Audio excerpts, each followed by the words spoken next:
Welcome to Classic SleepTime Radio.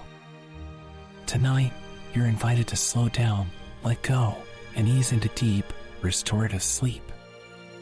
In this session, we've gathered a full lineup of episodes from one of the most iconic radio dramas of the 20th century, Dragnet.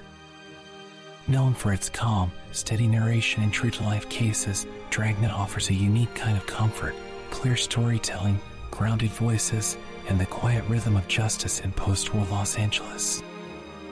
To enhance your relaxation, we've carefully layered these episodes with delta wave binaural beats, low, soothing frequencies designed to guide your brain into slower, deeper states of rest. For the full benefit, we recommend using headphones or earbuds, as binaural beats are most effective when each ear receives a slightly different tone, helping your mind gently drift into sleep. This video is over 10 hours long, with no ads, no harsh sounds, and no interruptions, just the quiet cadence of classic radio, blended with sleep-supporting audio, to carry you through the night. There's no need to focus on the plot. Simply let the voices wash over you. Allow your thoughts to soften, and give yourself permission to rest. Take a deep breath, release the day behind you, and prepare to fall asleep to the world of Dragnet. Your sleep journey begins now.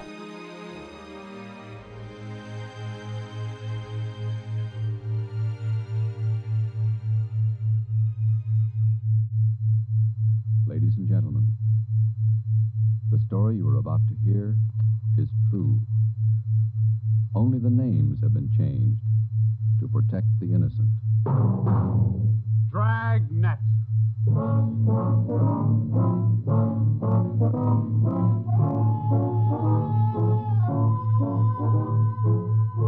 Dragnet, the documented drama of an actual crime, investigated and solved by the men who unrelentingly stand watch on the security of your home, your family, and your life.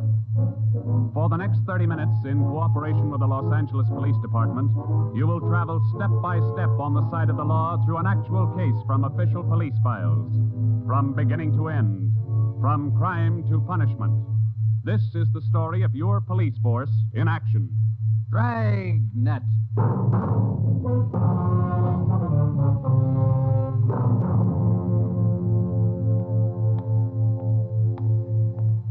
It was Tuesday, March 25th. It was cold in Los Angeles. We were working the night watch out of homicide. Detectives in Los Angeles work in pairs. My partner's Ben Romero. He's a sergeant, so am I. My name's Friday. The boss is Ed Backstrand, chief of detectives. I was on the way back from the record bureau, and it was 13 minutes past 11 when I got to room 42. Homicide. That's a hot shot. Somebody grab it. I got it, Ed. At 1245 East Doheny Street, 1, 2, 4, 5. two officers shot. At 1245 East Doheny Street, two officers Shot. What have you got, Friday? Read it. Two officers shot. Where's Romero? Right here, Skipper. Okay, you've got one to roll on. Get going.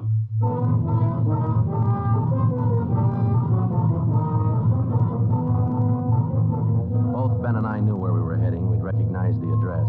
It was the Trapdoor Cafe, a joint in the south end of town that did business with a pretty rough crowd.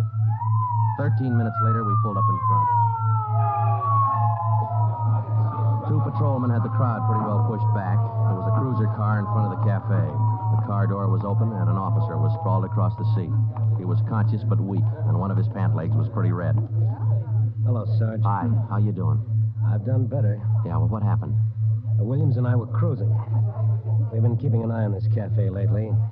Tonight we decided to take a look. And just as we went in, two guys left in a hurry. The back door.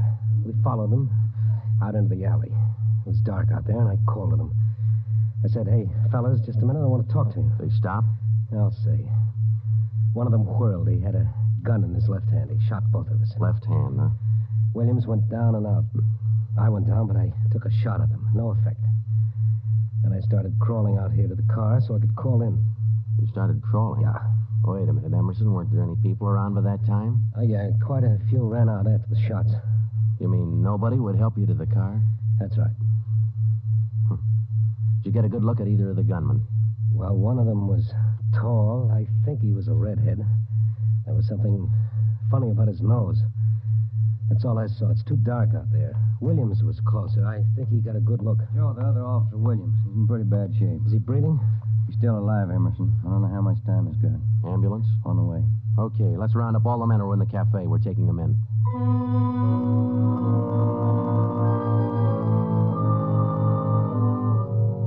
We took all the men back to the city hall. There were 23 in the Trapdoor Cafe at the time of the shooting. We questioned all of them. One of them said there had been a redhead in the place, but he couldn't describe him. Ben and I left the interrogation room, and we went back to the squad room. Friday, Romero. Got a minute? Yeah, Ed. Come on, Ben. Sit down. Okay. You get anything from those people you questioned? Nothing we could use. How's Williams? Pretty bad. When do they operate? As soon as he comes out of shock. Probably in the morning. You boys will be there. Yeah, we will. When the surgeon digs that slug out, get it and mark it for evidence. Yeah. Skipper, them 2 men shot without asking any questions. They must be hot. Yeah. Same thing occurred to me. When we get that slug, the ballistics can tell us whether that gun's been used on other jobs. We got enough of their modus operandi to have the statistician give us a run-through on the IBM now. One of them is left-handed, and he shoots quick. Okay, be in surgery tomorrow morning at 9.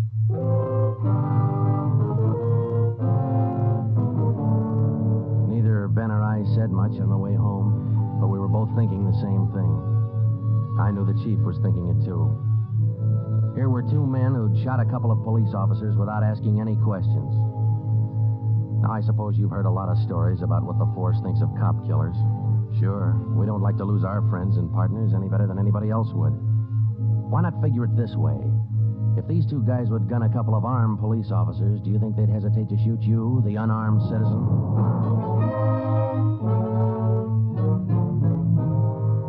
The next morning at 9 o'clock, Ben and I had scrubbed up and we were in surgery. Williams was on the table. The surgeon started in. A lot of minutes later, he got the slug. As for Williams, they took out 7 feet of his intestine and said he might pull through.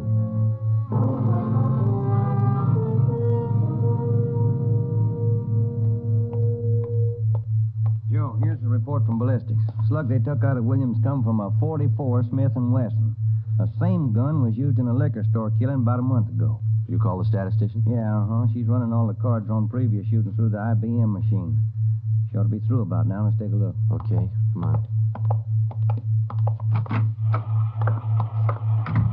Hi, Helen. Just a second. Okay.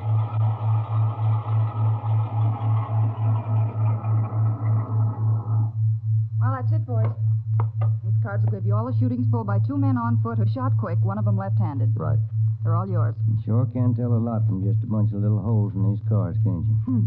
I can't, but this IBM machine can. Never ceases to amaze me. Okay, shall we check the cards, huh? Yeah, sure.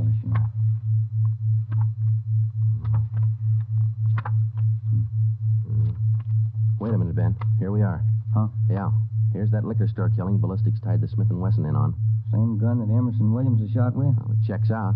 The liquor store was in the same neighborhood as the Trapdoor Cafe. Same gun, huh? Got to be. How long ago? A month ago, yeah. Ben, take the DR number off this card and let's pull the crime report on that job.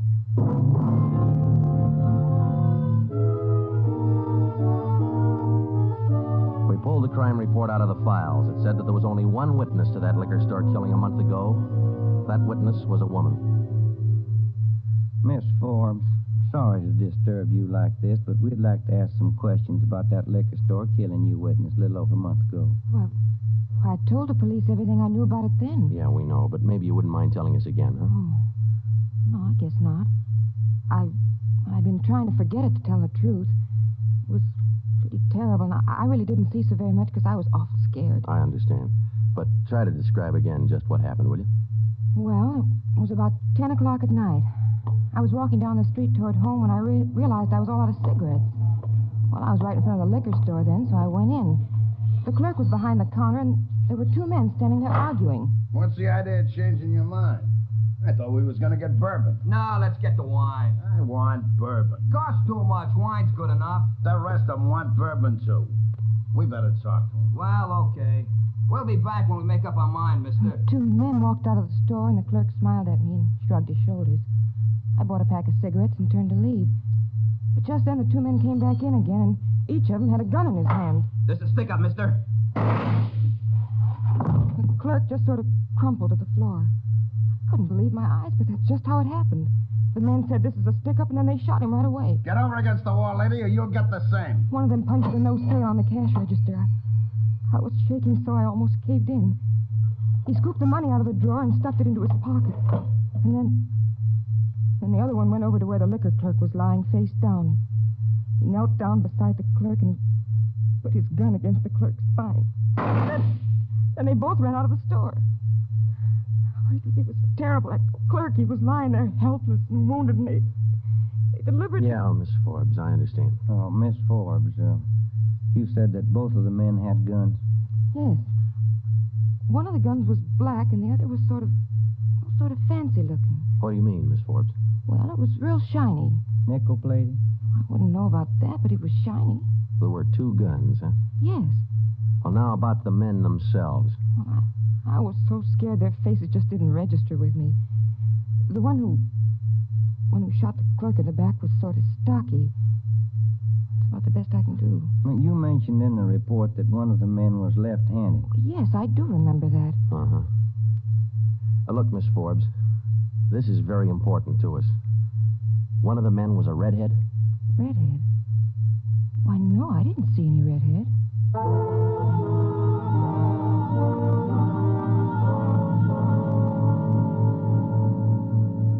Skipper, me and Joe's run right smack into a stone wall on this thing. What's the complication? Well, there's more than one, Ed.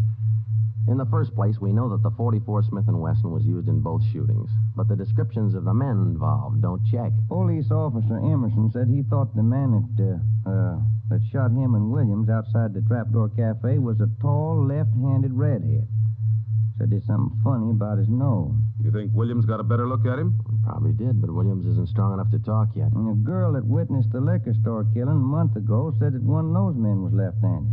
But she said neither of them was a redhead. And on top of all that, now we've got two guns to worry about. The girl mentioned two guns, so we checked the autopsy report on that liquor clerk. And, Ed, the bullet that actually killed him came from a .32-20, not a .44 Smith & Wesson. That fact didn't get any publicity at the time, did it? No, it didn't. Okay. We won't give it any publicity now, either. We'll allow down it's just the .44 Smith & Wesson we're after. Because if whoever owns the .32-20 finds out it's hot, we'll never get it. Anything else? Well, we sent teletypes to all outlying stations in neighboring cities. Told them if they get any red-headed suspects, no matter what charge they got them on, to hold them for questioning. Yeah. Now, how about this .32-20, the actual murder weapon? Any leads on it? We've got one, Ed. We've been checking the records, and we discovered that 4 hours after the liquor store killing, a taxi driver in the neighborhood was shot and robbed. Slug was pretty well mashed, but there was enough to tell it was from a .32-20.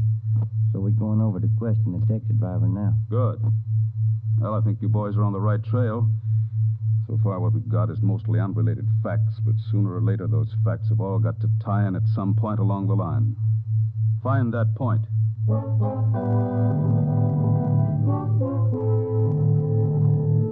find the point. Find the tie-in. Well, Ben and I went over to see the taxi driver, a guy who was living on borrowed time. Yeah, it was about 2 o'clock in the morning when it happened. I got a call to pick up a fare near 105th and Avalon, you know. Yeah. Well, I got there, somebody came over, pulled open my cab door and said, "This is a stick-up." Then Bluey, you let me have it. Just like that, huh? Yeah, just like that. Same deal as others, Joe. Itchy trigger finger. Yeah. Did you get any kind of a look at the fella? Look, no, it's too dark. Uh-huh. Hey, according to the report, you got shot in the chest. Yeah, that's right. Oh, you're maybe wondering how come I'm still alive, huh? I'll tell you, pal, it's like something you'd see in a bad movie, you know? I'm carrying a few silver dollars with me, 9 of them to be exact. So I decided to stick them in my breast pocket. Well, mister, that just saved my life. The slug hit them silver dollars. It's one for the book, huh? Yeah, you said it. Well, thanks very much. Say, incidentally, we had a little trouble finding you today. You weren't at the stand you operated out of last month. Well, look, I'm not only not at my usual stand, I'm not driving a hack no more. Oh? Look, after what happened, are you kidding? No, I don't want to push my luck any further than it's been pushed. Yeah, I figure I had it, you know?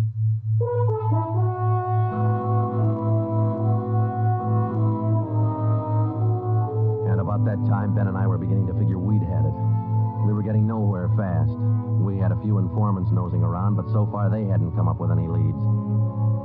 Well, Ben and I followed up all the teletypes that poured in. We just got back from Santa Ana, where we'd been questioning a red-headed suspect, and we'd flopped in the squad room when Chief Backstrand's door opened. Friday. Romero. Got a minute? Yeah, Skip. Any luck with the Santa Ana redheads? No, none at all. I guess you haven't heard the latest. We just now got back in town, Skip. Early this morning, another cab driver got shot. What? Yeah. Man came up to his taxi, opened the door, said, "This is a stick-up," and shot him.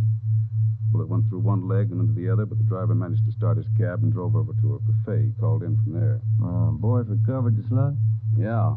It came from the same 44 Smith & Wesson that was used in the other two jobs. The cab driver get a look at the gunman? Yeah, briefly. Was it the redhead? No. Oh, the stocky guy. He wasn't red-headed and he wasn't stocky. That's all the driver knows. Well, that's great. Skipper, this is beginning to sound like a gun of the month club. You reckon somebody's renting them guns out? Well, they're passing the guns around all right, but I think they're working together. The way they operate indicates that. Yeah, the trigger-happy routine. Killing is apparently more than a business to them. It's pleasure, too. That's why we've got to get to them fast. Come over here. All right. Come on, Ben. Here. Take a look at this map. Uh-huh. Here's the Trapdoor Cafe, and over here's the liquor store. Down here is where the first cab driver got shot. Mm-hmm. Right here's where the second one got it. All of the shootings have taken place within an area of 10 square blocks. Okay. Tonight we're going to throw a blockade around that whole area. Good. It'll go into effect at 10 p.m.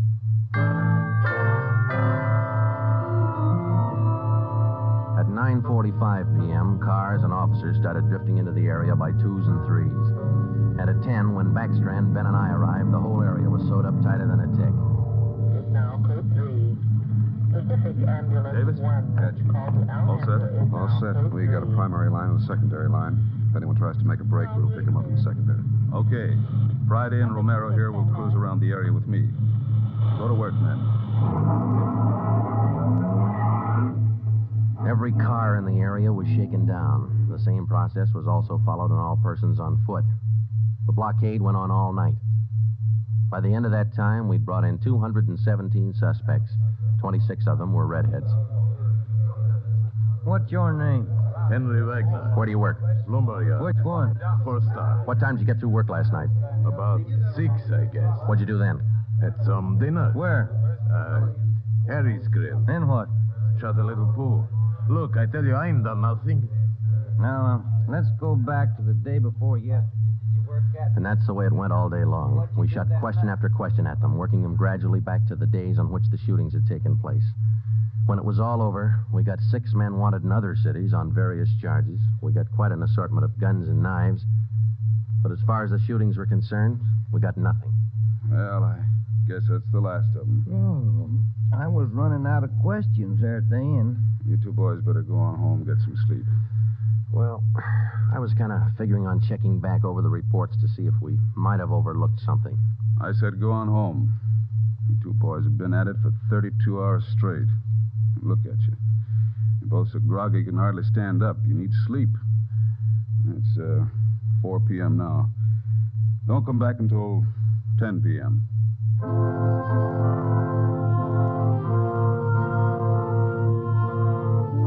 When I walked into the squad room at 10, Ben was already there. An informant had just phoned in a new lead. He told Ben he'd heard about a gang that had been hanging out down around the DeVere bungalow court in the south end of town. We knew that the DeVere was close to the Trapdoor Cafe, so we went over to talk to the manager.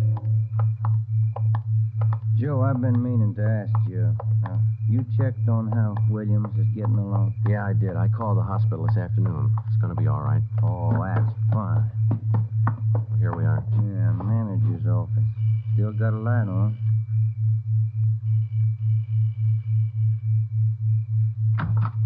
Yeah? I'm Sergeant Friday, police. This is Sergeant Romero. Yeah? We'd like a little information. Well, sure. Come in. Thank you. What can I do for you? Well, did you hear anything about a gang that hangs out down around here anywhere? Gang? Well, no. How about your tenants here? Any of them ever been in trouble, to your knowledge? No. This ain't exactly the best neighborhood in town, but we try to keep things under control. Once in a while, one of them will get out of line, but when that happens, we heave 'em out of here. You heaved anybody out lately? Yeah, I did. Fellow and his wife a few weeks ago. They had a fight in one of the bungalows. She took a shot at him, but she missed. Party by the name of Stuba, Carl Stuba. What did this Stuba look like? Oh, sort of tall, skinny. Was he a redhead? No. Now, we'd like to take a look at that bungalow that he lived in. Sure. Help yourselves. Down the end there, number 5. Still vacant. Well,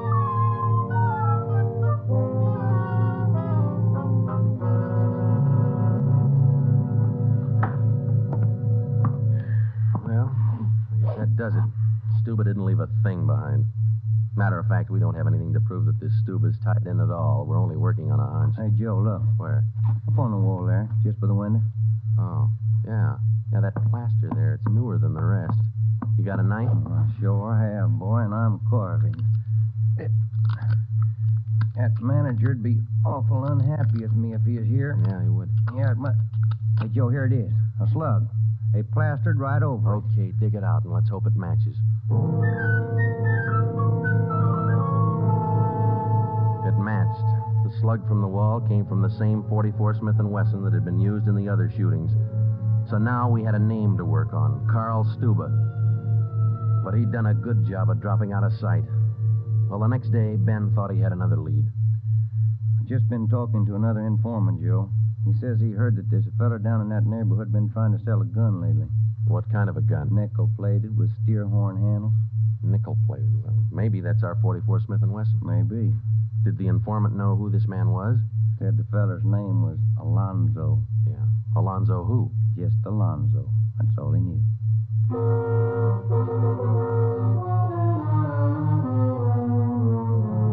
So now we had two names, Stuba and Alonzo, but no men to go with them. So we went back to making the rounds of the substations, interviewing red-headed suspects. We took a few of them to Williams, who was home from the hospital by now, but he couldn't identify any of them as the man who shot him. Still, we kept checking. Finally, we got around to the 77th Street station. We questioned the suspects they were holding there, and we just started to leave when one of the officers called us. Hey, Sarge, we're holding somebody else you might want to look at. Redhead? No. What's the charge? Suspicion of burglary. Small job. Oh, I don't know. What do you think, Ben? What's special about him? He lives in the same neighborhood where those shootings took place. All right. Where you got him? Down here. Did he admit anything? No. He's pretty surly. Here we are. Thanks. Hi. What do you want? I'm Sergeant Friday. This is Sergeant Romero. We'd like to ask you a few questions. Look, I already told the other cops all I know. I didn't steal no radio from that jerk. What's your name? We've been through all that once. Come on, what's your name? Jackson. Alonzo Jackson. Alonzo. I looked at Ben, and Ben looked at me. This could be the Alonzo who'd been trying to peddle that Smith & Wesson. Ben and I both knew here was one suspect we'd have to be real careful with. Alonzo, according to the records, this burglary you're suspected of took place on the night of the 27th. Look, how many times do I have to tell you guys they didn't have anything to do with it? You got an alibi for that night? Sure, I got an alibi. I was out with a couple of friends, I can tell you. What's your friends' names, Alonzo? One of them's Crandall, the other Stuba. Stuba, the guy who used to live in the bungalow court. Well, we told Alonzo he'd have to produce his two friends to give him an alibi for the burglary charge, and he bit. He went with us, and he pointed out where Stuba was living now. No wonder we hadn't been able to find him. It was a little shack at the back of a lot behind two houses.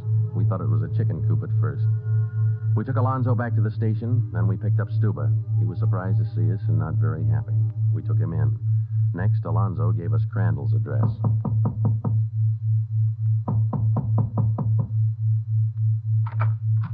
Yeah? Mr. Crandall in? No. Will he be back soon? I don't know.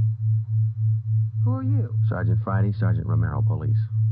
What do you want with him? Oh, nothing important, lady. We just wanted him as a witness. Oh. Well, I don't know just when he'll be back. Probably an hour or two. Okay, thank you.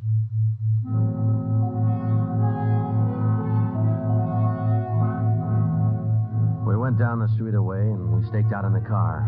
We sat there for about 5 hours, and then Ben nudged me in the ribs. Hey, Joe. Huh? Joe, take a look. Coming along the sidewalk. Yeah. And he's got red hair. Come on. Crandall. Huh? Your name Crandall? Who are you? Friday Romero, police. Police? What do you want with me? I haven't done nothing. Well, then you got nothing in the world to worry about. Come on.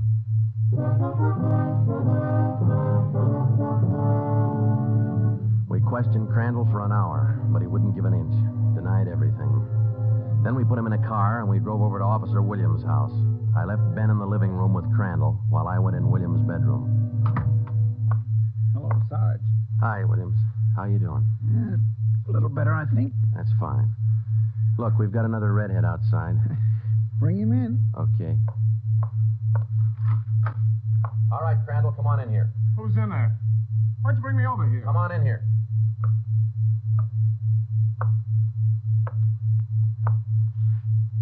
How about it, Williams? That's the guy. No, That's the guy that shot me. Well, Crandall? No. Yeah. It was an accident. I didn't mean to shoot him. It was an accident.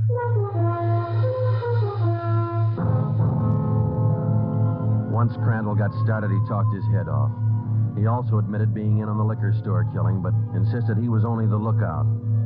We took him back to the station and got his whole story down on a tape recorder. Yeah, he was left-handed. Then we went back to Alonzo, who didn't know we had Crandall's confession. We met the chief in the hall outside the room where they were holding Alonzo. You about ready to tie the knot? Oh, hope so, Chief. But Alonzo hasn't given any yet. And we still haven't found those guns. We've got one of them. Which one? The Smith & Wesson. Stuba popped about that one 10 minutes ago. Said he left it with his girl. A couple of the boys are on their way over to get it now. That's good, Ed. That leaves just the 32-20. You haven't mentioned the 32-20 to Alonzo, have you? No. He still thinks we're after that Smith & Wesson, and that's the way we're going to play it right now. Go ahead. Look, how much longer are you guys going to hold me here? Didn't you check with those friends of mine? Alonzo, we got a tip that you've been trying to sell a gun lately. A gun? Yeah, 44 Smith & Wesson. Oh. No, it's not true. That Smith & Wesson's been used in a couple of robbery jobs this month, and we think it's your gun. That's a lie. Any proof of that? Why, yeah. Sure, I got proof of that. I used to have a gun, but it wasn't a Smith & Wesson. Look, if I tell you where it is, that ought to convince you, shouldn't it? It'll help things. Okay. I sold it to a neighbor of mine. He gave me $7. I'll give you his address. You sure it's not a Smith & Wesson? Sure, I'm sure. It's a 32-20. Yeah, it worked.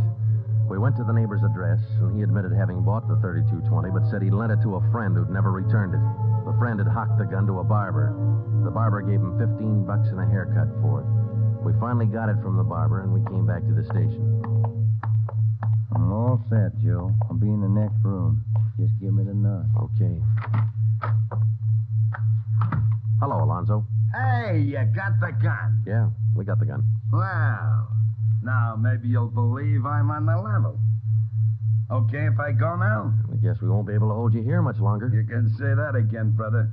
You could have saved a lot of time for you to listen to what I've been trying to tell you all along. I guess you're right, Alonzo. Sure, I'm right. You know, you guys would be a lot better off you believe guys like me the first time we tell you something. But on the liquor store job, I was only a lookout. I was outside. It was the other two who pulled that one. Stuba and Alonzo.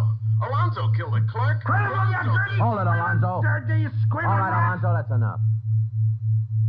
Now, come on, how about it? Well, what's the use? All right. That's like he said. Okay, Ben, bring the recorder in here. Alonzo's ready to make a record now.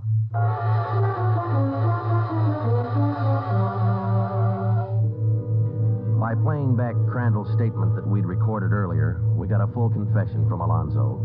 We took the three of them out and had them reenact the 4 shootings, and we photographed it on sound film. Crandall, the redhead, was the one who'd shot the 2 police officers, but he was only the lookout for the liquor store killing, which explains why the girl witness didn't see him in the store. Stuba and Alonzo were the ones who pulled that job, and Alonzo, the worst of the bunch, was the one who put the 32-20 against the spine of the wounded clerk. The 3 of them took turns at shooting the cab drivers and robbing them. That accounted for the mixed-up descriptions, including all that left-handed business. 2 of the 3 suspects happened to be left-handed. Well, that was the crop. Crandall, Alonzo, Stuba. 4 shootings, 3 robberies, 4 attempted murders, 1 murder. The 3 men were tried and convicted. They're all in the state penitentiary. Crandall's there for life. Alonzo and Stuba, they'll be executed next week. File it, will you, Ben?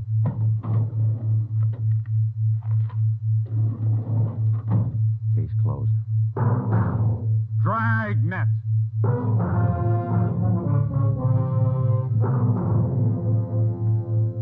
The story you have just heard was true. Only the names were changed to protect the innocent.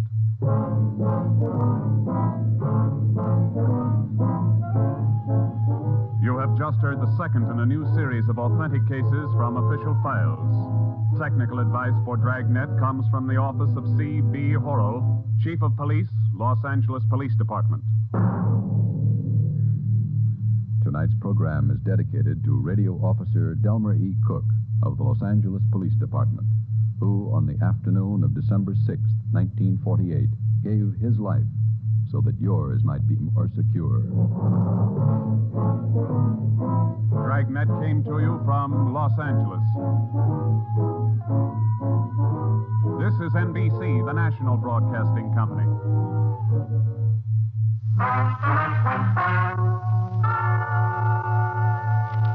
Ladies and gentlemen, the story you are about to hear is true. Only the names have been changed to protect the innocent. NBC brings you Dragnet.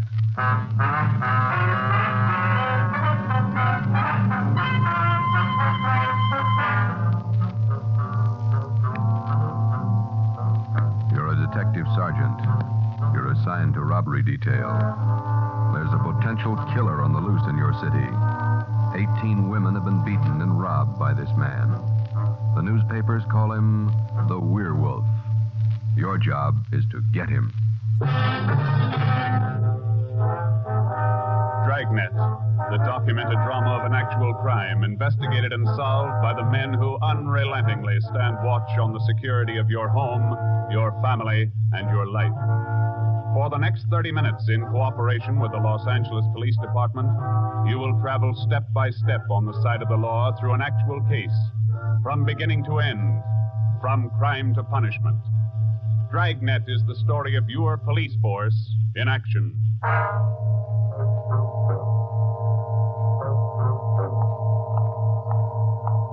It was Thursday morning, February 2nd. It was raining in Los Angeles. We were working the early morning watch out of robbery detail. Detectives in Los Angeles work in pairs. My partner's Ben Romero. He's a sergeant, and so am I. My name's Friday. The boss is Ed Backstrand, Chief of Detectives. I was on the way back from the teletype room, and it was 3 a.m. when I got to room 27A. Robbery detail. Hi, Ben. What's up? Keep your coat on, Joe. Just had a hotshot call. Coming, Skipper? Right behind you. Let's go, Freddie. Well, what was it, Ed? Another woman robbed, almost beaten to death. Well, how many does that make? About 18 in 6 weeks. Is that right, Skipper? Yeah, 18 too many. Come on down these stairs to the garage. Yeah. What about that suspect we had, Ed? You mean Martin? Yeah. Had to release him this morning. But I got a good tail on him, Henderson. Yeah. We got any report yet? Nothing definite to hold him for. Here's the garage. Let's hustle it. Right. Then if this isn't Martin's job, Skipper, and he's not the right man... Then we start all over again, and we work night and day till we find the right man. Here's the car. Let's go. Ben, you drive. Yeah, all right. How do the victims describe this guy, Ed? Pretty sketchy. Supposed to be tall, dark, long black hair. Last woman said he had a face like an animal, something like a dog, a wolf. A wolf? Yeah. She said something like a werewolf. Something like a werewolf. Well, he almost had to be that, judging from the way he operated. He was either an animal or a raving maniac. One thing we were sure of, he was smart and he was dangerous. For almost 2 months, he prowled the streets in a stolen car in the early morning, usually between 3 and 5 a.m. And the victims were always lone women, most of them waitresses coming to work or going home. He dragged them into the car, robbed them, beat them until they were unconscious, and then throw the body out into the street. That's just what we found when we pulled up to the curb near the corner of 8th and Grand. One cruiser car was already there, and so was the ambulance. About a dozen people were standing around looking at the crumpled figure of a woman sprawled out on the sidewalk. 2 officers were talking to the only witness, a thin, sallow-faced newsboy. His story didn't give us much to go on. Like I was telling these cops, or these officers, sir, I was walking up 8th Street on my way home as usual when I see this blue Chevy sedan pull up down the block there a little way and dump out the dame's body. Well, actually, I don't know what to think. You get a look at the license plate? Well, no, I didn't. To tell you the truth, I could hardly keep from... Well, I was just plain scared. Well, what did you do after you saw him throw the body out, son? Well, I just stood there for a minute and the fellow in the car drove right on past me. Did you get a look at him? I sure did. How close were you when he drove past? Well, now, it couldn't have been more than, 8 or 10 feet away. I was right over there by the street light near the curb. Would you know this man if you saw him again? I don't know about his height or his build or his weight, but, mister, his face I'll never forget. Why do you say that? It was just like the paper says about him. Right here on the front page. Here, read it. See? Woman says attacker looked like Werewolf. That's all the newsboy could tell us. The suspect drove a blue sedan. He had a face like a werewolf. We covered the neighborhood for clues, and we questioned a dozen people, but we got nowhere. We took the witness's name and address, and we drove down a couple of blocks to an all-night gas station. 14-hour off to Metropolitan. I'm going in here and call the office and see if Henderson's called in on Martin. We might still have a suspect. Right, Skipper? 13-hour off to Metropolitan. Looks as mad as a wet hornet, doesn't it, Joe? Yeah. Did you get a good look at that woman's face when they moved her in the ambulance? Yeah. Sure does like to mess them up. Oh, I don't know how we're going to get him, Ben, but we better do it fast. Next time, it'll probably be murder. Oh, here comes the skipper, Joe. Uh-oh. Doesn't look good. What is it, Ed? Just talked to Henderson. He tailed Martin to a bar in Long Beach. Hasn't been out of his sight for 2 minutes since yesterday. Martin's clear. And we're right back where we started. Yeah, with one more half-dead woman in the hospital. Well, how about that stolen car, Skip? Wait a minute. Victim of Get that 211 radio up. and attack. Okay. Code 3. Ambulance dispatched. Code? Attention, all units. On Grand Avenue between Venice and Washington. A woman, victim of robbery and attack. Code 3. Ambulance to task. Code 3, red light and siren. Come on, Friday, let's roll.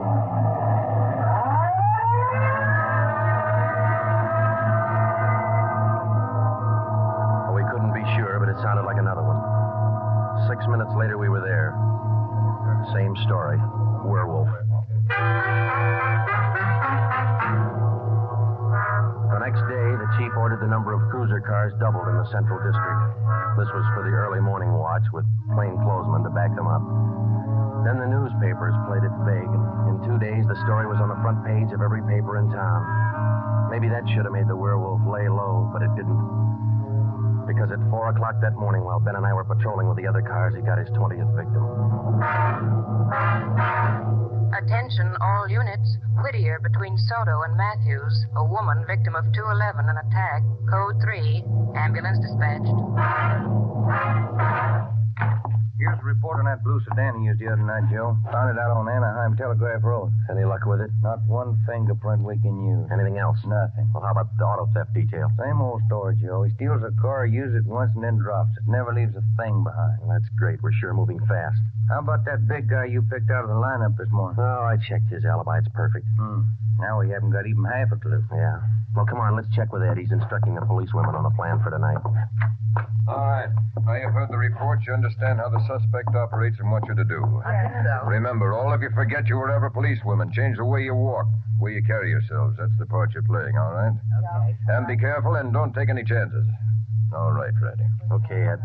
Now, just to make sure you look the part, we're spotting each one of you at different restaurants and coffee shops throughout the Central District. And from 7 o'clock tonight until daylight tomorrow, each one of you is going to be a waitress. You got that? Yeah. Okay, Ben, you want to give them their assignments? Okay, Joe. Well, here's the way it lines up. Marge Kissel at the Top Hat Cafe. That's on 9th Street between Alpharetta and Westlake. Okay. And Katie Wells, Joe's Coffee House, Brooklyn, Soto. Right. Pat Fielding at the all-night steakhouse on Figueroa Street between Florence. No, the trick of using decoys to lure criminals into a trap wasn't exactly new, but, well, it was just one of the old tricks that we figured might land the werewolf behind bars. At 7 that night, Ben and I made the rounds and found each of the policewomen on her job as a waitress. Well, the overall plan was simple. The girls were to leave the different restaurants between 3 and 5 a.m. that morning and pretend they were walking home. We mapped different courses for each one of them to throw out as much bait as possible and yet not to make it look suspicious. Each policewoman, from the time she left the restaurant and stepped out into the deserted streets, would be pretty much on her own. We had officers planted all along the way at designated intervals, but a big element of chance and danger was still there. All we could do was cross our fingers and hope. How much more time, Joe? Let me see. She's doing 2 minutes. Yeah. Waiting gets on your nerves. And it won't be long. This corner doorway's a pretty good lookout spot. Yeah. Wait a minute. Listen. Who is it, Joe?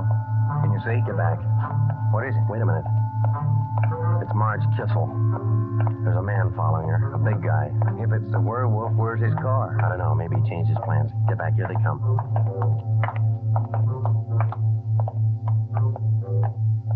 You to look at him, Joe? Oh, pretty good. Not too suspicious. Might be coincidence. Well, I got a pretty good lead. Come on, let's go. Stay back in the shadows.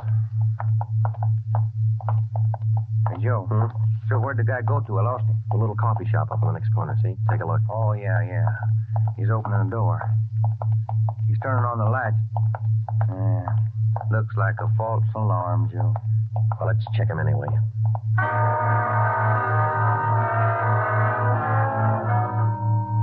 Well, I didn't think we'd be that lucky on the first try, and we weren't. We asked the man a few questions, and it didn't take him long to show us he wasn't our man. He owned the coffee shop.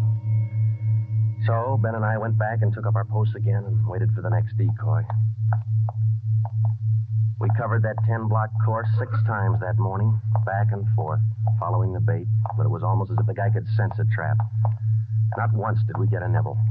By the time our last decoy finished the route, it was almost daylight. Joe, I never was so glad to see that sun come up in my whole life. My feet feel like they're puffing right up out of my shoes. Yeah, me too.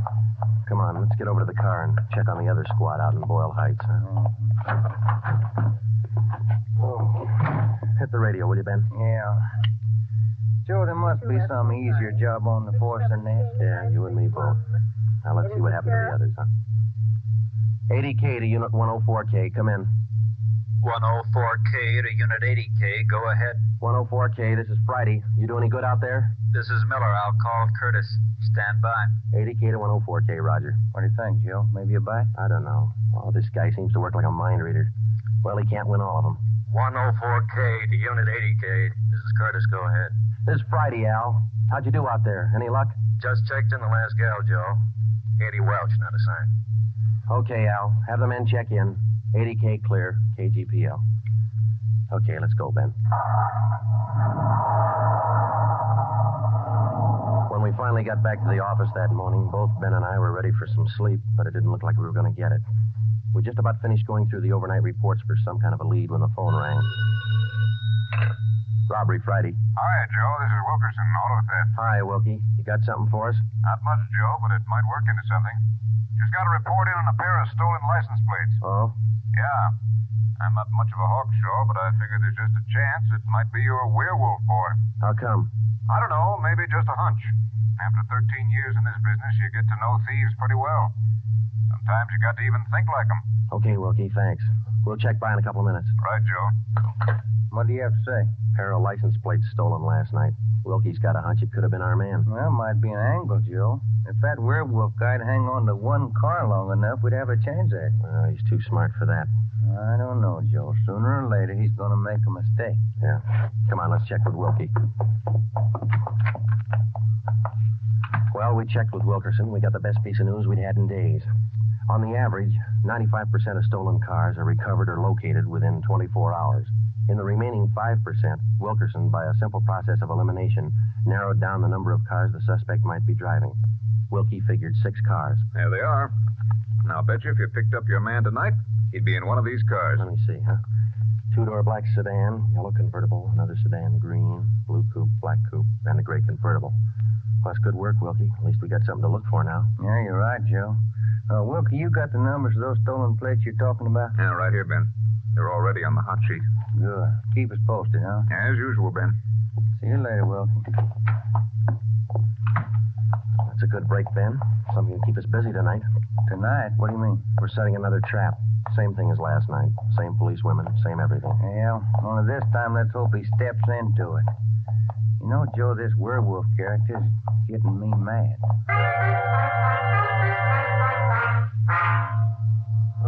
That night, we followed in our own footsteps. We planted the policewomen decoys in 3 separate districts, and a few minutes before 3 a.m., our squad of men took up their positions.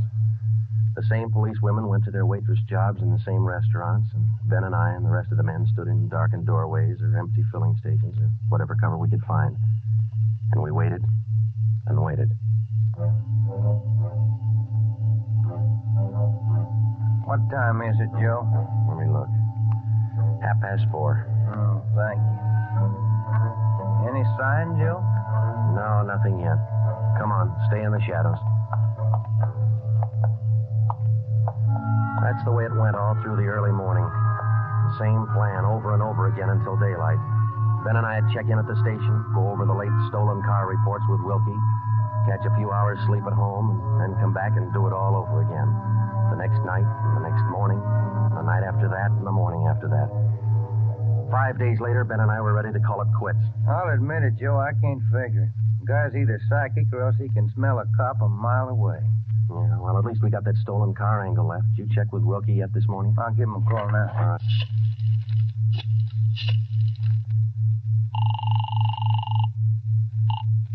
Auto theft, Wilkerson. This is Ben, Wilkie. Got anything for us this morning? Yeah, I was just going to call you.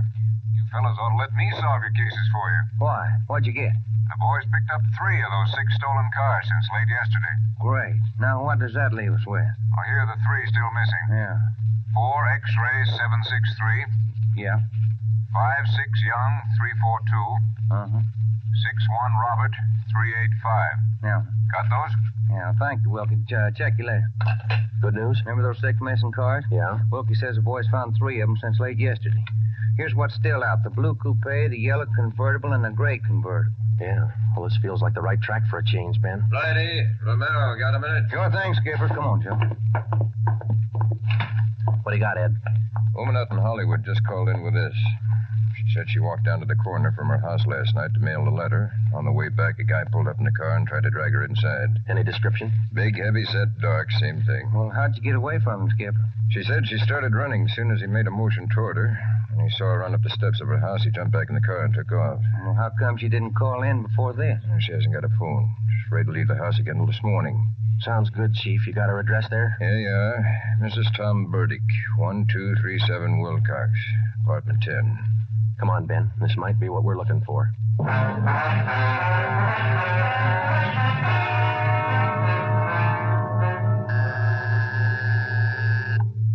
is it? Who's there? Sergeant Friday, ma'am. Police. Oh, just a moment.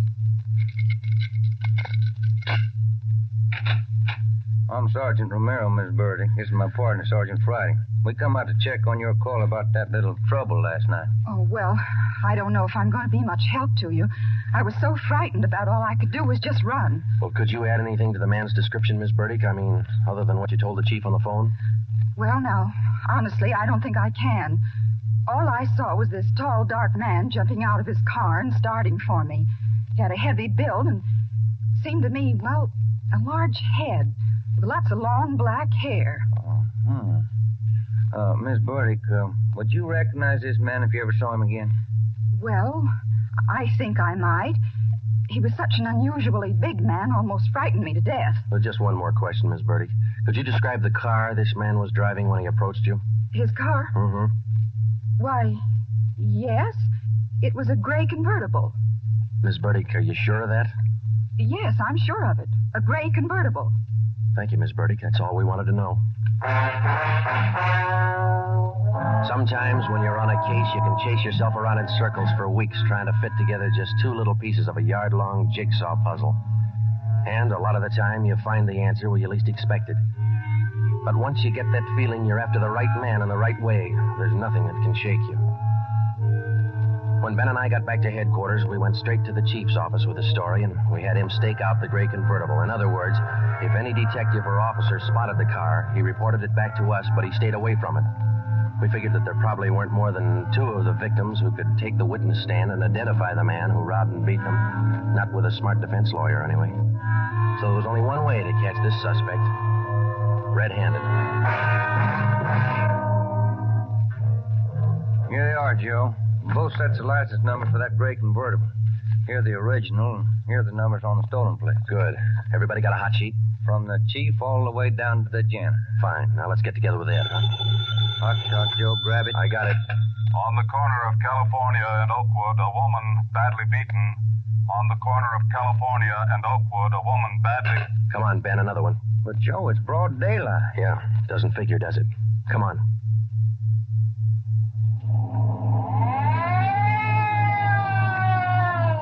That vacant lot over there, Joe. 2 plainclothesmen and uniformed officers were keeping the crowd back. An ambulance was drawn up by the curb, but it was empty.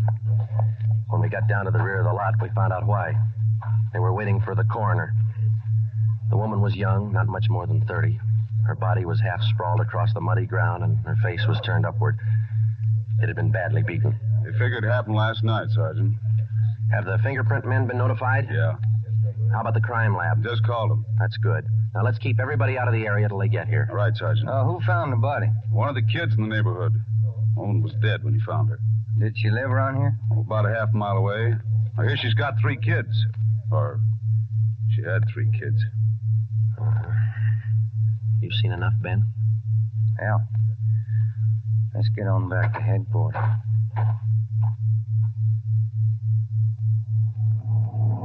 All the way back to headquarters, Ben and I planned our next move. And by the time we got to Ed Backstrand's office, we knew exactly what had to be done. When we told him about the Werewolf murder, he didn't say a thing for a minute. He just stared across the room at the calendar on the wall. Then he brought his hand down hard against the desk. Friday, Romero, I'm only going to say this once, so get it straight. That guy's pulled his last job in this city. He's through robbing and beating women, and he's through with murder. I've given you time to track him down, and now I want him in. No stalls and no excuses. I want him. I don't care how many men you use, and I don't care how you get him, but get him. That's all. Ben and I worked all that afternoon, right through dinner, up until 8 o'clock. By that time, the overall plan was down on paper and already in action. It was one of the biggest things we'd ever tackled, and, well, we didn't know if it was going to work. We only knew it had to work. We had a squad of 65 cars to stretch out over 40 square miles of the city in one big dragnet. The blockade itself would be stationary most of the time, and working inside it would be 2 cars, 14 policewomen as decoys, with 2 plainclothesmen assigned to watch each policewoman. If and when the werewolf was sighted in the gray convertible, we'd automatically take over the police radio for the whole city, and Backstrand would direct the chase from headquarters. A little after 8, we had coffee and hamburgers, and we went to Ben's for a few hours. Ben tucked his kid in bed as usual, and then he laid down for a nap. I talked to his wife until I dozed off in the chair. At 11:30, she woke us up. I combed my hair, put on my coat. Cops' wives are like everybody else's. They worry. When we met Ed at headquarters, we did some last-minute checking on details with Backstrand for about a half an hour, and then we were all ready to go. By 5 minutes past 2, half the Dragnet crew pulled out of the police garage and scattered over the city to their places. By 2:35, the other half pulled out, and a few minutes later, Ben and I followed. At 3 minutes to 3 that morning, Backstrand took over communications and checked every car in the operation. Standby. 617. It was a good start. Every man in his right place by the right time. The trap was set. All we needed now was to find our suspect, the werewolf, inside. Control 4 to Unit 80K. Control 4 to Unit 80K.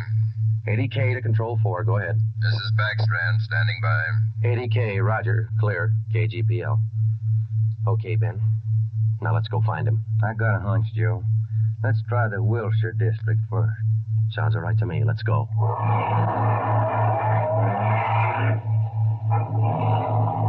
For the first hour and a half, we raked the Wilshire district back and forth.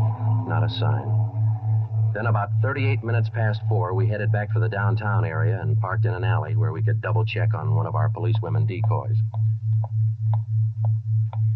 Here comes one of the gals now, Joe. Pat Field. Bet her feet are almost as tarred as mine. You see anything else, Ben? Nothing. Quiet as a church. No, wait a minute.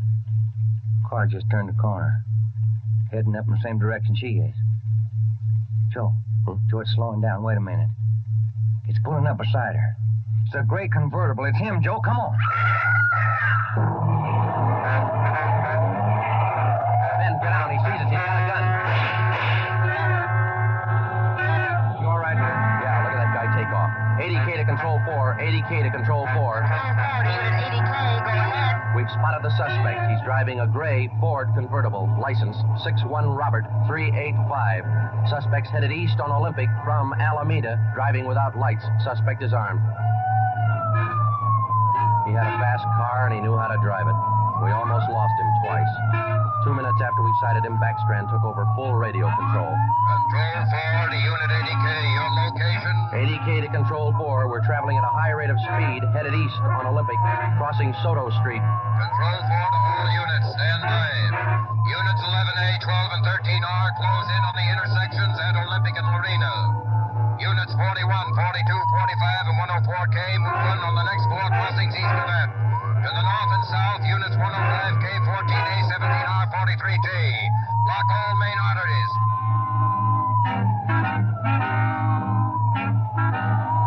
In the next half hour, the 65 cars in the Dragnet had pulled in like a noose around a 5-mile area. Ben and I hoped it was just a matter of time. Unit 80K to Control 4. Control 4 to 80K, go ahead. He's headed north on Fresno Street, crossing Whittier Boulevard. Attention all units. 80K now pursuing suspect north on Fresno from Whittier Boulevard.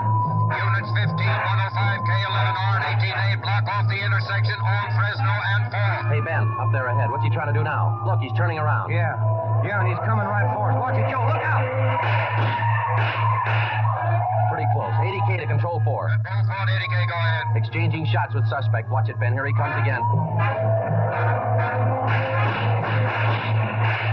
Sure likes to use that gun, doesn't he? Sure does. Hey, Joe, look. Look, he's turning east.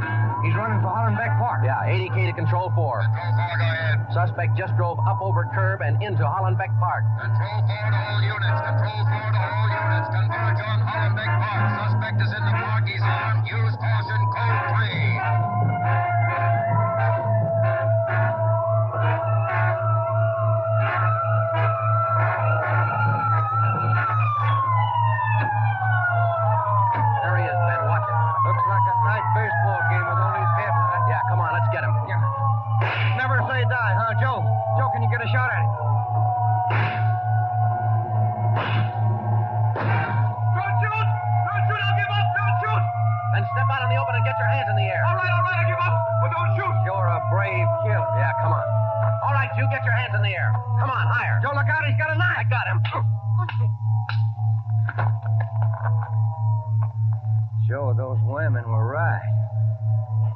Look like a werewolf.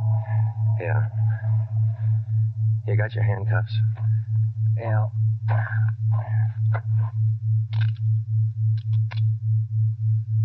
Okay. Got a cigarette? I've been out for an hour. Little place across the street. Maybe we can get some there. Okay. There's the crew from the 41R. Hey, fellas, take him into robbery, will you? Okay, Friday. I think there's a vending machine in there. Uh-huh.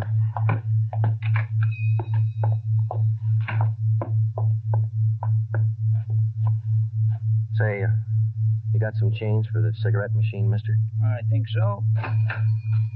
Say, who's that guy all them cops were after over in the park a little while ago? I picked up the werewolf. Been reading the papers. Yeah. You fellas cops? Yeah. Sure made it easy for you, didn't he? All you cops had to do was surround the little fella in the park. Nothing to it, huh? Yeah, that's right, mister. Nothing to it.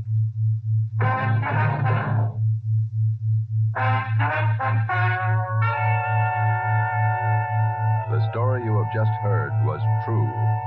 Only the names were changed to protect the innocent. Walter Barton, known as the Werewolf, was tried and convicted and is now serving a full life sentence at the state penitentiary.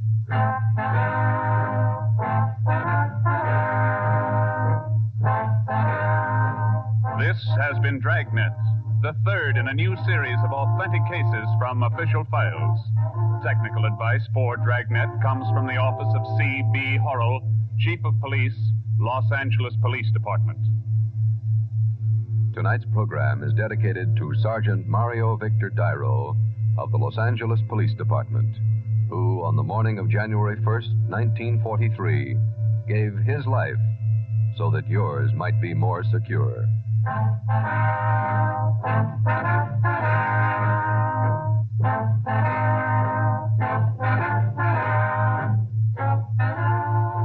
Dragnet came to you from Los Angeles.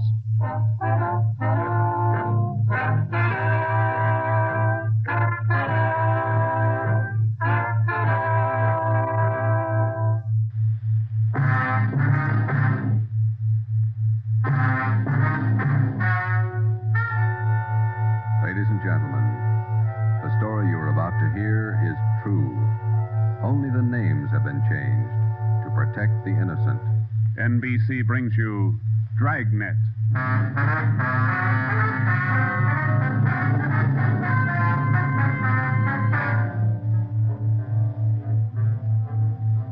You're a detective sergeant. You're assigned to homicide detail. A gang of quick-trigger gunmen have moved in on your city. They've given public notice that they'll kill the first cop who tries to take them. You know the risks. Your job, apprehend the suspects.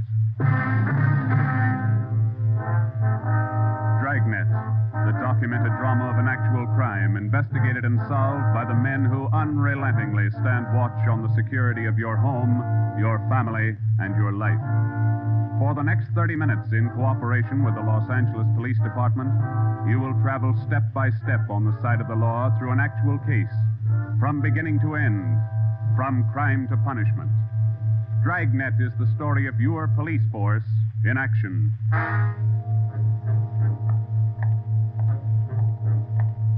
It was Wednesday, April 17th. It was warm in Los Angeles. We were working the night watch out of homicide detail. The boss is Ed Backstrand, Chief of Detectives. My partner's Ben Romero. My name's Friday. I was on the way back from the Record Bureau. It was 4 minutes to 6 when I got to room 42. Homicide. Hey, Ben, I pulled the package on the Raymond killing. And that proves you can still read, Friday. He said it, Joe. Your pal, Fred Lindsay. Hiya, Fred. What's doing? Busier than you are. We know what we're looking for. Just having a little trouble finding them. That's the way it is with automobiles. They misplace so easy. Not normally, they don't. We got a small-size epidemic on our hands. Well, don't let us keep you, Fred. Just ducked in here for a breath of calm air and to invite you to dinner for the last time. The wife and I are still waiting for the first time. How about it, Joe? Ruth's got a new pressure cooker. Your sister-in-law visiting you again, huh? No, on the level. Not selling a thing. Come on. Who is it this time?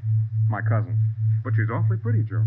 Oh, why do you guys insist on trying to marry me off? Me and Fred went down fighting, but it kind of grows on you after a while. Now, tell me, what is it about a married man? Just can't stand to see one single man left in the world. How about it, Joe? Tomorrow night at 7, okay? Okay. Tell Ruth I'll be there. It figures that he's got to run out of kinfolks pretty soon. Fine, we'll be expecting you. Got a stakeout tonight, but tomorrow I'll be clear. Anything big? Nothing definite, Ben. Just to follow up on those stolen cars. See you, men. So long, Lindsay.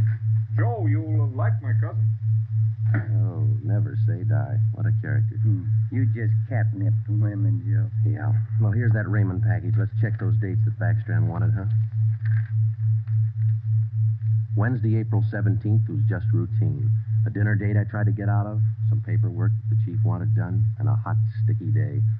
Too hot to wear a suit of clothes. Sometimes it's like that. A day starts out being routine. By the time it comes of age, it's got a personality all its own. At 10:23 that night, Ben and I were just finishing up the paperwork, and Ed Backstrand opened his office door. Friday, Romero, just got a hotshot call. What you got, Skipper? Hold up and shooting at Hooper and Esperanza, code 3. Code 3, that means red light and siren. It was 10:32 when Ben and I pulled up at the corner of Hooper and Esperanza. It was a bar in the basement of a building on the south side of the street. A radio car was there, and the two officers were holding the crowd back. A man was talking to one of the officers who turned and pointed to us. As Ben and I got out of our car, the man hurried over to us. You're the detectives? That's right, Sergeant Friday. My name's Cummings, R.L. Cummings. I own the bar. This is terrible. There was a gunfight downstairs. Come on.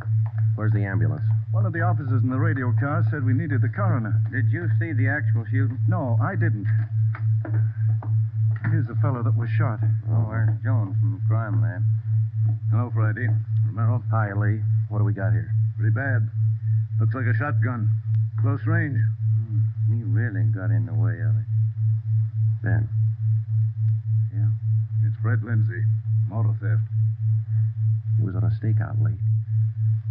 Tell us about it, Mr. Cummings. You know this fellow, Sergeant? Yeah, we know him. What happened? We had a holdup tonight.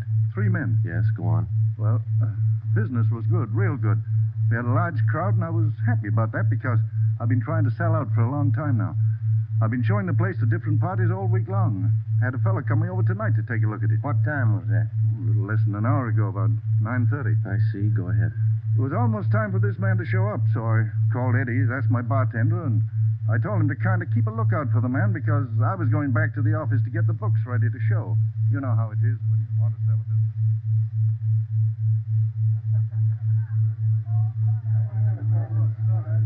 You'll watch for him, Eddie? You bet I will. If you want me, I'll be back in the office. Keep your mouth shut and stand still. Huh? You own this bar, don't you? Well, yes. What is this? You're the boy we want to see. Which one of you? All 3 of us. What's going on? What's it look like, genius? It's a stick-up. I haven't any money. You go to the bank on Thursdays, don't you? Well, I made my deposit today instead. I've been watching you for a month now. Don't give us that. You go to the bank on Thursdays. Now, come on, hand it over. I'm telling you the truth. I usually go on Thursdays, but I went today instead. You're lying, Ace, and we ain't got much time. Look, you can have all the money I've got on me. I think it's about 200. But that's all I have. Here. Why argue with him? Take what he's got and we'll shake the customers down. No, please don't do that. You got my money. Isn't that enough? No, it ain't. Oh. Come on, let's go out front. That's about all I remember, Sergeant. When I come around, I was lying on the floor of my office. You better have somebody take a look at that cut on your face. Yeah, I'm going to right away. There's my bartender. He saw the fight. What's his name, Eddie? Yeah. Eddie. Yes, sir? These men are detectives, Eddie. Will you tell them what you saw? Oh, it was pretty rough. And tell us what happened when they started to shoot. That fellow the coroner just took out of here sure was long on nerve. Took on all 3 of them single-handed. Tell us what you saw. You ought to get that fellow's name. Sure had a lot of nerve. Took over just like he was a cop. He was a cop. Now, what did you see? I pegged him for a cop. Well, he was sitting up at the bar. Been nursing a bottle of beer for about an hour. I was keeping an eye on the front door, watching for this fellow the boss wanted to see, so I didn't see the 3 hold-up men come through from the back, but I heard them. All right, let's knock it off. You can all see this shotgun. Anybody make a move, and I'll blow your head off. Demons cover the front door. Got it. Sickle, shake them down. Okay, gents. You guys in the band, keep that music going. The rest of you people turn around and face the bar. Put your hands on top of the bar and leave them there till we tell you to move. Come on, hurry up. Knock it off. Okay, Sickle. We'll take your money, your watches, anything else you got. Now, don't try to be cute and hold out. All right, you, take off the watch. I'll get your bill for. You, lady, let's have the rig. This man they call Sickle went right down the line, took everything he could lay his hands on. This cop, your friend, was facing me at the far end of the bar. He was standing there just like the others. He kind of leaned toward me a little. Can you see the guy with the shotgun? Yeah. Where is he? Center of the room. The other guy still at the door? Yeah. Got his gun out? Holding it in his right hand. How far down the line is the other guy? About 10 people away. Hey, you 2 down at the end there. Knock it off. Hurry up, Sickle. Doing the best I can. Come on, let's have the purse, lady. You, next to the lady here, get the watch off. I'll take this wallet over. How far away now? Getting closer. But we better set up like he says. I'm going to take the one with the shotgun first. I'll blow you to pieces. I got a gun. How far away is that guy now? I thought Jans told you to shut up. All right, Sickle, try to move and I'll break your back. Let me go. Go ahead and shoot, Jans. Let me go. Sickle. All you people at the bar, down on the floor. Okay, you with that shotgun. Grab it. Demas, can you get a shot at him? Not without hitting Sickle. Come on, you. I'm waiting. You got us all wrong, boy. We like Sickle, but not that much. The cop was holding sickle as a shield. When the big guy let go of the shotgun, both the cop and sickle ducked. The cop didn't get hit. This man's sickle fell over on his face, grabbed at his arm. The man with the shotgun went down on one knee, holding his stomach. The man at the door took a shot at the cop, but he missed. Then the cop fired 3 shots at the man by the door. Looked like the first 2 missed, but the last one caught the man in the leg and he went down. Well, by this time, the big guy with the shotgun had recovered enough to hold his weapon again. I tried to warn the cop. Look out! The guy with the shotgun! I see him. The cop pointed his gun and pulled the trigger, but he was out of shells. Boy, Sergeant, my stomach knotted up when I heard that hammer fall against those empty chambers. The cop threw his gun at the guy with the shotgun and then ran right at him. You know, it was just as if that cop was trying to run right down the barrel of that shotgun. I glanced at the cop on the floor, then I tried to follow the 3 of them as they made their way out of the bar. They jumped into a car out front and drove off. As a kid, I used to watch Bill Hart take on a whole gang in the movies, but this way, right in front of my eyes, Sergeant, he was an awful brave guy. Did you get the license number to their car? No, I didn't. I couldn't see very well. You got a pretty good look at all 3 of the men, though, didn't you? I believe I'd recognize any of them. Thanks, Eddie. What's your last name? Bowers. Eddie Bowers. Got that, Ben? Yeah. You'll be hearing from us, Eddie. We may want you to look at some pictures for us. Glad to help any way I can, Sergeant. I hope you get the men that shot this cop. You're sure going to try, aren't you? Yeah, Eddie. We're sure going to try. The next step was for Ben and I to make a complete report to Chief Ed Backstrand. They got Lindsay, huh? That Fred Lindsay an auto theft? Yeah, that's right. Good cut. You say he wounded 2 out of the 3 in that holdup? Yeah. That means they'll have to have medical attention in a hurry. We'll check all the small hospitals, cover all the drugstores to get a line on anyone who's bought medical supplies in the last hour. As soon as medical detail notifies Miss Lindsay, I'd like to go over and see her. Smith from the medical detail's out there now. By the time you get back, we may have a flash in the drugstores or hospitals. We'll be back in 30 minutes. Call them when you get out there. Right, Ed. You might carry this with you. Yeah. I'm sick. I'm sick to my stomach about this thing. I want you to get those 2-bit punks. I don't want them to see another sunrise. Got that, haven't you? Yeah, Ed. Let's go, Ben. Chandler? Yes, sir. Put out an APB. Have communications broadcast the descriptions of these suspects every 30 minutes until further notice. Get that to communications right away.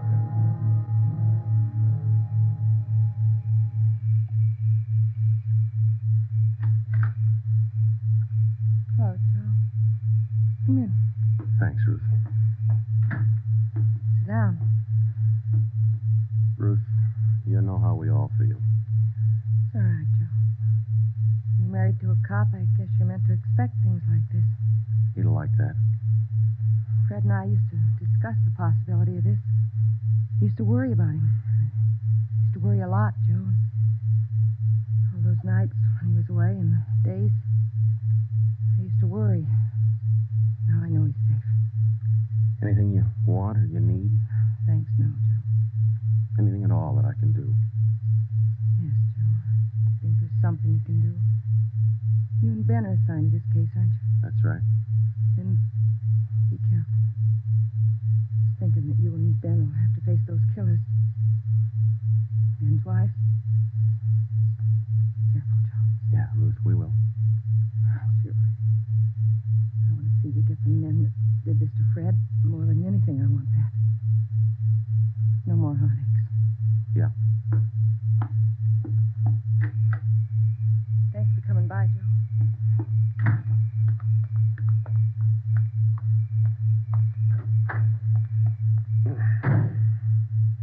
How'd you take it, Joe? Let's go.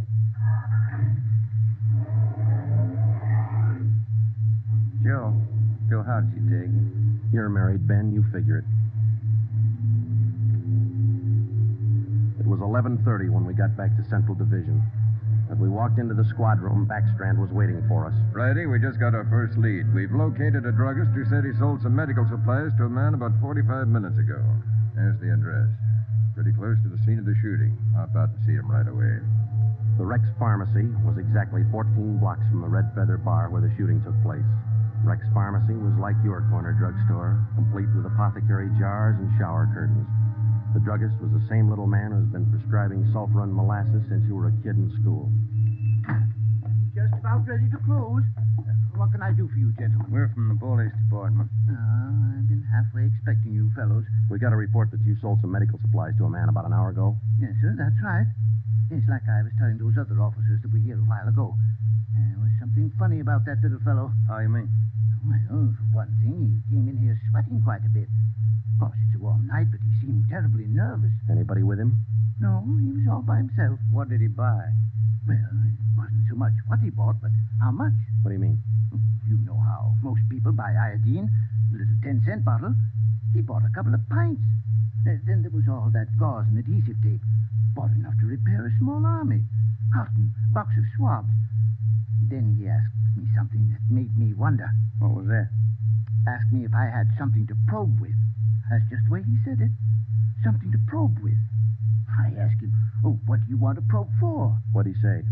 Said a splinter. I told him a sewing needle would do the trick. He said, forget it, and then he paid me and walked out. Could you describe the man? He was a small man, dark.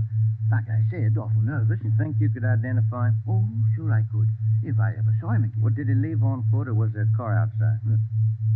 Left in a cab, parked right out in front. Couldn't miss it. Did you happen to take down the license number? Well, no, I didn't. But I did jot down the taxi cab number. Would that help? Taking down cab numbers isn't exactly in a druggist's line, but because he had the presence of mind to do that one small thing, we accomplished in 10 minutes what could have well taken as many weeks. Maybe with this small wedge, we could do what Backstrand wanted us to do. Get the killers before another sunrise. Well, it was close to midnight when we stepped into the drugstore phone booth. I called the cab company, got the night supervisor. I gave him the number of the cab, and he checked his location chart. Cab 375 was operating out of a stand at Wilshire and Greenhaven. It was the right driver, and he remembered the fare. Sure, I know who you mean. A little guy seemed in a big hurry. It was a long fare, though. I took him out to Inglewood. Wait till I check my log sheet. I'll give you the exact address.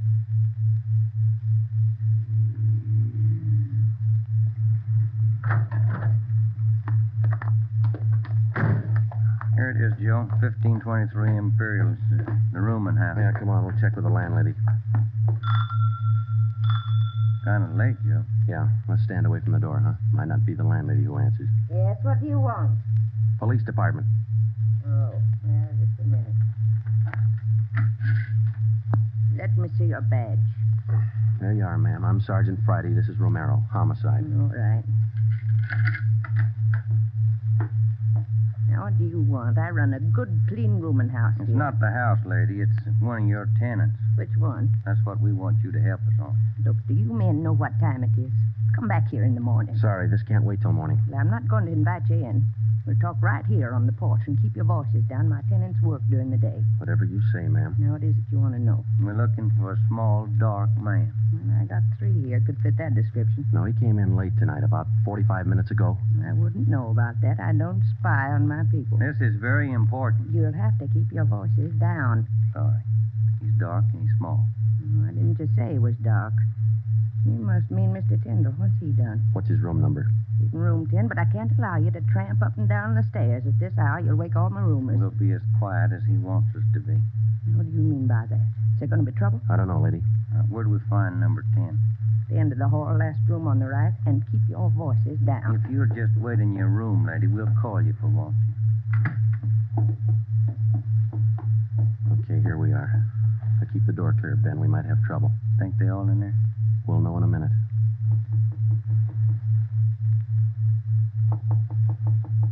Who is it?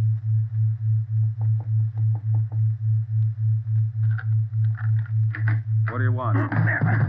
Police department. I'll try this closet, Joe. What do you want with me? What are you looking for? Closet's empty. What'd you say your name was? Tyndall, Bob Tyndall. New name, but same face, huh, Joe? Yeah, how long you been out of jail, Tenny? My name ain't Tenny, it's Tyndall. Your name's not Tyndall, it's Sam Tenney. We sent you up on a robbery charge 4 years ago, now isn't that right, Tenny? No, it's not right. You got the wrong man. I never been in jail. Yes, you have, because we sent you there. Now, come on. Who'd you buy the medical supplies for? I don't know what you're talking about. Look, Tenny, it's a hot night and it's late, so let's cut out the smart talk, huh? Who'd you buy those medical supplies for? Tenny, look, you're a two-time loser right now. Who are you shielding? You got nothing on me? I ain't done a thing. We can prove that you bought those supplies tonight, and it can go kind of hard on you. so let's open up. I haven't been out of this room all night long. We got a druggist and a cab driver who will make a liar out of you.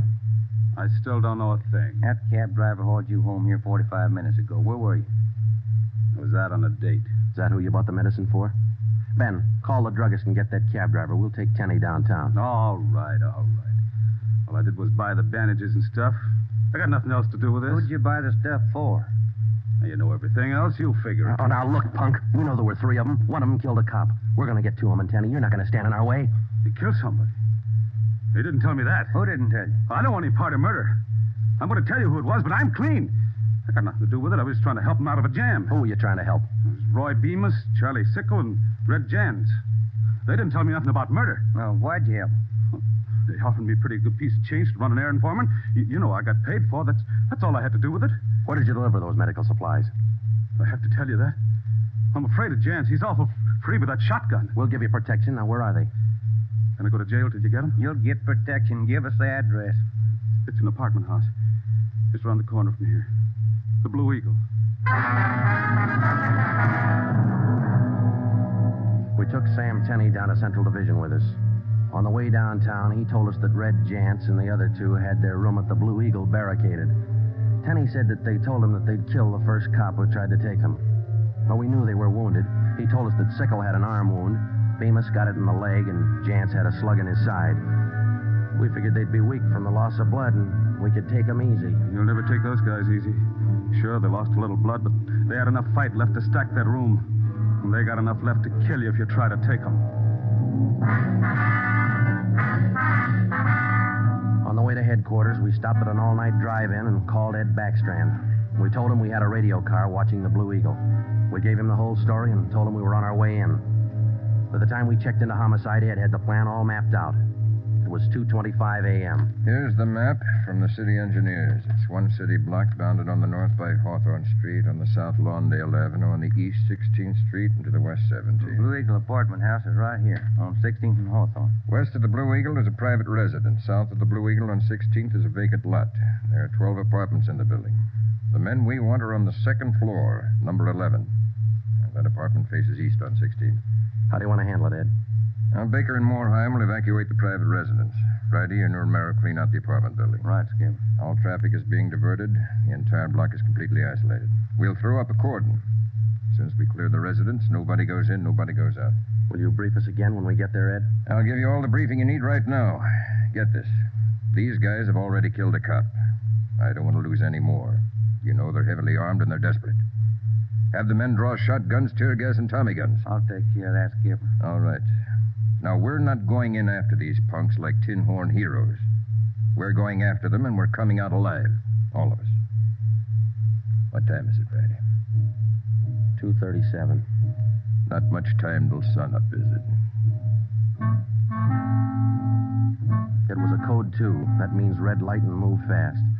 Backstrand figured we needed 6 squad cars, 4 men to a car, the police public address truck, ambulance, and floodlights. Ben checked out the weapons to the men, and by 2:46, we pulled out of the Central Division garage. We slid into the area at 3:20 a.m. The 6 squad cars and the public address truck took up their positions. The floodlights were rigged and ready to turn on at Backstrand's command. The machinery was set to roll as soon as we got the neighborhood cleared. Ben and I evacuated the Blue Eagle apartment house. How many does that make, Joe? Well, we've cleared 9. 2 to go. Here's apartment 10. The killers are right next door. Joe, I'd like to kick that door in right now. Take your time, Ben. We'll get to him. Quiet now.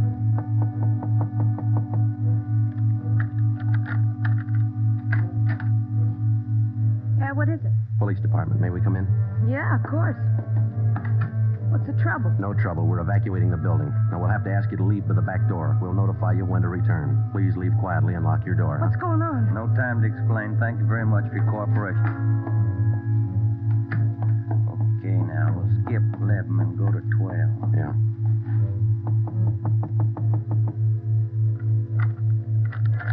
Yeah? Who are you? Police department. Can we come in? Sorry to disturb you at this hour. We're evacuating the building. Please hurry and leave quietly by the back door. You'll be notified when to return. Lock your door when you leave, thank you. It was 4:10 a.m. Everything was set now. The neighborhood was completely cleared. The entire block was empty except for apartment 11 on the second floor of the Blue Eagle. I left Ben to watch the door of apartment 11. I went downstairs and across the street to join the rest of the men. It was Ed Backstrand's show from here on. That's it, Ed. All set. Baker, Morheim, all clear? All clear, Chief. Baker, you and Morheim take 3 men and cover the rear of the building. Right. Is that detail covered Hawthorne Street? They're all set, Ed. How about the vacant lot? Taken care of. The rest of you men? Yeah. Friday and I are going into the building. We'll try to get him to come out now. Johnson. Yes, sir? Come with us and keep us covered. Let's go.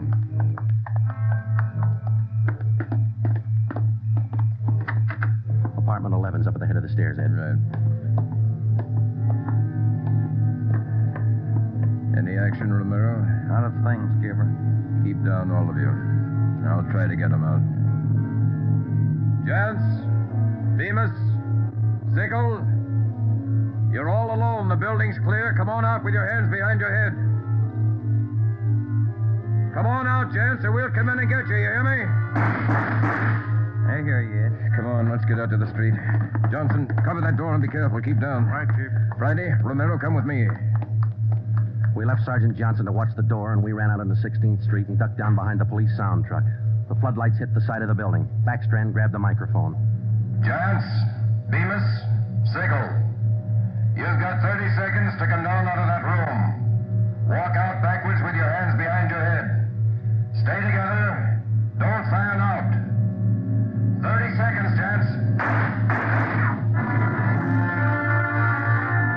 They're making it tough, Ed. Romero, lob some tear gas through that window. Right, Skipper.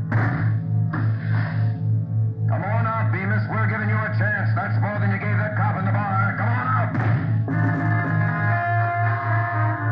That's Jance, Ed. He isn't coming out. They must have got Johnson because they're in another room. Shoot the gas in there.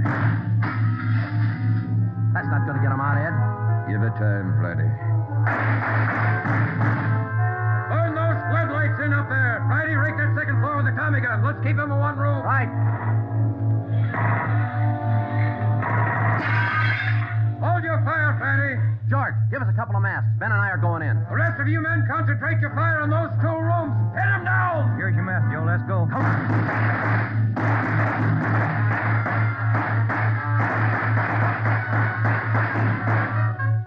Put that mask on, Ben, and keep down. Yeah, wait a minute. Somebody coming down the inside stairs. Duck, Ben. He's got a gun. I got one, copper. Get out of my way. Stop it, you. You haven't got a chance. I'm coming through, copper. Think I stopped him, Joe. Can you see Johnson? No, it's too much gas in there. All right, you 2 up there. We got one of you. The other 2, come on out. Joe, think we got him? I don't know. Can you see Johnson? No, Joe. It's still too thick in there. I'm going in, Ben. Cover me. Come on. We know there are 2 of you up there. Just one, copper. Throw your gun down the stairs ahead of you. Hurry up. Shotgun, Joe. Jance. I see him. I'll take him at the foot of the stairs. All right, I got my hands up. I found Johnson, Ben. All right, Jance, outside. Come on. Move. Put the handcuffs on him, Ben. I'll cover you. How's Johnson? I don't know. Ed, get the ambulance crew over here. Jance, who's this other guy we got? Bemis. How about Sickle? I said just one, didn't I, copper? Never mind the smart talk, Jance. Now just answer the question, huh? Sickle wanted out of it a long time ago, so I let him out. He's upstairs. I let him out the back way. Mean you shot him? He wanted out, didn't he? All right. We'll take him in. Johnson's in the ambulance. I'll see you in the office. Yeah. Right, Skipper.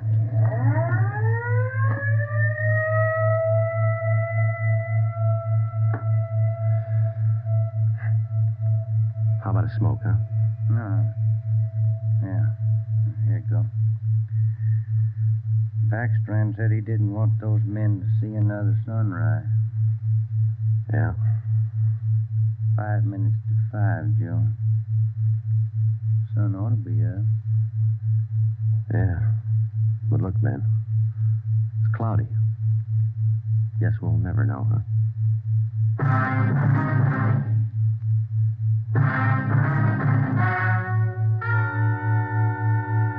The story you have just heard was true. Only the names were changed to protect the innocent. Edgar Red Jans, the sole survivor, was tried and convicted and sentenced to be put to death in the state penitentiary in the manner prescribed by law. You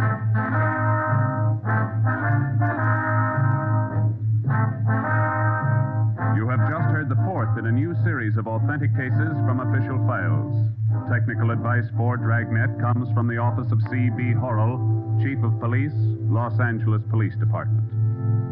Tonight's program is dedicated to radio car patrolman Forrest E. Sawyer of the Denver, Colorado Police Department, who on the evening of March 8, 1937, gave his life so that yours might be more secure.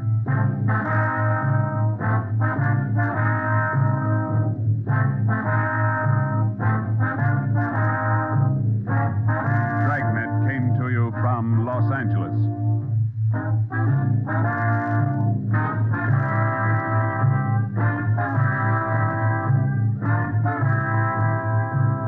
This is NBC, the national broadcasting company.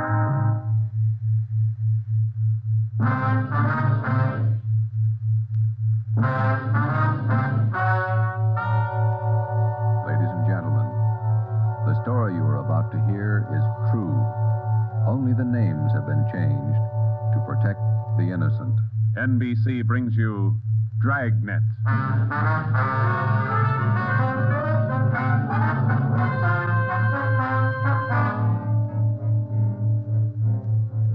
You're a detective sergeant.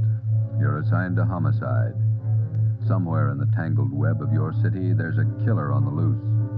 A young woman has been brutally murdered. The weapon, a steel bludgeon. Your job is to get him. Dragnet, the documented drama of an actual crime, investigated and solved by the men who unrelentingly stand watch on the security of your home, your family, and your life.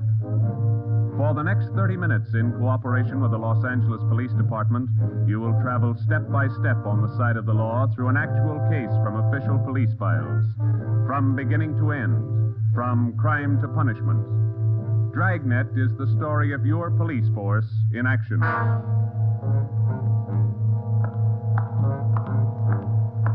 It was Thursday, March 19th. It was foggy in Los Angeles. We were working the night watch out of homicide detail. My partner's Ben Romero. The boss is Ed Backstrand, chief of detectives. My name's Friday. It was 9:14 p.m. when I got to the old Central Jail building, 3rd floor. The crime lab. Hi, Joe. Hi, coming, Lee. Just ran a spectrograph. What'd you find? The paint flake from the victim's head matches that paint on the hunk of pipe. Any prints? The pipe was clean, no latent prints. Well, that figured. Anything else? Got those blood test reports. A couple of slides for you to look at under the comparison mic. Mm-hmm. Thanks, Lee. Oh, hi, Joe. Didn't hear you come in. What's it look like, Ben? Here's the blood test reports. This one is blood found on a piece of pipe. Type A. This one's blood from the victim. Type A. They match. That's right, boys. Doesn't mean too much, though. Did you look at these slides under the microscope? No, not yet. Well, this is your clincher. Wait till I get the light. Okay, take a look. Mm-hmm. Got a make? Yeah, go ahead. Well, this slide here on the right, that's a slice of hair from the victim's head. On the other slide is hair found on the steel pipe. Yeah? She had wavy hair. Both specimens are flat. Same hair, Joe. Got anything on that piece of pipe, Lee? Nothing. Just ordinary steel pipe, 14 inches long. What else you got? The plaster impressions of those footprints we found by the body. Here they are. Crepe sole? Tennis shoes, new ones, size 9, good impression. Ground was soft.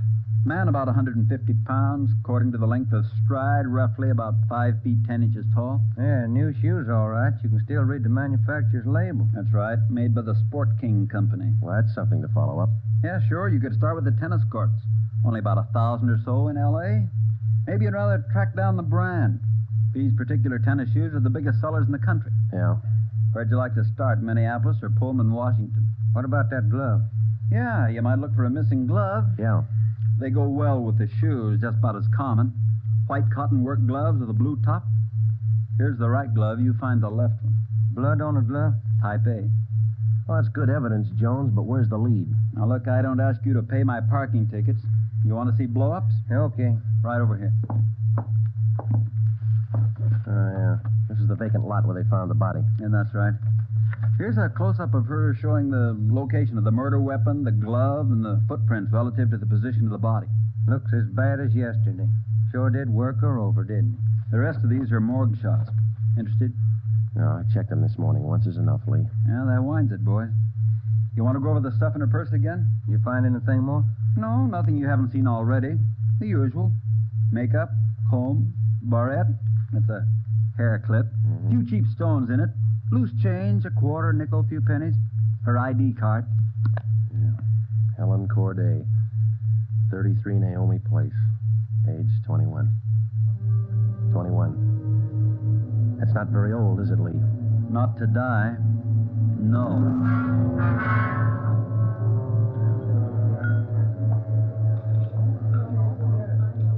Helen Corday. Who could kill Helen Corday? Why? Why do you say that, Mr. Myra? People kill for money. They kill for love. Helen Corday had none of these. No boyfriend? Not in here. No, she was a good worker. 5 different addresses the union sends me 1 month. 5! Did the union send Helen to you? Oh, sure. All the girls come from the union, but none like Helen. Oh, she was sweet, honest, and courteous. Mr. Meyer, did you know anything about her personal life? Only that she was a good worker. Everything else she took home with her from this place. Did she ever mention any men to you? Anyone at all? No gentleman, not one. No. How much money did she make here? I paid her $26.50 a week, every Tuesday. Not much salary for so much work, but the tips are very good here. Nice customers. Mm-hmm. This her home address, 33 Naomi Place? 33 Naomi, yeah, that's right, yeah. Thank you very much, Mr. Meyer, for your time. I wonder what kind of a person does things like that. Who could kill Helen Corday? Everybody liked Helen. Helen Corday? I never liked her. Come on in the office, boys, where we can talk. Never liked her because I never knew her. You the head of the union? I'm just a steward. I know most of the girls. This Corday girl, what'd she look like? Small brunette, about 5'3". Here's a picture. Yeah. Pretty girl, wasn't she? Oh, sure. Placed her out at Otto's place. Nice little Dutch fella. Otto Meyer. That's right. He seemed to think quite a lot of her. Yeah, she was a fine worker. Oh, sure.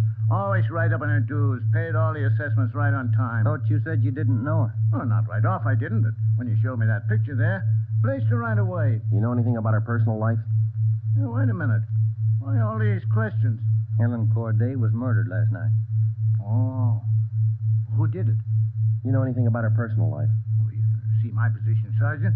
1,200 girls. Check them in, check them out. Just names to me till I see a picture of them. You wouldn't know if she had any boyfriends here in the union? Waiters, busboys? That I wouldn't know. Like I tell you, Sergeant, I never knew Helen Corday.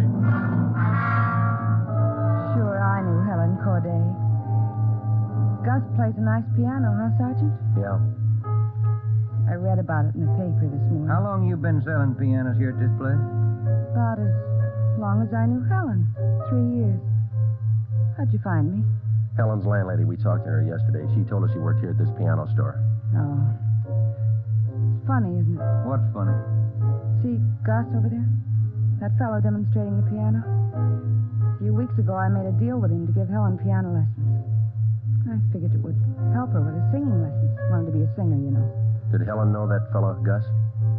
No, she never met him. Who gave her the singing lessons, Miss Olson? She took from Ostrander. Paul Ostrander out on Melrose. A lot of movie people used to take from him. What do you know about her personal life? How do you mean? Does she have any boyfriends? Well, yes. You don't seem sure, Miss Olson. Well, it's just that I don't know. I never asked Helen, but she did have a few dates with Paul Ostrander. I don't think she was serious. How about Ostrander? Gee, I don't know, Sergeant. I don't want to involve anybody. You want to help us find the killer, don't you? Yes, but if you're thinking Paul Ostrander did it, no, I'm sure he didn't kill her.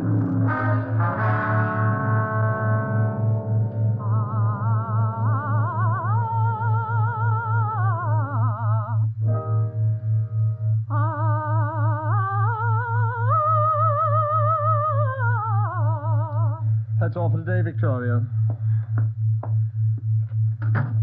No, gentlemen, I did not kill Helen Corday. You gave her singing lessons, Mr. Ostrander. You knew her pretty well? Yes, I gave her voice coaching for about a year and a half. Helen showed a little promise. Not a great voice, a bad vibrato. You knew her pretty well. Why do you say that? Mr. Ostrander, didn't you used to take her out once in a while? No. No, I didn't know Helen socially at all. We know you had dates with her. That's not true. Only times I saw her was when she came here to the studio for lessons. You better tell the truth, Mr. Ostrander. We can prove that you've been out with her. Afraid of the publicity, is that it? Certainly that's it. I have a successful business here. I've spent years building it. Anything like this would ruin me. Then you have been out with her. Only a few times. Nothing serious. I had nothing to do with her murder. Now, that's the truth. Don't you know that withholding information about a thing like this can go kind of hard for you? Yes, I know that. What else could I do? Mr. Ostrander, somewhere in this city right now, there's a guy who beat a young girl to death.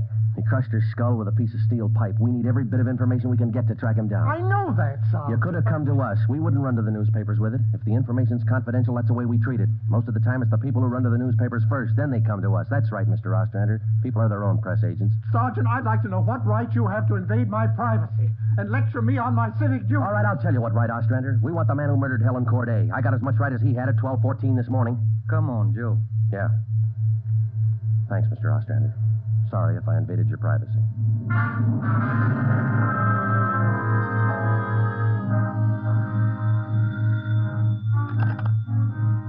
Chief of Detective's Office, Helen. No, I'm sorry, ma'am. You got the wrong extension. Try 2511. You're welcome. Hi, Friday, Romero. Chief's been looking for you. Thank you, Mike. Come on, Joe. Yeah. Hello, Joe. Ben, sit down. What'd you get? A notebook full of notes. A crime lab full of evidence. Nothing to tie them together. These some of the people you interviewed? Yeah, those and about a dozen more we didn't even take notes on. It's hard to figure, Skipper. Everybody seemed to like this girl. Helen Corday. No known relatives. Single, unattached girl, living all alone in the city. Few friends and no enemies. None we can find, anyway. Are you satisfied that all the people you interviewed are in the clear? Well, if we're going to stick to the simple robbery motive we are, the kind of money Helen Corday made wouldn't interest those people. How are you doing on the outside leads? Nothing. If we could just find one hole someplace, anything. All right, now look. You've got a lab full of evidence across the street. You've got a book full of names here.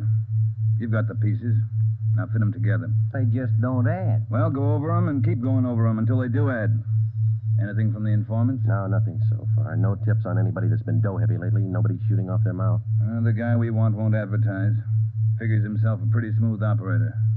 But he probably made a mistake somewhere along the line. We'll find it. Got a hot shot, Ed. Yeah? 3220 Casino. Woman. Probable attack. All right, Friday. You and Ben run it down. We ran down the hot shot call for 3220 Casino. Turned out to be a typical dead-end lead. Her name was Mrs. Lillian Horn. For the past 5 years, Mr. Horn had been paid regularly on Wednesdays. He spent all day Thursday drinking up his paycheck and beating his wife. The call had no connection with the Corday murder. We made the usual call into communications. Unit 80K to Control 1, 80K to Control 1. Control 1 to 80K, go ahead. On that probable attack, 3220 Casino, code 4. 80K, roger. 80K to Control 1, KMA 367.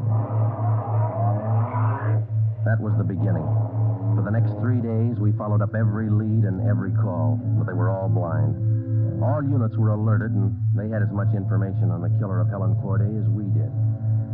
Ben and I cruised throughout the entire Central Division. We covered every probable call that might have some connection with the murder. Attention, Unit 41R. 1654 Swanson Terrace. A woman. Victim of probable attack. Code 3.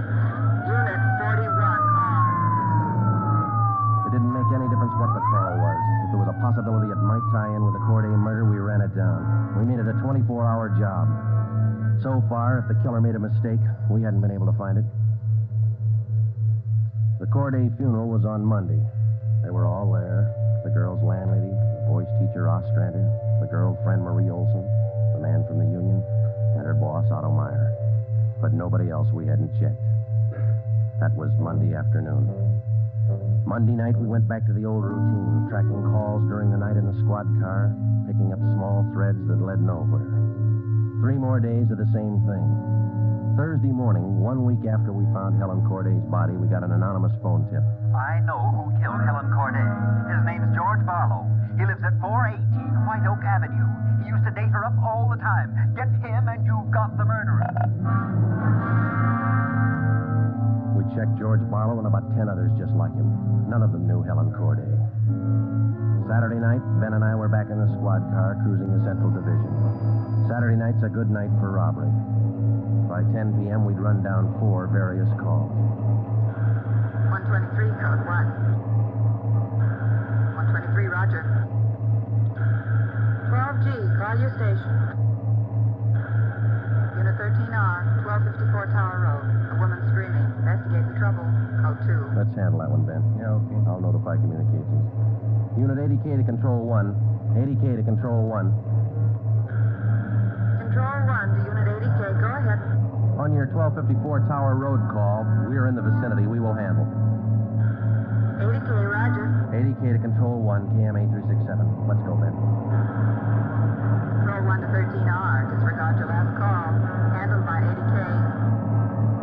Yeah, it should be right about here. Oh, here it is. 1254. That man is trying to kill me. He's running down the street. Where? He's getting to that car. He tried to kill me. Come on. Where'd he go, Joe? Turn right at the next corner. That's him up ahead. He's got a good lead on us. Hit the siren. He's gaining, Joe. Took a left at the next corner. Oh, he isn't going to stop. Close in as tight as you can, Ben. Down to the floor now. Swing out to the left a little. I'm going for his tires. Right. All right, that'll slow him down. Pull up on him. Yeah. All right, you. Keep both hands on that wheel and get over to the curb. Cover me, Joe. Right. Out of that car, mister. Shake him down. Hey, take it easy, will you? I haven't got a gun. Put the cuffs on him. Hey. Well, you boys work fast. What am I do with the gas chamber? Just save that, mister. It's pretty rough treatment for speeding. All right, come on, you. Look, I got a right to know where you're taking me. What's the charge? We'll let the girl tell you. What girl? You just sit there and be quiet, huh? Oh, I know where you're going. The place back on Tower Road. Well, I asked to use the phone. The girl slammed the door in my face. I don't know what you cops are trying to prove. I just wanted to use the phone, that's all. I even tried to scare her a little. I told her I'd hit her over the head if she didn't let me use the phone. It's a laugh, huh? All right, you get out. Yeah, I suppose so. Get out. Hey. I got nothing to hide. That little girl's gonna lie. You know that, don't you? Who's there? Police officer. It's the man. That's him. He tried to kill me. His full name's Frank Philip Larson. Had no previous record. This the girl's report? Yeah, that's it, Skipper. Judy Scott. How old is she? He's 19. He's a babysitter. Real tough boy, isn't he? Forced his way into the house, beat her about the neck and arms. A tire iron. We found it in his car. Jones is running it through the crime lab. Asked her if she had any money. She told him no. Struck her again. Where's this Larson live? Hotel out near Santa Monica. He's a clothing salesman, Ed. Works for a big men's store, Burns & Company. According to the house book sales record, he bought a pair of tennis shoes 2 weeks ago. Weighs 158 pounds, 5 foot 11 inches. Tennis shoes are missing. They're not in his hotel room, and he's not wearing them. What else did you find? A rhinestone. You mean a pin? No, just a small loose stone recovered from the rug in Larson's room. Crime lab got it? Working on it now. Head, I think.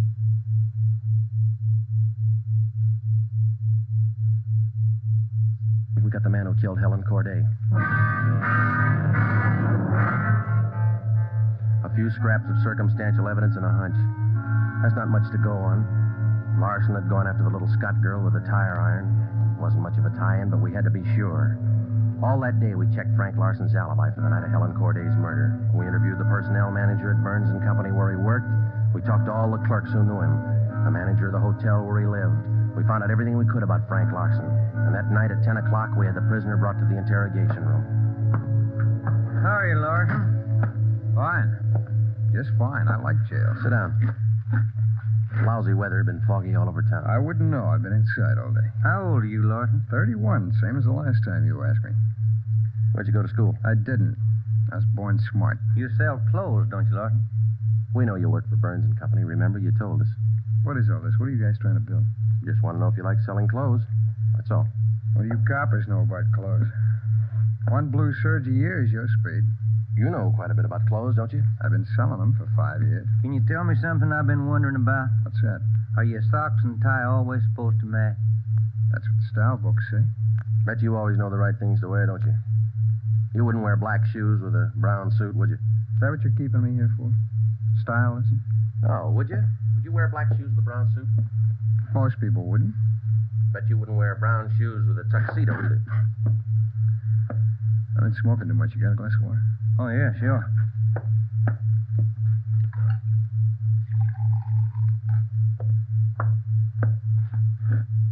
There you are, Larson. Thanks. That's good and cold. How about it? Would you ever wear brown shoes with a tux? Nobody would. That's a navy blue flannel you got on there, isn't it? Yeah. It's a good-looking suit. Stop around sometime. Get you a good deal. Suit like that flannel there you're wearing, you'd never wear tennis shoes with an outfit like that, would you? What do you think? I think you did. I think you wore them the night you killed Helen Corday. Who? Maybe you didn't have the blue suit on, but you were wearing tennis shoes, Sport King, size 9. Sell for $5.95. You picked them up at a discount. Cost you $3.25. Where'd you get that? Out of the house book, Burns and Company.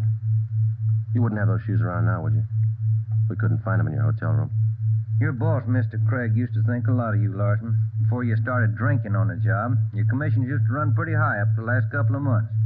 What happened? That cheap rye get to you? Well, you two really nosed around, didn't you? When are you going to tell me what I eat for breakfast? Cornflakes, cup of coffee, donut, sometimes 2 donuts when you're hungry. Elsie waits on you at the Royal Cafe. She gets a dime tip. Can I have some more of that water? Help yourself, there's a cooler. They're good and cold. How about it, Larson? Where are the tennis shoes? They wore out. In 3 weeks? Can't be very good tennis shoes. No, they didn't wear out. What'd you do with them? You know all the answers. You figured it out. We know you bought the tennis shoes. We don't know where they are now. We know you had them. Size 9. 3 feet from the body of Helen Corday, we found 2 size 9 footprints made by a pair of Sport King tennis shoes. We figured the man weighed about 150 pounds. You weigh 158. Figured he's about 5'10". You're 5'11". You come awful close to being the same build as the man who killed Helen Corday, don't you, Larson? And you wear the same size tennis shoes, same brand name. A lot of people wear 9s. It's the average size. They sell a lot of Sport Kings, too. Everybody wears them. If we could find your pair, might make a difference. Doesn't mean your tennis shoes made the prints with the body. Doesn't prove it didn't, neither. What'd you do with them, Larson? I threw them away. That's too bad. Might make a difference. No, what difference could it make? I threw them away, that's all. Now, how about the mate to this glove? I never saw it before. Found this right-hand glove by the body of Helen Corday. Just an ordinary cotton work glove. Everybody wears them. If we could find the missing left glove, why, it might make a difference. Size medium. That's average, too, isn't it, Larson? I never sold work gloves. I wouldn't know. No, but you bought work gloves, haven't you? Not a pair of those. Mean like this, don't you? We only got one. What kind of work gloves did you buy? I didn't buy any. You just said you did. I never said I bought any work gloves. You bought tennis shoes, though, didn't you? I told you I bought the tennis shoes. Didn't I tell you I bought them? No, you didn't tell us. We told you. Found out from Burns and Company where you worked. All right, you told me. I bought them. You know that. Same kind of tennis shoes that made footprints by Helen Corday's body. It wasn't me. Then why won't you tell us what you did with them? I've already told you I threw them away. They were only 3 weeks old. Must have worn out awful fast. I didn't say they wore out. They got too dirty. No, you told us they wore out. Remember, Larson? I don't remember what I told you, but I don't have them now. We know you don't have them now. Where are they? He told us. They got too dirty. Right, Larson? Yes. Yes, that's what I said. Anyhow, you haven't got them now. No, I haven't got them now. All right, now, just for the record, Larson, which was it? Did they get too dirty or did they wear out? Whatever I said before. You said both before, Larson. All right, I said both. You haven't got anything on me. We got that little Scott girl statement from last night. She says you tried to kill her. She's lying. I told you she'd lie, didn't I? I only wanted to use the phone. She says you hit her with a tire iron. Did you hit her with that iron? No, I only tried to scare her. I didn't hit her with anything. Then how'd you get those marks around her neck and arm? Police doctor says they were made by that tire iron. I don't care what your doctor says. I didn't hurt her. Now, what do you mean, Larson? You didn't hurt her or you didn't hit her with that tire Neither iron? one. I just wanted to use her phone. How'd you know she had a phone? I didn't know if she had a phone. I just went up to find out. To find out what? To find out if I could use her phone. Thought you said you didn't know if she had a phone. I don't know anything the way you twist everything around. Sorry, Larson. We only want the truth. How about a cigarette? Yeah, I could use one. Here's the light. Larson, where were you Wednesday night, March 18th?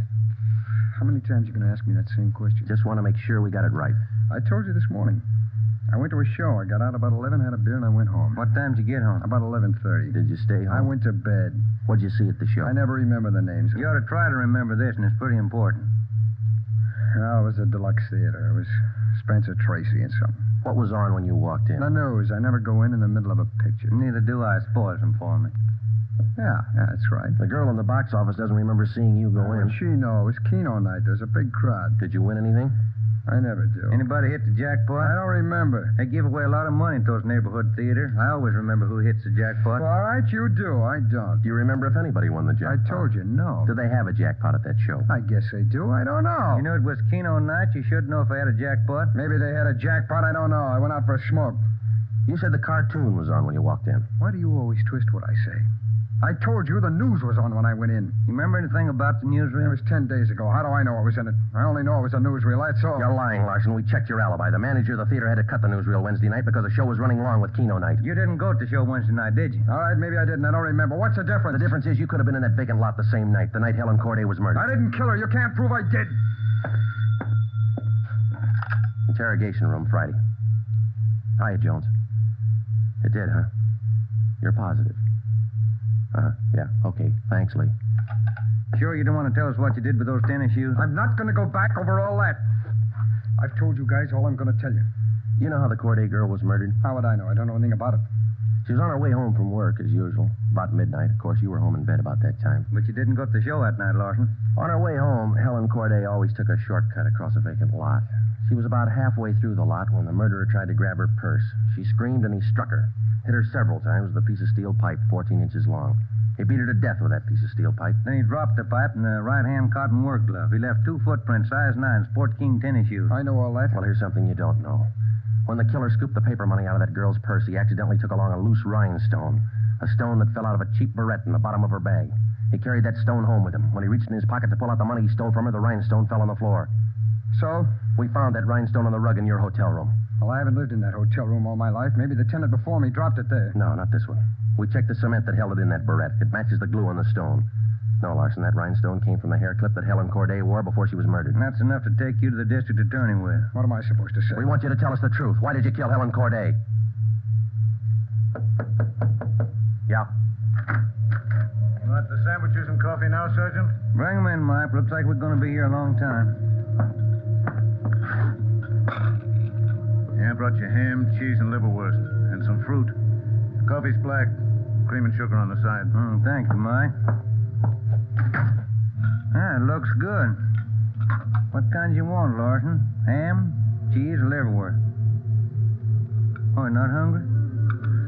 Okay. Sandwich, Joe? No, thanks. I think I'll have an apple, huh? Yeah. Okay. I fixed you a plate there, Larson. Coffee's right here.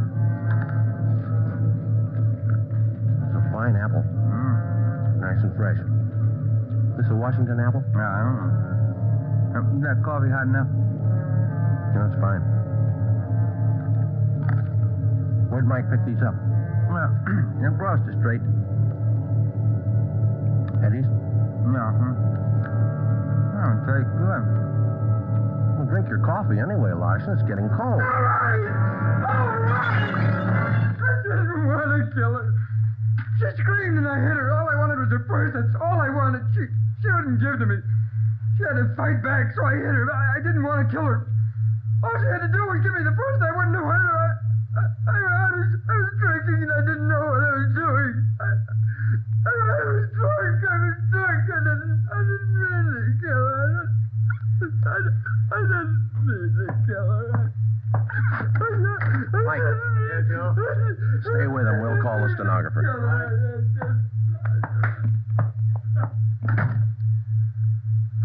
See you tomorrow, Joe. Good night. Yeah. Sour racket, huh?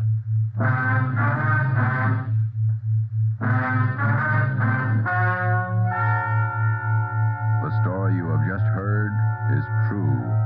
Only the names were innocent. Frank Philip Larson was tried and convicted of murder in the first degree. He was executed in the lethal gas chamber at the state penitentiary.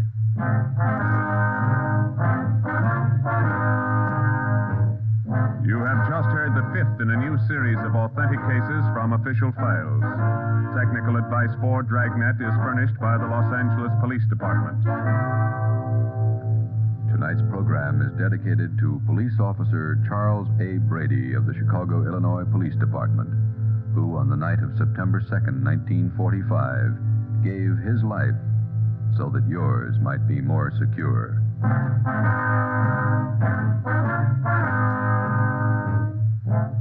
Dragnet came to you from Los Angeles. This is NBC, the national broadcasting company.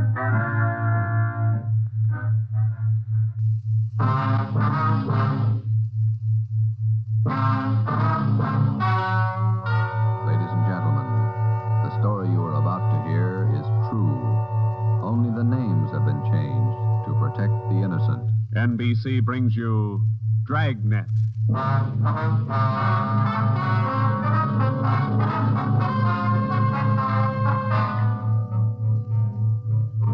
You're a detective sergeant. You're assigned to robbery detail.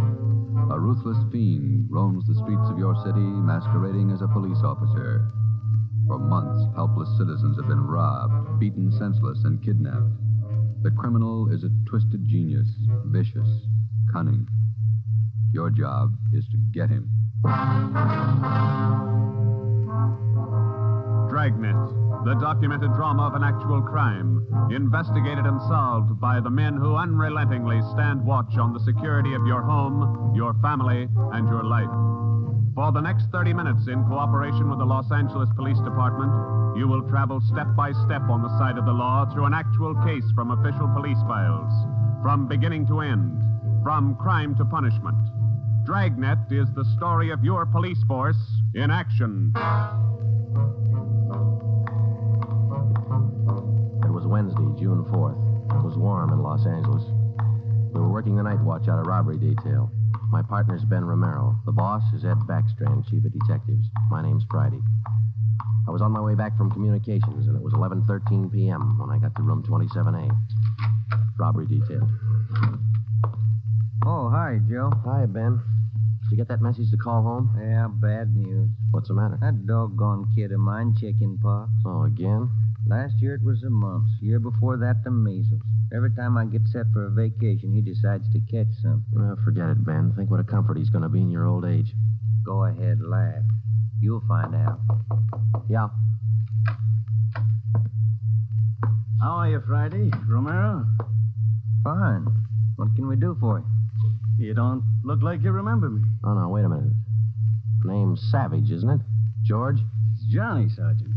Johnny Savage. Remember now? Oh, sure. Those liquor store robberies out in the Wilshire district. About 6-7 years ago, wasn't it? 10 years, Romero. You ought to remember that. You were at the trial.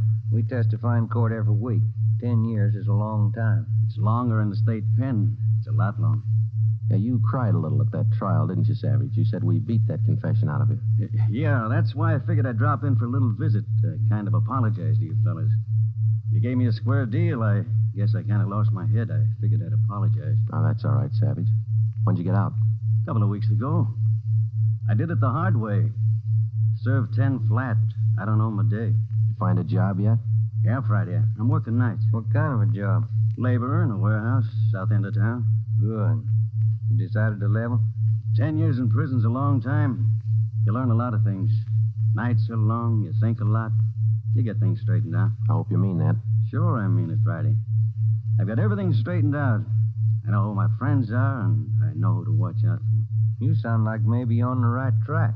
I got it figured, Romero. Not like you two fellas. You caught me red-handed, and you sent me up for 10 years. Well, you did all right, Savage. 5 armed robberies. You got off pretty easy. You got a break, Savage. Make the best of it. Sure, I'm not kicking. 10 years, a real break. That's right. Well, just dropped in for a little visit. Maybe I'll see you fellas sometime. All right, Savage? Keep your nose clean? Sure. No hard feelings. No? You just took 10 years of my life, that's all. There's no such thing as a man going through prison without changing. And Ben and I have seen him switch in both directions. Some men learn their lesson after they land behind bars, and when they're released, they turn into good citizens. Johnny Savage was sour. We made a mental note to check him out later on, and then we went down to the record bureau and pulled his coming out mug. That's about all we had time for, because about an hour later, we started to get busy. Hot shot, Joe. Grab it. On the corner of Selma and Naples, the drugstore, 211 and probable attack. On the corner of Selma and Naples, 211 and... What you got, Joe? Selma and Naples, 211 and attack. Come on.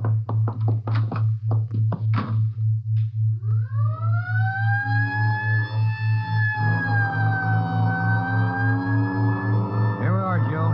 Over there on the far corner. Yeah. All right. Come on. We got the story from the victim, the store owner, Mr. Thomas. For the most part, it was the usual rundown of an early morning holdup. There was only one exception. Oh, I've had young hoodlums try to hold me up before, but there was nothing like this one. How you mean, Mr. Thomas? Well, he came in here just before closing, and ordinarily I'd have kept an eye out because that's the time to look for him. But this fella came to the door and said he was a policeman, so I let him in. He looked like a cop. Barged right up to me and the wife behind the counter and pointed a gun. And she screamed, and he hit her in the face with the butt of the gun. Sergeant, it was horrible. That's the way it started, and that's the way it kept going. Because most of the victims and most people don't realize that as a citizen, they have the right to check on police officers' identification when in doubt. After we got the story from Mr. Thomas and checked the store in the neighborhood, Ben and I headed back for the office. Attention, all units. At the end of North Baxter Road near Hillcrest, victim of 211 in slugging. Car 7172, take the call. Code 3. Attention, all That's 4 blocks away from the last one. Let's roll on it, huh, Ben? Right, I'll hit the siren. You get the light. By the time Ben and I got up to the end of North Baxter, the men from car 71 were already there. The victim was telling his story. His face looked like it had been through a meat grinder. We're just shifting the car into second to make the hill when I hear this siren behind me, and I see this red light flashing in the side view mirror. Well, naturally, I pulled over to the curb, and I was just reaching for my driver's license when the cop runs up, yanks me out of the car, and starts clubbing me in the face with the butt of his gun. Did you get a look at him? Think you can describe him? No, I'm afraid not. He swung me around and kept me staring into that red light on his car all the time he was beating me. After a while, everything just went black. When I woke up, my wallet was gone, all my money's... 45 minutes later, Ben and I were interviewing the third victim, a young housewife out in the Wilshire district. Same trademark. I tried to tell him, Sergeant. I tried to tell him I didn't have any money, but he wouldn't listen. He kept holding me by the throat, beating me with his fist like he enjoyed it. Beating me. Yeah, all right, Mrs. Jameson. Could you tell us how he got in the house? He came in the front door and rang the bell. I opened the door, but I left the burglar chain on. He said he was a policeman. So when he demanded I open the door all the way, I did. Then he grabbed me. And you can't describe the man for us, Miss Jameson? He was tall, and he had dark hair and big hands. That's all.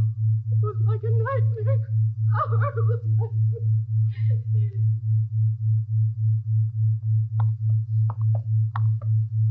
Tall, dark hair, big hands. Your guess the same as mine, Joe?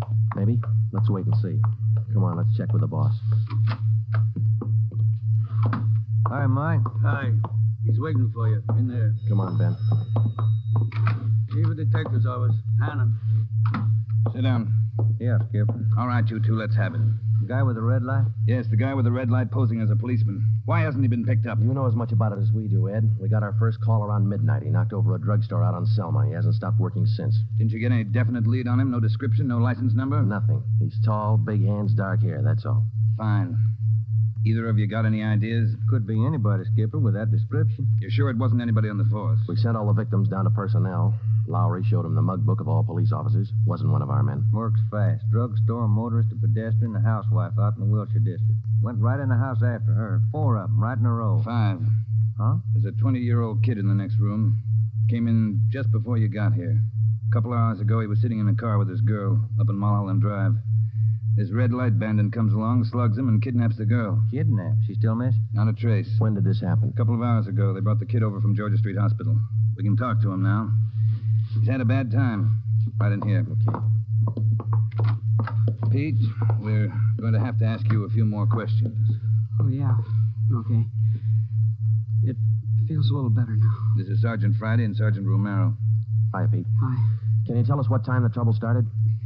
Oh, about 10:15, 10:30. Sally and I were sitting in the car talking about where we were going on our honeymoon. We're going to be married next month. And then this car pulls up behind us and starts flashing a red spotlight on us, and a guy runs over and pulls open the door. He said he was a cop. Did you get a good look at his car, Pete? I think it was a black sedan. Did you get a look at the man, Pete? No, I didn't. It was pretty dark, and he kept me staring into that red spotlight. It all happened so fast. Then he started slugging me, and I went down. What happened then? Well, the next thing I knew, Sally was screaming. He had one hand on her throat, and he had her backed up against the side of the car. He was beating her with the other hand. Some kind of a short billy club. Well, I got up and I started for him, and he slugged me again. When I came to, Sally was gone. Anybody check the area up there, Ed? Yeah, Davis and Griffin. Didn't find a thing. Oh, Sergeant, you gotta find it. You got to. I wouldn't know what to tell her folks. I wouldn't know what to say. That's all right, Pete. We'll find her. You take it easy. Got a hotshot, Ed, up on Summit Road near Westmore. A woman, unconscious. Ambulance follow-up. Possible dead body. All right, Hannon. Look after Pete here. Friday, Romero, let's go. Up ahead, Romero, to the right. Okay, Skipper. Yeah, there's the ambulance and the cruiser car. Sure a lonely-looking spot. All right, come on. Hiya, Doc. What'd you find? Hiya, fellas. Right over here. Just gonna take her in. Where'd you find her? Over there, by the side of the road. Somebody driving by saw her. They called us. Any identification? This bracelet on her wrist. To my dearest Sally and Pete. December 25th, 1947. That's a girl, all right. What are the chances, Doc? I wouldn't bet on them. Pretty bad shape. Well, have you seen enough? Yeah. Friday, Romero, call the crime lab and check the area for footprints and tire tracks. I'll ride back in the ambulance with the girl. If she regains consciousness, I want to talk to her. All right? Okay, Ed. I'll meet you in the office by 8:30. We're working straight through till we get this guy. See you at the office, Skipper.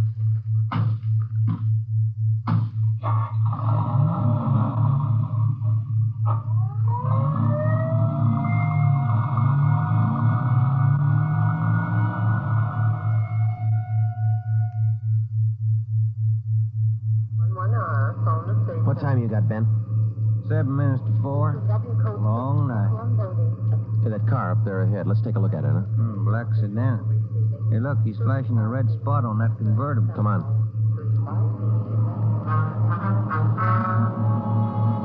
He sees us, Joe. He's pulling away. Get that gas pedal down to the floor. Already there. He's turning off right. Hit the siren. I'll get the light. We're gaining a little, Ben. Next corner to the left. It's a fancy driver. Try the alley up ahead to the left here. Must have turned up that cross street. Get through the alley and double back on him. Right. There he is, Ben. Look out. Watch it, Joe. Watch it. He's going to ram us.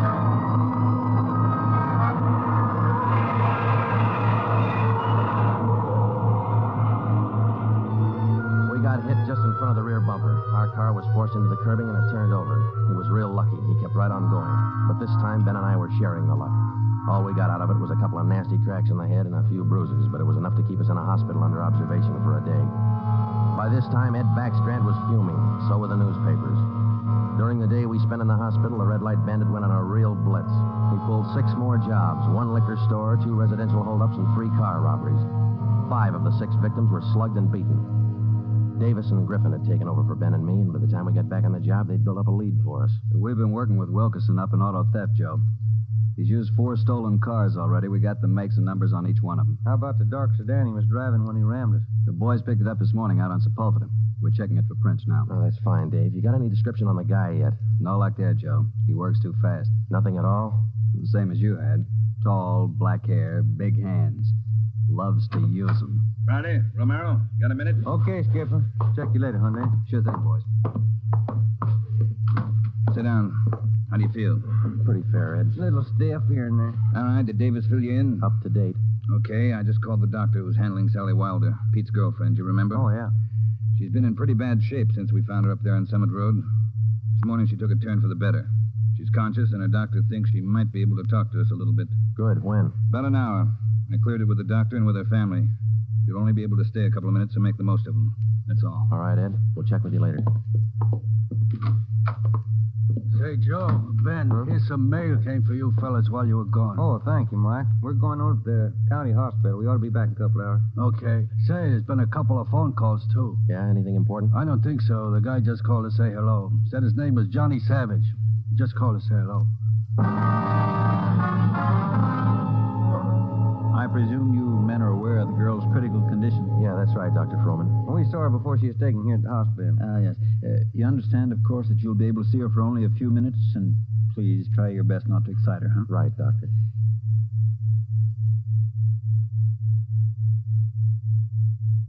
Sally isn't able to talk. Bad mouth and face injuries, so your questions will have to be answered simply yes or no and nod of the head. Okay, we got you. We only have a few questions, and we want to know if she can identify the man who beat her from these pictures we've got here. All right, Sergeant. This way, please. Thank you.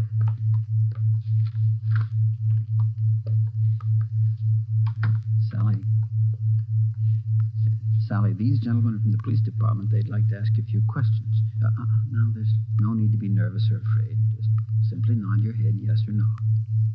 That's fine. All right, Sergeant. Sally, did you see the man who attacked you? Yes. She says yes. Did you get a good look at his face? You did. All right, Sally, now you can answer these three together, just yes or no. Was he tall? Did he have dark hair? Did he have large hands? He did. Ben? Oh, yeah, Jim. Hand me the folder. Here you are. Thanks. Now, there's just one more thing, Sally. I'm going to show you some pictures now. Take all the time you want before you make up your mind about each one. If you recognize any one of these men as the person who attacked you, just nod your head, all right? All right, that's fine. Good. Here's the first one. No? All right, here's the next one. No. How about this one? No? All right, here's another. Do you recognize him? This was the man? Are you sure, Sally? Thank you. That's all. Let's go. Did you find what you wanted, Sergeant? Yes, Doctor, we did. Here, it's this one. Nice-looking chap. Who is he, Sergeant? His name's Savage, Dr. Froman. Johnny Savage. When we got back to the office, we checked in with Ed Backstrand. In 5 minutes, an all-points bulletin and a full description of the suspect was broadcast to every radio car, every motorcycle officer, to every sheriff and law enforcement agency in Los Angeles and Southern California. By nightfall, the manhunt was on. More than a dozen extra patrol units were called in for duty that night, and when they pulled out of the police garage, the name, the picture, and the full description of Johnny Savage was in the possession of every officer. The same for the patrolmen, whether they walked a beat downtown or out in the residential areas. The picture of Johnny Savage went with them. Everything was done that could be done. On the second night of the manhunt, far out on the edge of town, Johnny Savage, the red light bandit, got his 12th victim, a 63-year-old storekeeper. Attention, all units. 939 Markham Street, near Clark. 211 and slugging, code 3. Ambulance dispatched. All units. 939 Markham Street, near Clark.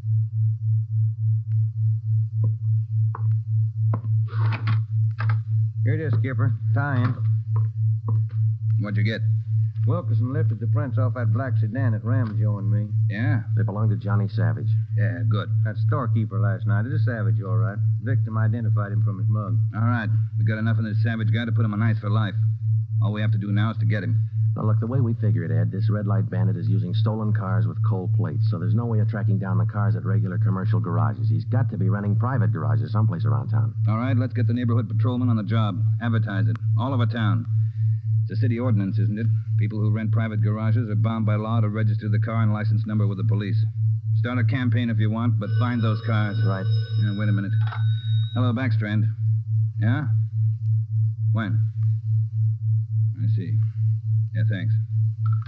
What is it, Ed? It was the hospital. About the girl, Sally. Sally Wilder? What about her? She died 5 minutes ago. That night, everybody went back on the job as usual. The cruiser cars, the patrolmen, the motorcycle officers, and about a dozen decoy cars. Armed policewomen riding alone in cars or parked in lonely spots with a police officer escort. Our car, 80K, was still in the garage for repairs, so they assigned us another one. And we started to make the rounds. Everything was usual. Except one thing. We weren't tracking down just a thief anymore or a sadist who liked to beat people's faces in. We were out to get a murderer. It was a perfect night for the suspect. Dark, no moon. I gave Ben 2 to 1 odds, and I put up $5 that we'd get Savage that night.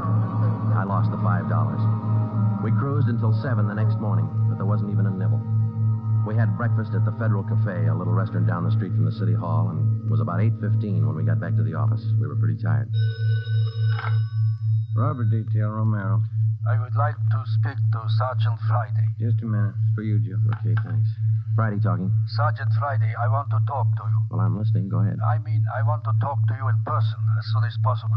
Can't you tell me over the phone? What is it? I cannot tell you over the phone. It is very important. Can you come now? Well, now, look, mister, I'm awful sorry, but we're very busy down... 554 Ramona Avenue. Can you come now? Well, what's this all about? Who is this speaking? My name is Carl Savage. My son's name is John.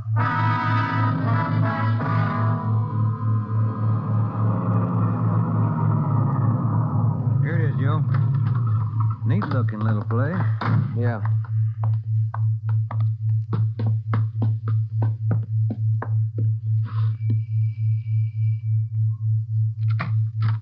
Yeah? I'm Sergeant Friday. You Mr. Savage? Yeah, come in. Okay. This is my partner, Sergeant Romero. How do you do? I will be brief, gentlemen. I am the father of John Savage. I wish for you to catch him. I will help you. I noticed the name on the mailbox outside, Mr. Savage. Changed your name lately? I changed my name 10 years ago when John first got into trouble. My own name I had to change. The shame. Always from him, my son. Shame. Mr. Savage, has your son been home since he got out of prison? Yeah, many times to ask for money. I would not give him any, so he struck me. Last night I read in the newspaper the little girl he beat up. She is dead. Then I make up my mind. Do you know where your son is now, Mr. Savage? Not now, no. But our garage has a car in there. It is not his, I know. Also in the garage, I find many license plates. I find spotlights with red glass lens. But you don't have any idea where we could find him. No, but he will come back. He always comes back for money. We're going to station an officer here in the house, Mr. Savage. Anything you want, if it will catch him. He's bad, Sergeant. Like something poison. All through, he's bad. See a sewing basket over there, Mr. Savage. Your wife live here with you? 10 days ago, before this starts, I bury Gertrude, my wife, his mother. Sergeant, for 10 years she is sick, but for 10 years she stays alive to see him from prison. 10 days ago, she died. He did not even come to the funeral. Does your son have any idea that you might call us? No, I don't think so. But when you catch him, give me a gun. With my own 2 hands, I will kill him. Johnny Savage. Before we left, we called Ed Backstrand and we brought him up to date. He sent 3 detectives out to relieve us, Davis, Griffin, and Marsh. We told them to keep an eye on the house and the stolen car in the garage. That night after dinner, Ed Backstrand, Ben, and I went out and relieved them. We parked the cruiser car in the garage next door, and then we took up our posts.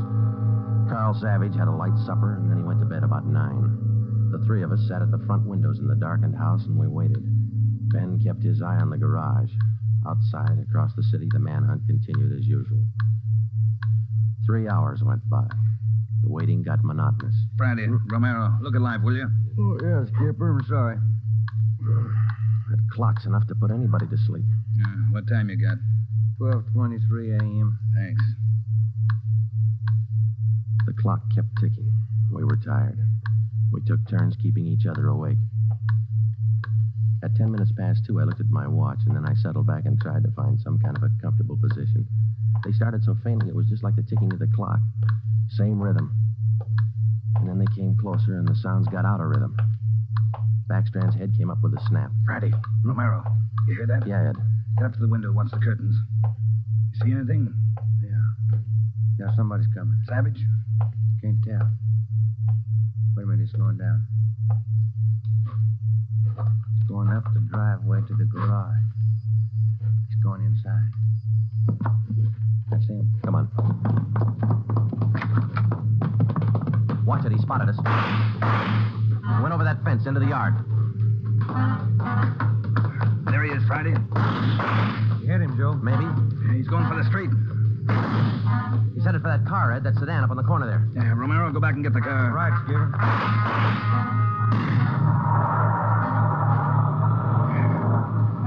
Must have parked up the block before he came around. Where's Romero? I don't know. Oh, here he comes now. All right, let's go. Get that radio on, Joe. It's already on, Ed. All right, give him a call. Any sign yet? No, nothing so far. Next corner to the right, Ben. Unit 80K to Control 4. 80K to Control 4. Control 4 to Unit 80K. Go ahead. Clear and keep frequency 4 open. This is an emergency. 80K, roger. Frequency 4, open and clear. Attention, all units on frequency 4. Stand by. 80K, go ahead.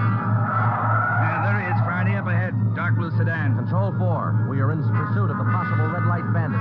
Suspect is driving a dark blue 1949 sedan. License number in the 7 column. 61 Robert 784. Use caution. Suspect is armed. Code 3. Attention, all units. Attention, all units. Unit 80K now pursuing possible red light bandit. Suspect is driving a dark blue 1949 sedan.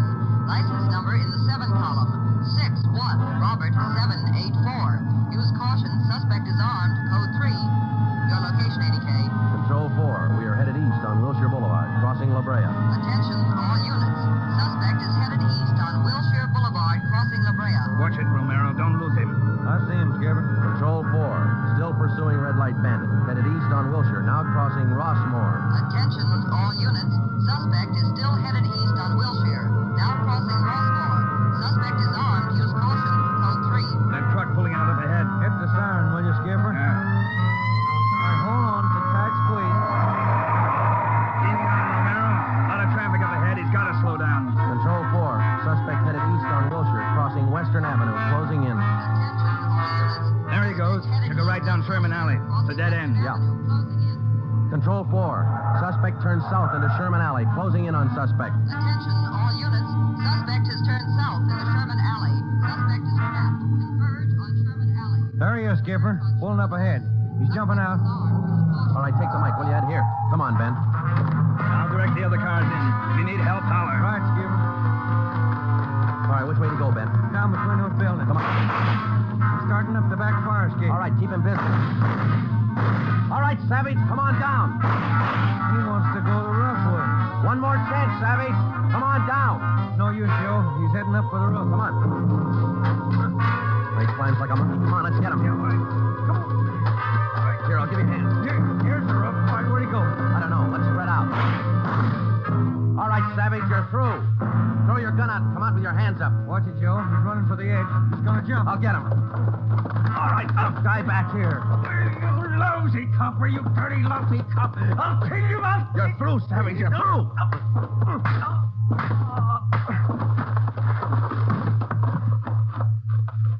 Good, Joe. Yeah. Throw the cuffs on, will you? Yeah, you just betcha.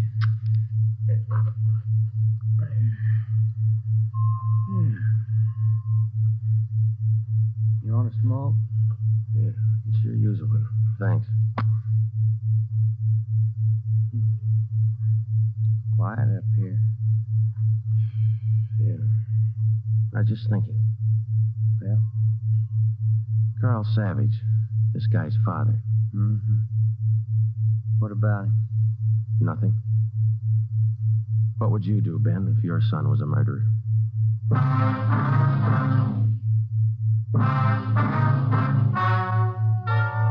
The story you have just heard is true. Only the names were changed to protect the innocent. John Savage was tried and convicted of murder in the first degree. He was executed in the lethal gas chamber at the state penitentiary. You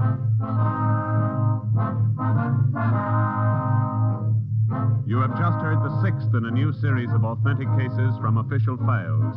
Technical advice for Dragnet is furnished by the Los Angeles Police Department. Tonight's program is dedicated to Patrol Officer Robert Steele of the Montana State Highway Patrol, who on the morning of November 2nd, 1947, gave his life so that yours might be more secure.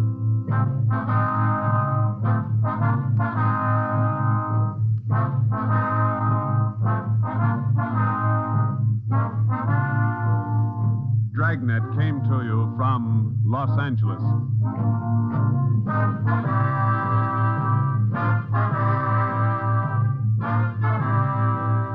This is NBC, the national broadcasting company.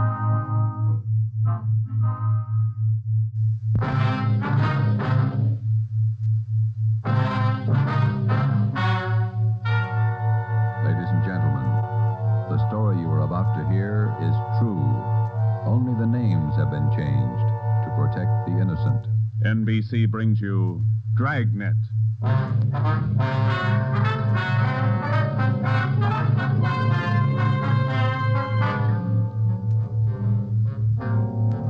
You're a detective sergeant. You've been off duty 2 hours. You receive an emergency call from the chief of detectives. An entire block in the heart of your city is threatened with complete destruction. Your job? Report at once. Dragnet, the documented drama of an actual crime, investigated and solved by the men who unrelentingly stand watch on the security of your home, your family, and your life. For the next 30 minutes, in cooperation with the Los Angeles Police Department, you will travel step by step on the side of the law through an actual case from official police files.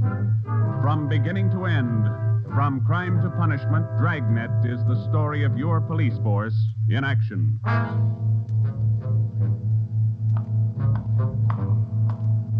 It was Tuesday, November 15th. It was raining in Los Angeles. We were off duty reporting in on an emergency call. My partner's Ben Romero. The boss is Ed Backstrand, chief of detectives. My name's Friday. It was 8:32 a.m. when I walked in the Spring Street entrance of the city hall. You Sergeant Friday? Yeah, that's right. Take my elevator, Sergeant. It's the only one in service. All right.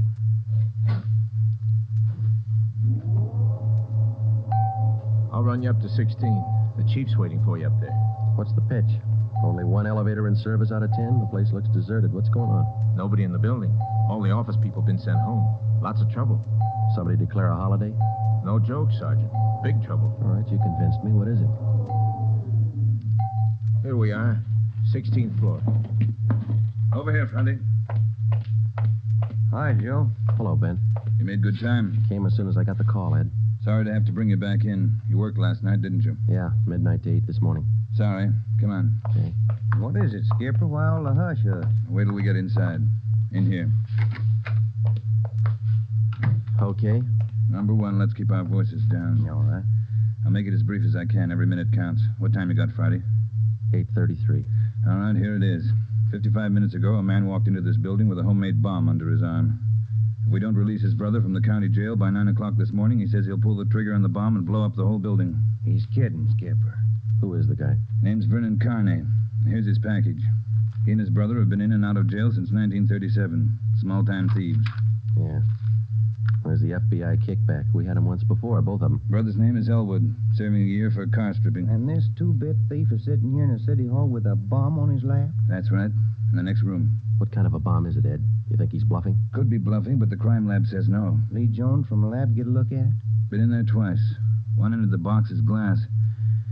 Says you can't see much without a closer look, but you can't get near the guy. What do you want us to do? It's a volunteer job. You can take it or leave it. I won't order you to do it. How you want to handle it?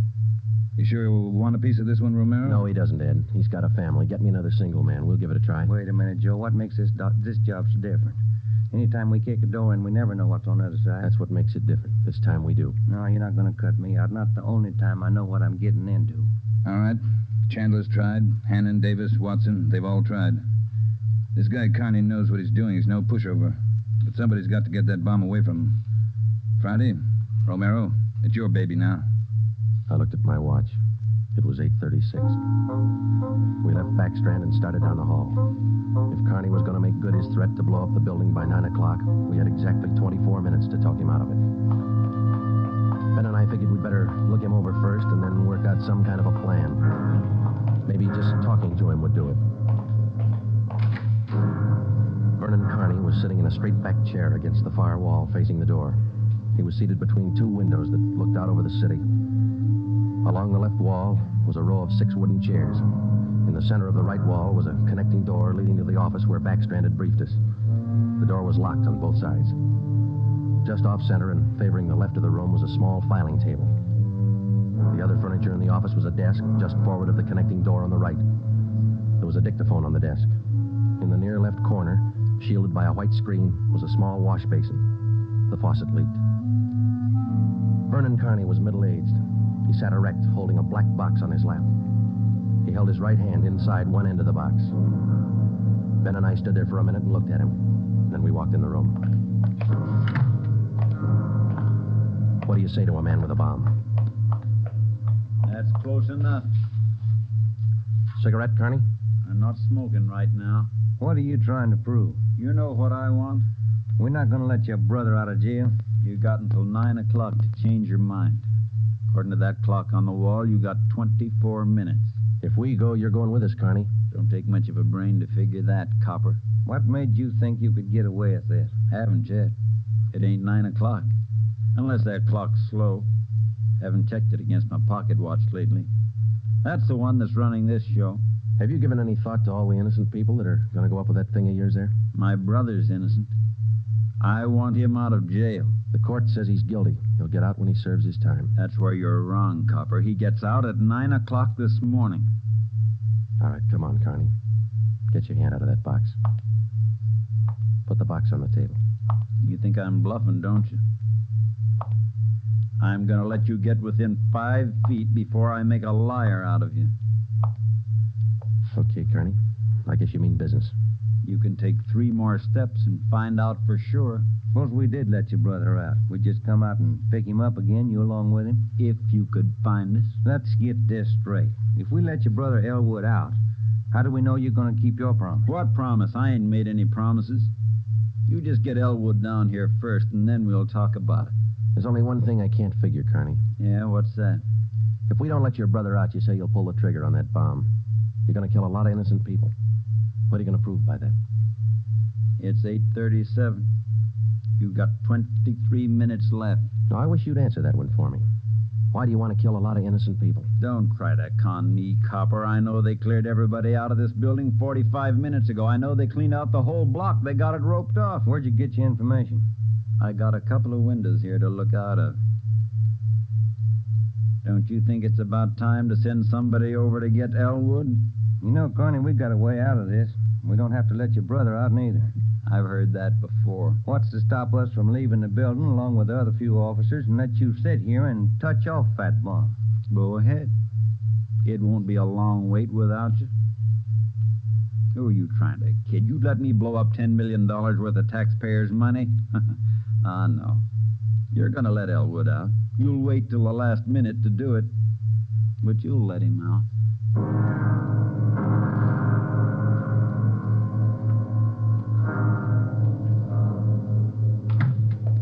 Ed, I'm still not convinced Carney can back up what he says. Then why didn't you take the box away from him?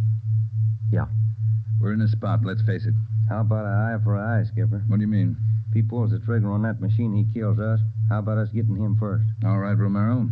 How are you going to handle it? I'm not top man on the pistol range, but I could wing him. And then he hands the box to you? Or maybe he falls and his reflex action pulls the trigger. Okay, I don't wing him. I stop him for keeps. You just can't walk in there and shoot him down. Why not? You do the same thing with an armed criminal. Yeah, but you warn him first. I'll warn him. Yeah, and after you shoot him, you find out it's a harmless gadget. Couldn't have gone off in a million years. No, a gun's not the answer. We can't shoot him until we're positive. We'll be positive by 9 o'clock, and there might not be anybody around to shoot him. We've located Carney's apartment. There's a detail out there checking it now. Pacelli and Morris. Ed, have you got any ideas at all? Anything we could try? That's why I called you in. None of us have gotten any further than you did just now. There's just one thing I want to know for sure. Yeah, Friday. Is it or isn't it? We all want to know. Either way, we've got to get that box away from him. Backstrand, Yeah. You did? Yeah. No, stay out there till I call you. All right, here's half the answer. That was Pacelli. They found 28 sticks of dynamite in Carney's apartment. We knew Carney wasn't kidding now. We could see into the bomb through that glass window in one end. It looked like dynamite inside, and there was dynamite in Carney's room. We didn't know if he had the nerve to pull the trigger. We didn't know if it would go off when he did. But with only minutes remaining, nobody wanted to take the chance. From here on in, all of us agreed that Vernon Carney sat in the next room, holding in his two hands a force powerful enough to destroy us all. We had to get that box away from him, and to get that box, we had to have a plan. I looked at my watch. It was 8:40. 20 minutes till 9 o'clock. How do we get it away from him? I got an idea. It might work. Let's have it. Carney's sitting against the far wall between two windows. They're both open. Yeah, that's right. All right, if we could get a man through one of those windows, we might get Carney from behind. How are you going to get him? Whoever gets through the window could slug him. What do you do then? Somebody grabs the box. The crime lab can tell us what to do with it. How do we get a man through one of those windows? We're on the 16th floor. Well, there's some kind of a ledge that runs around the building on each story. Wide enough for a man to walk on? And let's take a look. All right. Looks pretty narrow, Joe. That's a good 18 inches. Could be done. No, too risky. It's raining out. That ledge is slippery. Strong wind out there, Joe. Tear a man right off the building. Yeah, I guess you're right. Well, there's still a way. How about a ladder? 16 floors, Skipper. There might be a way. The fire department would know that. I'll get Battalion Chief Erickson. Is Lee Jones in the building? No, he's over in the crime lab. I'll get him up here, too. I don't know, Friday. Maybe it'll work. It's got to, Ed. All right, now look. It's going to take a couple of minutes to set this up. We've got to know what Carney's doing every second of that time. Well, how about the dictaphone in there on the desk? Good. Get it on without him seeing you. We'll try. The dictaphone in there is connected to this one in here. This room is 1614. You got that? Yeah. All right, push down key 1614 on that machine in there and leave it down. Get the receiver off the hook and leave it off. Leave the receiver off. That's right. You know, if it isn't off the hook, we won't be able to hear a thing in here. All right. Come on, Ben. This is Backstrand. Give me Chief Erickson. Where's my brother? Still in his cell? You coppers are long on thought, but short on time. Yeah, we know. I'm telling you, for your own good, you'd better get Elwood over here. Carney, I'll bet if we get your brother on the phone here, he'll tell you he doesn't want any part of this. You mean Elwood don't want out? Since when? Sure he wants out, but not your way. He's only got a year to serve. Why don't you leave him alone? I told him I'd get him out. He didn't think I could do it. But I'm doing it. I'll make you a bet, Carney. Let us get your brother on the phone. He won't walk out of here with you. All right, get him on the pipe. Where you going? The phone's over here. Have to use the dictaphone. Got to get an okay from the chief. Elwood's still a prisoner. What's the matter with the phone? No operators. You know the building's been cleared. Oh, yeah. That's right. Almost forgot. Okay, you can use the dictaphone. This Friday, Ed. Carney wants to talk to his brother. Yeah, I know you'll have to send somebody over. Have them put the call on extension... wait a minute. What's that extension number, Ben? 2351. 2351, Ed. Right. It'll take a minute. Yeah. I'd kind of like to talk to El. Been a couple of months since I seen him. We've always been together, me and El, most of the time. Joe, let's go in and see if we can hurry that call. Good idea, boy. 16 minutes to 9. Hey, cop. Yeah. Forgot to hang up the dictaphone, didn't you? I put the receiver back on the dictaphone. Ben and I had failed to make good on the first step of the plan. When we got outside the door, we briefed Davis and Watson. They went in to sit with Carney. It would be their job to keep us posted on Carney's movements. The dictaphone was out. We went back into the office next door. Chief Sam Erickson of the fire department and Lieutenant Lee Jones from the crime lab were already there. We told Backstrand what happened. It would have been a help. We haven't got time to cry over it. Carney's wide awake, Skipper. He doesn't miss a thing. Backstrand told us the plan Friday. We can't run a ladder up from the street. Too high, Chief? Best we got is a 100-foot area. You figure 12 foot to the story, that'll take you up 96 feet, 8 floors. And we've got the latest equipment. What's the idea you had, Jones? Sam, can you get hold of a pump here in a hurry? Sure, we got a lot of scaling ladders, but you got nothing up there to hook 'em on. You figure on dropping down from the floor above? That's right, and I figure a pump here would do it. Sure it would. You could make it fast to the windowsill up there, but you got a 1.5 foot ledge in the way. No, what you want is a lifeline. You mean lower a man on a rope, Chief? Yeah, Romero. That's the quickest and the quietest. Could you rig it so one of my boys could do it? Sure, Ed. What's the risk? None if you work it right. We'll strap on a life belt. Give the man heavy leather gloves. 2 of my men will lower him down. Pick your lightest man. What do you think, Lee? That's it. What do we do with the bomb when we get it? I figure that box Connie's holding is about a foot square. Here's what I'll do. I'll get you a bucket with a 1.5 foot mouth. It'll be full of water. Yeah? I'll have it right outside the door to that office. When you get that box, place it in the water. We'll get the bucket out of the building as fast as we can. And once we get the bomb underwater, we're in the clear. And I can't promise you that, but it's the safest way to handle it under the circumstances. All right, that's the procedure. Sam, you take care of your end. Right away. I'll get a detail to give me a hand down on the street. We'll have a car ready to take the bomb to a safe area to decommission it. Work as fast as you can. Come on, Sam. It's our baby, Joe. That's right. Which part of it you want, the rope or the bomb? You call it. Fire Chief Erickson says the lightest man on the rope. That's me, Joe. All right, I'll get the bomb out of the building. Okay, that's the routine. But carry this with you. The man that comes down that rope has one chance to make good. You slug him and make it count because there's no second try. Yeah. And, Joe, when you grab that box, you got to get it away from Carney before he can squeeze the trigger. Then you got to get it down into the street. The elevator. You know how to operate it? Well, that's pretty simple, but I'll double-check with the operator. Better do it right now. Okay. Ed, we better get Carney's brother on the phone for him. He seemed anxious. Might be a pretty good stall. All right, Romero, that's the outside phone. Get to city jail. All right, Skipper. Get going, Friday. Okay.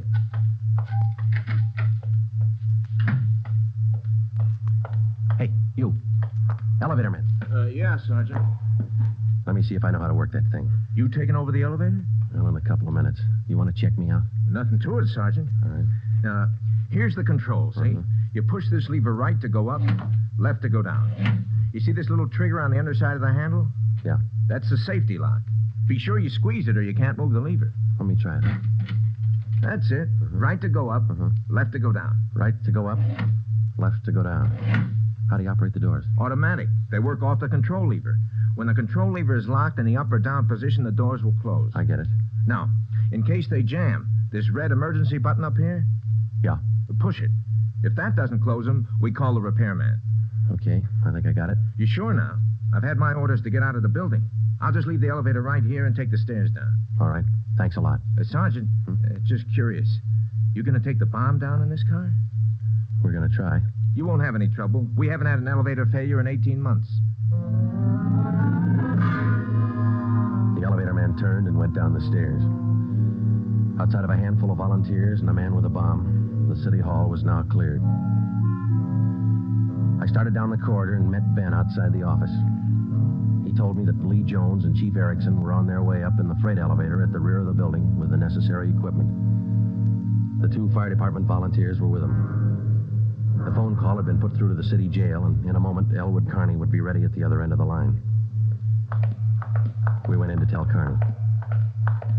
I told him over at the jail to put the call through on extension 2351. Yeah. When's it coming through? Right now. You got Elwood with you? No. Look, Carney, we told you we'd get him on the phone for you. The call will be through in a minute. Minute's a long time, cop. You only got 12 of them left. Elwood's going to talk you out of this. Oh, sure. Sure, everybody's going to talk me out of this. First it was them other 2 cops, the little Porky guy and that other monkey. Then you and this Dixie Doughhead here, and now it's Elwood. Come off it, will you, and get my brother over here. That's him. It's your brother, Connie. I'll get him. Stay put, you. Just gonna get the phone. You want to talk to your brother, don't you? I'll take care of the phone. We'll disconnect it for a while. Now get it straight, copper. I'm through with your stinking rotten lying. I want Elwood here. And I want him now. Bring him here before I blow you all to pieces. What's going on? Who threw that phone out in the hall? I did. You want me to go out and pick it up? Carney, that's not going to get you anyplace. You the big boss around here? Maybe. Are you or aren't you? I answered you. All right, big boy. I've got a piece of advice for you. Take your rookie cops here and get it through their heads I mean what I say. I want my brother over here in this room. And you've got just 11 minutes to get it done. Tell them that, will you, boy? All right, Carney. It's your show.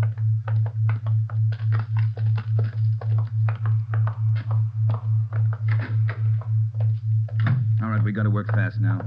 Jones, everything set for you? Got the bucket with the water right here. Car's waiting down the street. Right. Erickson, your boys ready? Upstairs, waiting. And we all know what to do. Ed, I got to have somebody to give me a hand with Carney when he falls. I'll be in there with you, Friday. Ready to go upstairs, Chief? Anytime. Oh, one thing you ought to know. What's that? Strong wind coming up. About 20 miles an hour out there right now. That going to louse us up? No, but it's going to increase the sway. Got to allow for it. How you mean? Wind's coming from the south. We'll lower you just to the right of the window. If I figure it correctly, the wind will do the rest. Big a risk, but we don't control the weather. How you going to do it, Ben? As soon as I get in position, I'll reach in through the window on his right. I'll use the billy.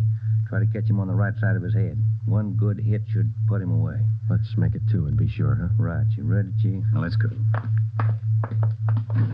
Ben. Yeah? Nothing. I'll be careful. You too, huh? What's the time, Friday? 8:50.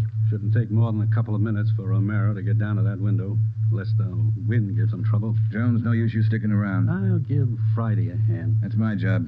We've got to keep you alive to decommission the bomb. Bum joke. See you downstairs.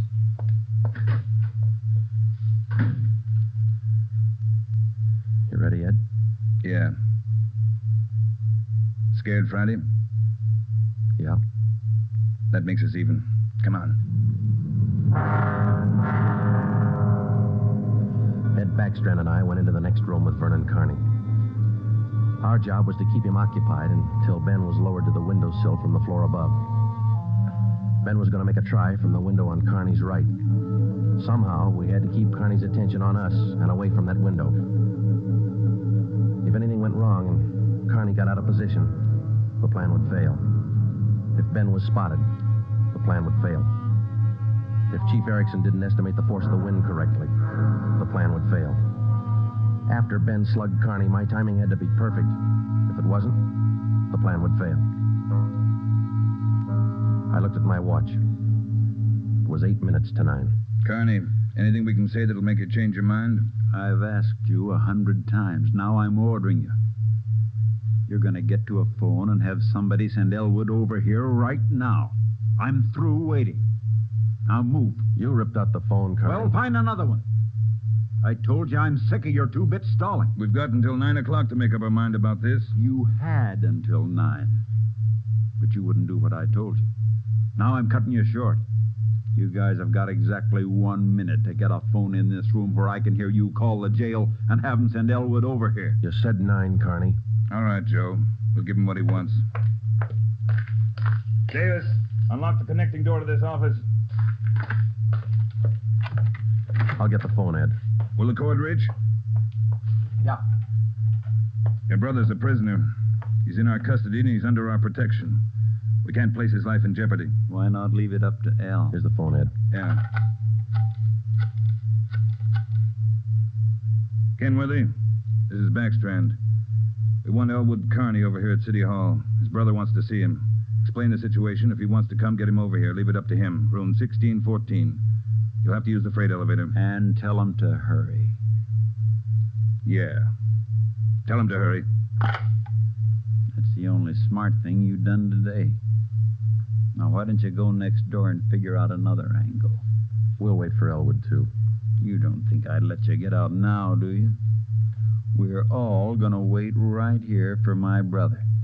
In case he don't show up, you're going to see me pull the plug. Just sit down. Not so close. Right where you are, sit down.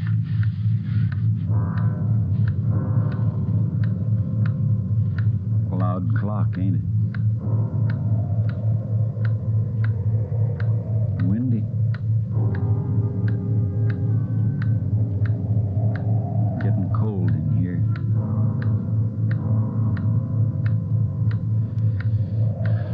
Sure a loud clock. Real windy. Maybe I ought to close the windows. Don't want to catch me a cold. I can turn on the heat. Stay put, cop. Hey, what's that? What's going on? Just the wind, Shut Carney. up! There's somebody out there. I can see his feet. You stupid cops. Pull him up! Get back there, you! Pull him up! Friday told him to pull him up. Right.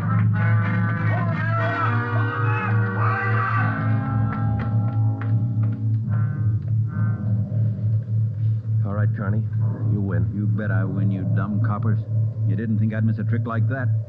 We'll just close these windows, boys. There's one, and lock it. And here's the... Here's your brother, Carney. Yeah. Hi, Al. Hi, Vern. You did it. I told you. I told you I'd do it, didn't I? That's far enough for the rest of you. Al, come on over here. You're crazy, Vern. You're crazy. Yeah, that's what they've been trying to tell me. We're going home, Al. How are you going to do it? There's a million cops outside. People all over town heard about this. They're holding the crowd back. They ain't gonna stop us now, Al. You'll never make it, either one of you. I got him this far, didn't I? We'll make it. Vern, you think we could do it? Hey, you. Yeah? You're gonna get a car ready for us, a fast one. Have it in front of the building. Move! All right, Friday, do what he tells you. Right. Hold it. Yeah. If you ain't back by 9 o'clock, the deal still holds. I told him I'd pull the pin at 9, Al, if they didn't let you out.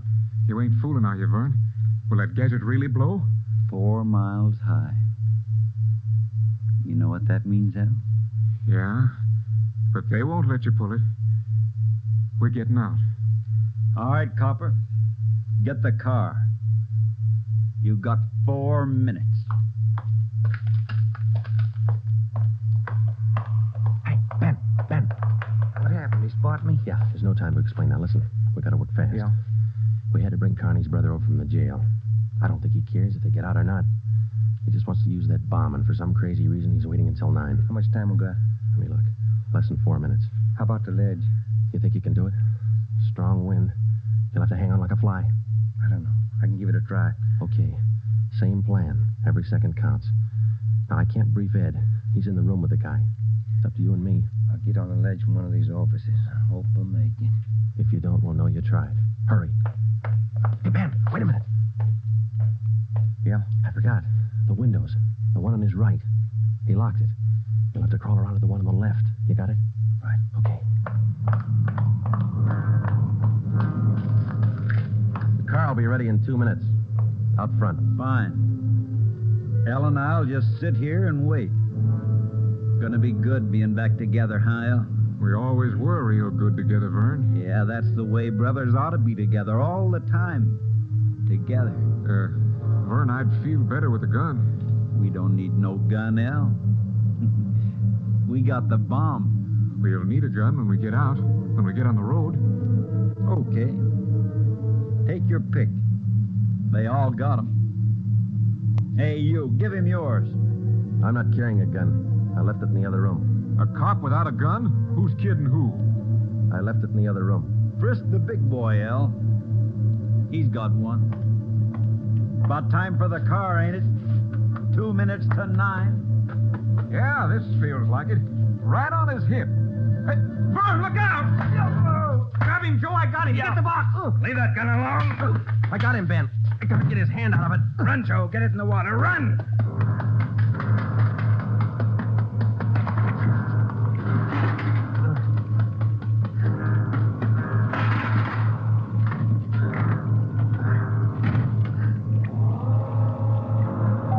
In a fast elevator, 16 floors isn't very much, but I've never shared an elevator with a live bomb.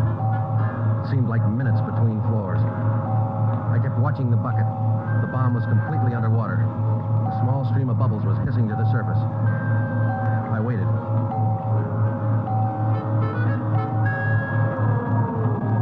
Main floor. I picked up the bucket and ran for the street. I missed the first step. I fell forward. The bucket spun out of my hand. I sprawled flat on the sidewalk.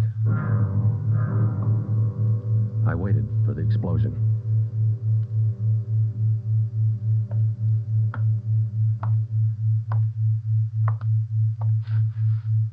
It didn't go off Friday. I gave it a good chance, Lee. It was all there. Look, at least a dozen sticks of dynamite. Snyder, bring that over here. Here you are, Lieutenant. Thanks. Here's why it didn't go off. Had it rigged for a hard trigger pull. Would have taken a good yank to set this one off. Yeah. Hi, Joe. Hi, Ben. Clumsy.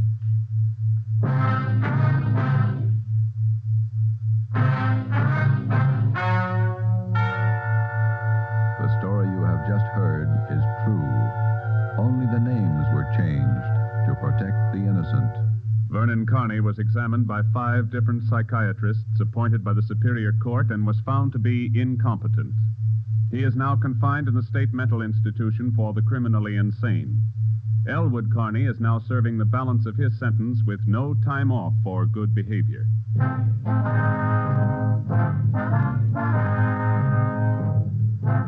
have just heard the 7th in a new series of authentic cases from official files. Technical advice for Dragnet is furnished by the Los Angeles Police Department. Tonight's program is dedicated to Town Marshal Lon T. Larson of the Mount Pleasant, Utah Force, who, on the night of October 15th, 1945, gave his life so that yours might be more secure.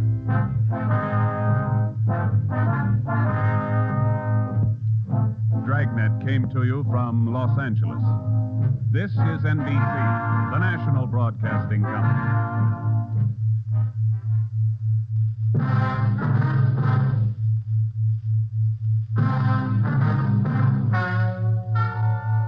Ladies and gentlemen, the story you are about to hear is true. Only the names have been changed to protect the innocent. NBC brings you Dragnet.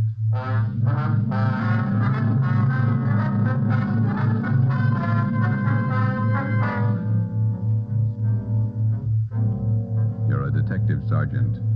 You're assigned to missing persons detail. You've never heard of Fountain Green, Utah. You've never heard of Juanita Lasky. Los Angeles is a big city, 452 square miles, 3,356,969 people. Your job, find her.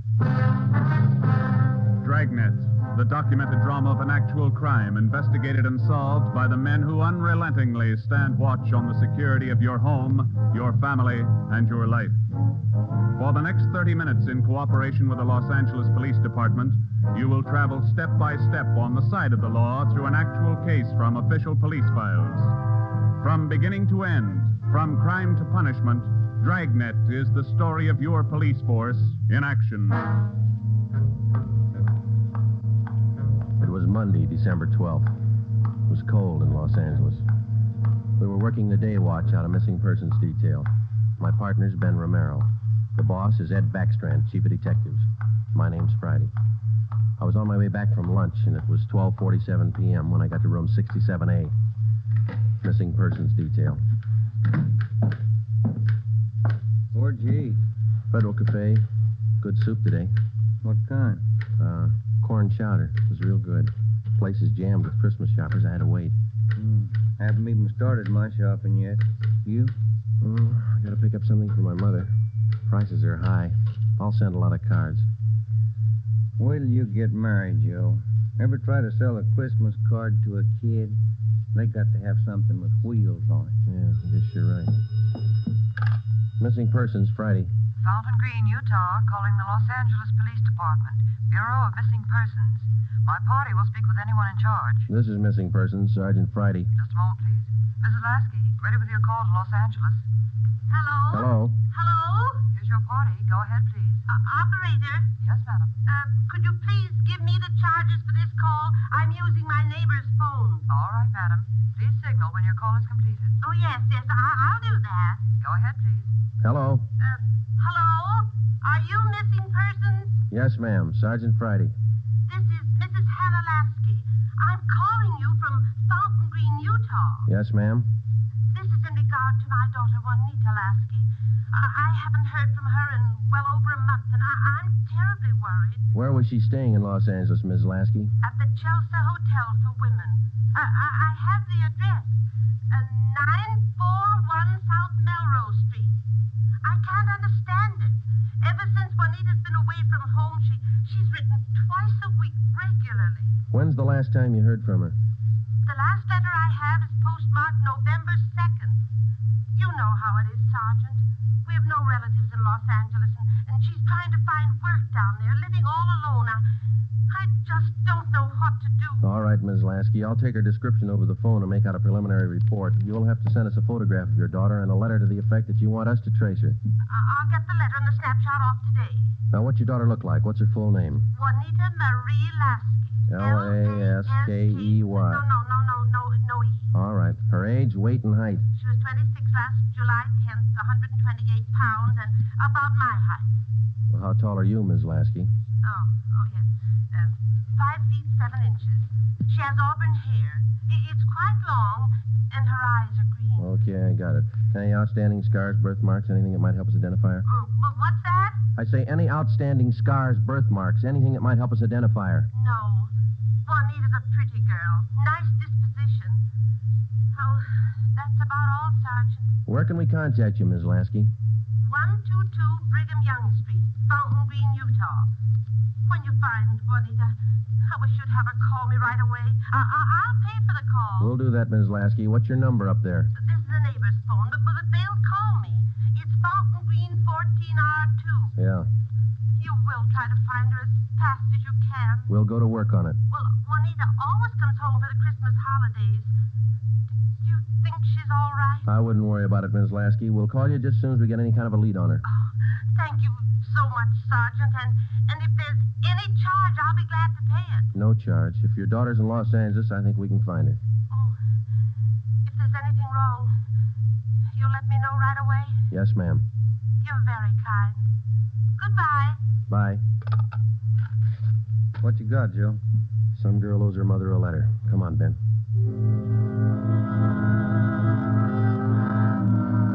Just a routine call. We made the usual check, the morgue, all the hospitals, the county jail. And then we went through the repeater file. We found a Juanita Lasky in the files, but the age and description didn't match. We put that lead in the discard. After the usual paperwork, the next step was to check her last known residence, the Chelsea Hotel for Women. Here it is, Joe. Chelsea Hotel. Yeah. 55 rooms, all outside. Your home away from home. Now let's go in.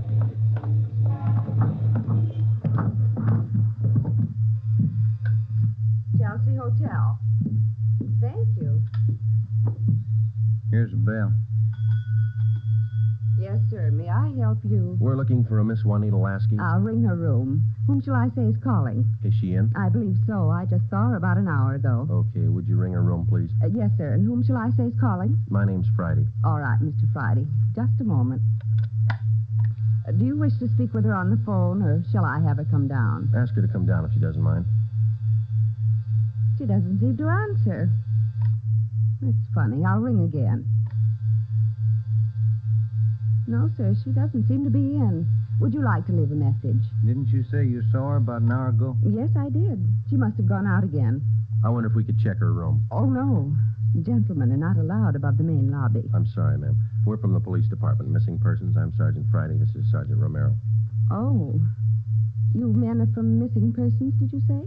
Yes, ma'am. Well, I'm sure Juanita's just stepped out for a moment if you'd care to wait here in the lobby. We haven't got much time, ma'am. We'd appreciate it if you'd show us her room. Certainly. I'll get the pass key. That's 215. The elevator's right this way. Thank you. What seems to be the trouble? Some friend of Juanita's missing? No, ma'am. Juanita. Juanita? I don't understand. Her mother's a little worried about her. Down this way.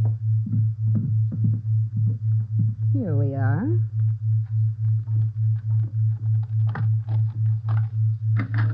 No wonder she didn't hear the phone. She's in the shower. Yes, ma'am. Would you rap on the bathroom door and tell her we'd like to talk to her as soon as she's through? We'll wait out here in the hall. Certainly. Juanita?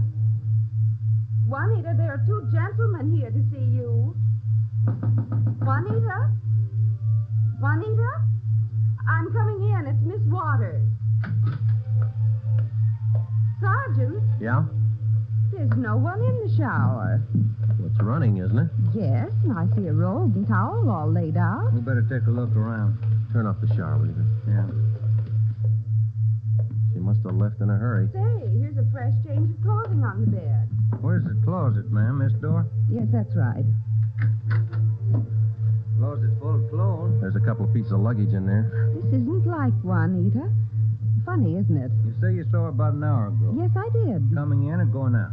Oh, coming in, I thought. You have room service here? Yes, we have a coffee shop downstairs. Uh-huh. The tray of food here on the table hasn't been touched. Coffee's still warm. Shut that radio off, will you, Ben? Yeah. Could she have gotten out of the building without you seeing her? No, we don't have a rear entrance. You sure you didn't see her go out the front door just before we got here? No, I did not. How about her mail? She been picking it up lately? I think so. We can check that down at the desk. Yeah, here's some letters. Postmark Utah. Return address. Mrs. H. Lasky. Mother. Now, let me see that other one, Ben. This is one of your telephone message forms? Let me see. Yes, that's right. Says long-distance call operator 2, Fountain Green, Utah. According to this slip, this call was received at 1:25 today. May I see that, Certainly. Sergeant? There you are. Yes, that's Edna's writing. Mrs. Tollefson took that call. She relieves me for lunch. Well, do you know whether she returned this call? Well, if she did, there'll be a record down at the desk. Uh-huh. Now, you're positive that you saw Juanita Lasky an hour ago? Yes, how? I'm sure. Just about an hour ago. 5'7", 128 pounds, green eyes, red hair. Red hair? Oh, no. Juanita's a blonde. Her mother told us that Juanita Lasky had red hair. Now, we weren't too surprised. A lot of women change the color of their hair. It would make identification a little more difficult, but not impossible. We checked down at the desk. Juanita Lasky had picked up all her mail, but she had not answered that long-distance phone call to Fountain Green. The next step was to question some of the people in the Chelsea Hotel who knew Juanita. We tried room 217. Yeah, oh, Gloria, these men are police officers. They want to ask you some questions. Oh, yes. Is it all right for them to... Yes, of course. This is an exception. Won't you come in? Thank you. What's your name, miss? Gloria Edgerton. You know Juanita Lasky? Yes, I know her. She has the room right next door to me. Have you seen her today? No, I haven't. I've been out doing my Christmas shopping. Why? We were trying to locate her, Miss Edgerton. Wasn't she in her room? I thought I heard her shower going. Yes, she did, but she wasn't in there. When was the last time you saw her? Last night at dinner. We always eat dinner together. Did she say anything that might lead you to believe that she was going anywhere today? No. She said she might do some Christmas shopping today, so I suggested she go with me, and she agreed. She said she'd let me know this morning. Did she? No, she didn't. I just assumed that maybe she was sleeping in, so I went on alone. Are you sure she hasn't just stepped out? We don't know. If you're just going down to the corner, it's a little unusual to leave the shower running, the radio on, and let your lunch get cold. Did she do that? How long has Juanita had blonde hair? Well, ever since I've known her, about 6 months. We moved in here together. We work at the same place. Where's that, Miss Edgerton? At the Kajit building. We're elevator operators. I see. Who's your immediate superior down there? Darlene Camp. She's chief starter. Mm-hmm. You got that, Ben? Mm-hmm. She have many dates? No, not too many. Juanita likes to go steady. Who was her steady boyfriend? Paul Matthews. He works in the Kajit building, too. He's in the dental lab for Dr. Welty, 6th floor. Well, is there anything else that you'd like to add that might help us find her? Well, are you sure she's lost? The Claggett building is in the heart of downtown Los Angeles. It's a business and professional building. The cornerstone says erected in 1924, and it stands 12 stories high. The main entrance is on Hill Street. Going up. That's all in the car, please. All right, Marion. Going up. Get back in the car, please. Are you Darlene Camp? Yes.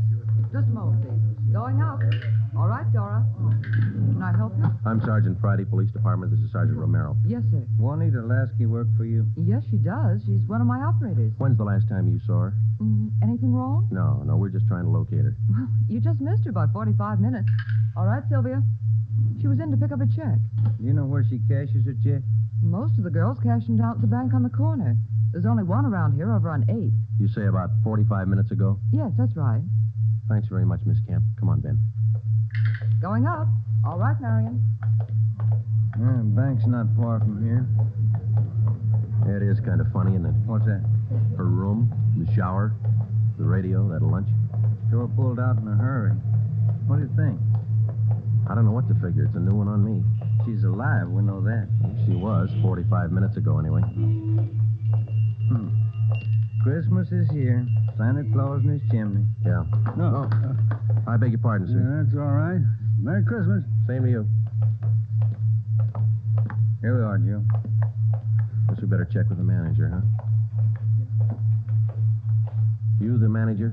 I'm the assistant manager. Can I help you? Police department. Yes, sir. I'd like to find out if a check has been cashed here within the hour. Yes, sir. And what's the party's name? Lasky, Juanita, payroll check, Plackett Building. Yes, sir. I know Miss Lasky. If you'll step behind the counter, I'll get the check. Thank you.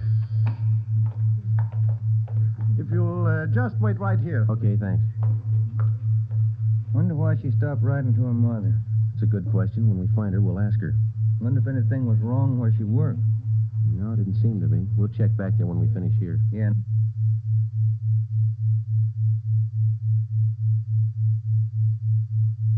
That boyfriend, Paul Matthews, too. Yeah. Oh, here's our man. Yes, sir. Here's the canceled check. I okayed it. You sure it's the same girl? Blonde girl, elevator operator in the Claggett Building. Was she alone? Oh, I think so. Did she appear normal? No, she didn't seem to be as friendly as she usually is. Does she have an account here?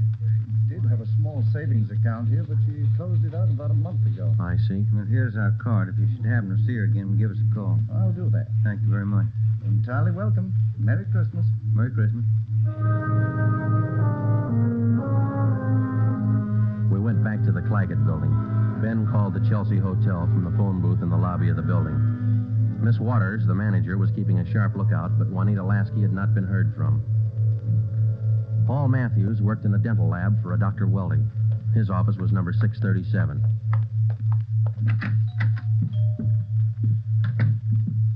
Yes, gentlemen, may I help you?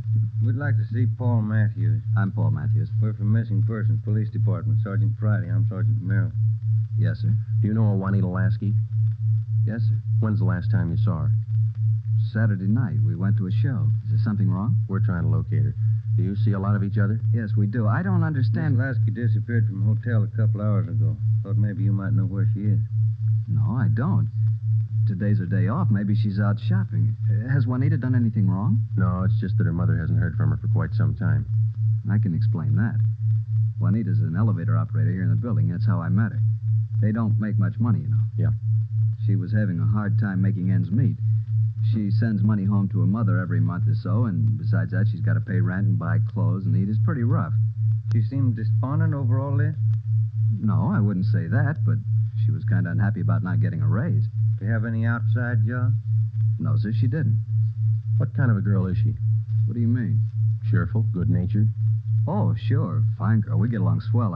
I still don't get it. Well, maybe there's nothing to it. Just a routine check. I hope she's all right. When did all this come up? A couple of hours ago. We might have to check back with you. If I can help. Okay. Thanks for the information. Here's our card. If you hear from her, well, give us a ring. You don't suppose anything's happened to her? That's what we're trying to find out. Goodbye, Mr. Matthews.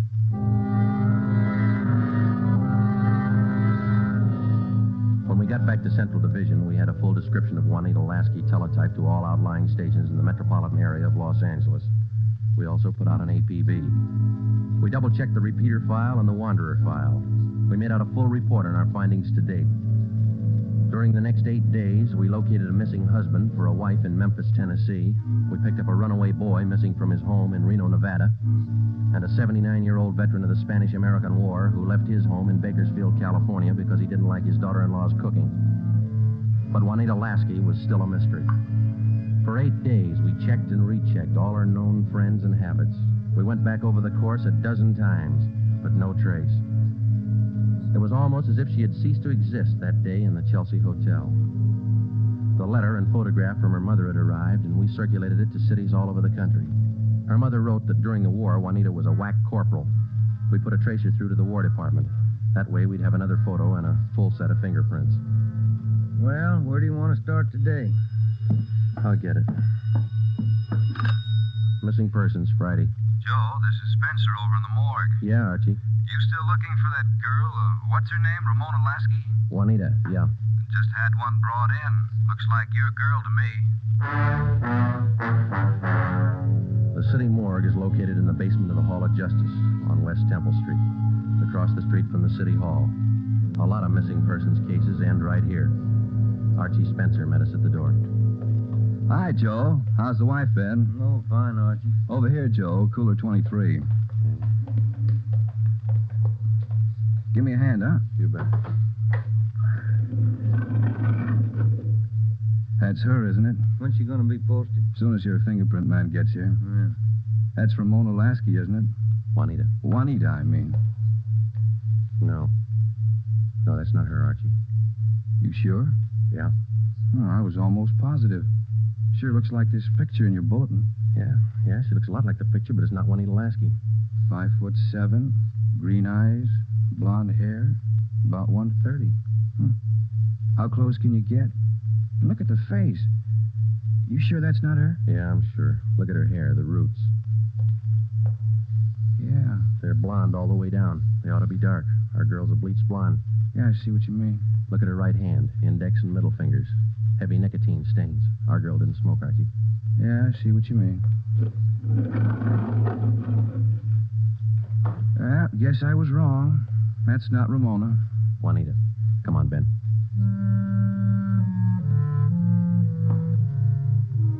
That afternoon, we got another phone call from Fountain Green, Utah, Juanita Lasky's mother. We told her we hadn't found any trace of her daughter. It was a hard job. We had to answer calls like this before, but maybe it was just the season of the year. Somehow, we felt that we had to find Juanita Lasky by Christmas. We covered every angle we could think of. We kept close watch on all incoming reports. We stayed in close contact with her friends and Miss Waters at the Chelsea Hotel. Regardless of the name on the incoming reports, we checked every set of fingerprints against those we had received on Juanita Lasky from the War Department. Still, no trace. December 23rd, we checked in for work at 8:30 a.m. Chief Ed Backstrand wanted to see us. Got a little something on the Lasky girl. Might help you. What is it, Kevin? Man by the name of Willard Harris. Owns a bar out in Pomona. Phoned in this morning. Yeah? Found a woman's handbag left in the bar. Driver's license made out to Juanita Lasky. Why'd you think to call us? He's got a television set in his bar. Saw the Lasky girl's picture on Sergeant Rosenquist's broadcast last night. How about the girl? Says he can't place her. You better hop out and pick up that purse. Willard Harris owned the Mission Trail Bar. It was in the bus terminal in the heart of Pomona. The Christmas traffic was heavy all the way out Garvey Boulevard. It was 10:45 when we pulled up in front of the bar. Willard Harris was inside taking a liquor inventory when we walked in. How do you do? You, Mr. Harris? Yes, that's right. You fellas with General Liquors? Los Angeles Police Department. My name's Friday. This is Sergeant Romero. Oh, say, glad to know you boys. Yeah, I called Los Angeles this morning. We came right out. Say, how about a little eye-opener? Got some fine Irish whiskey. No thanks, Mr. Harris. How about your partner there? No, thank you. All right, boys. Guess you want that purse, huh? Yes, please. Yeah. Here you are. Just as I found it. I opened it up to get the owner's name, but that's all. Didn't touch a thing. Okay. Thanks, Mr. Harris. You said that you didn't remember seeing the woman who left this. No, I don't. Herb works with me here. He might have seen her, but he didn't. I asked him the night we found it. How long ago did you find this purse? Oh, better part of 2 weeks. No, a little closer to a week. Yeah, about 8 days ago. I usually hold something like this for 30 days. That's the law, you know. Yeah. But I saw that fella on the television on that missing persons program. That's how come I called you, boys. Well, thanks very much, Mr. Harris. That's all, boys. Cold out this morning.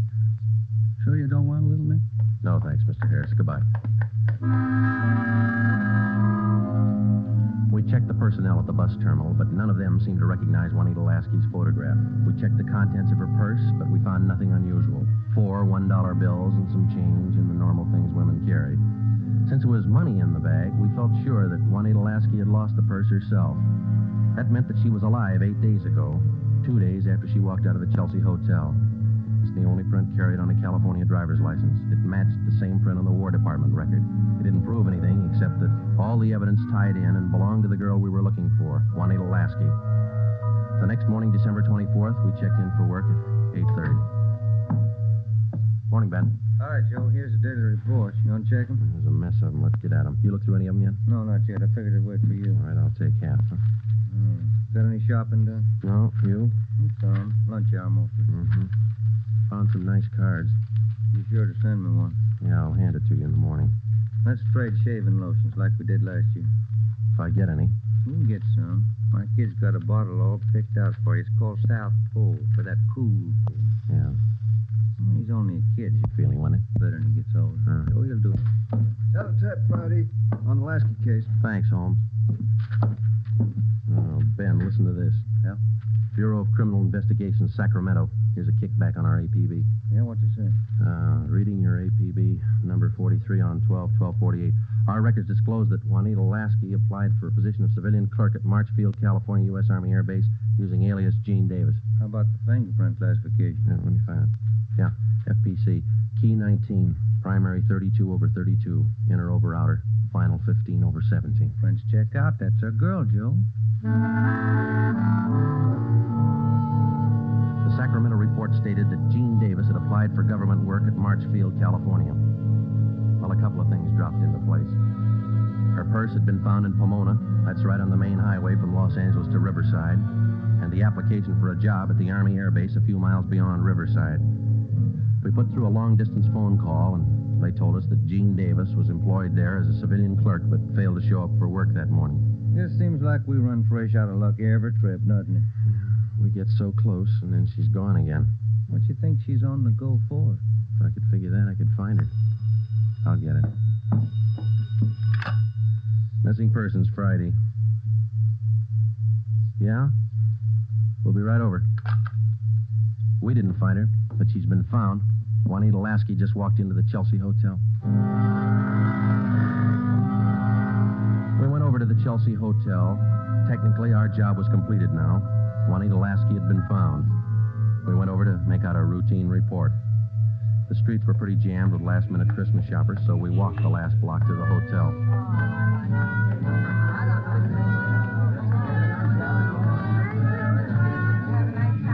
What's your guess, Joe? Let's ask her. Come on, let's go in. That looks like her over by the desk there. Yeah, pretty well memorized that face. Sergeant, this is Juanita Lasky. Sergeant Friday and Sergeant Romero, Juanita. How do you do, Miss Lasky? How do you do? I'm sorry. I'm terribly sorry. Miss Waters told me. Do you mind telling us? Where have you been? Sergeant, I don't know. These last 12 days have been a complete loss to me. Miss Waters told me what happened. I went over to see my doctor. He said I had temporary amnesia. I have to have treatment. I see. What's your doctor's name, Miss Lasky? Dr. Rudner over on Crenshaw. Well, we're glad you're okay. Kind of had us going there for a while. Oh, I'm sorry. Could I use your phone, Miss Waters? Oh, certainly. Help yourself. Thank you.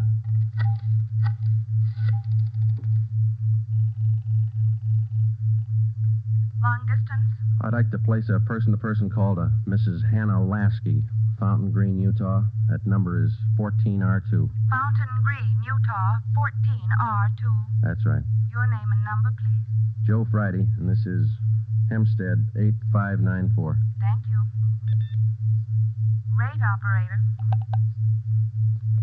Fountain Green, Utah, route and night person rate from Los Angeles. TC Mount Pleasant, Salt Lake, night person 140. Through Salt Lake. Salt Lake. Mount Pleasant.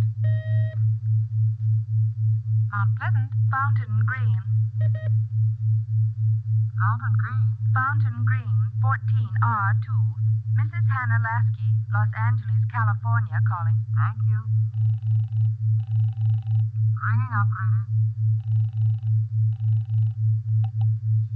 Hello? Mrs. Hannah Lasky, please.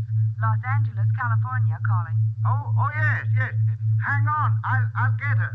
Waiting on your party, sir. Thanks. Getting through all right, Joe? Yeah. Lucky. Christmas Eve. Yeah. Hello? Hello? Hello? Hello, Miss Lasky. Yes? Just a minute, Miss Lasky. Juanita, Yes? you're wanted on the phone. Oh, who is it?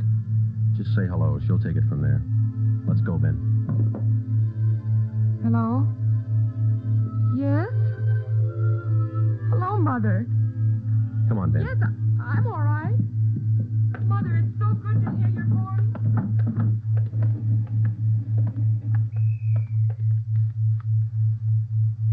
tomorrow, Joe. Merry Christmas. Yeah, it is, isn't it?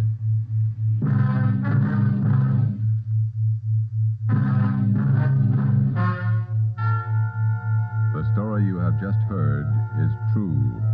Only the names were changed to protect the innocent. Upon further examination by competent medical authorities, Juanita Lasky was found to be suffering from periodic spells of amnesia. She was given treatment, and a complete cure was effected.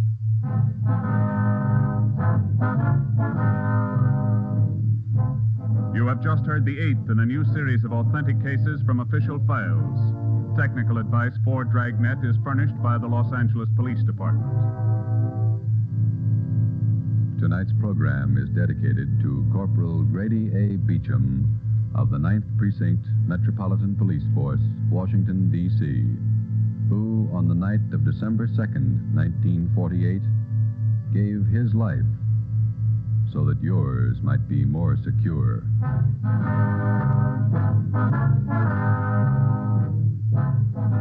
Dragnet came to you from Los Angeles.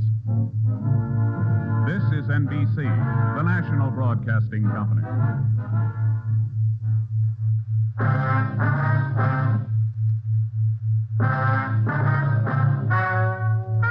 Ladies and gentlemen, the story you are about to hear is true. Only the names have been changed to protect the innocent. NBC brings you Dragnet.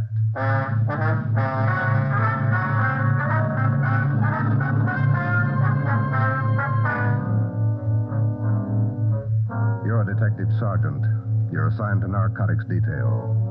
For more than 2 months, doctors' offices have been burglarized, hospital pharmacies pillaged, drugstores robbed, medical supply firms ransacked, with one purpose in mind: the theft of narcotics. The criminals are expert, cunning, vicious. Your job, get them. Dragnet, the documented drama of an actual crime, investigated and solved by the men who unrelentingly stand watch on the security of your home, your family, and your life. For the next 30 minutes, transcribed in cooperation with the Los Angeles Police Department, you will travel step by step on the side of the law through an actual case from official police files. From beginning to end, from crime to punishment, Dragnet is the story of your police force in action.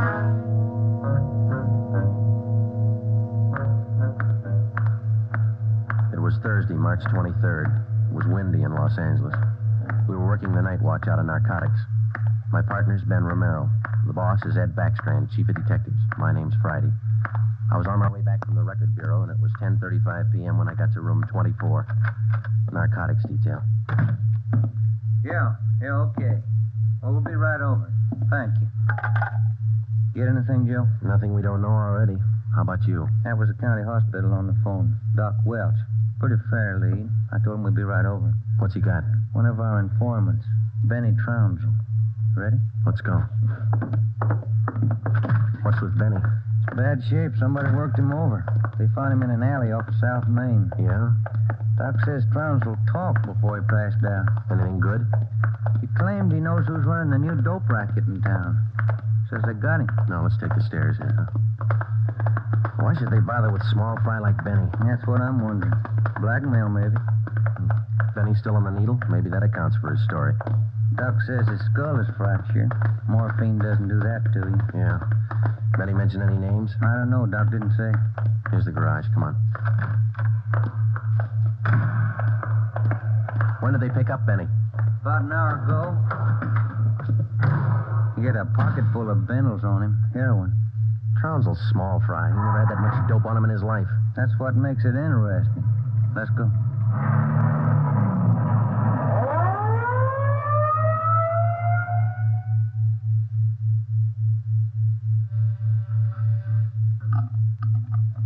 County Hospital? Yes, sir. The line is busy. Will you wait? Thank you. Can I help you, gentlemen? We'd like to see Dr. Welch. She's expecting us. Your names, please? This is Sergeant Romero. My name's Friday, police officer. Oh, yes. Around the corner to your left, room 127. The doctor's waiting for you. Thank you. Come on, Ben. I hope Benny's still talking. We could sure use a lead. Yeah. Here it is. 127. Hiya, Ben. Joe? How are you, Doc? Anything new? Just left Trounsel upstairs. You think we can talk to him now? Won't do much good. He died about 6 minutes ago. For almost 2 years, Benny Trounsel, an addict himself, had been one of the most valuable informants Ben and I had in the narcotic gangs. More than once, he had helped us solve a case, but this time, if Benny Trounsel had any direct leads to the nerve center of the newest narcotic ring, he took them with him.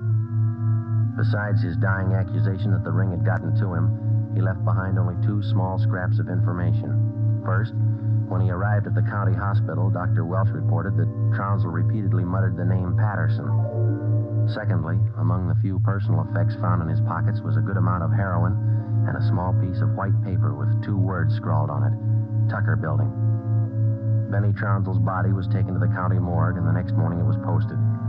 At the coroner's inquest, the cause of death was listed as a brain hemorrhage induced by severe blows by a blunt instrument on the sides and base of the skull, inflicted by a person or persons unknown.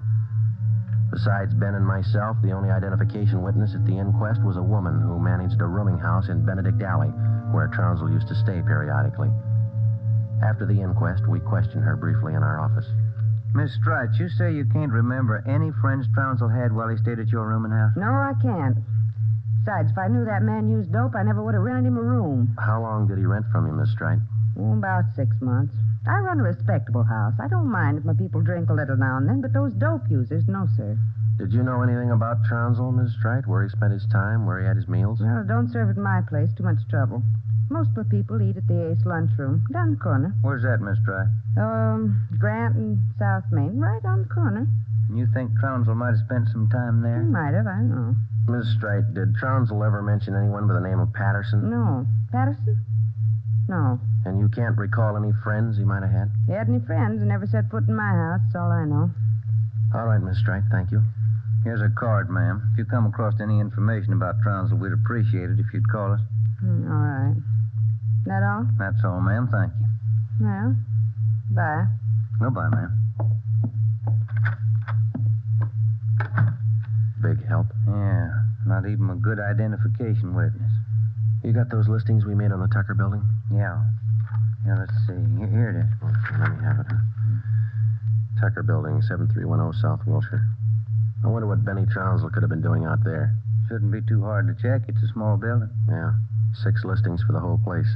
A couple of law offices, real estate guy, dentists, architect, and a doctor. One dentist, one doctor could be a lead. Maybe. Pretty thin. Friday. Romero. Got a minute? Yeah, Skipper. Come on, Joe. Yeah. What do you got, Ed? Letters. Here's a sample. Now listen to this. Chief of Detectives, Ed Backstrand, City Hall, Los Angeles. In view of mounting wave of narcotic robberies, strongly recommend that your efforts to curb this lawlessness be redoubled. They all like that? All of them. They're mad. Can you blame them? Not a bit. We haven't got much to go on, Chief. The gang's pretty smart. All right, then let's be smarter. There's no law against it. Doing our best, Skipper. Then make it better. I'm sick of that bunch, and I'm tired of these letters. Now look at that record. In 2 months, 15 drugstore robs, 8 medical offices, 2 supply houses, 2 hospital pharmacies. Narcotics missing every time. Now, who's behind it? None of the old-timers. We've checked them out. Gone over every hype and mainliner we know of. All right, then get on the transients. New faces. Climb on every one of them that shoots the stuff until you get to that gang and break it. If you need help, holler. But get to that gang and break it. Do you understand? Okay, Skipper, we'll try. You dig up anything on that Trounsel case yet? Still checking out one lead. What? Slip of paper we found in Trounsel's pocket, Ed. Said Tucker Building on it, that's all. Just going to check it out when you called. All right, hop on it. Fast. We got a lot of pressure on us. Keep in touch with the office. It was almost noon when Ben and I got out to the Tucker Building. It was a 2-story affair, comparatively small, very modern. We checked with the dentist in the building first, but he'd never heard of anyone by the name of Benny Trounsel. His records and appointment books proved it out. Well, that's one down, Joe. Yeah.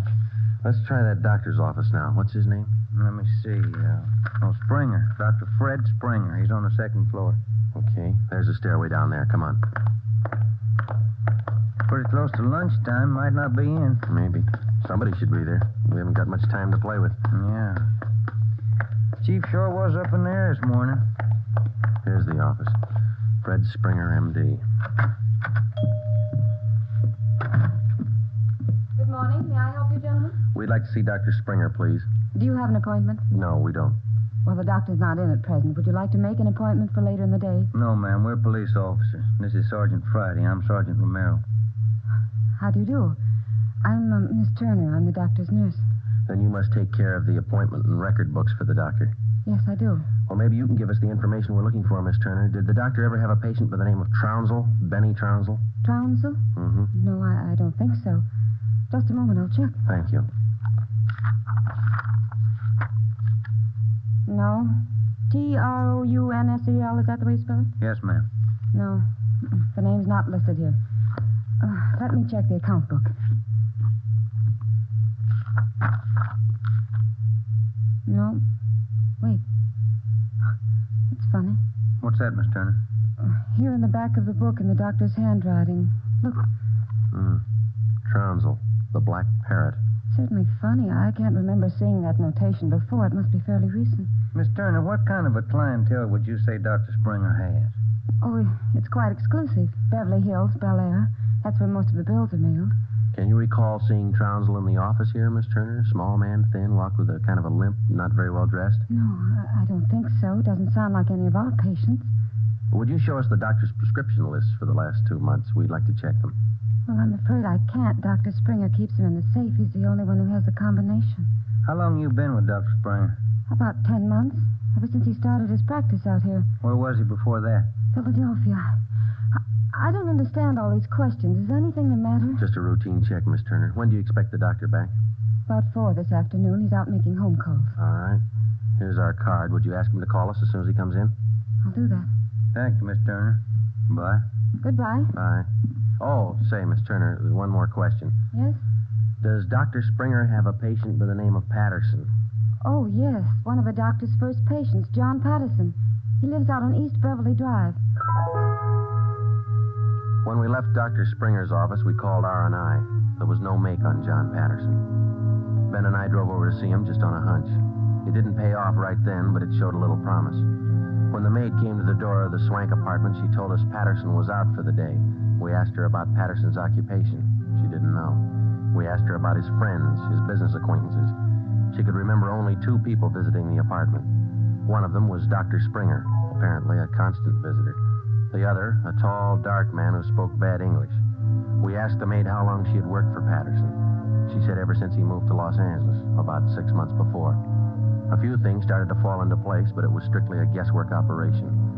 Ben and I got in the car and headed for the south end of the city to check out some of the places Benny Trounsel was supposed to have frequented. We met a stone wall, from the Ace lunchroom near Benny's former rooming house to the Black Parrot. No one was willing to talk. Threats didn't work, and neither did promises.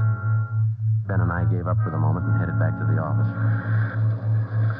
Pacific Ambulance 1, call to Alhambra is now code 3. Seems like Skid Row doesn't want any part of this one. Yeah, there's a bad feeling. Something's got him scared. Sure would like to know what it is, or who it is. Yeah, I'd like to know the answer to Unit that, too. 80K. Control 1 to Unit 80K. Us, Joe. Get it, will you? I got it. 80K to Control 1. 80K to Control 1. Go ahead. 80K. Call station 2511, code 3. 80K to Control 1. Roger. KMA 367. Wonder what that's all about. Now, let's find out. There's a drugstore. They ought to have a phone. Pull over, huh? You got a nickel? Oh, yeah, sure. Thanks. I'll be back in a minute.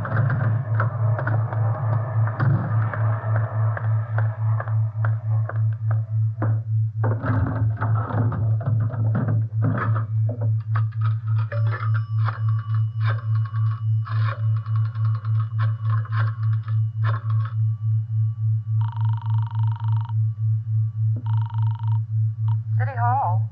2511. Thank you. Chief of Detective's Office, Helen. This Friday, Mike. The chief there? Oh, yeah, just a minute. Backstrand talking. This Friday, Ed. What do you got? You tied up?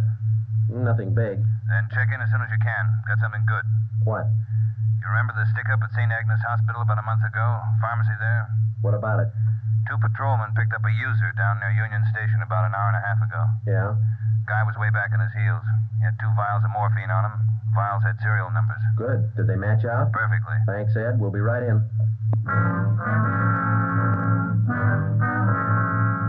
When Ben and I got back to the office at 3:52 p.m., we picked up Chief Ed Backstrand and went directly to the crime lab, where Lieutenant Lee Jones analyzed the contents of the 2 vials taken from the suspect.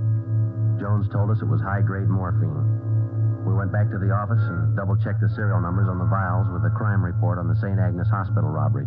They matched. And there's a good break. These vials were in the loot when the gang knocked over the hospital 28 days ago. Now stay on the trail and we'll crack that gang wide open. This the arrest report on the guy, Ed? Yeah. Picked him up in a bar off South Main. Who is the guy, a transient? Yeah, here it is, Ben. James Steiner, Phoenix, Arizona, age 37, transient laborer. Anybody talk this guy yet, Ed? Not yet. He shouldn't be too hard. You better get on it. Right, Skipper. Come on, Joe. Check you later, Ed. What time you got, Ben? Let me see here. 4. A phone call for you, Ben?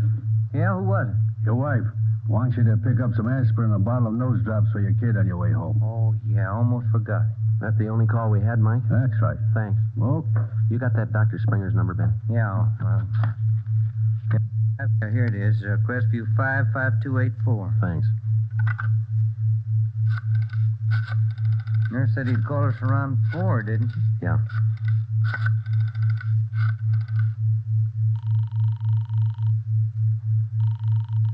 Dr. Springer's office? This is Sergeant Friday down at the police department. Dr. Springer there? Well, no, he isn't, Sergeant. He called in about 20 minutes ago, and I gave him your message. He said he'd call you.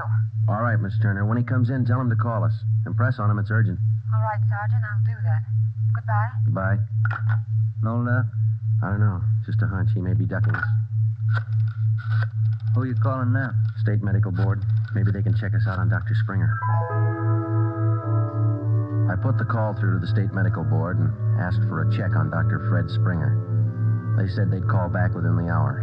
In the meantime, we had James Steiner brought to one of the interrogation rooms for questioning. It was all talk. Look, it's like I told the sergeant when they booked me. I don't know anything about this hospital job. Sit down, Steiner. Oh, all right, thanks. How long you been in the city, Steiner? L.A.? Oh, about a month. I came from Phoenix, looking for work. Things are pretty slow in Phoenix. Where'd you get the morphine? Huh? I said, where'd you get the morphine? The stuff? Oh, I bought it. Just for a pop now and then. I just play around with it. Just for kicks. Who'd you buy the vials from? Who? I don't know. A guy in a bar gave me a price. Which bar was that? Which bar? The Black Parrot. I'm not hooked. I just play around with it just for kicks. What'd the guy look like, Steiner? What did he look like? I don't know. Tall, I guess. Would you remember him if you saw him again? Remember? Sure. I talked to him a couple of nights at the bar. Was he on the stuff? Was he a hype? Hype? Yeah. Maybe. Tall fella, dark. You shooting the stuff? Shooting the stuff? No. No, I'm no mainliner. I never took in the veins in my life. I told you I'd do it just for kicks. Just a pop now and then. Take off your shirt. Let's see your arms. Huh? My arms? Come on, take it off. But, Who are you kidding, Steiner? Your arm looks like a pincushion. I told you just once in a while, just for the kicks. I'm not hooked on it. They found 2 vials of stolen morphine on you, Steiner. You can go 2 ways, hard or easy. Hard or easy? I told you I ain't done nothing. I bought this stuff. I use a cap or a bindle once in a while for kicks, but I'm not hooked. I bought the stuff, I tell you. Who was he, Steiner? Who sold it to you? Who? Oh, I told you. I met him in a bar, the Black Parrot. Who was he? He was tall. Dark. He gave me a good price. Come on, let's have it, Steiner. His name. I'm feeling sick. You got something for me? I'm sick. All right. Mike. Yeah, Joe. Get some milk. A couple of quarts right away. Okay. You ready to tell us, Steiner? Who was it? I'm sick. I'm sick. We're getting some milk for you now. Come on, you better talk. Max. That's all he said. Name was Max. He gave me a good price. I only take a pop now and then just for kicks. You think you could point him out for us? Yeah. Maybe. I'm sick. Sick. Narcotics from Merrill. Hello. This is Dr. Springer calling. You wanted to talk to me. Yes, we did, Doctor, and we've got a few questions we'd like to ask you. Oh, hold on just a minute, will you? It's Dr. Springer, Joe. All right, tell him we got to see him tonight. We'll call him back later. Dr. Springer? Yes? Sorry, Doctor, we'll have to see you later on tonight. You be at home? Well, I have an appointment this evening. Would you mind telling me what this is all about? Sure, Doctor. It's about a man named Benny Trounsel. Oh. I see. And if you don't mind, we'd like to check over your prescription list with you. Yes. I'll cancel my appointment. You can contact me here at home. 1538 South Road. I'll be here all night. All right, Doctor. Thank you. We'll see you later then. Yes. Goodbye. Goodbye. What'd he say? All right? Yeah, it's all right. I'll buy that hunch of yours now, Joe. Dr. Springer, he knows who killed Benny Trounsel. I bet he knows why. When Mike Hannon came back with the milk, we fed it to Steiner, and then we put him back in his cell. We put in another call to John Patterson out on East Beverly Drive, but there was no answer. We left word with Hannon where we were going, and then Ben and I headed out for Dr. Springer's home. It was 7:35 when we pulled up into the driveway at 1538 South Road, a low, rambling ranch-type home. We got out of the car and made our way down the path to the front door. A gray Persian cat followed us. The door was half open. We knocked, but there was no answer. Through the window, we could see the living room was dimly lighted. We went in. We found Dr. Springer sitting in a large carved mahogany chair in the dining room. The room was hung with draperies. He was slumped forward, face down on the dining table. There was a bullet hole in his right temple. On the floor near his right hand was a .32 automatic pistol. In the center of the dining table was a piece of white paper. Looks like he beat us. Yeah. Any names on that confession? One says he killed Trounsel. No, wait a minute. It says, John Patterson, he forced me to this. What? I don't know. What's it look like to you? Here's another one. Norberg. That's all it says. And then he signed his name, Dr. Fred Springer. Ben, come over here. Look at these. Hypodermic needle. It works. Is this morphine? White powder. Could be. Then he was on it himself. Looks like it. We'll find out when they post him. I'll get it. Yeah. Sergeant Friday there, please. This is Joe, Mike. What do you got? Can you talk all right there? Yeah, go ahead. Just got a kickback on your call to the state medical board on this Dr. Fred Springer. Mm-hmm. He's not a registered physician in the state of California. Besides that, his license was revoked in Pennsylvania 2 years ago. Illegal operations. That explains it. Notify homicide. Get the crime lab in the corner out here, will you? Looks like Springer shot himself. Okay, Joe, right away. We'll wait for him, but hurry him up, Mike. We got a couple more places to check out tonight. Okay, Joe. See you later. Right. What's next? Patterson place? I don't know. Maybe we ought to try Steiner first. Sounds good to me. Feels like we're getting close. Yeah, Ben. Real close.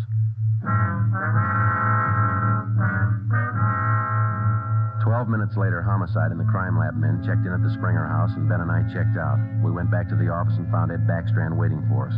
We told him our story, and he sent 2 men out to keep an eye on the Patterson place. 2 other men went to work to try and track down the other name in Springer's confession note, Norberg. Ben and I went up to the county jail and picked up Steiner. The 3 of us started out to look for the man who sold Steiner the 2 vials of morphine stolen from the hospital pharmacy a month before. The man's name was Max. He was tall and dark. That was all we knew. The rest of it was up to Steiner. 2 other men from the detail, Davis and Emerson, came along with us to take care of Steiner if anything went wrong. Our first stop was the Black Parrot Tavern. Davis parked the car in an alley down the street. Steiner, Ben, and I got out and walked the rest of the way. You understand what you're supposed to do, Steiner? Me? Yeah. I go in first, sit at the bar. You 2 will follow me. I sit at the bar, and if I see Max, I give you the sign. That's okay, huh? That's right. And you don't try to break for it. Break for it? Me? I told you, I'm squaring with you guys. All right, Steiner. Go ahead. Let's hope it works, Joe. Yeah. There he goes inside. Come on. Now, look, try to grab one of the booths along the wall if you can, huh? Right. Here we are.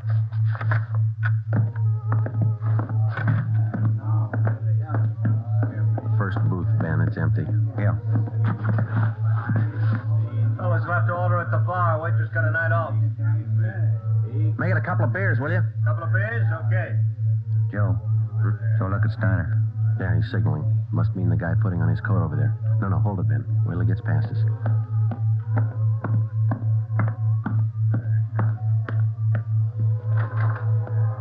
All right, get Steiner back to the car. I'll tail the guy. You come after me.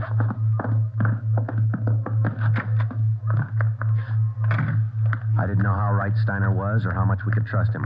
All I knew was that the man I was following was tall and he was in a hurry. I followed him 3/4 of a block before he turned in at a motel. He went to a cottage at the rear of the lot, let himself in, and closed the door quickly behind him. A minute later, Ben and the others pulled up in the car. Got him staked through, Joe. Steiner says that was Max. Let's make sure. Come on. Which one's he in? The one down at the end here. Now be careful. You too. All right, here we are. Wait a minute right there.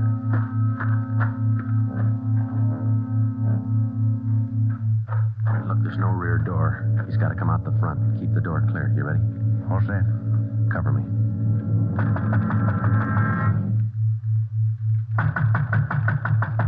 Open up in there. Who is it? Police officers, open up. Just a minute. All right, Ben, give it back to him. Don't shoot, we'll come out. All right, throw your guns out first, then come out with your hands behind your head and make it fast. Watch it, Ben, he's making a break. All right, mister, that's far enough. Get out of my way. Get out of Get him, Ben. That's good, Ben. You all right? He didn't mean it, Copper. He didn't mean it. He didn't know what he was doing. Well, that must be a good excuse, lady. A lot of people use it. Come on, Ben, let's take him in.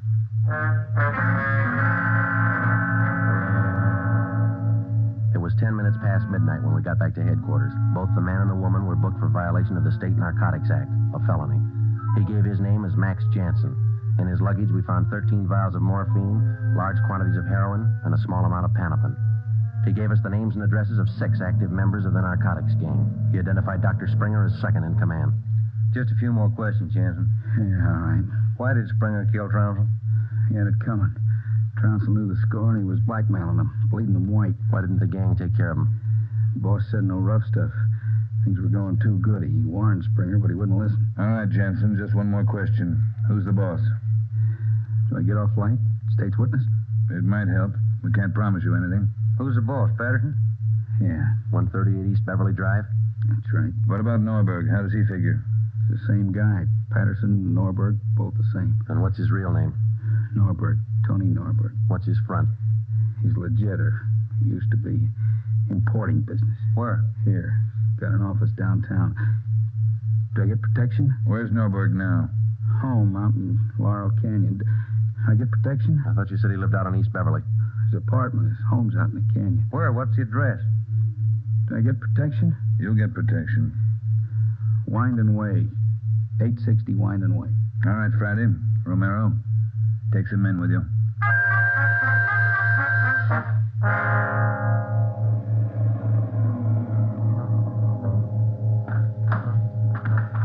All right, Davis, cover the back of the house. Levine, you cover the front. Come on, Ben.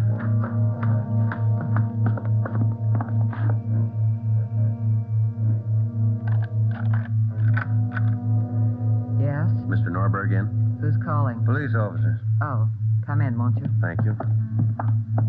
Now get your hands up.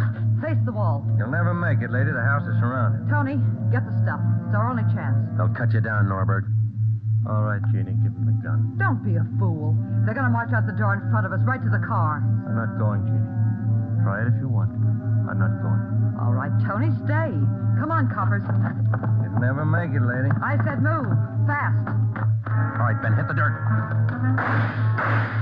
She's going for the car. See if you can get those tires.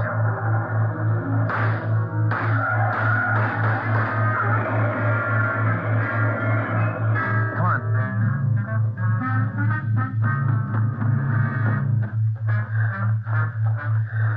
Dead? Yeah.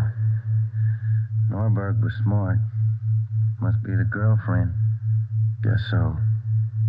Wonder why they start. Huh? Why do they get on the stuff, Joe? For kicks, Ben. None of them ever get hooked. Just for kicks. The story you have just heard is true. Only the names were changed to protect the innocent. Tony Norberg, alias John Patterson, was tried and convicted for possession of narcotics, robbery, and conspiracy, and was sentenced to the maximum term prescribed by law, each count to run consecutively. He died 3 years and 11 days after his arrival at the state penitentiary.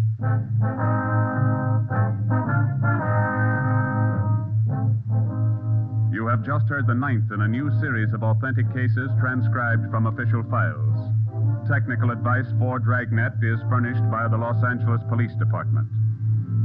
Tonight's program is dedicated to Chief Erskine Fish of the North Sacramento Police Department, who on the night of August 11th, 1935, gave his life so that yours might be more secure.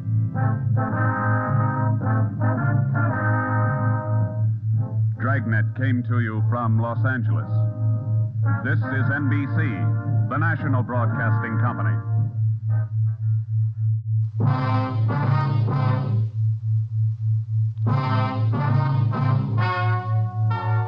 Ladies and gentlemen, the story you are about to hear is true.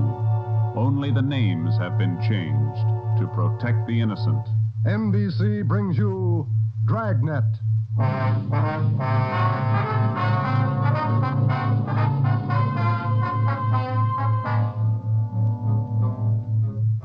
You're a detective sergeant. You're assigned to homicide. There's a mad killer at large in your city. A woman has been brutally slain, the body mutilated. The picture is clear. The killer has a thirst for blood. Your job, get him. Dragnet, the documented drama of an actual crime, investigated and solved by the men who unrelentingly stand watch on the security of your home, your family, and your life. For the next 30 minutes, transcribed in cooperation with the Los Angeles Police Department, you will travel step by step on the side of the law through an actual case from official police files. From beginning to end, from crime to punishment, Dragnet is the story of your police force in action.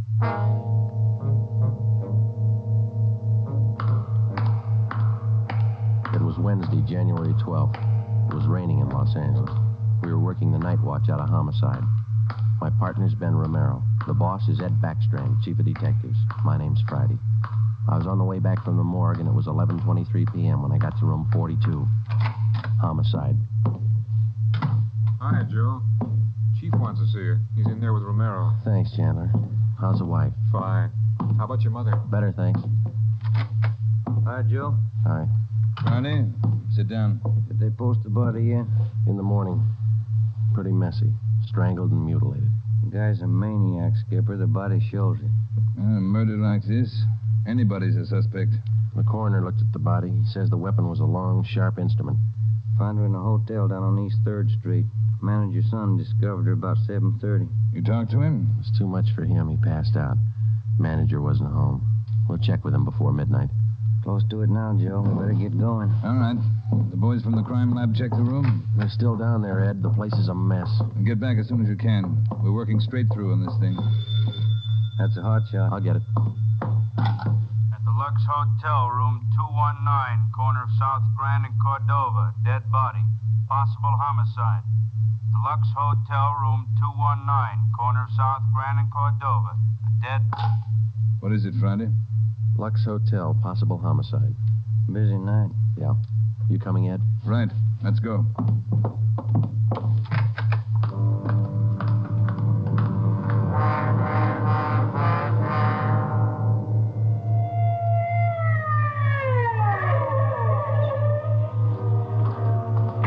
Minutes later, Ed Backstrand, Ben, and I pulled up in front of the Lux Hotel. The manager met us at the door and led the way up a narrow stairway to the second floor. The room number was 219. We were prepared for the worst. We got it. You're right, Romero. The guy must be a maniac.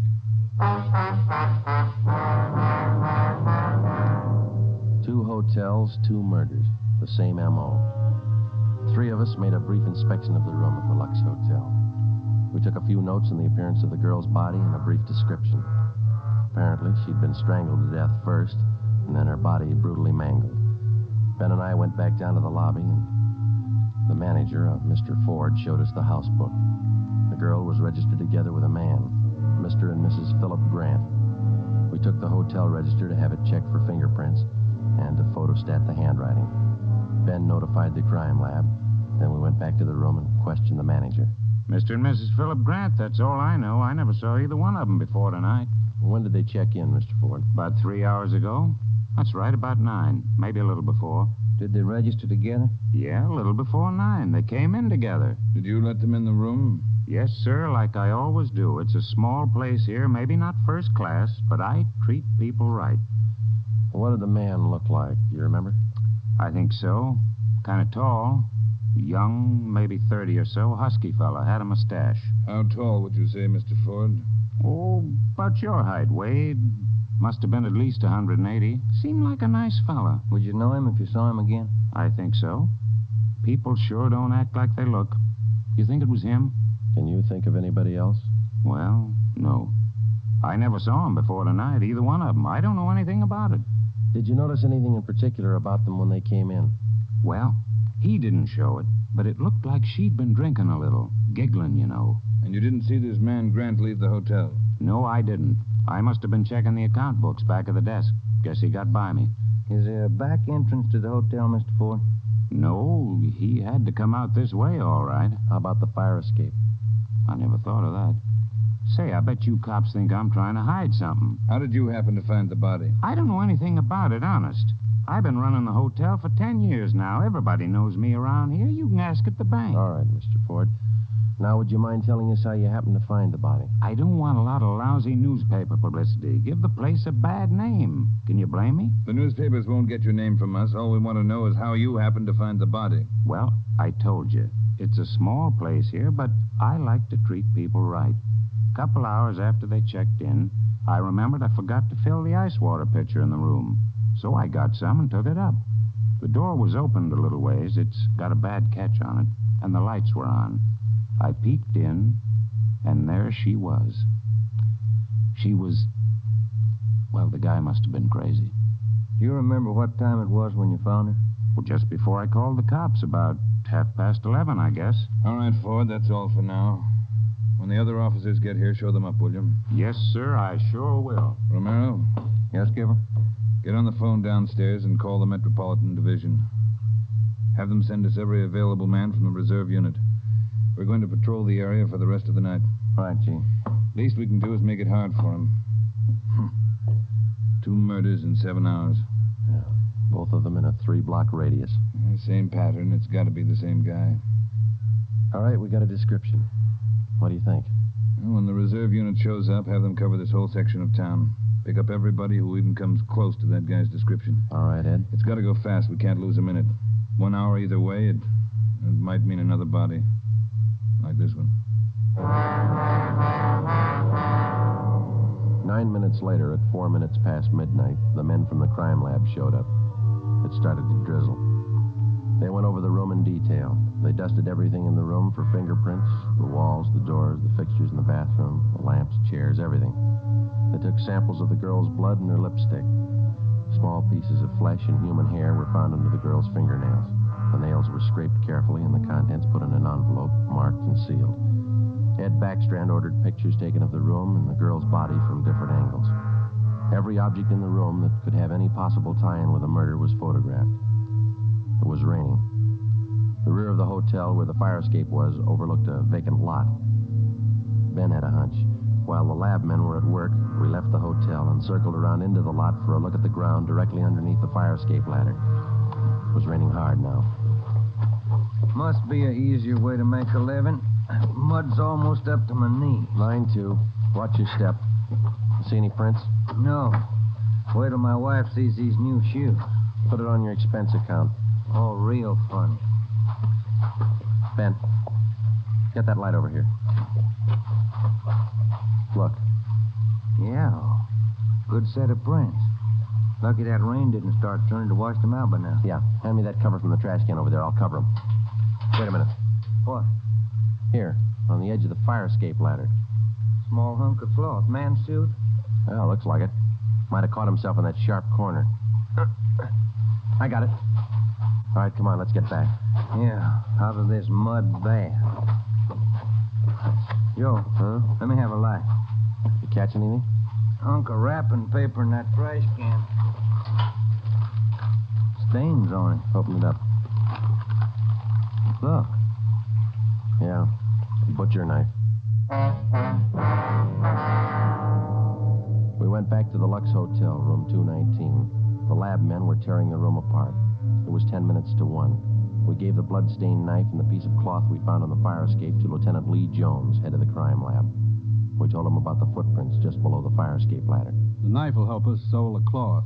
I don't know about the footprints. You say you covered them? That's right, Lee. They still look in pretty good shape. Maybe we can do something if the rain hasn't broken them down too bad.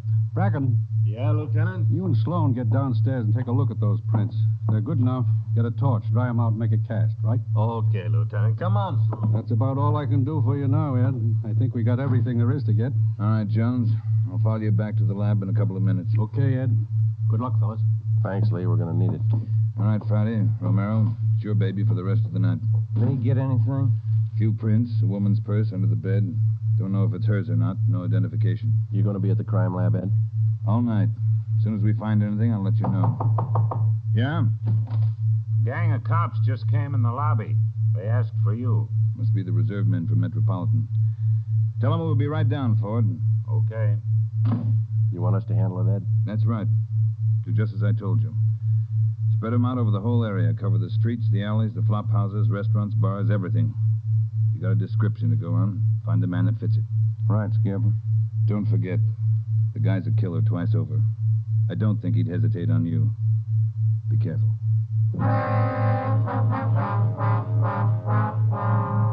We went down to the lobby, and Ed Backstrand gave the reserve men their orders. Then Backstrand left, and Ben and I took over. We picked up another half-dozen men in addition to the men in the reserve unit. They were deployed over an area of a dozen square blocks. It was one of the toughest sections of the city. With a general description of the suspect, some of them were to travel on foot, some in cruiser cars. A few minutes before 1 a.m., there was a steady downpour. Visibility was bad. At 3 minutes past 1, the manhunt was on. For the first 30 minutes, Ben and I cruised the general area between East 3rd and College Streets and Alameda and Figueroa. No sign. The rain kept on. We sat and listened to the calls come in. 12A, Collier Station. 12A, KMA 367. Attention, all units. Recovered license plates in the 6th column. 4 Young, 7690. 41R, 788 Standard Avenue, or 373. 41R, KMA 367. Unit 71, at 2816 West La Cienega, a 507 party. What do you think, Joe? Any hunches? I think he's still around, somewhere inside these 12 blocks. I'd bet on it. 5? All right, you're on. Want to check out a couple of these bars along here? Getting on to closing time. It's a good idea. Pull over, huh? All right, let's check them for the next couple of blocks, huh? Right. For the next 6 blocks until closing time, Ben and I checked every bar and every informant we met along the way. The questions got to be automatic. Have you seen a man answering this description? Tall, dark, about 5 feet 11, 180 pounds, well-built, mustache, about 30 years old. The answer's got to be automatic, too. Sorry, officer, I haven't seen him. No, can't remember him. Try the place down the street. We kept on checking the bars until they closed for the night. Then we started on the all-night restaurants and coffee counters. We did plenty of legwork for the next hour.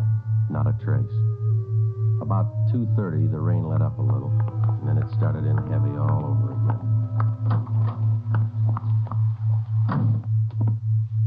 That finishes that block. Yeah, I better get the radio on. Yeah. Beautiful weather. By the bucketful. You want to smoke? Thank you. Control 4 to Unit 80K. Is Your that a match? location, please. Yeah. 80K, your location. KMA 367. That's us, Joe. You want to take it? Yeah, I got it. 80K to Control 4. 80K to Control 4. Our location, corner of Alameda and Commercial. KMA 367. 80K, stand by. Something doing. Maybe. No, hold on a minute. Control 4 to 80K. Go to the crime lab, code 2. 80K to Control 4, KMA 367. Crime lab. Maybe those prints paid off. Well, I hope so. Let's go. That killer sure picked fine weather to work in. Feels like I just been swimming in these clothes. Yeah. I hope those guys in the crime lab have the heater on. A hot bath and a warm bed lead me on. Attention, all units. Hold it. Let's get the radio. All units. At 420 St. John's Place, a woman screaming. At 420 St. John's Place, a woman... All right, double around, Ben. Hit the siren. I'll get the light. Right, hold on. Left turn on the market, is that right? Yeah, watch out for those car tracks. They're wet. Hold on again. The alley up ahead to your right, huh? All right, pull up, Ben. Put the street light over there. There you are. All right, come on. Let's go. Officer, over here! All right, what happened? Let's have it. This girl, Rita, she was coming home up the street. A man, he tried to grab her. He slashed her coat. Look at her. I saw him as he ran under the street light. Where'd he go? Down that way, down the alley, over that fence there. A big man. Davis, you there? Yeah, Joe. All right, Ben, go with Davis. Circle behind the alley. See what you can find. I'll call in. All right, come on, Dave. Yeah. Officer, look at her face. What's wrong with her? Severe state of shock, it looks like. Get her in the house, huh? I'll call an ambulance.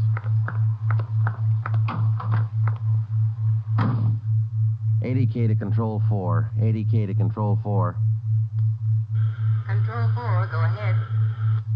Direct all units in the vicinity to converge on area around St. John's Place from Jackson to Banning Street. A woman attacked by large man with knife. Suspect left seen on foot. Possibly still in area. Request ambulance. KMA 367. 80K, Roger, stand by. Attention, all units. Attention, all units. Converge on area around St. John's Place, Jackson to Banning Street. 80K reports woman attacked by large man with knife. Suspect left seen on foot. In 3 minutes, the area around St. John's Place was surrounded. For the next hour, the men combed the neighborhood back and forth. Every building, every storehouse in the 2 square blocks was searched from basement to attic. No trace. The girl, Rita, was hysterical. She could give us only a bare description of her attacker. At 3:45 a.m., a detail was assigned to patrol the area and the rest of the cars, and men were deployed again in the general area from Figueroa to Alameda Street and East 3rd to College Street. The manhunt went on. So did the rain. At 3:54, Ben and I checked in at the Old City Jail building, 2nd floor, the crime lab. Chief Ed Backstrand and Lee Jones were waiting for us. Heard about the call.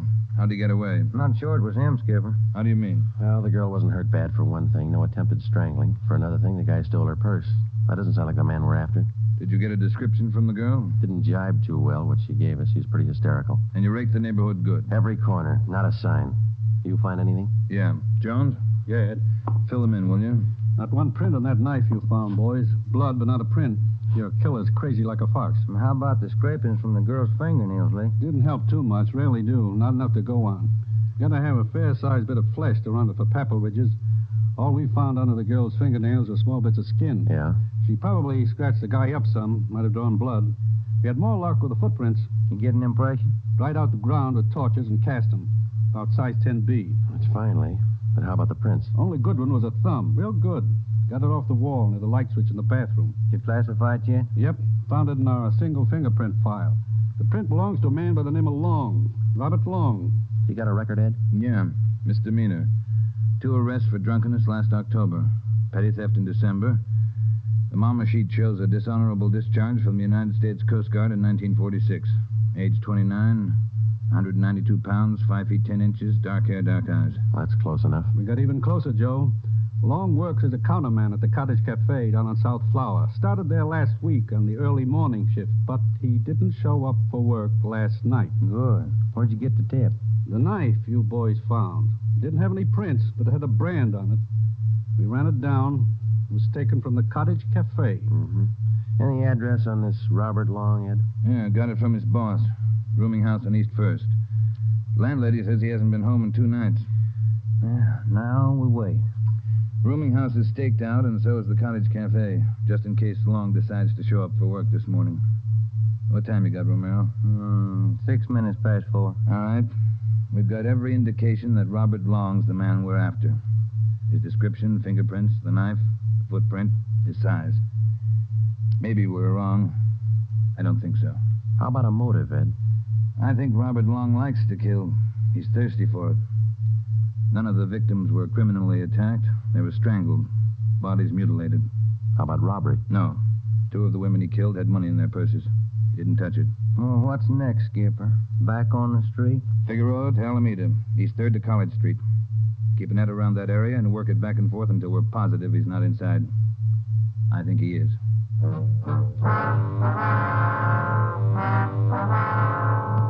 At 10 minutes past 4 a.m., Ed Backstrand, Ben, and I left the crime lab and drove to the surrounded area. It was still raining. We passed several patrolmen from the reserve unit making the rounds. They didn't look any more comfortable than we felt. At Broadway and Alpine Street, Ben and I got out and started patrolling on foot again. Backstrand followed in the car to maintain a radio check.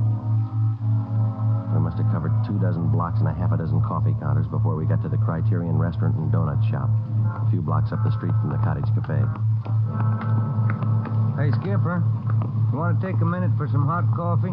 I'll keep an ear on the radio. You two go ahead. You look drenched. Yeah, we are. Can we bring you some back in a paper carton? Fine, thanks. Cream. No sugar. All right, Ed. Come on, Ben.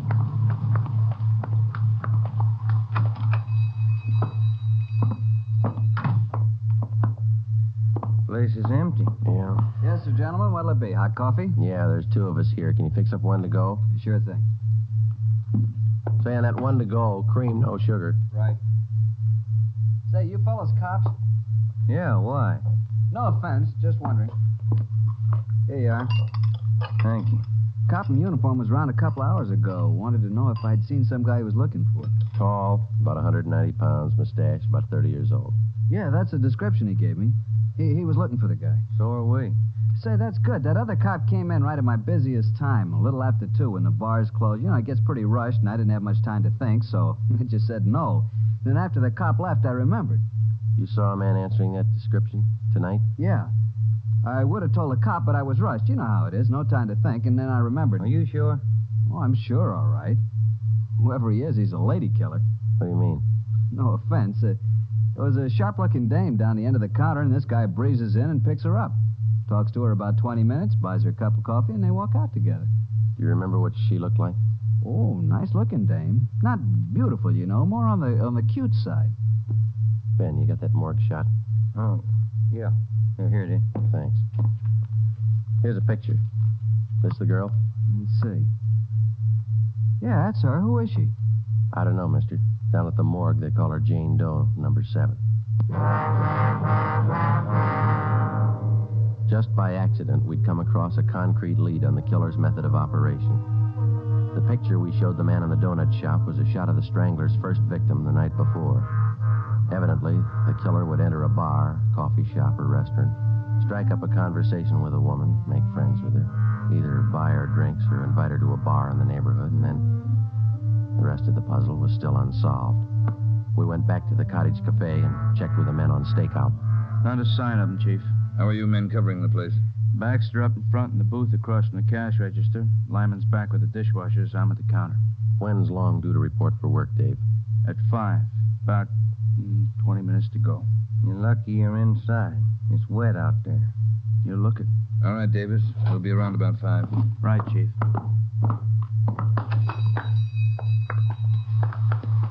Let's get back in the car.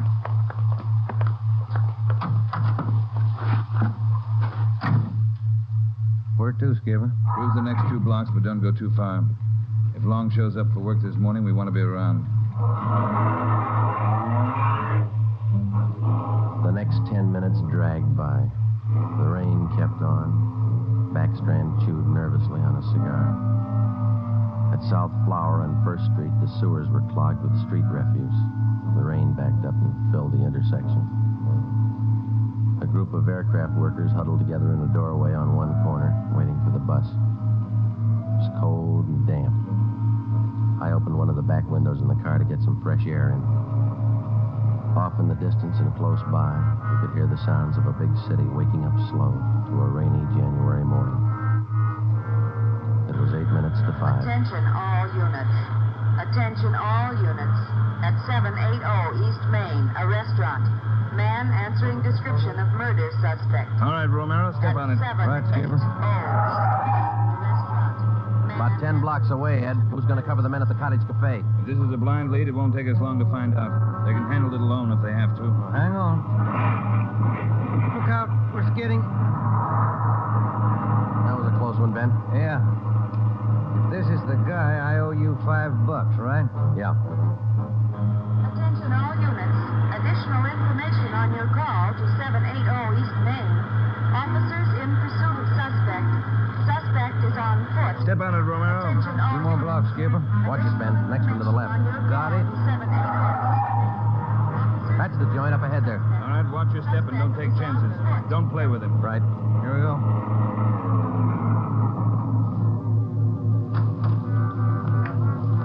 He went out the back. Ran down that alley. Come on, Ben. Behind you. You men, hustle it. Circle around the block and choke off the alley. Fast. Emerson, home. Go with them. Right? All right, over the fence, Ben. Ben, look out, look out. You all right? It's not that good. Come on, Joe. All right. There he goes. Between the buildings. Stop or I'll shoot. The next house. He ducked into the basement. All right, cover me. Right. Come on, he broke through the garage doors. There's Davis. Dave, he slipped through. Get down to the next corner and ring the block. Yeah. Ben, did you follow him? Yeah, right on his tail. That warehouse, a couple of lots over. He went through the back. There it is, Joe. All right, don't go in blind. Watch out. All right, you haven't got a chance. Come out with your hands up. He's not stopping, Joe. All right, let's fan out. All right, Ben, cover me. I'm going for the door.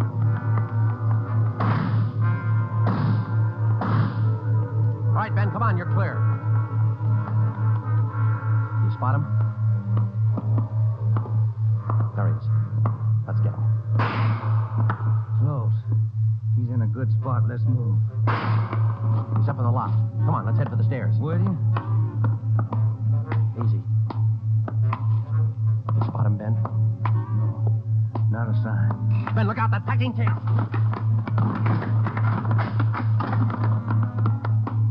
Kind of close, huh, Joe? Yeah. Let's get that punk now. Look out, Joe. There's another one. All right, you. We got the warehouse surrounded. Come on down. All right, then we'll blast you out. Joe, he's dropping down the ladder. He's going for the front door. They're waiting for you with Tommy guns out there. They'll cut you down. Stop. Joe, he's got the door open. He's making a break for it. He's crazy. He's trying to shoot his way out.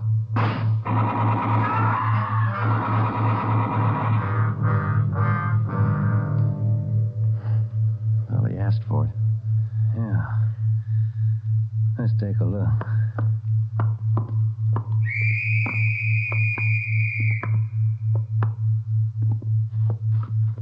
Messed up. Oh, like his girlfriends. Yeah. Maybe he just didn't like women. Maybe. Hi, Ed. You all right? Tired.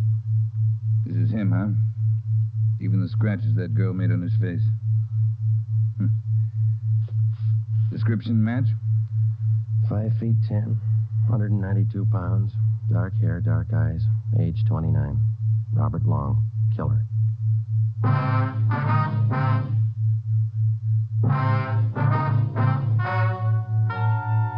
The story you have just heard is true. Only the names were changed to protect the innocent.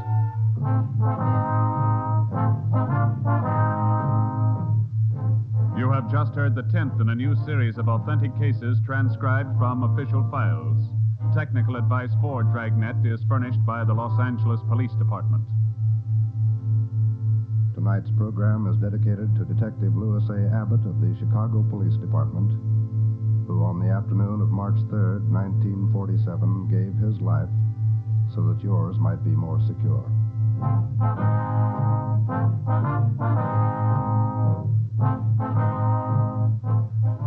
Dragnet came to you from Los Angeles.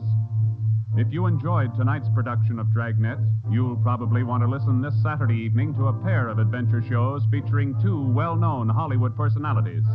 You'll enjoy Brian Donlevy, star of Dangerous Assignment.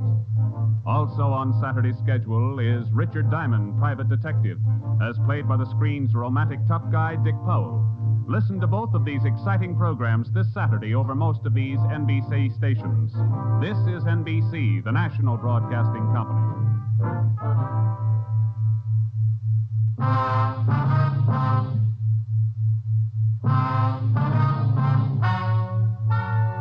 Ladies and gentlemen, the story you are about to hear is true. Only the names have been changed to protect the innocent. NBC brings you Dragnet.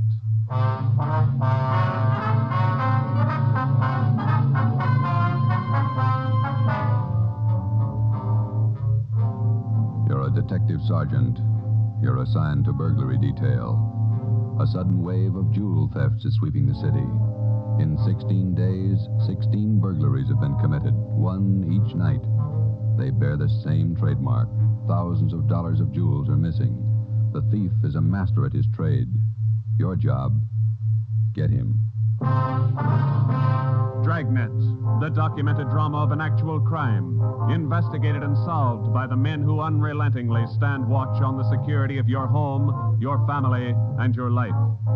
For the next 30 minutes, in cooperation with the Los Angeles Police Department, you will travel step by step on the side of the law through an actual case transcribed from official police files. From beginning to end, from crime to punishment, Dragnet is the story of your police force in action.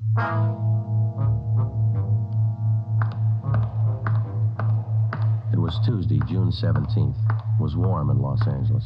We were working the day watch out of burglary. My partner's Ben Romero. The boss is Ed Backstrand, chief of detectives. My name's Friday. I was on the way into work that morning, and it was 7:53 a.m. when I got to room 45. Burglary detail. Hi, Joe. How are you, Walker? Gonna be a scorcher out today. Yeah, just like yesterday. Ben in yet? I think he's over in communications picking up the mail. Oh, thanks. You guys been busy? Kinda. Jewel thefts. Anything big? No big hauls, but he's consistent. 16 nights in a row. Same guy? Think so. Same M.O. Yeah, everybody's got troubles. Gotta check some records. See you later, Joe. Okay, Willie.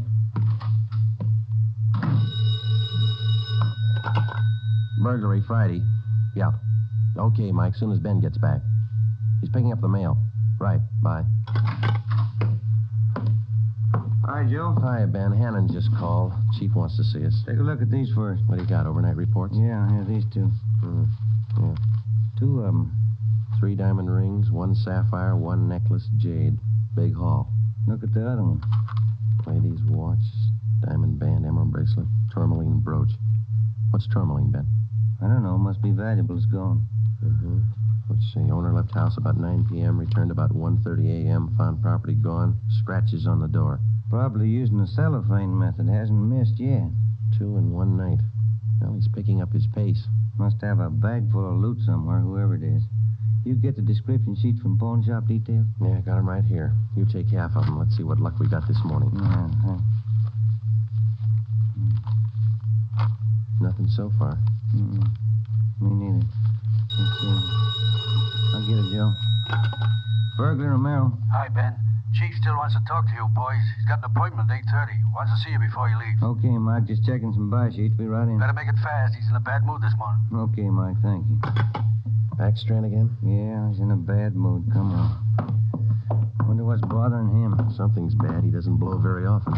Chief of Detective's Office, Helen. Go ahead in, boys. He's waiting. Thank you, Mike. All right, ma'am. I'll connect you. Friday, Romero, sit down. Wait till I get the phone. Backstrand. Oh, yes, Mrs. Winthrop. Yes, ma'am. We're doing all we can. Yes, ma'am. Yes, ma'am. Yes, I'll do that. Yes, ma'am. Goodbye. Got trouble, Ed? Taxpayer, Mrs. Winthrop. You two ought to remember the name. We do, Skipper. 10 days ago, somebody lifted $2,000 worth of diamonds from her bedroom while she was at the symphony. Last night, she was hit again. A diamond watch, an emerald bracelet, and some kind of a brooch. Tourmaline. I don't care what kind it was. It's gone. What's the pitch? We just read a report a couple of minutes ago, Skipper. Could be a tie-in with those other 16 jobs. 16 jobs in 16 days. You haven't got a lead on the thief yet? Nothing shows up. No prints, nothing. What about the pawn shops? Nobody's tried to soak any hot stuff as far as we know. We double-checked the detail. We got every hawk shop in town on the alert. Whoever it is, they've got to try to pawn the stuff sometime. Unless they're going to give diamond rings for Christmas presents. They haven't tried the pawn shops yet, Skipper. We're sure of that. Look, 16 burglaries in 16 days. Jewels and watches. Good ones. Well, it's got to stop. It's got to stop soon, you understand? We'll stay right on top of it, Ed. We're doing all we can. For 2 weeks, I've had half a dozen women calling me every day. Society women. Some of them figured they should get extra treatment. They're only DR numbers to us, Skipper. They all get the same attention. I'll try and explain that to some of them. They think you're in on the racket. Maybe you boys would like to take these calls some morning. No thanks, Ed. All right, then, let's get some action. Keep the pawn shop operators on their toes and get after every known fence in town. That's all. I've got an appointment. All right, Ed. Check you later. Holding a call for you, Ben. Oh, thank you. Hello. Oh, hi, Max. What? Well, hold it. Be right down. First break, Joe. What do you got? Necklace and a watch. Both of them on the stolen property list. Where? Henry's pawn shop. 5th and Main. 6 minutes later at 8:25 a.m., Ben and I drove up in front of Henry's Square Deal Pawn Shop. Quick cash, no red tape, watches bought and sold. The proprietor was Max Murphy, an old friend of Ben's. Well, pal, of all days, it had to happen yesterday. Took the day off and went fishing up at Big Bear. I left my nephew in charge, Harry. A real knothead, that kid. How do you mean, Max? Joe, if I told him once, I told him 101. Whatever you do, whatever they come in with to Hawk, check it with the list. Check it with the stolen property list. What does he do? He forgot. He forgot. Oh, a real knothead, that boy. How old is he, Max? 32. A real knothead. I checked the slips from yesterday. Then I checked the stolen property list. There it is. Hot stuff. When did the stuff come in, Max, do you know? About 4 o'clock yesterday afternoon. Can we look at it? Oh, sure. Back here behind the counter. There it is. Did you check out the serial numbers on the watch yet, Max? When I found out, yes. They match to a T. All right, let's see. Yeah. Description on this necklace matches, too. Let's have a look at your buy book, huh, Max? Yes, sir, Joe. Here you are. There's a deal right there. Here? Yeah, that's him. That's how he gave his name. Walter Tracy, 132 and a half Blackstone Court, Los Angeles. Let me check the book for the description, Max. Oh, sure. Yeah, here. Mm-hmm. Okay, Max, thanks. We'll be checking with you later. Sure, Joe. Anytime. Sorry. All right, Max. See you later. You fellas take it easy. Right.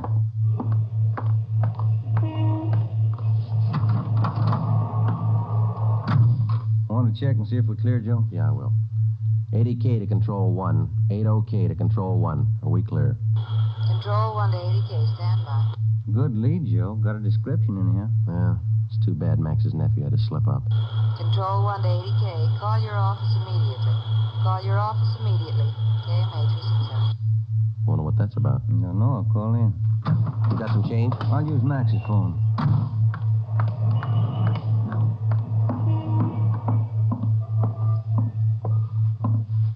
Use your phone a minute, Max? Oh, you, Ben? Sure, help yourself. Thank you.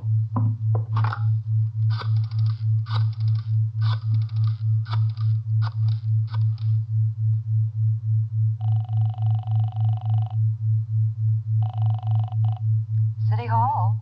2524. 2524. Burglary, Levine. This is Ben, George. You got something? Hot one. Universal Loan Shop, 6th and Barton Place. Guy just took in a couple of rings. He checked too late. What you mean? He checked the form after the guy left. It was signed Walter Tracy.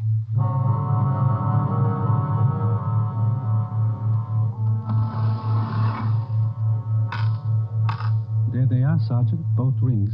Fine quality diamonds. Don't you usually check your stolen goods list before you take in stuff like this? Usually, yes. Last night, no. I don't know what I was thinking about. Can we have a look at your buy book? Right here. There it is. Walter Tracy. 699 Olive Street. 145 pounds, 5'9", dark hair, build, thin. We'll have to slap a hold on these rings. I know, I should have thought. Can you think of anything else that might help us to identify the man? Well, no. Had a light suit on. Nice cut. Very well dressed. Thank you. That's all for now. Here's our card. If the guy happens to drop back, give us a call, will you? Sure will, Sergeant. Say, Yeah? I've got some nice watch pens. Yours look gold. Can I interest you? No, thanks. Some other time. Come on, Ben.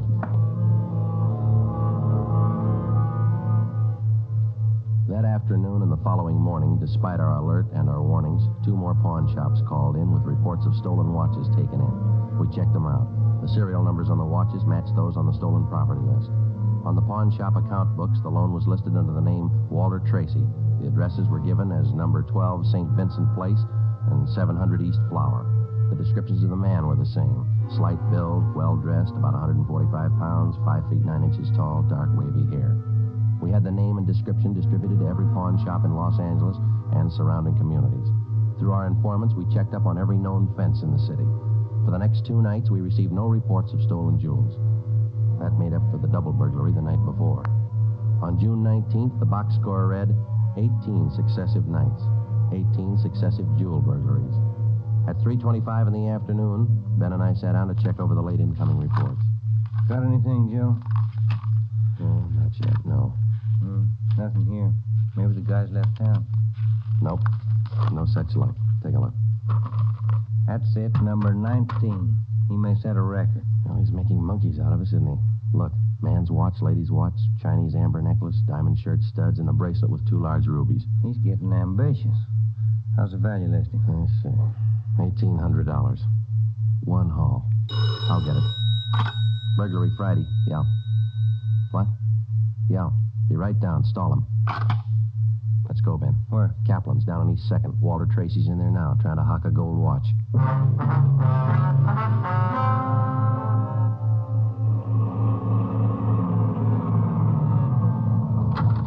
Ben, cover the door. I'll give it look like I'm shopping around. Right, but watch your step. We don't know this guy. Yeah, stay close to the door, huh?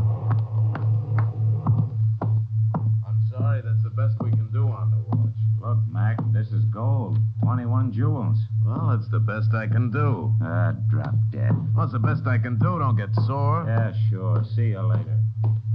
That's him, Sergeant. Walter Tracy. I stalled him as long as I could. All right, I'll check back with you later. Did you spot the guy that just came out? Yeah, I went up the street. Let's follow him. Hustle it. You spot him, Ben? Straight ahead, about 15 yards. He's crossing the street. Yeah, let's get up a little closer. We'll lose him, sure, if the light changes. Come on, run for it. What's the traffic like? That was close. He might have spotted us. He's going faster. Come on, Joe, run. Yeah. Don't lose him. This crowd's not helping. Hey, wait a minute. I bet you're a cop. You're chasing All somebody. right, let go of my arm, mister. Let go. Well, you don't have to get tough. Lousy cops think they own the street. I'm going to write the mayor's office. Come on, Joe. He's running for it. Yeah, I see him. Watch the signal up ahead. Hurry, Joe. Almost up to him. Into the parking lot. Hey, you! Stop! Look out, Joe. A gun. Yeah, I see him. Get away. All right, smart guy. It's a nice job. Yeah. He's too fast for an honest man. Let's take him in. When we got back to headquarters, Walter Tracy was under technical arrest. We took him directly to the interrogation room. We searched him thoroughly. We had him take everything out of his pockets and put it on the table. Then we had him take all the money he had in his wallet, count it out, and hold it in his hand. What is all this routine? That's all the money you have on you? $47.17, right? Yeah. Okay, keep it in your hand. Ben, shake him down. All right, Tracy. Take off your coat, shirt, tie, and your shoes and socks. What kind of a pitch is this? I'm no hood. Take them off. 2-bit cops. You're not pinning anything on me. I don't care what you do. Sleeves, pockets, lining. Nothing in the coat, Joe. Get his shirt. Take it light with the threads, huh? Costs money. How about the trousers, Ben? Let's see. Cuffs, pockets. No. Let me get the belt. Zipper on the inside of the belt? No, it's clean. Shoes are okay. All right, Tracy, let's see the soles of your feet. I hope you don't mind. They're dirty. Why don't you take a shower? Let's see. All right, Joe, nothing. Put your clothes back on. Yeah, thanks. All right, you. What's your name? Huh? I said, what's your name? You telling jokes? Walter Tracy, you know that. Your real name. How old are you, Tracy? 27. Where do you live? No place. Just got in town a couple of days ago. Where are you from? Salina, Kansas.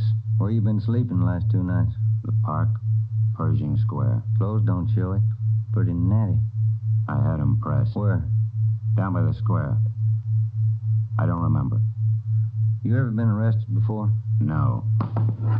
Where'd you get this gun, Tracy, the one you pulled on us? I didn't know who you were. Could have been a couple of hoods. You kind of look like it. Where'd you get the gun? I won it in a crap game coming out on the train. Where'd you get the watch? Graduation present. You want to run a make on him, Joe? The gun and the watch? Yeah, I'll call him. Go on, check. You can't prove a thing. Pawn shop records, Gilmore. Gil, is Friday. Can you give me a make on a watch? Sure, Joe, go ahead. Time Master, yellow gold, man's wristwatch. Okay. Case number 716F23. Right. Movement number B351708. Got it. Okay. Now give me a make on this gun, huh? 32 S&W automatic. Serial number 579461. Okay. Call me back? Right. What's your station number? 2572. I'll ring you, Joe. Thanks. Having fun? What'd you do with all those jewels you stole? When do I get out of here? I don't think you're going to get out. You got nothing on me. How tall are you, Tracy? Get your tape measure. 5'9". How much you weigh? 140. I'm 27. My name's Walter Tracy. I come from Salina. I've been in town 2 days, and I don't know what you guys are talking about. You sound smart. You don't act it. And you're flying blind, copper. What'd you do with those jewels you stole? I don't know what you're talking about. What color are your eyes? I don't know. I'm colorblind. What color would you say your hair is? You colorblind, too? You ever been arrested before? Straighten out. He asked me that. I'm asking you. No. You ever done any big time? No. All right, I don't care if you level with us or not. We're going to make you on those prowl jobs, all 19 of them. Sure. You guys are smart. You got in Los Angeles 2 days ago, is that right? Yeah. You don't know anything about any jewel thefts. That's what I said. Then how come your name and your handwriting's on the account books in 4 pawn shops in Los Angeles? It's not mine. You can't prove it. We can, Tracy. Come clean. What'd you do with the stuff you stole from 1250 Moraga Drive, June 5th? I didn't steal any stuff. What'd you do with the rings and watches you took from 1400 Placerville Road, June 9th? I wasn't in town. What'd you do with the diamond dress pins you stole June 13th, 123 South Van Ness? Did I do that? You're not only kinky, you're a bad liar. You prove it. Order get you a sawbuck, your prints bounced, Tracy. Our handwriting man's going to work on those signatures of yours. You haven't got a chance. Now, come on. Where'd you hide this stuff? You can't prove a thing. Where'd you say you've been sleeping the last 2 nights? In the park, Pershing Square. You want a map? Clothes sure look nice. I said I had 'em pressed. But you can't remember where. No, I can't remember where. That a crime? Friday talking. Joe, this is Gilmore. Here's the stuff you asked for. Let's have it, Gil. No make on the watch, no make on the gun. Okay, Gil, thanks a lot. Yeah. You're in up to your neck. You said that, didn't you? You gonna talk, Tracy? Kind of tired. All right, we'll let you sleep on it. Come on, Ben, let's book him. All right. I'll get your jobs, coppers. Sure. Come on. We took Walter Tracy to the county jail and had him booked on suspicion of burglary. He was still sullen. We knew we had the guilty man. Now we had to prove it. As it often happens, the victims never see the burglar. They only know he's been there. They can't identify him, but they can identify their property. Our job was to find the property. When we did, we'd have Walter Tracy. And the 19 victims would have their property returned. But Tracy wasn't talking. We knew he'd never talk unless he thought it might help him. We took the problem to Ed Backstrand. Smart punk, Skipper, but he's done time before. How do you know? Tried him out last night when we brought him in. He talks like it and he acts like it. But he won't cop out. Are you sure? He won't talk in 100 years. He knows he's got us in the spot. Well, one thing's sure. We're not going to send him up without finding the loot first. He's planted the stuff somewhere in this city. We've got to find it. Ben and I have got an idea, Ed. It's not going to be easy, but it might work. What is it? Tracy tried to soak some of the stolen property at 4 separate pawn shops in the downtown area. Yeah? At each one of those 4 pawn shops, he gave a local address. Now, we're sure he must have a room or an apartment someplace in town. All right. Where? That's where guesswork comes in, Skipper. Every one of those addresses he gave falls within a certain area. How big an area? Oh, you got that street diagram, Joe? Yeah. Here it is, Ed. From Figueroa here to San Pedro, and from Pico down to 1st Street. The area's about 12 blocks wide, 14 blocks long. That's a lot of territory. How are you going to cover it? On foot. We'll take Tracy with us. Plenty of legwork. You sure it's the answer? We've got to find the stuff, and it's the only way we can figure it. Hotels, apartments, rooming houses. There must be hundreds of places he could stay in that territory. It'll take a couple of weeks. Yeah, on foot it will. All right. It's tough, but it's your idea. Go to it. An hour after we left Chief Backstrand, we got Tracy out of his cell in the county jail and started our canvass of the appointed area. We took the usual precautions and handcuffed Tracy's wrists to our own. We started the search for his hideout at 1st Street in Figueroa. It was a warm day in Los Angeles. The temperature was 91. After the first 3 hours, I could tell Ben's feet were ready to give out, and so were mine. We couldn't even have the comfort of complaining. That had encouraged Tracy, and he was cocky enough already. He cursed and threatened every step of the way. My legs off. All right, quit pulling, will you? Come on, Tracy, up the stairs. Another one to check. Warm day, Joe. Yeah, a little. What do you mean, a little? Must be 110. Yes? What is it? You the manager? Yes. Could you tell me which apartment this man has in your house, ma'am? Who, him? Yes, ma'am, this one. Never saw him before. He don't live here. All right, ma'am, thank you. Yeah. Hot, ain't it? When are you going to get wise? Come on, Tracy. Well, that finishes this side of the street. You want to cross over, Joe? Yeah, let's go. I'm hungry. I want to eat. After we cover the other side of the street. You can't do this to me. I'm going to get a lawyer. I'll have your jobs, both of you. Yeah, come on. We only got a couple of hundred places to cover.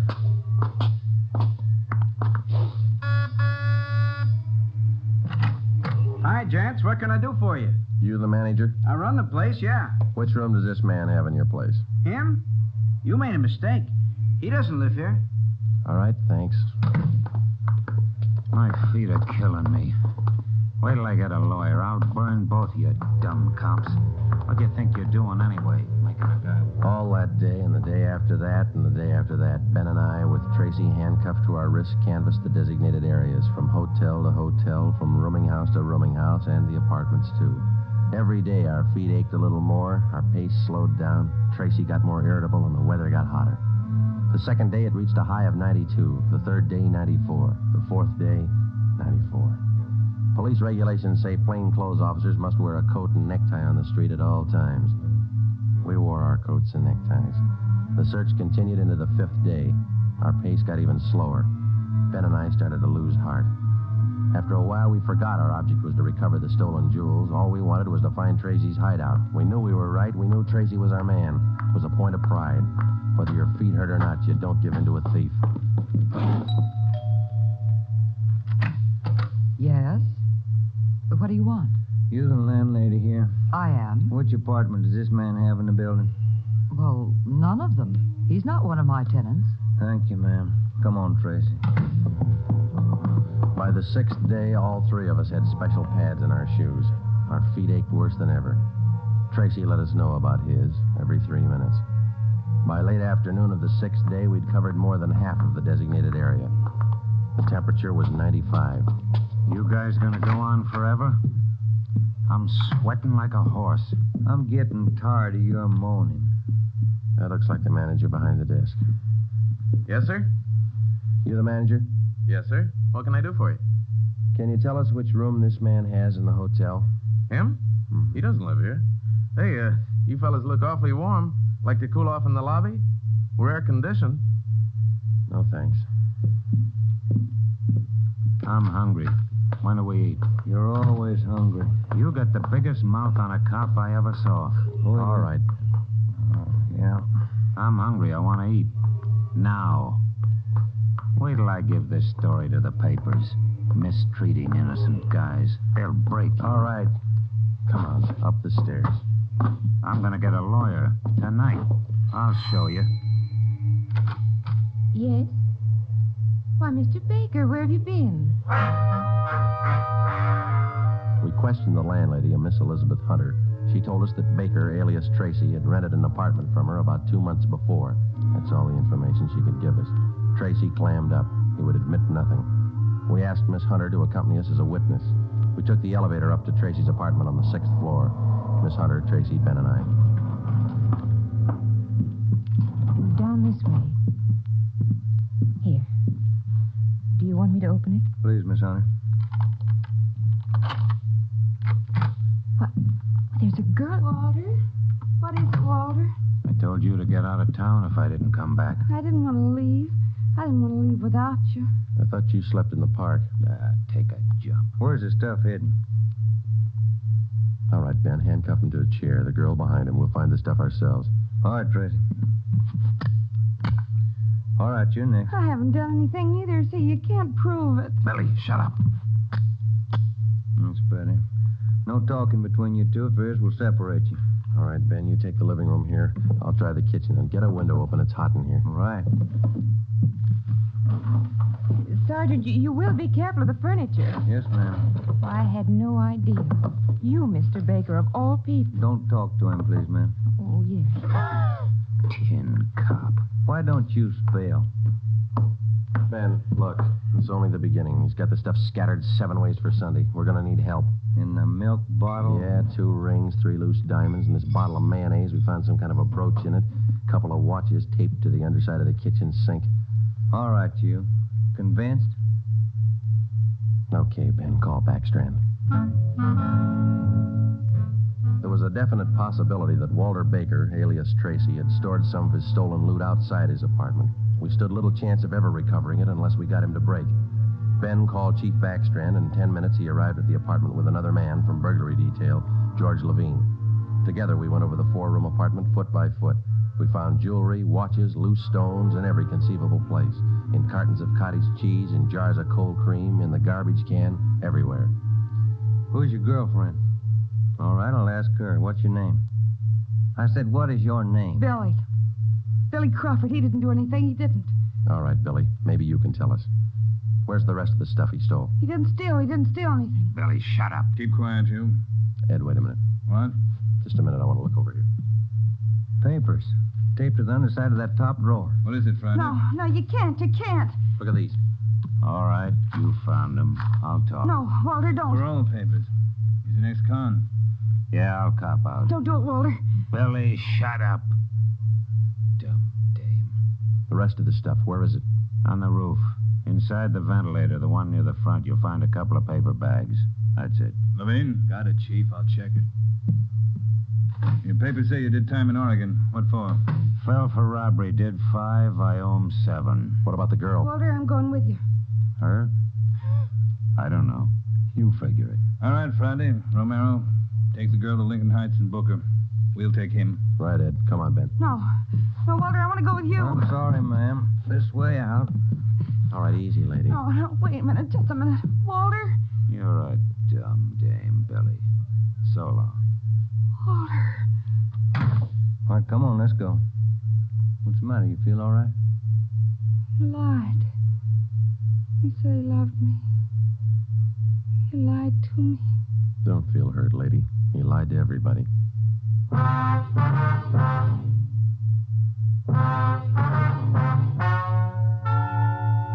The story you have just heard is true. Only the names were changed to protect the innocent. Walter Baker, alias Walter Tracy, was tried and convicted on 3 counts of first-degree burglary and received the maximum sentence prescribed by law. He is now serving out his term in the state penitentiary. A hold has been placed on him by the state of Oregon, where he will serve out 7 years for violation of parole. Billy Crawford, Baker's accomplice, was tried and convicted of receiving stolen property and is now serving time in the state penitentiary for women. You have just heard the 11th in a new series of authentic cases transcribed from official police files. Technical advice for Dragnet is furnished by the Los Angeles Police Department. Tonight's program is dedicated to Warden Clarence A. Larkin of Folsom Prison, Sacramento, who, on the evening of September 24th, 1937, gave his life so that yours might be more secure.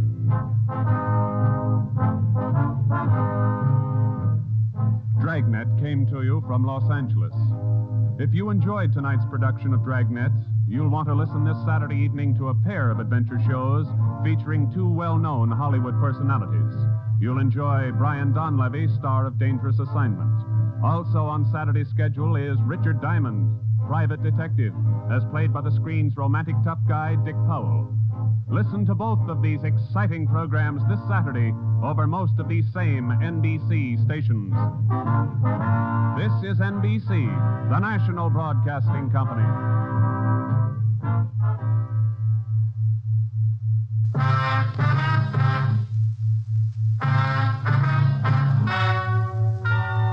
Ladies and gentlemen, the story you are about to hear is true. Only the names have been changed to protect the innocent. NBC brings you Dragnet.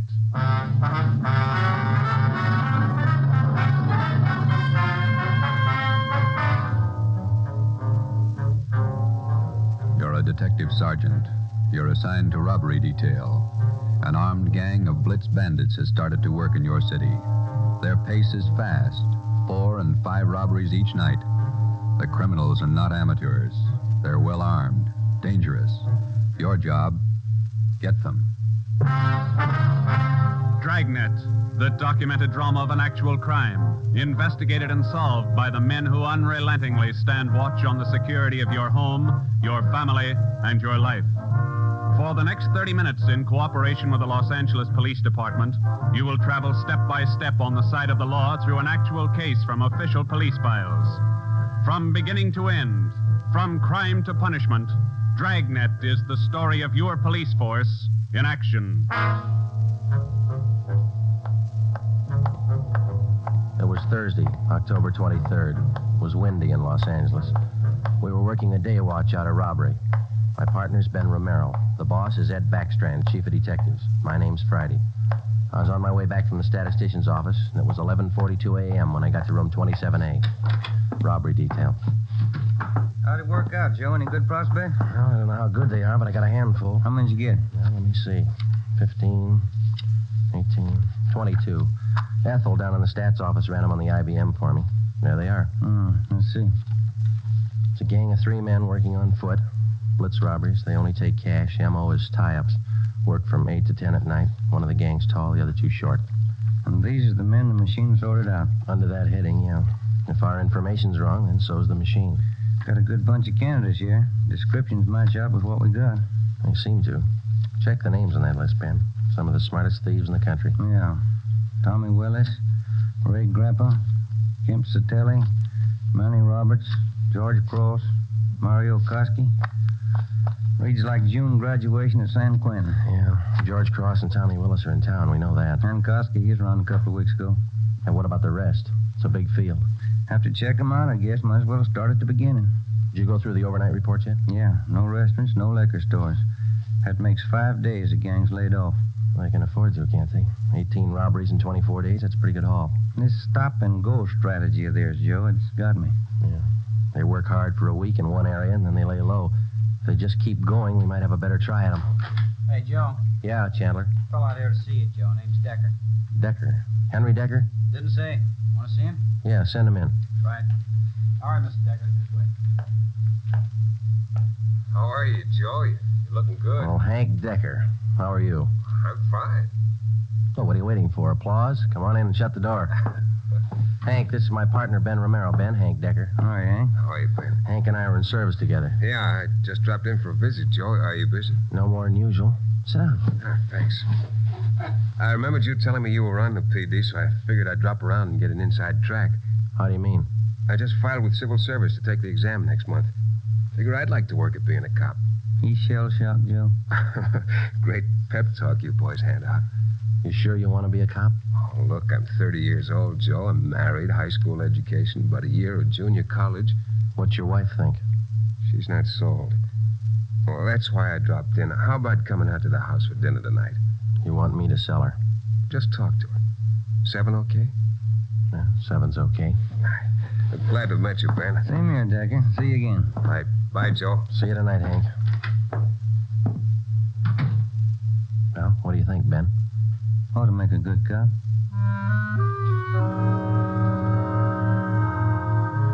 list of 22 possible suspects.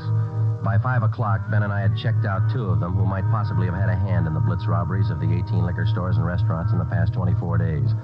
Number 1 man was Thomas Willis, Caucasian, age 29, 5 feet 11 inches, 175 pounds, dark hair, blue eyes. Number 2 man was Mario Koski, Caucasian, 5 feet 6 inches, 170 pounds, dark hair, dark eyes, large scar under his chin, running across his throat, up to and behind his left ear. According to our informants, and after questioning some of their associates, either Willis or Koski or both could have taken part in the Blitz holdups. We showed their mugs to the victims, but none of them could give us definite assurance that either Willis or Koski were in the holdup gang. At 7 that night, I went out to Hank Decker's house for supper. Met his wife, Linda, his 4-year-old twin boys. We talked about the Army, played with the kids for a while. Before we sat down to eat, we put the boys in bed. Hank was in the kitchen carving the roast. His wife closed the door to the kids' room, and we started downstairs for the kitchen. What do you think of our 2 atom bombs? Yeah, they're fine kids, Miss Decker. Hank told me that you were worried about him wanting to join the force. I was 12 years old when my father was shot down. He was a policeman in Des Moines. He was only 37 when he died. I wouldn't know what to do if anything like that happened to Hank. What do you want me to say? But does Hank really want it? Can't you talk him out of it? You're his wife. Can you? No, I think it's his choice, Miss Decker. He's going to have to make up his own mind. I'm sorry. If it's what Hank wants, I guess I worry too much. A lot of women marry cops. They have, and they will, and they all worry. Hank will be all right. Will you guarantee it, Joe?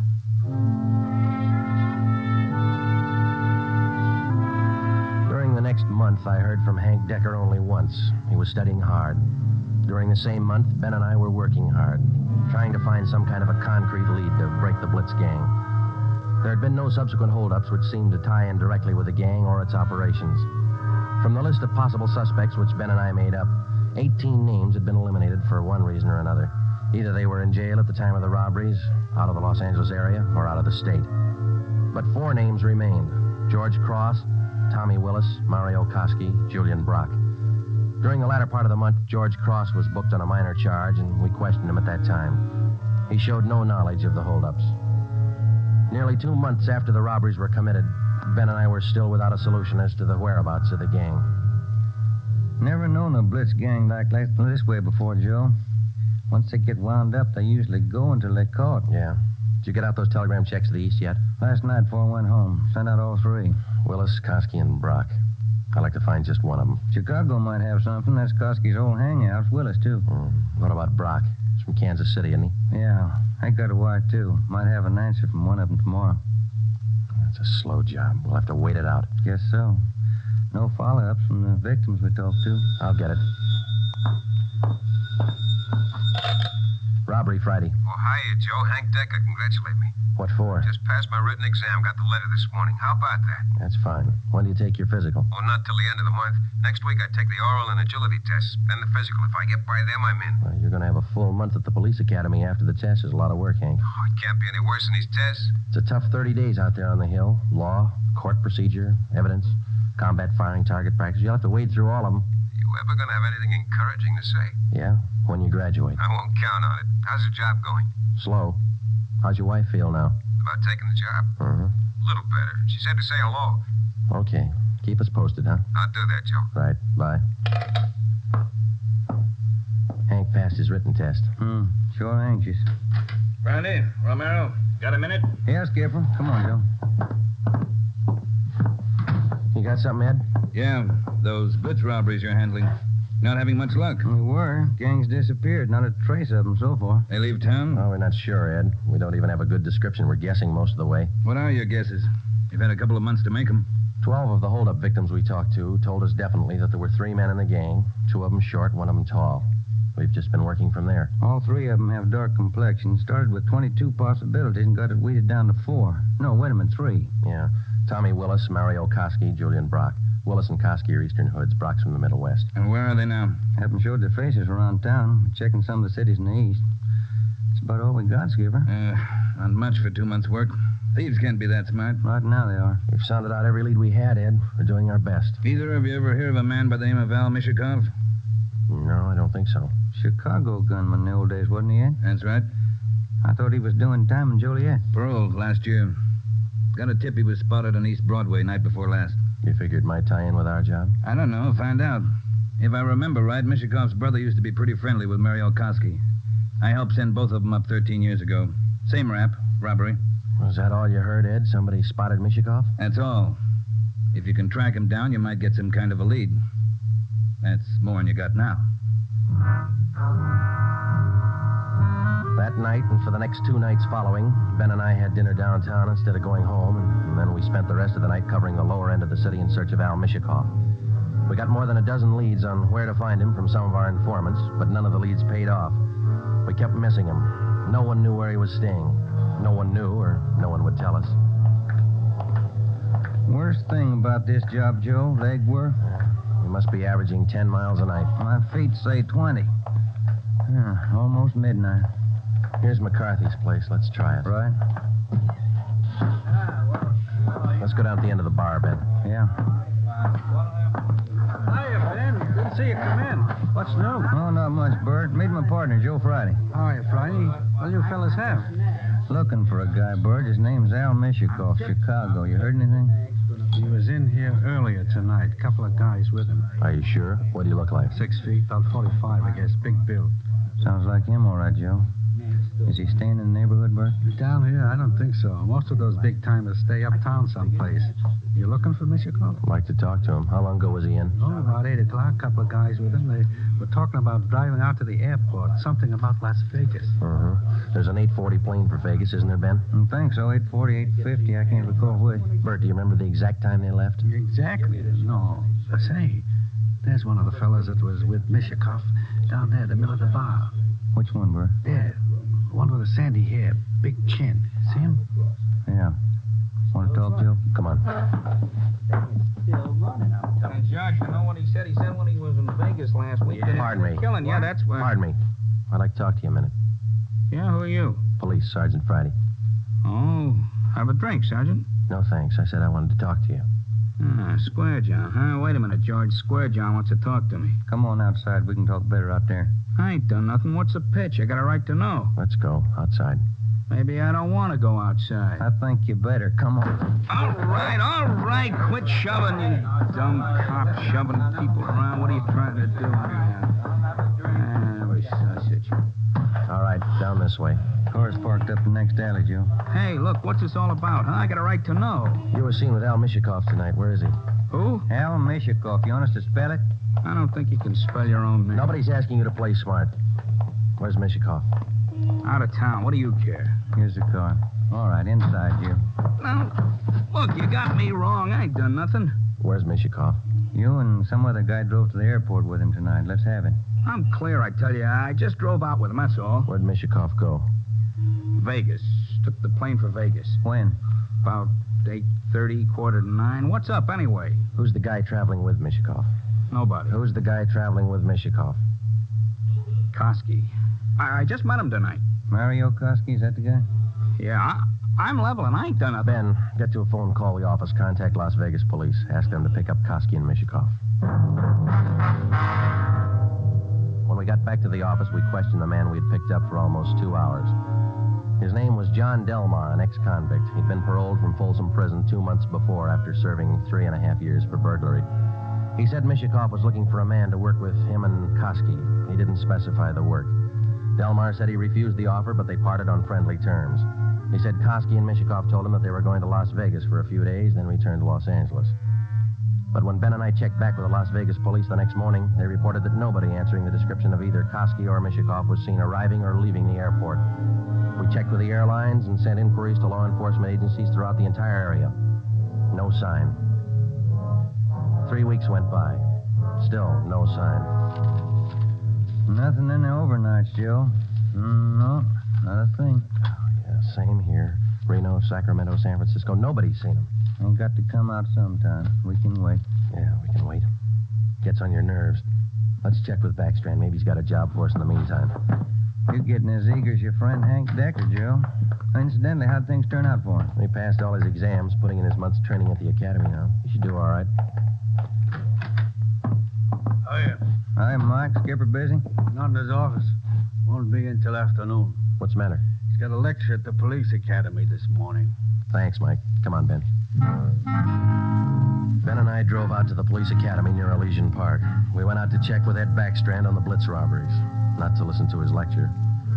When we walked into the classroom, he was just finishing up, so we sat in the back of the room and listened. It was a pretty good speech. Because of the alertness of the arresting officer, his talent for memorizing detail, and his knowledge of how a criminal acts under a given set of circumstances, the arrest was made. Well, that's about it, gentlemen. Thank you for your attention. Now, when I ran this speech over at home, my wife said it wasn't a very good talk, but at least it came out on time. Now it seems I'm 2 minutes short, so I guess I failed on both counts. If I may, I'd like to use the few minutes that are left to tell you what I think of being a cop after 24 years. For one reason or other, you men have chosen the career of a police officer. Well, let me tell you right now, without any qualifications, it's a thankless job. Maybe you can't see it now. Maybe you think I'm exaggerating. But when you graduate next week and get that uniform on, your whole lives are going to change. You're going to lose friends, a lot of them. They'll want parking tickets fixed, some other favors. You'll have to turn them down, so you'll be a heel, a fathead. When you're on the beach, you're going to meet the cream of society and the scum, the lowest. Sometimes you won't be able to tell the difference. Some of you will have to work with thugs, two-bit gangsters, dope addicts, cheap women. All the human garbage you can find in a big city. You'll come home at night and take a shower to wash off the dirt, but you still won't feel clean. That's the job. When you buy a box of candy and bring it home for your anniversary, the neighbors will say you chiseled it. When you save up a few dollars and buy a new car or some furniture for the house, it's graft. People are going to want favors. They'll offer you things, a free beer or a new dress for your wife. If you take it, you're a chiseler. If you don't, you're a tough cop. Well, here's a piece of advice. Take nothing from anyone, no matter how good a friend he is. Pay for everything you get and don't ask favors. Treat everybody alike, no matter what they look like or what they believe in. You don't play favorites. There are going to be times when a few men in the department get out of line. The newspapers will play it up because it makes good reading, and the average John public will love it. Because that's the only way he can pay you back for that traffic ticket you gave him. Being a good cop is a hard job, but it's a good one. Let me warn you just once more. It's one of the most thankless jobs on earth. That's all, gentlemen.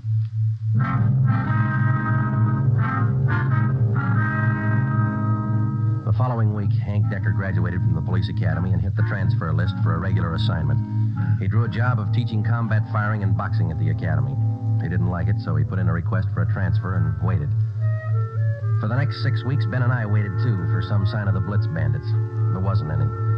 The only possible suspects, Mario Koski and Al Mishikoff, had disappeared completely. We kept a close check on every possible avenue of information. Still, no sign.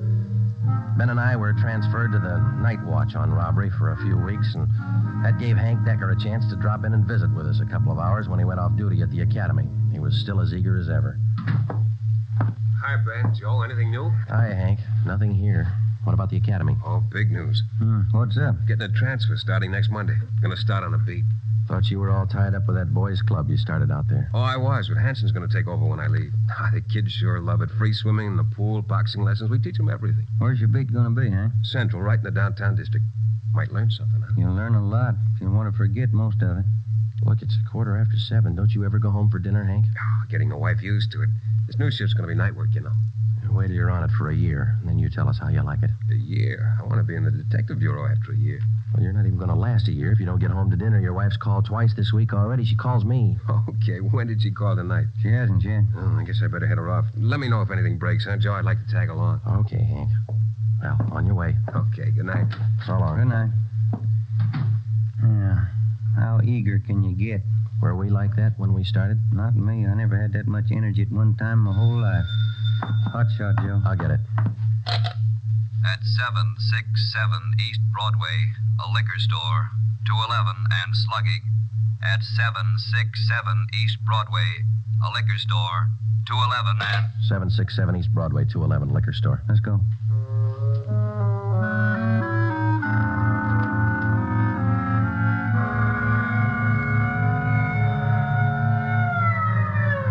.767 East Broadway, King's Liquor Store. We pushed our way through the small crowd outside the door and into the shop. 2 patrolmen in uniform were already interviewing the proprietor. He had 2 large gashes on his head just above the right temple. He was trembling and badly shaken, but he managed to give us a good description of the hold-up men. Yeah, I can tell you what they looked like. 3 of them. One short, one tall, husky, another short, fat. You remember what they were wearing? Coats. All 3, dark coats. One of the short men, he had a big scar here on the throat, like this. After the 3 men robbed the store, they slugged me and tied me up. Turner, this man's hurt. You call an ambulance? On the way, Sergeant. That's fine. We have just one more question, Mr. King. Here's a handful of pictures. We'd like you to tell us if any one of these men were in the gang that held you up tonight. Let me look. There you are. Take your time. No, not him. No. Oh, this one. Here. He took the money from the register. Would you look through the rest, please? Are there any more? Let me see again. No. Oh, here. Another one. The fat one with the scar. This is him. I think he's the one that slugged me. Thanks, Mr. King. Here's our card. We'll be contacting you later. Turner, will you and your partner take the crime report? We got some checking to do. Right, Sergeant. Thanks. Come on, Ben. Yeah. Koski and Mishikoff. You picked out both of them, Joe. Yeah, we certainly did, didn't we? Attention all units. Attention all units. Wait a minute. The southeast corner of Broadway and East 3rd, a liquor store and restaurant 211, code 3. All units. The southeast corner of Come on, Ben, let's roll. East 3rd.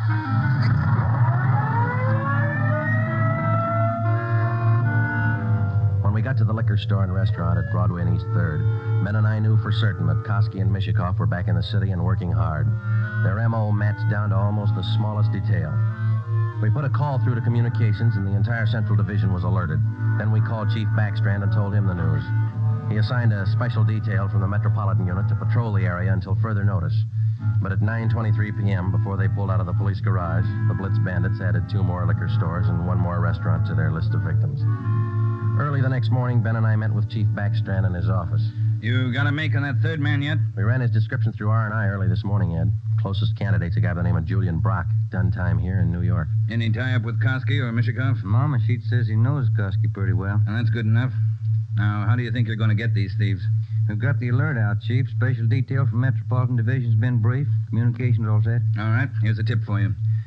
Tell the men if there's a hold-up call that only the car in the area of the hold-up will handle it. These thieves are no amateurs. They may try some decoy trick.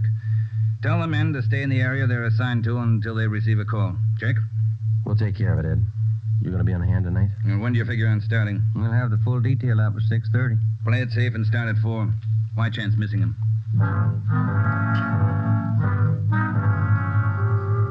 At 3:30 that afternoon, we left the police garage with a special detail from Metropolitan Division, and we started to cruise the central area.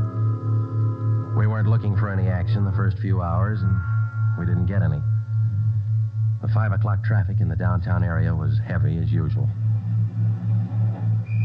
Hope that gang holds off till after 6. We couldn't get out of this traffic if our lives depended on it.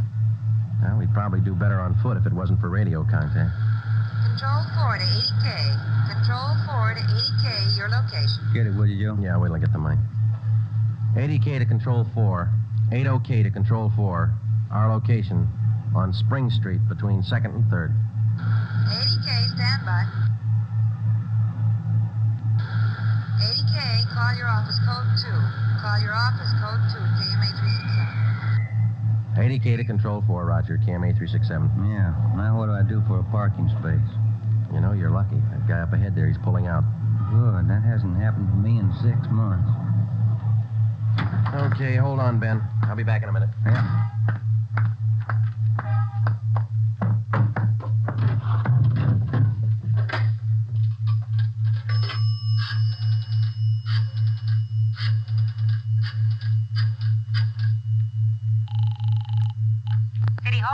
2511. 2511.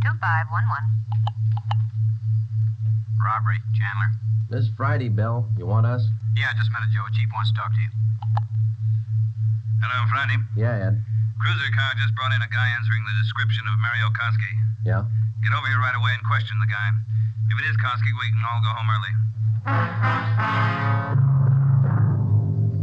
Ben and I went back to the office and questioned the man who gave his name as Conrad Larkin. He was Koski's approximate height and weight, same color hair, same color eyes. The resemblance to Koski's picture was evident. We questioned him thoroughly about the Blitz robberies, and then we checked out his fingerprints.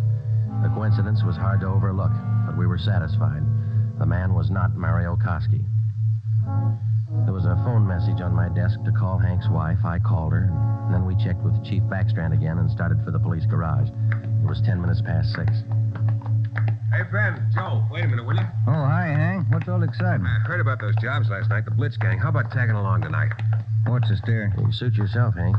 Plenty I do home for dinner. I told the wife I'd eat out tonight. You sure you're not due home for dinner? No, not tonight, Joe. Does you have any luck yet? Not so far, Hank. Maybe later on tonight. Come on, here's the garage. How close did you come to the gang last night? Not close enough. 2 steps ahead of us all the way. They sure must work fast. 5 jobs in a row. All right, Hank, let's don't rub it in, huh? Hey, Ben, watch it, will you? Yeah. Woman driver. How about it, Joe? You think I can make the outfit? You can talk to Ed Backstrand. He might get you a transfer after a while. Yeah, I might try it. Joe, look across the street. There's a guy coming out of the bar. Where? In front of the bar. He's standing there. Guy in the dark coat, you see? Yeah. 2 other guys behind him. Who is it? I can't be sure. Ben, you better pull up. Koski. Looks just like his picture. All right. Come on. All right, hold it, mister. We want to talk to you. Run for it, Al Copper! Watch it, Joe! Hank, get down! Get down! 2 of them down, Ben. Other than went up alley. Let's go. Did they get Hank? Yeah. All right, hold it right here. All right, Koski, throw out your gun and come out with your hands up. All right, let's return the fire. Come on.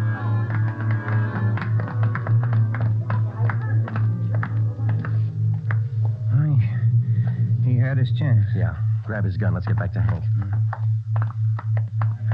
Did you get the guns from the other 2? Yeah, they're dead. Hank got them both. All right, one side, please.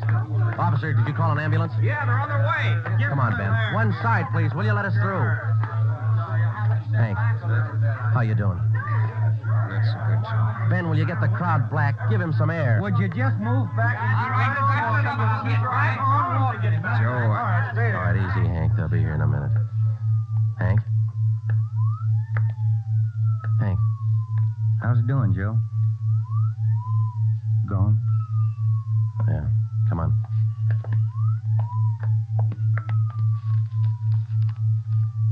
What have you got, Joe? Phone message from Hank's wife. For you? Yeah, You returned the call? before we left the office. What was it? She wanted me to remind Hank. He was due home for dinner at 7 o'clock.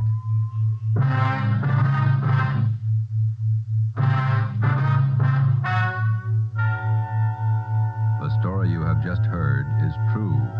Only the names were changed to protect the innocent.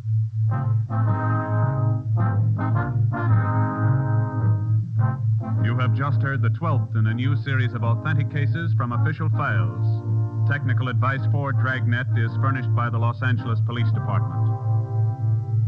Tonight's program is dedicated to Patrolman James Frank Goggin of the Cleveland Police Department, who, on the morning of January 13th, 1939, gave his life so that yours might be more secure. Dragnet came to you from Los Angeles. If you enjoyed tonight's production of Dragnet, you'll want to listen to Richard Diamond, private detective, as played by the screen's romantic tough guy Dick Powell, heard Saturday on most of these NBC stations. This is NBC, the national broadcasting company.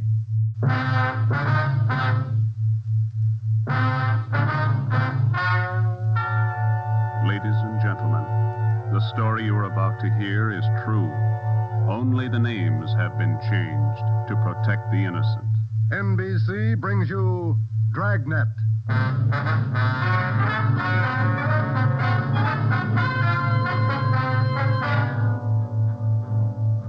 You're a detective sergeant.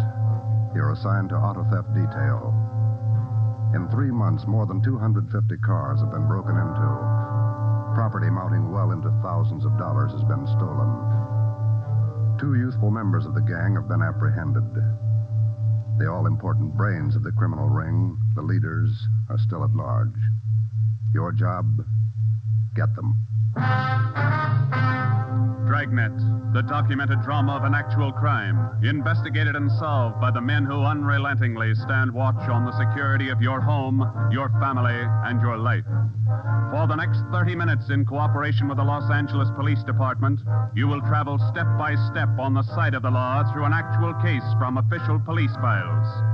From beginning to end, from crime to punishment, Dragnet is the story of your police force in action. It was Monday, March 2nd. It was cold in Los Angeles. We were working the night shift out of auto theft. My partner's Ben Romero. The boss is Ed Backstrand, chief of detectives. My name's Friday. I was on the way back from the interrogation room, and it was 10:58 p.m. when I got to room 26, chief of detectives' office. Real tough kids, aren't they? Yeah, they won't admit a thing. Now sit down. Thanks. When'd you pick him up? About 8:30 tonight in the parking lot behind the Star Theater out on Sunset. He was lifting the radio out of a 48 convertible. He's had lots of experience. The report says you picked up a 19-year-old girl with him.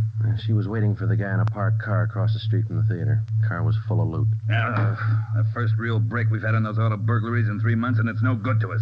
Neither one of them will talk. They won't even admit they know each other. You run makes on them? Just did. We've been questioning the boy for an hour, getting nowhere. What's his name again? Freeman, Stanley Freeman. Oh, yeah. Age 20. Address? Butte, Montana. Down here for a vacation. He doesn't lie very well, Ed. He's never been to Butte, Montana in his life. Knows less about the town than I do. Well, get to him. Right, Ed. Where'd you put the girl? We had a policewoman take her to our office. We can talk to her when we finish with the boy. Well, what's her story? Hasn't any. She won't even open her mouth. 19 years old, probably needs a good spanking. Now get him to talk. Right.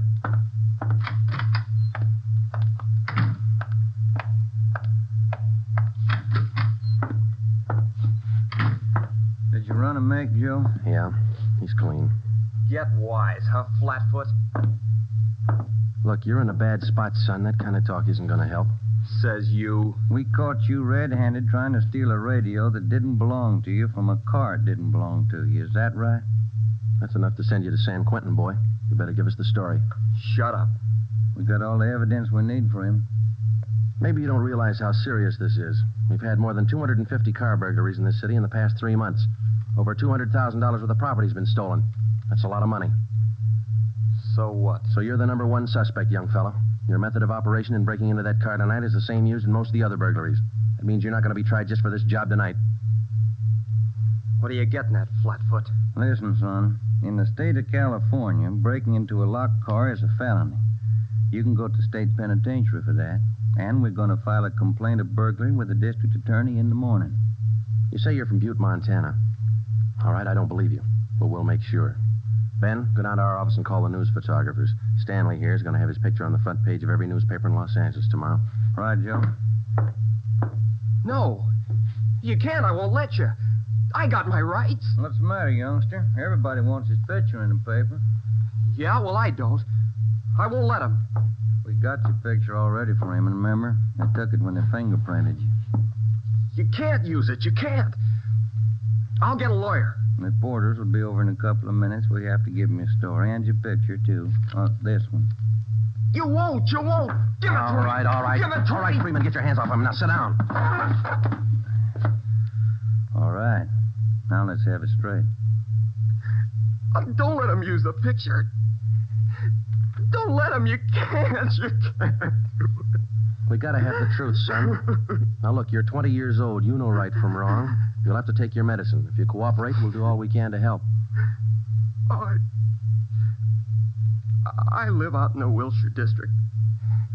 All I wanted was a little extra money. We didn't take much. We didn't think it was so wrong. It was stealing, Freeman. You know that's wrong. Where do you live out there? Piper Avenue. 821 Piper. You won't give him my picture. You live there with your family? Yeah, my mother. Father's dead. Promise me you won't give him the picture. My mother, she'd see it. Promise me. You're working with a gang on those auto burglaries. We know that now. Who are they? Where are they? And what's the setup? I can't. They get me for it. Who'd get you? I can't tell you. I can't. Who's your girlfriend, Stanley? The one you were with tonight? Joanne. Joanne Miller. Where does she live? Piper Avenue, same as me. Lives on the same block, 866. Is that her home? She live there with her folks? Yeah. Mother and father. They work. And you got her into this. Isn't that the story she gave us, Ben? I did not. I didn't. It was her. She said a bunch of kids were doing it. It was quick money, something to do at night. She started it. All right, Romero. I'll go see the girl. You stay here with Freeman. All right, Joe. Just stay put in that chair for him.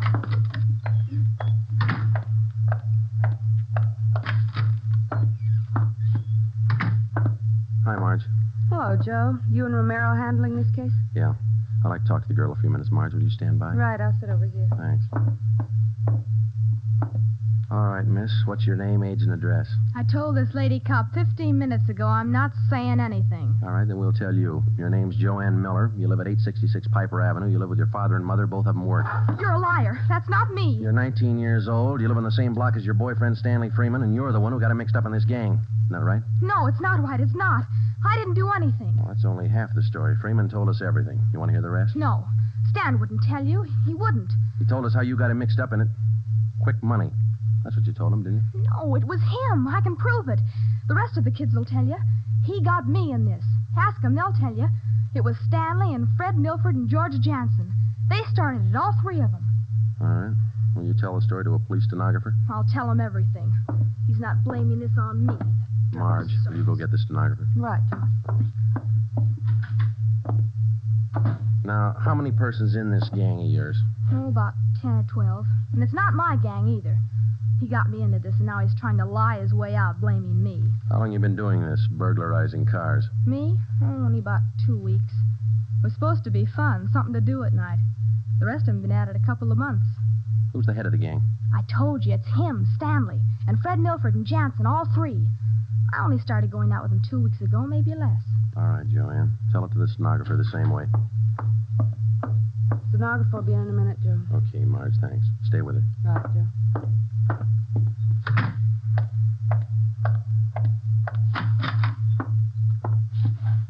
Just about a closed case, Ben. Girl gave us a full confession. She didn't. Oh, you're not tricking me again. She didn't. She told us you're one of the leaders of the gang, Stanley. Said you got her into all this. The other two are George Jansen and Fred Milford. About a dozen kids in the gang, all of them about your age. Isn't that right? She's lying, can't you tell? She's lying. She got me into the gang. Well, she did. She's Milford's girlfriend. Ask her. Oh, she can't lie out of that one. She got me into it. I can prove it. Who's the real leader of the gang? Milford. He started it. He organized the whole thing. He collects the stuff we get, and he delivers it. Jansen helps him do it. What do you mean he delivers the stuff? Where does he deliver it? Somewhere in Dogtown, I think. Down around South Main, near the railroad yards. Who's it delivered to? I don't know exactly. I heard Jansen mention the name once. Myra, he said. It's supposed to be a big secret. Myra, that's all I remember. Where does Jansen and Milford live?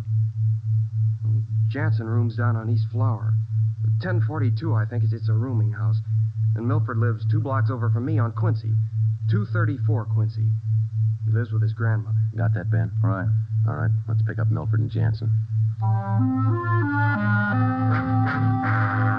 It was 10 minutes past 1 when Ben and I returned to headquarters with George Jansen and Fred Milford in our custody.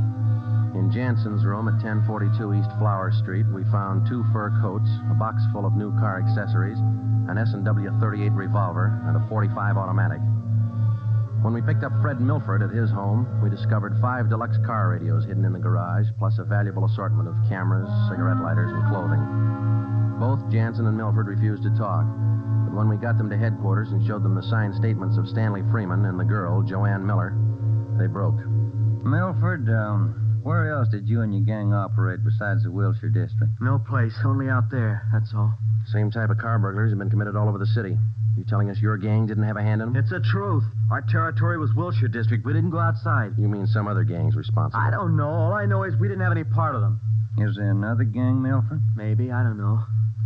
You find out. It's none of my business. It is your business, Milford. You admit you and your gang committed 55 jobs in the past 3.5 months. That leaves about 200 jobs to be accounted for. That's right. You figure it out. We have figured it out. I think you and your gang of young thieves pulled every one of those 250 jobs. There isn't any other gang. That's the story the district attorney's going to get. You're crazy. There is. I know there is. Then give us the information and save yourself a lot of trouble. Oh, we're not the only ones. That's all I know. Milford, do you know how many years you get for auto burglary? I told you, we're not the only ones. There must be a couple of others besides us.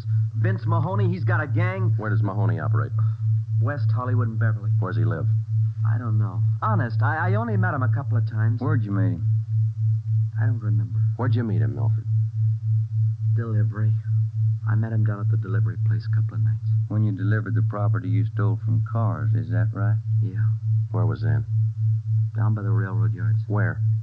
Chavez Street. It's a little alley off East Main. Who'd you deliver the stuff to? I told you, her name's Myra. That's all I know. We meet her and some guy on Tuesday nights. We give them the stuff and they pay us off. Mahoney delivers the same night I do. Do you meet her every Tuesday night? Yeah. You're going to meet her this Tuesday, tomorrow night? I don't know. I guess so. Same place? Yeah. Are you the only one she deals with? Sometimes Joanne. Me or Joanne. I know what you're thinking. You want to use me to trap Myra. Well, what's it worth? You know better than that.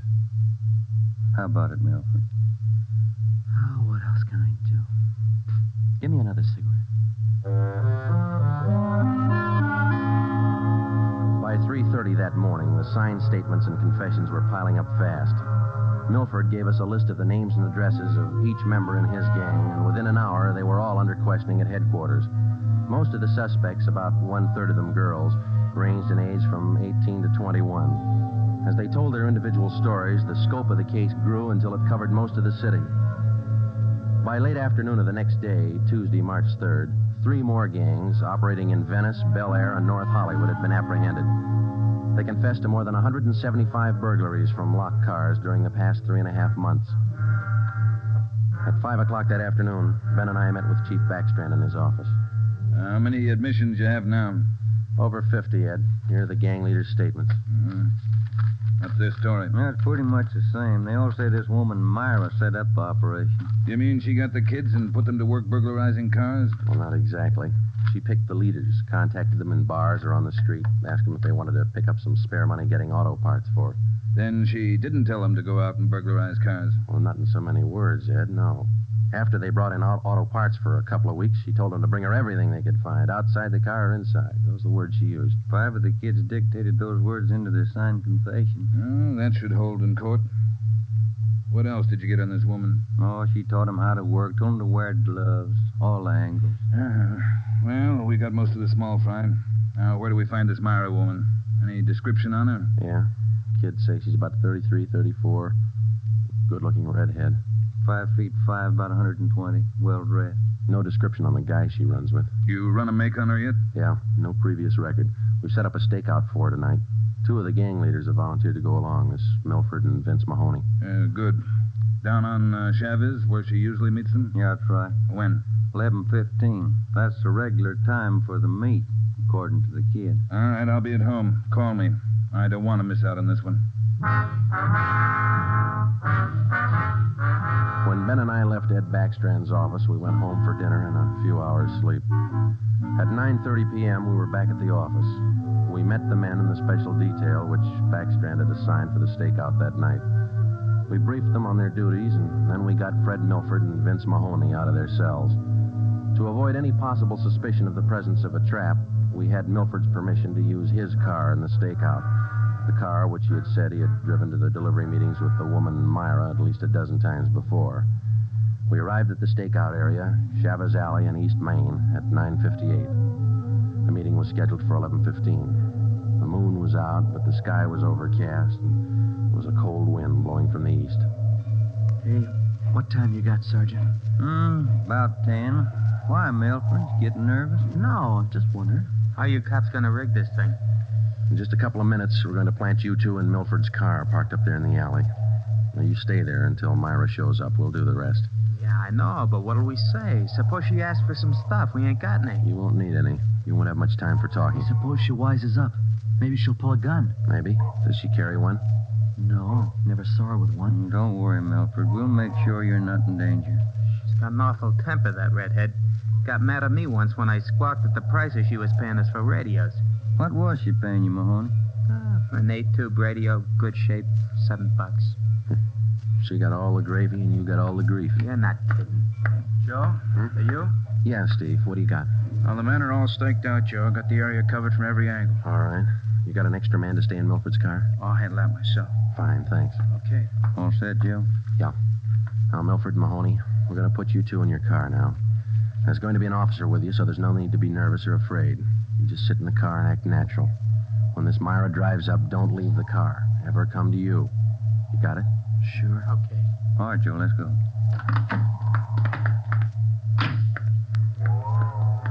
Sure is cold out. I don't even have a heater in my car. You stole enough of them. Okay, Steve, here they are. All right, boys. Milford, get in first behind the wheel. Okay. Mahoney in the middle. And I'll sit in the back. We'll be parked in that garage across the street, Steve. Got a perfect view of the alley. Okay, Ben. Check with you later. All right. Mean night, Joe. Yeah, come on.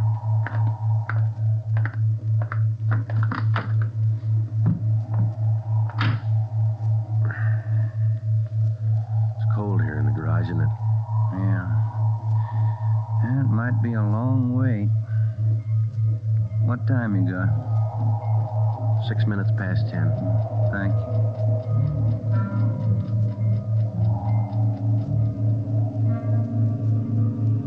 Hey, Joe. What is it? It's nothing. Thought that passing car was turning in the alley. Relax. It's early. Lonely place. Dark. Gets on your nerves.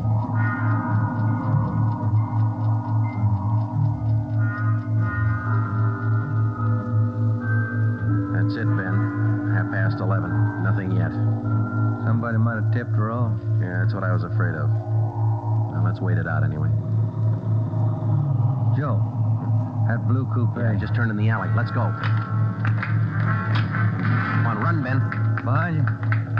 All right, you fella. Quit your fight. What'd you get, Steve?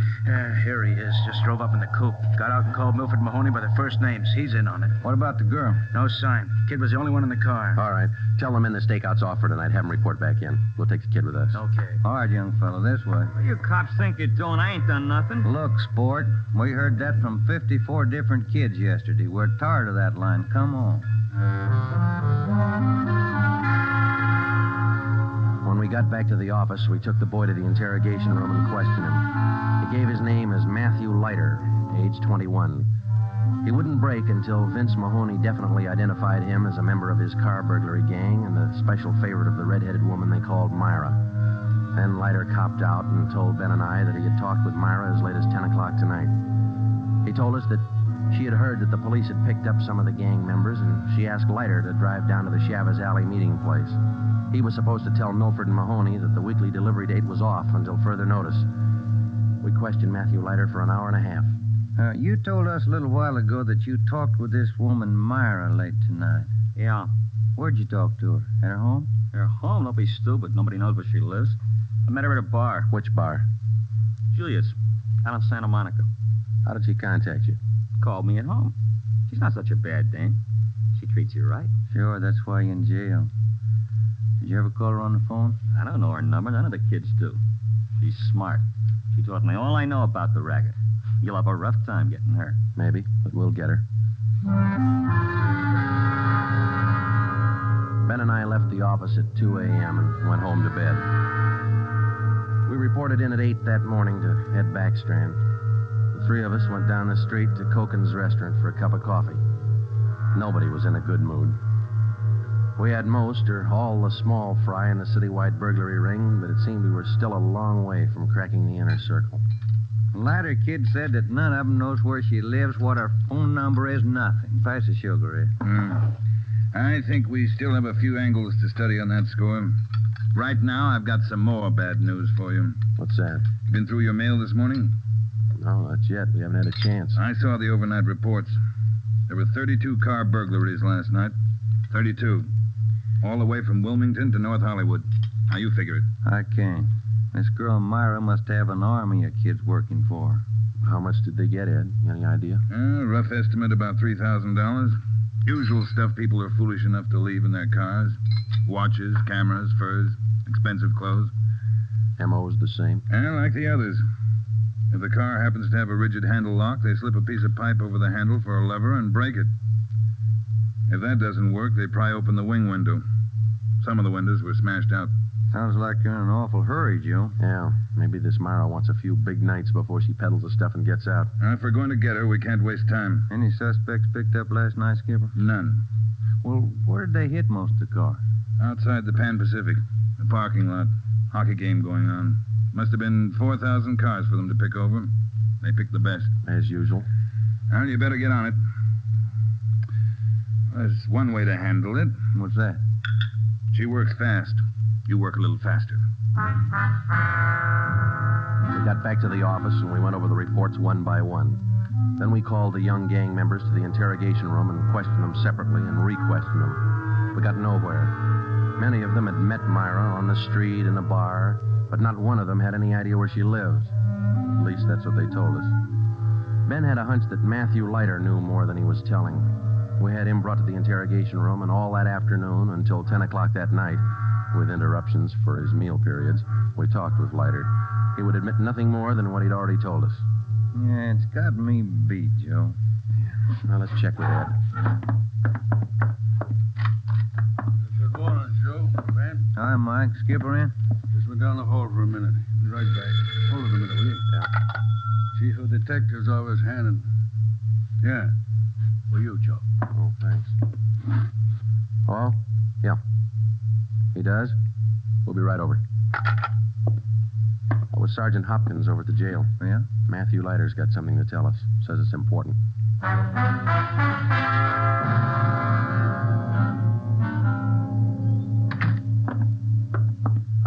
Have a chair here, Leiter. Yeah, thanks. All right. You wanted to see us. I'm getting even with that dame Myra. I'm squaring with you. Yeah? She told me if I was picked up, she'd have me out in a couple of hours. She promised me a lawyer if anything happened. Said she'd get me bail. All right. Where can we find her?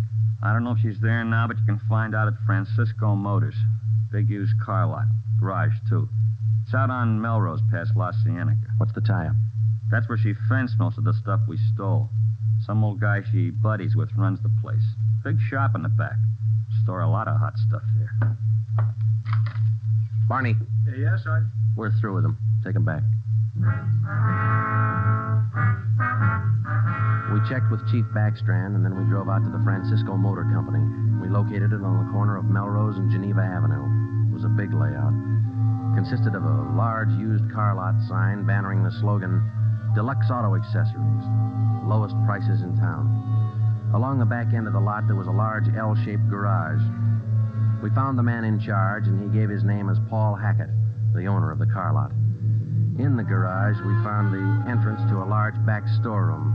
It was loaded with thousands of dollars worth of auto radios, spotlights, cratefuls of assorted car accessories.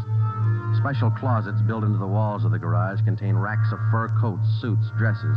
Below that, smaller boxes containing watches and cameras, all wrapped in tissue paper.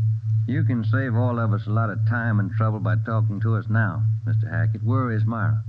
I don't know who you're talking about. I don't know what you're talking about. Can you explain what we just found in your garage? I didn't know it was there. I didn't know it was stolen. Well, which is it, Mr. Hackett? Make up your mind. I bought it, but I didn't know it was stolen. You can't prove I did know. I think we can prove it, Mr. Hackett. Some of those stolen car radios stored back there, the serial numbers are filed off, and this workbench here is full of filings. I didn't know. You'll have to do better than that. How does Myra figure in? I don't know. I don't know what you're talking about. It's all right with us, Hackett. We found the stuff and we got you. If we don't find Myra, you'll be doing time for 2 people. Stand still. You can't. You can't do this to me. I don't know anything about it. Come on, Hackett. We're taking you in.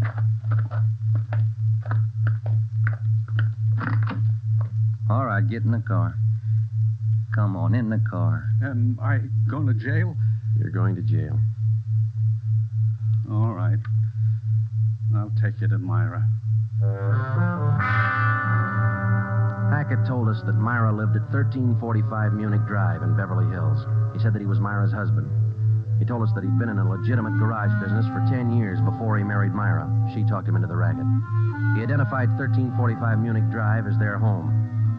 When we got there, we found stores of stolen property similar to those found in the garage. Myra was not there. Hackett had no idea where she might be. We sat down in the living room and waited.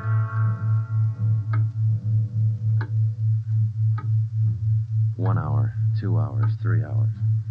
After 5 hours of waiting, the monotony started to wear on everybody's nerves, especially Hackett's. The whole thing, it was her idea. I should have known, all hers. She did this to me. I won't take it alone. Where is she? You tell us, Hackett. Told you, I don't know. She couldn't have gone. She didn't know. I'm not going to take this alone. Quiet down. That you, Paul? Thought I heard you talking to some. Who's he? The police, Myra. The police. Your smart kids told them the whole story. What are you talking about, my smart kids? What are these cops doing here in the that's enough. Get your dirty hands off me. Get away. Kids are right, Joe. She got a temper. Yeah. Who do you think you're... There, that ought to hold you for a while. All right, come on, you two. Let's go. All right, copper. You win. Stupid husbands. How many times did I tell you? Don't trust those kids. Don't store the stuff in the garage. Don't open it for anybody. Get a lawyer. No, you knew better. Dumb jerk. The idea of having those cops camping in the living room waiting for me. Why didn't you warn me? I'm going to divorce you. That's what I'm going to do. I'll stick you for plenty. Jerk. All right, inside you two.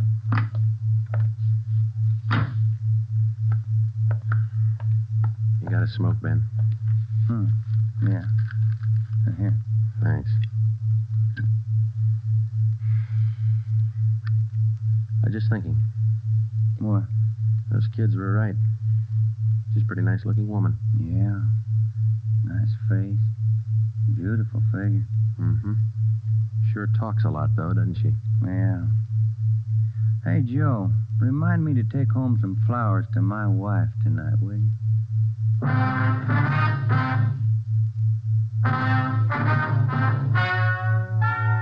The story you have just heard is true.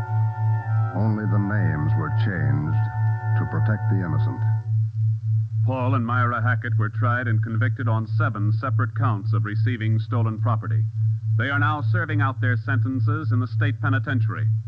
Realizing that most of the young persons involved in the case were influenced by the strong personality of Paul and Myra Hackett, a separate investigation was made into the backgrounds and home life of the young offenders.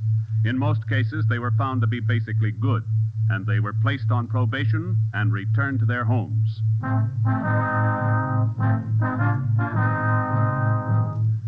You have just heard the 13th in a new series of authentic cases from official files. Technical advice for Dragnet comes from the office of W.A. Wharton, Acting Chief of Police, Los Angeles Police Department.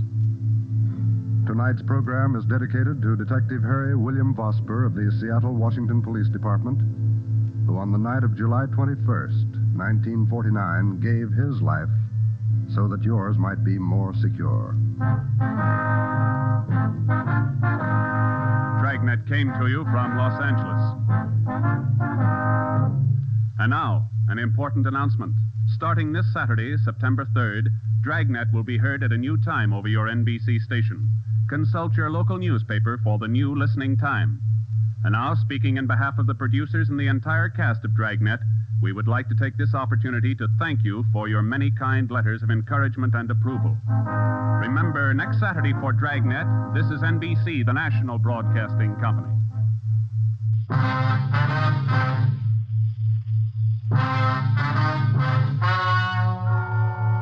Gentlemen, the story you are about to hear is true.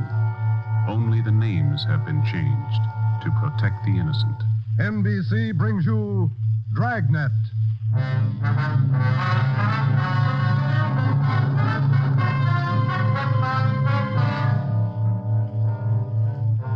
You're a detective sergeant. You're assigned to a homicide detail. A man's wife has suddenly dropped from sight. On the surface, it appears only as a routine missing persons case. You start to investigate. Suspicion grows. There is evidence of possible foul play.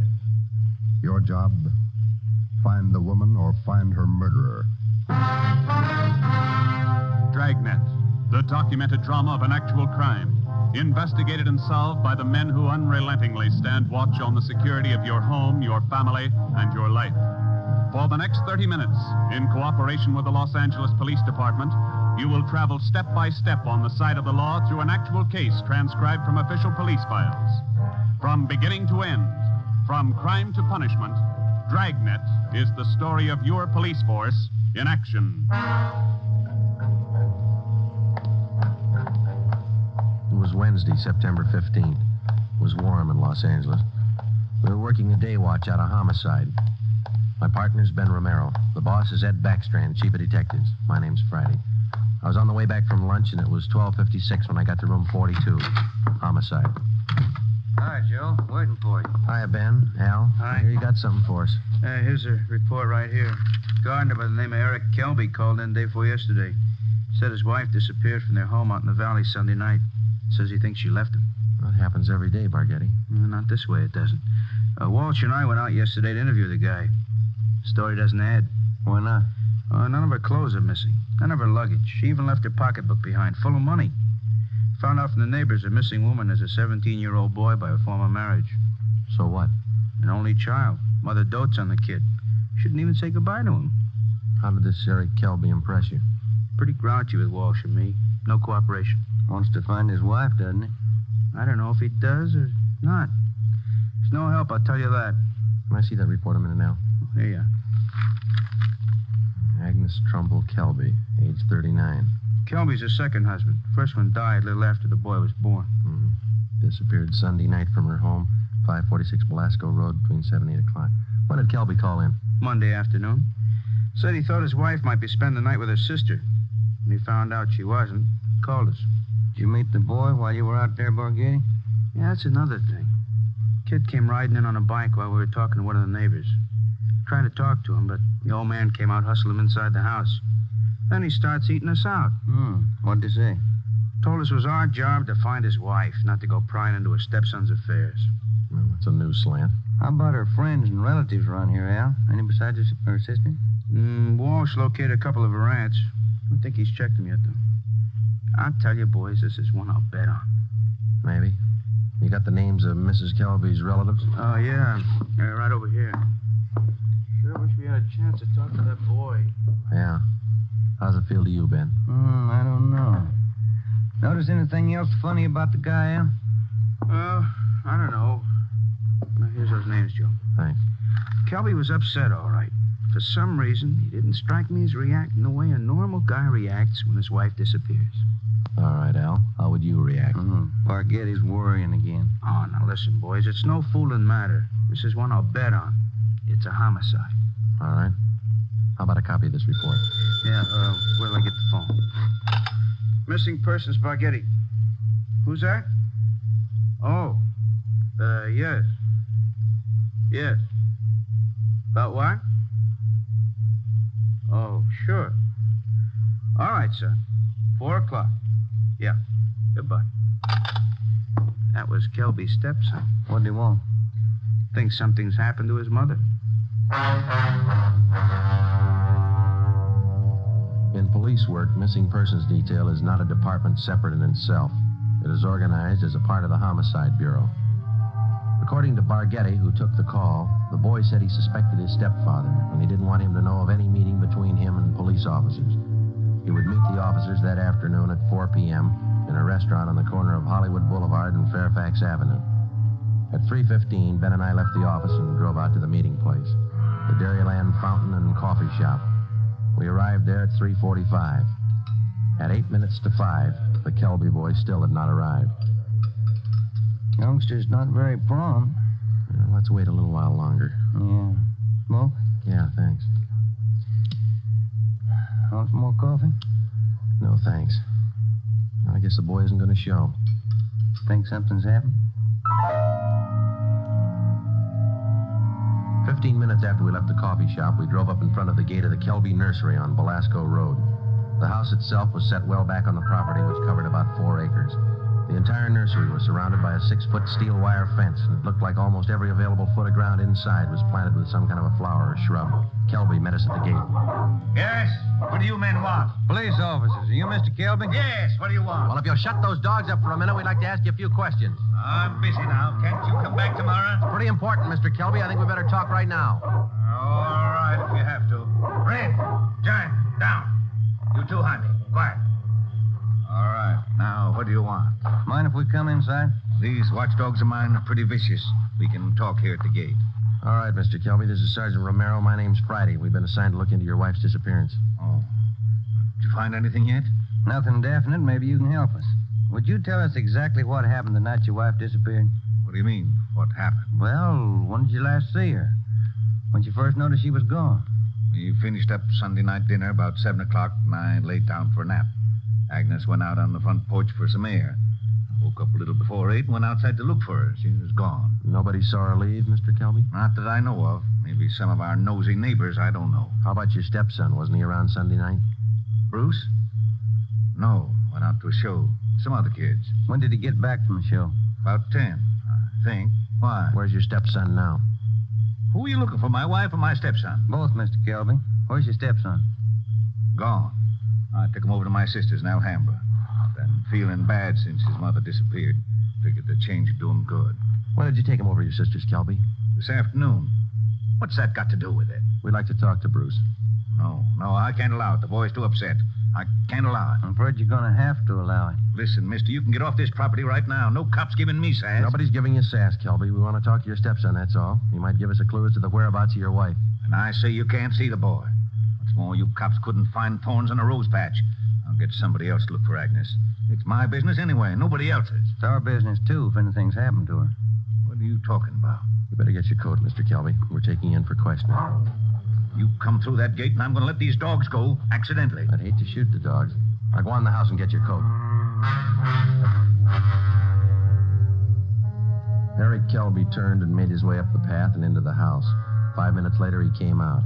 Without a word to either of us, he came down the path, closed the gate behind him, and got into our car. On the way back to headquarters, he chatted pleasantly about the weather, the nursery business, and his dogs. When we pulled up in front of the city hall, we met the reason for his sudden change in temperament. His lawyer was waiting for us at the door. We took Kelby to one of the interrogation rooms. His lawyer tagged along. We tried to question him, but the lawyer objected to 2 out of every 3 questions we asked. It was hopeless, and we knew it. So did the lawyer. We released Kelby, but we did get the name and address of his sister where the stepson Bruce was staying. After they left, Ben and I got back in the car and drove out to Alhambra to check on the boy. Forget he had this one pegged right, Joe. It's a real sleeper. Yeah.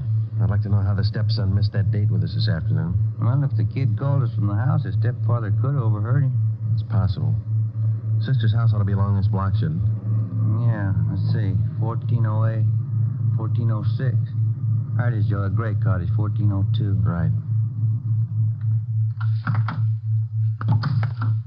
Well, it's a nice-looking little place, isn't it? Well kept. Yeah, it's a nice neighborhood. I wonder how the lot prices run out here.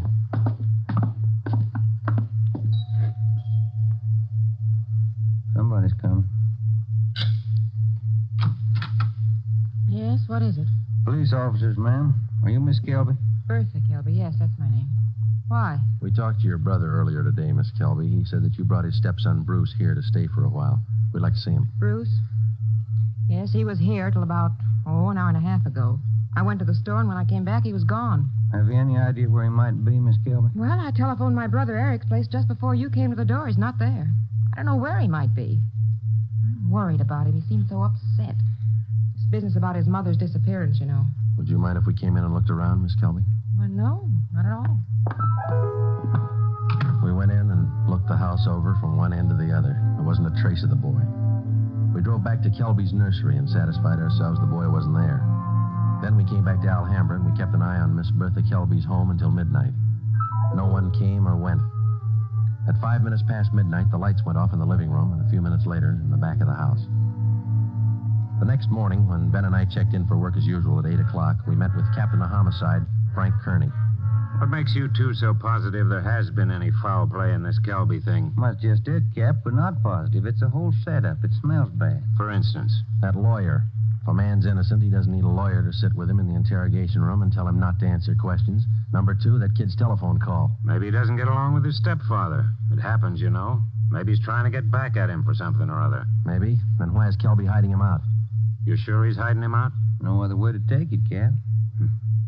The Kelby woman walked away from her home Sunday night. Nobody saw her. She took nothing with her. No clothes, no luggage, no money. You checked with the family doctor? Yesterday. He told us Mrs. Kelby was in perfect health. We double-checked the Wanderer's file and the Repeater's file and missing persons. Couldn't find her name in either one. How about her relatives in town? Haven't had a chance to talk to him yet, Cap. We'll check him this morning. Well, one thing's certain. The woman couldn't have gone very far. We checked the sheriff's office, the jails, the hospitals. We've sent out a teletype and an APB. Every cop in the city has her description. She's been gone almost 4 days, but nobody's seen her. How does that add up to you? It doesn't. You better move on it.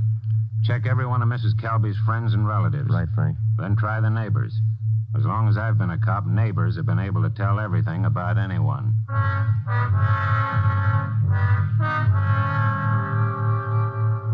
All that day, Ben and I made the rounds. First stop was the Western National Bank, where Mrs. Kelby maintained her account. Her savings statement showed a total balance of $31,564.17. Her separate checking account had a balance of $842.71. At the Farmers Mutual, we found the record of an insurance policy issued to Agnes Trumbull Kelby. It was a 20-pay life policy covering the insured in the amount of $30,000. The beneficiary was listed as the insured son, Bruce Trumbull Kelby, if living upon the receipt of such due proof. If not, the insured's husband, Eric J. Kelby.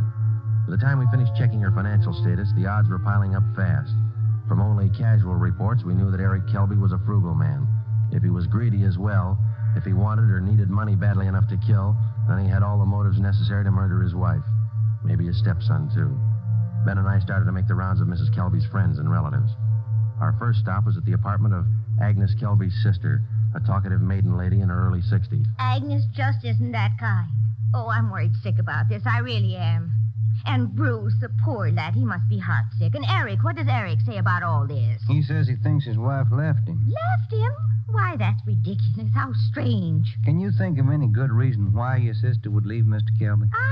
Why, no. They had tiffs, of course, small ones. But, of course, there was that argument about Bruce. The two of them always seem to be arguing about Bruce. How do you mean, ma'am? Oh, well, raising the boy and all, you know.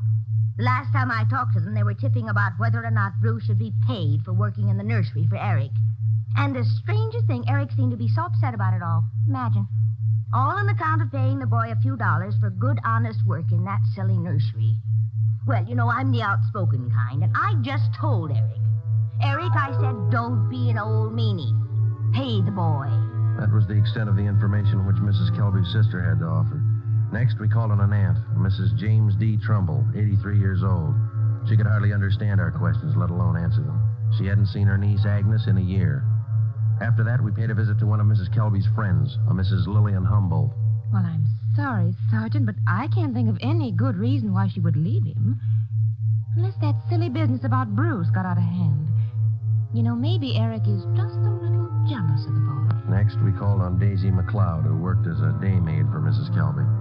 Officer, what Mr. and Mrs. Kelby thought, what they said, what they did, it's none of my business.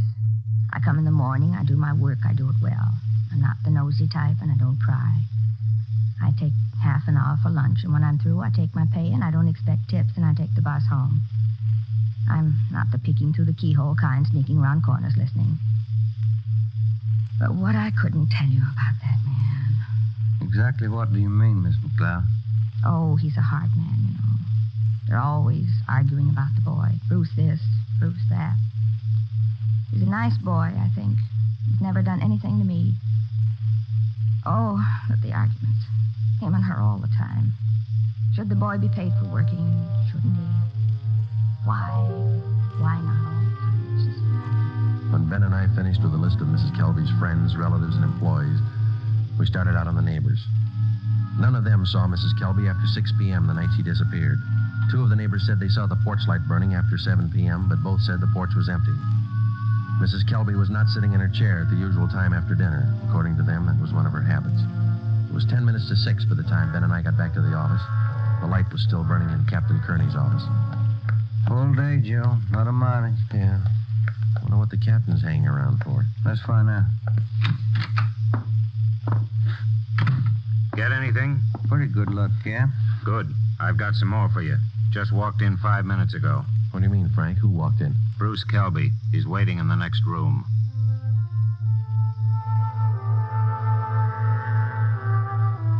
We went in the next room and met Bruce Kelby.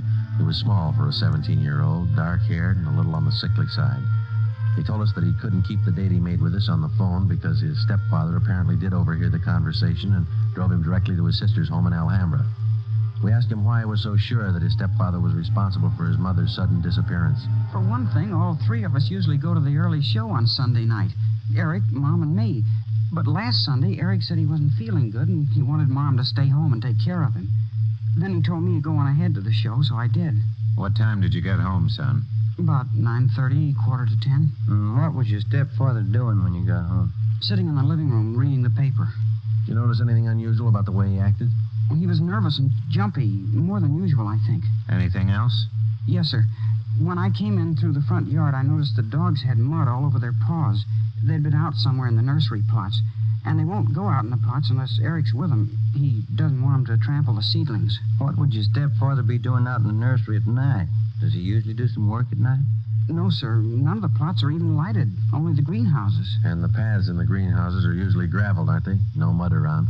It's my job to see that the greenhouse paths are kept graveled. I know they're not muddy. I fixed them the day before, Saturday. What do you think it means, son? I don't know. I don't want to think about it.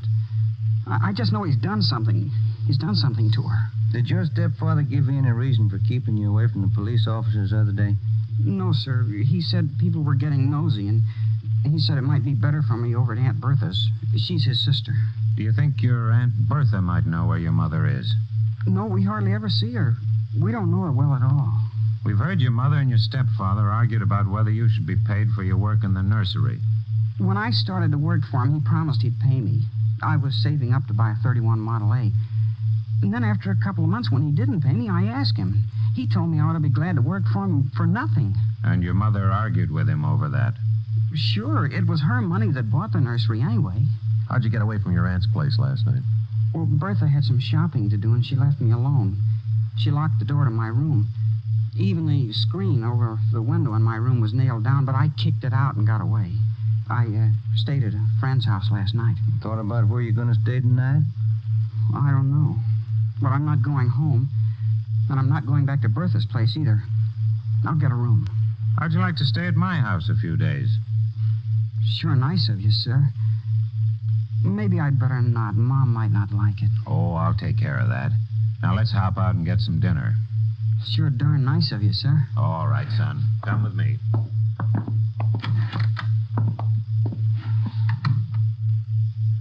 What do you think, Joe? He could be lying? Yeah.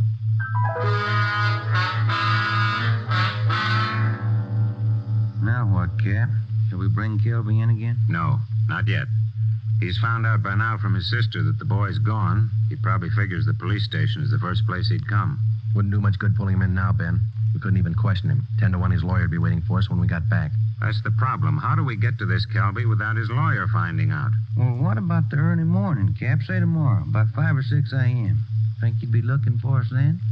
Yeah, that might do it. We can just get by that pack of hounds he owns without waking the whole neighborhood. Might work. If we could just question him alone, I got an idea it wouldn't take much to make him cop out. All right, give it a try. Get out there in the early morning and bring him in for questioning as quietly as possible. I'll be in at 6 a.m. If you want me before then, call me at home. All right, Frank. Kelby's got a smart lawyer. It's going to be plenty hard to convict him without a body and corroborating evidence. He's got 4 acres out there, Cap. You can hide a lot of bodies in 4 acres. Well, that's what I mean. This case isn't ending. It's just beginning. The next morning, Ben and I met at the office about a few minutes past 4 a.m. We had a cup of coffee and a donut at an all-night restaurant, and then we started for the Kelby place out on Belasco Road. We took 4 pounds of fresh horse meat with us to keep the dogs quiet if they raised a fuss. It was 28 minutes past 4 when Ben pulled the car to a stop a few hundred feet from the gate to the Kelby nursery.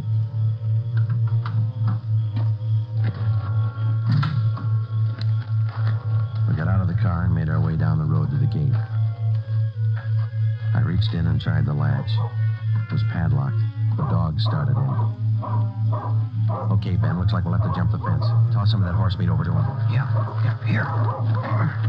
That's it. Come on, let's climb. Keep an eye on those hounds. Looks like they could chew your leg off. Yeah. Here comes a third one, Ben. Toss some more meat. Yeah. There you are, boy. Go get it. Go get it, boy. There. Look, Ben, lights going on in the house. Come on, let's make it fast. Who is it? Who's there? I'll set the dogs on you. Police officers, Mr. Kelby. What? What are you doing out here this time of night? You're under arrest, Kelby. Get your coat. You cops are asking for a peck of trouble. Get your coat. Where's my stepson? What you done with him? What have you done with your wife? You're going to pay for this. I'll have your jobs. That's not the first time we heard that, Kelby. Let's go.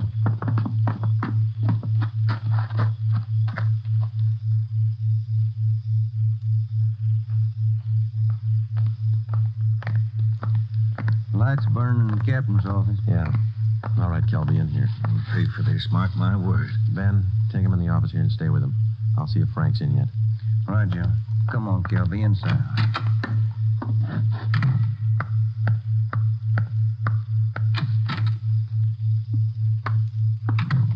Friday? Did you bring in Kelby? He's down in the interrogation room. Ben's with him. Somebody saw you. Don't think so. They must have. Kelby's lawyer's sitting in the next room.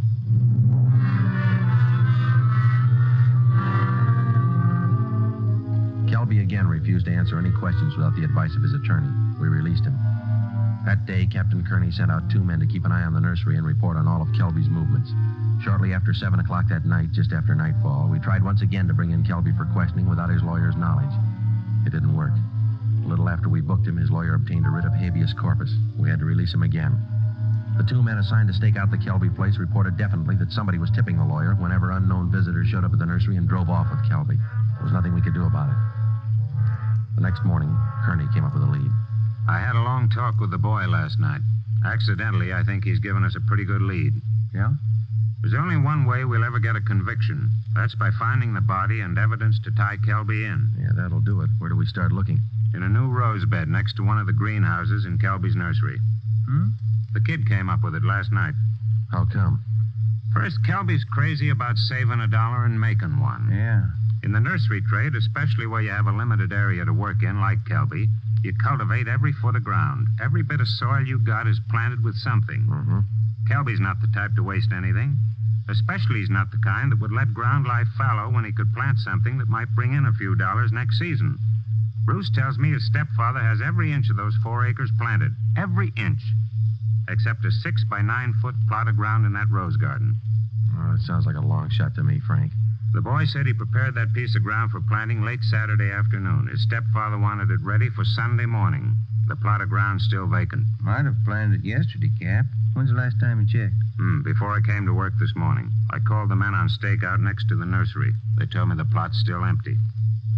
It's worth a chance, Frank. When do we look it over? Tonight. I don't want Kelby or his lawyer to know a thing until we find that body. Well, how are we going to work it? We'll order up a crew from the crime lab. They can take probings through that plot and all around it. They can tell us without any guesswork how deep that ground's been worked over lately. When do you want to start? Be here in the office at 8:30 tonight. If my hunches are any good, we'll find a body.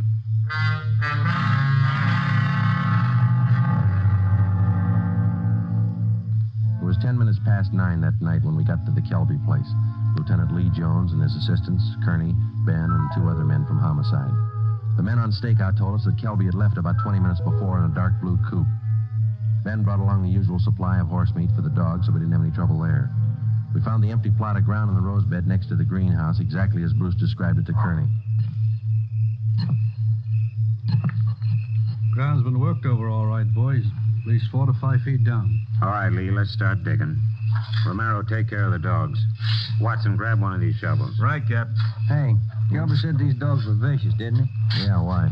Look at these hounds. They're no more vicious than a lively colt. Look. Higgins, get that light over here, will you? Thanks.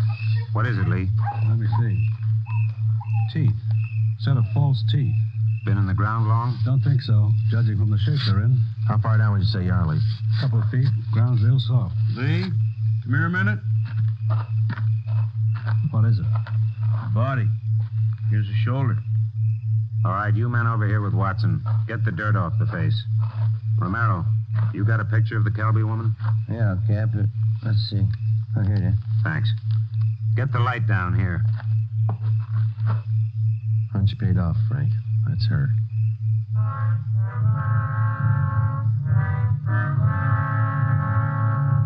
Ben and I went back to the car and notified communications to broadcast a warrant for murder on Eric Kelby.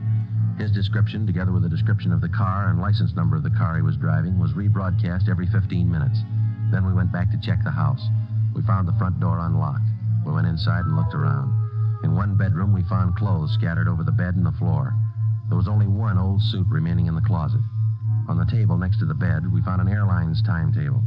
We got to the phone and notified communications to alert all police details at railroad stations, bus terminals, and airlines, and then to send out an APB on the teletype. After that, we checked with the airlines. One of them told us that a man answering Kelby's description had booked passage for Mexico City.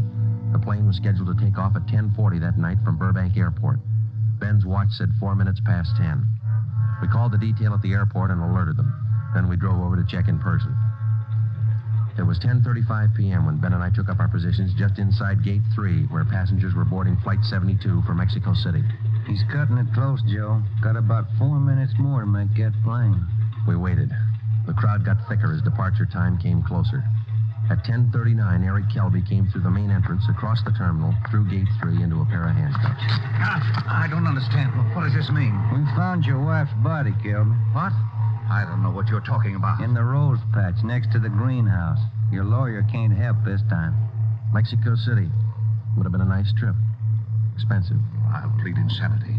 I didn't know what I was doing. Be a nice vacation next year, Joe, Mexico City. I'm going to talk to my wife about it. I didn't mean it. She slapped me. We were arguing about the boy. I didn't mean it. I don't know if you did or not, Kelby, but you killed her. Come on. You missed your plane.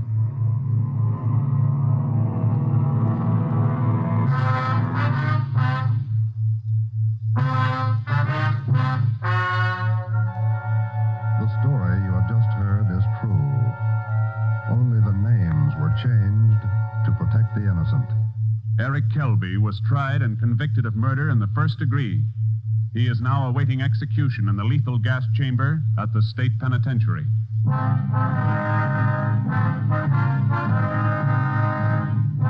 You have just heard the 14th in a new series of authentic cases transcribed from official files. Technical advice for Dragnet comes from the office of W.A. Wharton, Acting Chief of Police, Los Angeles Police Department. Tonight's program is dedicated to William J. Weston, Jr. of the Washington, D.C. Police Department, who on the evening of March 4th, 1945, gave his life so that yours might be more secure.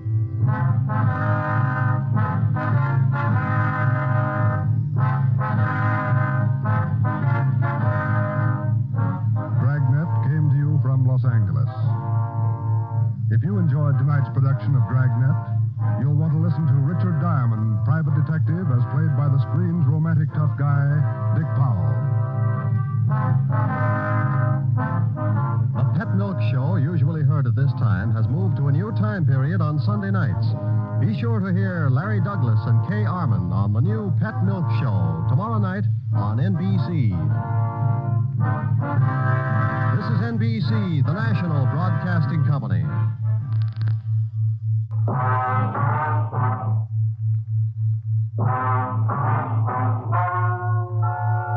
Ladies and gentlemen, the story you are about to hear is true. Only the names have been changed to protect the innocent. NBC brings you Dragnet.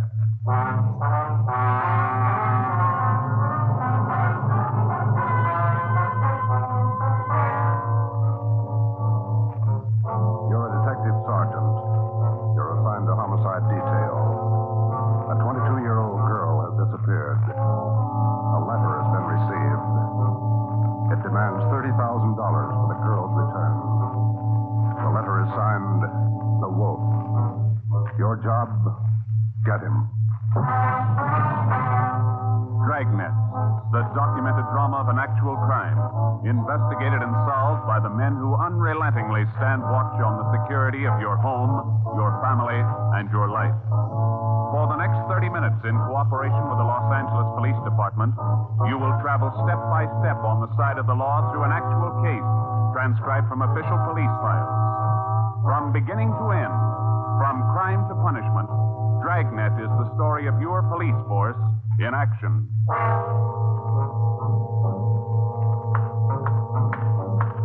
It was Tuesday, October 18th. It was cloudy in Los Angeles. We were working the night watch out of homicide. My partner's Ben Romero. The boss is Ed Backstrand, chief of detectives. My name's Friday. I was on the way back from the stats office, and it was 3:26 a.m. when I got to room 42. Homicide. Got those mud gas boards over here. They are. Thanks, Harris. Backstrand leave yet? In a minute. I'm going out with him. What's the address out there, the Sullivan place? 814 Castro Boulevard. You go straight out Santa Monica, take a left at Castro. I remember. You ready, Chief? Yeah, man. Friday, you call Romero yet? Right now. Get on it. This one we don't fool with. Yeah. Come on, Harris.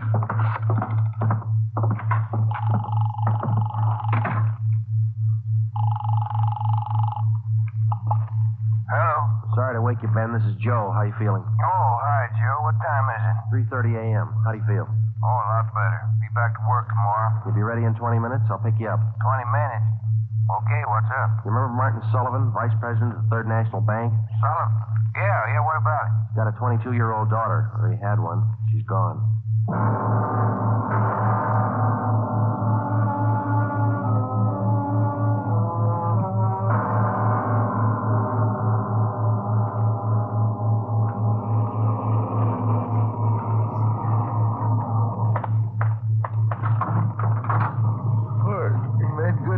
Joe.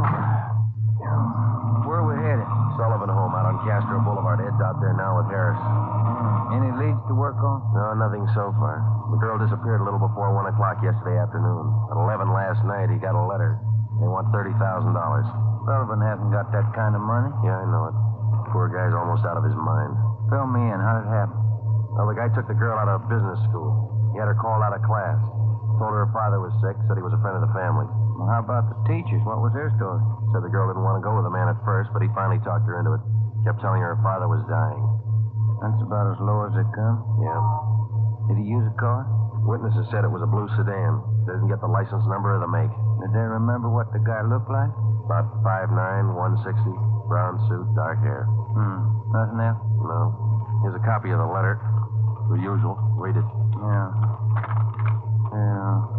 I have your daughter, Judy. Get, what's that? $30,000. $30,000 quick if you want her back alive. Don't call police or I'll kill her. Contact you later. Signed, what was it? The Wolf. Oh, Wolf. Huh? I could think of a better name. Come on, here we are. Got the original note, Joe. Lee Jones down at the crime lab. He's checking it for prints and handwriting. Well, if he was... Oh, hi, Dave. Right on the house, boys. Chief's waiting for you. Thanks, Dave.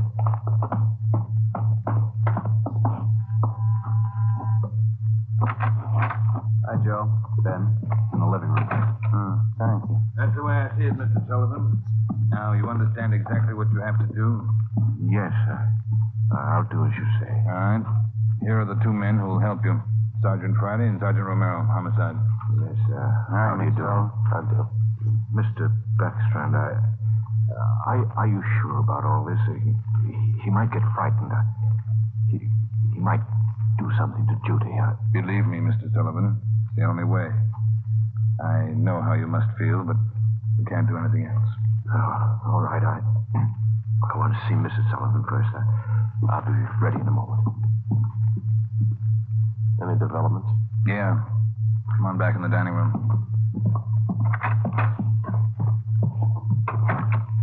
There it is on the table. Second note from the guy.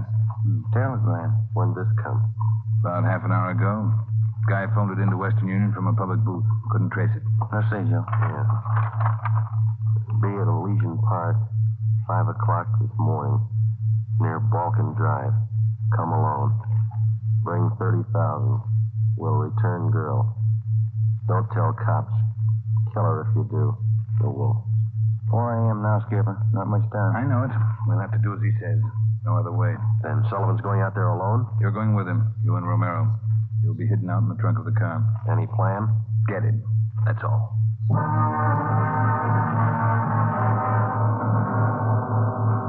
Ben and I went out the back door and into the Sullivan garage. We jammed ourselves into the trunk compartment, and Harris closed the door on us. The latch was fixed so that the door could be pushed open from the inside.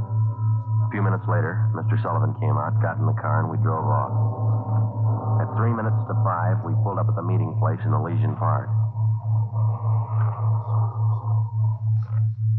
We waited. Nothing happened. At 5 minutes past 5, it started to thunder. That's all we need now. Thunderstorm. Stuff in here in this trunk, isn't it? Oh, yeah. Ben, listen. Sullivan. Must be. Wonder if he's seen anything.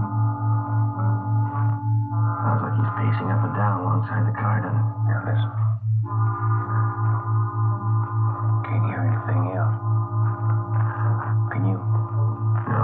We better stay undercover. Yeah. Rain's starting in.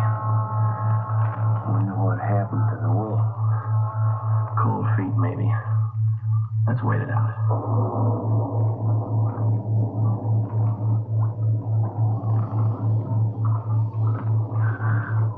Joe. Yeah?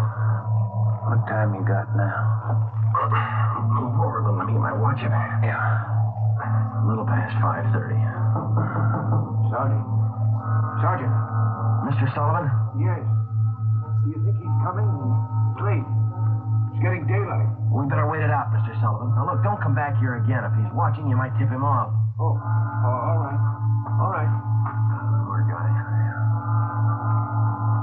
Yeah, I hear it. Coming up the road toward us. It's stopping. Yeah. Coming over to our car. You ready? Right. Talking with Sullivan. They're coming back here. Now watch it. Brandy, Romero. That you, Ed? Yeah, the meeting's off. Come on out. All right. Got a cramp in my leg. Well, I'm cramped all over. Mr. Sullivan, drive back home. We'll contact you there. All right, Chief. Ben, Joe, come on over to the car. What's the story, Ed? The guy had no intention of following through with this meeting tonight. Well, how come?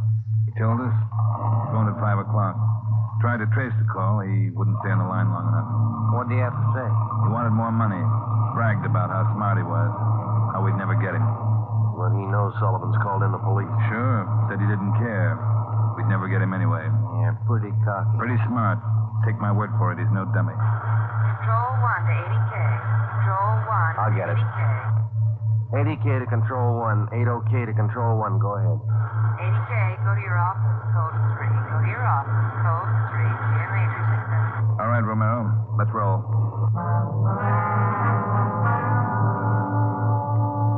More than 12 hours had passed since word of Judy Sullivan's disappearance had been phoned in a homicide. During that time, an all-points bulletin containing the descriptions of the suspect, his car, and the girl had been sent out on the teletype to law enforcement agencies throughout the area. The same descriptions were broadcast over the police radio every hour. The Sullivan home had been placed under strict surveillance, and Mr. Sullivan instructed not to contact the suspect without knowledge of the police. He'd raised almost $10,000 in cash to buy him off. The serial number on each one of the bills had been copied by a police stenographer and then rechecked by a homicide officer. So far, the Wolf, as he called himself, had made 3 separate contacts, but he'd covered his tracks well. We knew that he was somewhere in the city, 500 square miles of it, and we knew we had to find him fast. It was 18 minutes past 6 when we got back to homicide. Hi, Chief. Fellas. You got something for us, Mac? Here, this letter. Special delivery. Came in about 25 minutes ago. Can I see that, Mike? Stay away from Sullivan. If the kid's found dead, it's your fault. Stay away, the wolf. All right, Mike. Get it over to the crime lab and have Lee check it for prints. Right, Chief. Will you find any prints on the second note, Mike? 2. Running through R&I now. Friday, Romero, get down there and see if they got a make. Right, Ed. Let's go, Ben. Who's watching the Sullivan house beside Harry? Carpenter and Davis. Backstrand's afraid the girl's father will try to make a deal with the guy. Has he tried it yet? No, he hasn't yet. You couldn't blame him if he did. Worried sick. Oh, yeah. Here we are. Hi, fellas. Just coming down to see you. Got something, Larry? Those 2 prints Lee Jones listed off that letter got a make on them from the single print file. Good, Larry. Let's see, huh? There it is. Pull the whole package on him. Donald Alfred Kiefer. Looks like a real bad one, doesn't he? Donald Alfred Kiefer, male, Caucasian, age 29, 5 feet 8 inches, 170 pounds, brown eyes, dark brown hair. He had one previous arrest for forgery in Los Angeles 10 months before. Kiefer's occupation at the time of his arrest was listed as bank clerk at the Third National Bank. Ben went back into the files and pulled the crime report. Then we called Ed Backstrand. There's the answer, Skipper. At the time Kiefer pulled that forgery job at the bank, Mr. Sullivan was one of the vice presidents. Go on. Sullivan was the one who preferred charges against Kiefer and saw that he was prosecuted. Where's this Kiefer now? Let me see. He was placed on probation, and on May 16th this year, he returned to his home in Omaha, Nebraska. That's 1380 Mackinac Avenue. All right, Romero. Get Omaha on the phone and have them check out Kiefer. Right, Skipper. Friday, take Kiefer's package and this note down to Don Myers. Have him check the handwriting. And get over to the crime lab and see what Jones lifted off that last letter we got. All right, Ed. The faster we work, the faster we'll put this guy behind bars. Now move.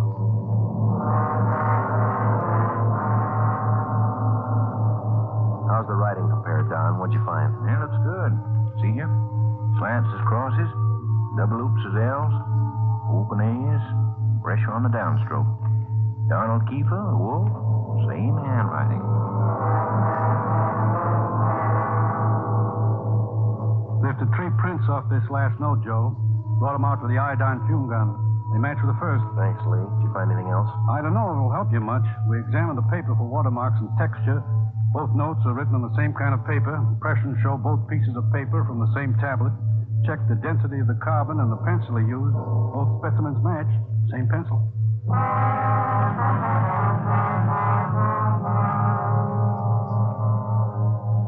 By mid-afternoon, Donald Kiefer's description had been broadcast throughout the area. Bulletins were dispatched to all departments, and an APB was teletyped to the entire state. Men were stationed at every post office in the city to watch for notes that might come through the mail. The bus depots, railroad terminals, the airports, and all the main roads leading out of the city were under strict surveillance. The entire Los Angeles area was broken down into single square-mile districts, and a house-to-house canvass was started. A squad of men were assigned to cover each square mile. Outlying towns and cities were requested to do the same. By 5 o'clock that afternoon, the greatest Dragnet operation in the history of the city was underway. We were sure Donald Kiefer was somewhere inside. At 12 minutes past 5, Ben got the call back from the Omaha police. Yeah, I got it. 6 X-ray 419. Nebraska place, right. Well, thank you a lot. Yeah, bye. They had a make on the car. Lots more. The Omaha cops looking for Kiefer, too. Want him for a robbery there 2 months ago. Yeah? In that robbery, used a stolen 1939 blue sedan. Nebraska license plate, 6 X-ray 419. How about his family and his friends back there? They all been checked? Yeah. Well, get that car description to communications, huh? APB, teletype, and broadcast. I'll tell Ed. Yeah, right, Joe. Friday, Romero. Yeah, Ed. What are you tied up with? Well, just got a call from Omaha. Make on Kiefer in the car. Give it to me. You two get out to the Sullivan house fast as you can. See Harris. What's happened, Skipper? Martin Sullivan's disappeared.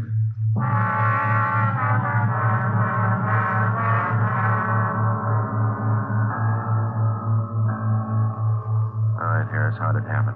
About 3 this afternoon, Mr. Sullivan got a phone call. Said he had to go down to the bank. I went with him.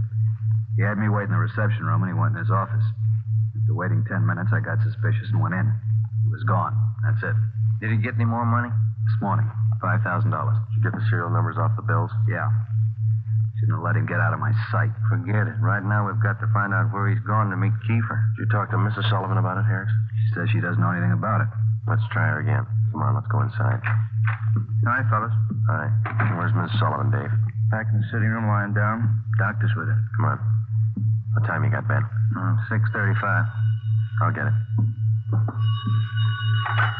Hello? Well, where are you? Oh. Where are you now? Where are you now? We'll be right out. That was Martin Sullivan. He met with Kiefer out in Laurel Canyon. Did he get his daughter back? Yeah. Wrapped in newspapers.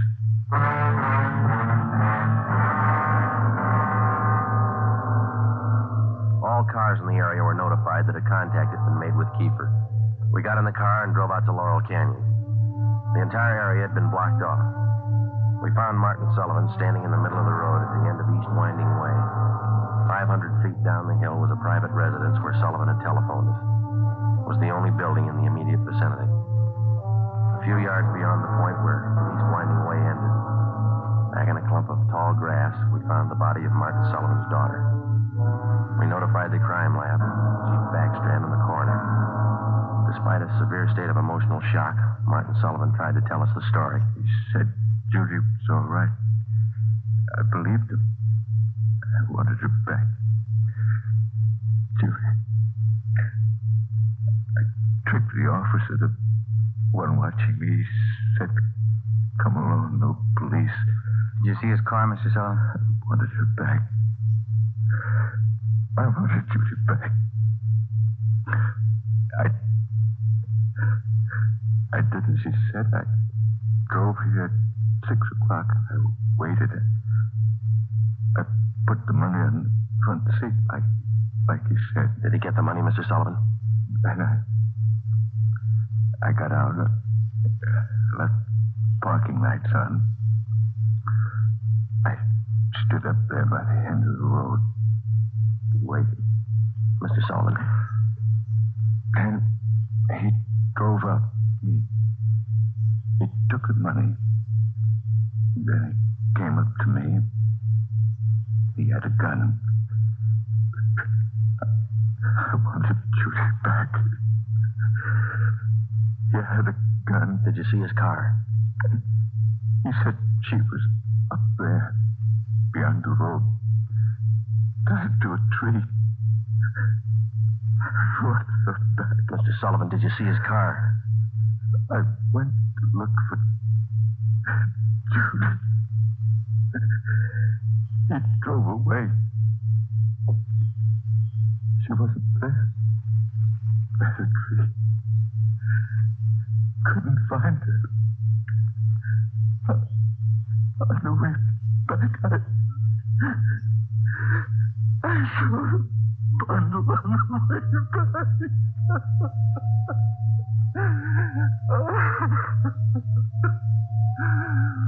Let me find her. Thank you. Let me find her.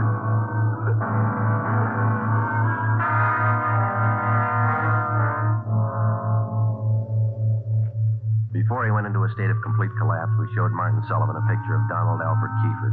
He definitely identified him. The information was immediately relayed back to Central Division, rebroadcast to the entire police radio system.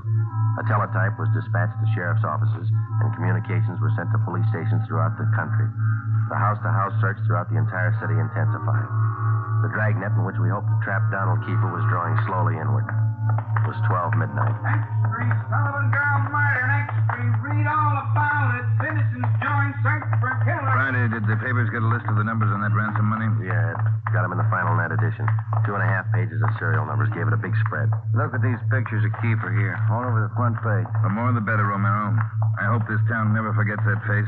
Good reminder. We don't make deals with killers. Hi, fellas. Come on over. Find anything yet, Lee? Just checking over these towels here. Found them wrapped around the girl's body, inside the papers. Funny thing about those papers. What's that, Lee? They're all yesterday's. Every story about the girl's disappearance has been clipped out. Maybe the guy's making up a scrapbook. How about the towels, Jones? Any laundry marks? Not a one so far, Ed. Every one of them was clipped off. Pretty smart. The morgue post the body in? Been doing it now. Yeah, nasty one. Yeah. Did you get any footprints or tire marks out where they found the body? Lots of them, all cast. Bossy and Taylor are checking them. Not one thing. What is it, Jones? I don't know. Under the seam here. This towel. Wait a minute. Joe, that pair of snippers there. Yeah, here you are. Thanks. Just back under the seam. There. That's one tag he missed. Any markings, Lee? Yeah. Greenway Apartments, Los Angeles.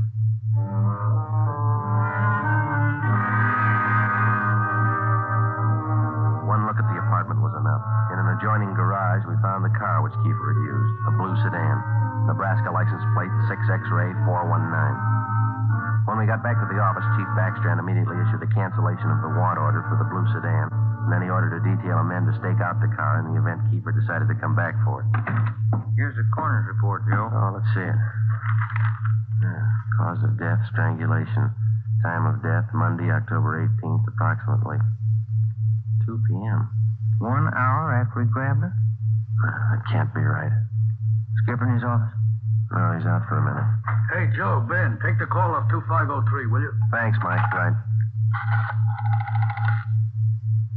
Would you give me the call on 2503, please? Thanks. Hello? Yeah. Yeah, when? We'll be right over. Some of the ransom money, Ben, just showed up. Beverly and Highland. Come on.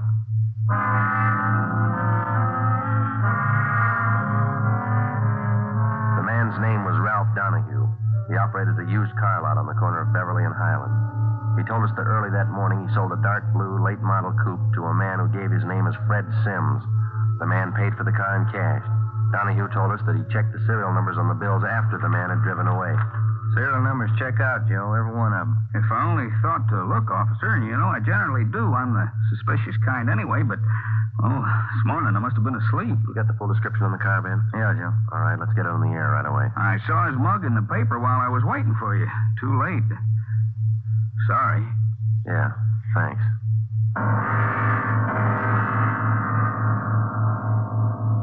At 10 minutes past 3 that afternoon, another piece of the ransom money turned up at a busy downtown department store. The clerk was unable to remember who gave her the bill. The detail throughout the general downtown area was strengthened. The house-to-house search of the entire city for Judy Sullivan's murderer went on. The afternoon dragged into the early evening. At 20 minutes to 7, Ben and I had a hamburger and a cup of coffee in the drugstore at East Broadway and 3rd. And then we got back in the car, checked with communications, and started cruising the neighborhood again. At 9 minutes to 8, a man answering the description of Donald Kiefer was seen crossing Sunset Boulevard just below Highland. 7 minutes later, the same man was reported near the intersection of Hollywood Boulevard and Las Palmas. Communications relayed the information. At 21 minutes past 8, our car, 80K, along with a dozen others, were concentrated in the Hollywood Boulevard area from Gower Street to La Brea, Franklin Avenue to Santa Monica Boulevard. At 24 minutes past 8, another piece of the ransom money was passed at a cigar store on the corner of Hollywood Boulevard and Hawthorne Street. The number of men and radio cars in the area was redoubled. Plainclothes officers were stationed at every intersection to keep an eye on pedestrian traffic. At 18 minutes to 9, the dark blue coupe which Kiefer had bought that morning was spotted parked in an alley just below Hollywood Boulevard and Coinga. We called Ed Backstrand. City Hall. 2503. 2503. Chief of Detectives, Office, Helen. This is Friday, Mike. Chief there? Yeah, wait a minute. Just going out the door. Ed, it's for you. Backstrand? Friday, Ed. Just spotted Kiefer's car, the one he bought this morning, parked in an alley off Coinga. Harris and I are on our way up there now. We'll take care of the car. You take care of this call. Just came in. What do you got? The theater on the corner of Hollywood Boulevard and Fairview. The girl in the box office just took in a $10 ransom bill. Yeah? She got a good look at the man who passed the bill. She says it's Kiefer.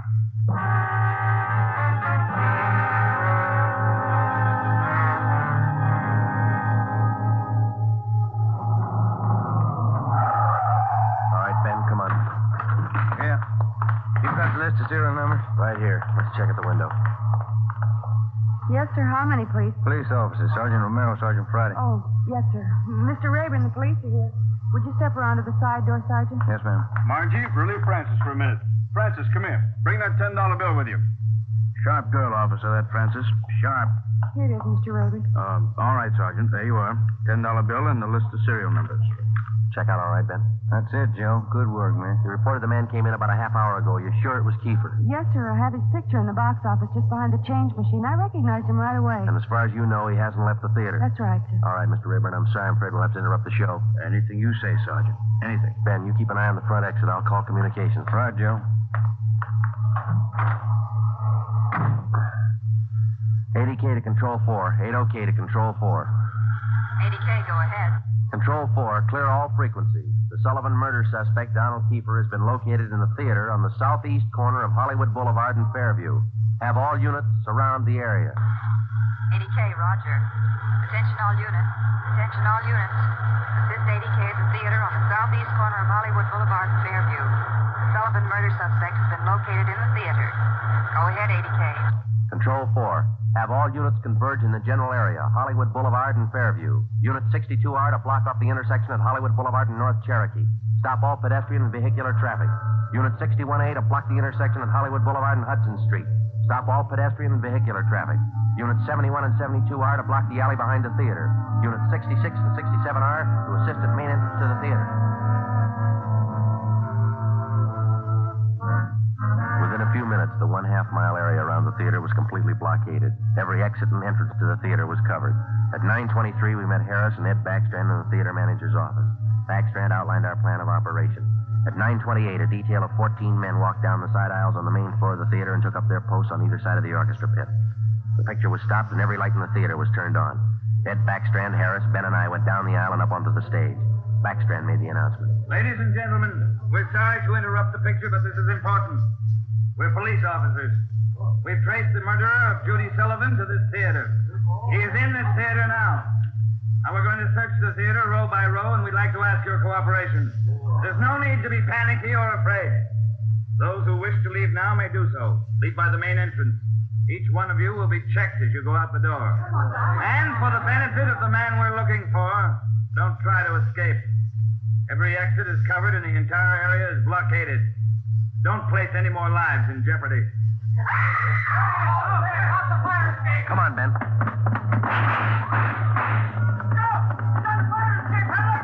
Backstage, Joe. We can make it from there. All right, let's go. Come on, hustle it, Ben. Yeah. The next building. You'll probably try to jump for it. All right, watch it. I think this door leads out to the roof. There he goes. All right, keeper, hold it. Don't shoot, I give up. Throw your gun down. Over here. Don't shoot. Don't. Let's get him. All right, coppers. I got it figured. They won't top me for this. Didn't know what I was doing. Put the cuffs on him, Ben. Get away from me, you crumb! You shouldn't have hit him, keeper.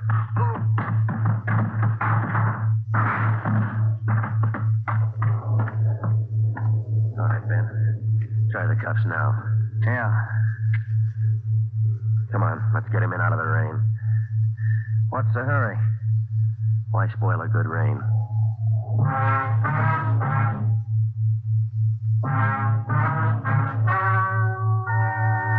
The story you have just heard is cruel. Only the names were changed to protect the innocent. Donald Alfred Kiefer was tried and convicted of murder in the first degree. He was executed in the lethal gas chamber at the state penitentiary. You have just heard the 15th in a new series of authentic cases transcribed from official files.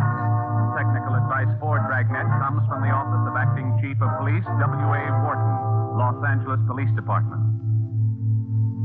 Tonight's program is dedicated to Deputy United States Marshal John B. Glenn of Boise, Idaho, who on the morning of July 31st, 1940, gave his life so that yours might be more secure.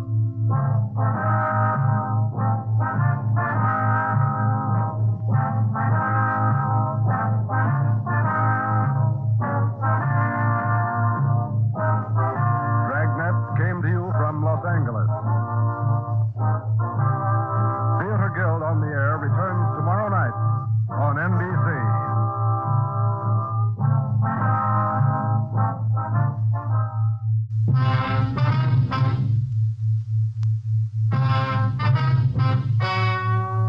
Ladies and gentlemen, the story you are about to hear is true. Only the names have been changed to protect the innocent. NBC brings you Dragnet.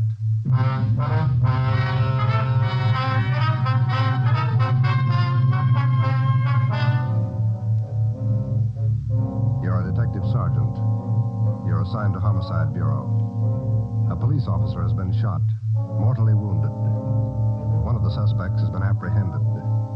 The other is still at large. Your job, find him. Dragnet, the documented drama of an actual crime, investigated and solved by the men who unrelentingly stand watch on the security of your home, your family, and your life. For the next 30 minutes, in cooperation with the Los Angeles Police Department, you will travel step by step on the side of the law through an actual case from official police files. From beginning to end, from crime to punishment, Dragnet is the story of your police force in action. It was Thursday, November 16th. It was foggy in Los Angeles. We were working the day watch out of homicide. My partner's Ben Romero. The boss is Ed Backstrand, chief of detectives. My name's Friday. It was 11:58 a.m. when we got to the Georgia Street Receiving Hospital, second floor, room 5. Treatment room. All right, very good time. How's Bemis, Doc? Got in the lungs, Ben, 3 times. He's going fast. His wife with him? They're bringing him down now. Can we talk to him? Make it fast. Come on, Joe. Yeah. This way. Easy.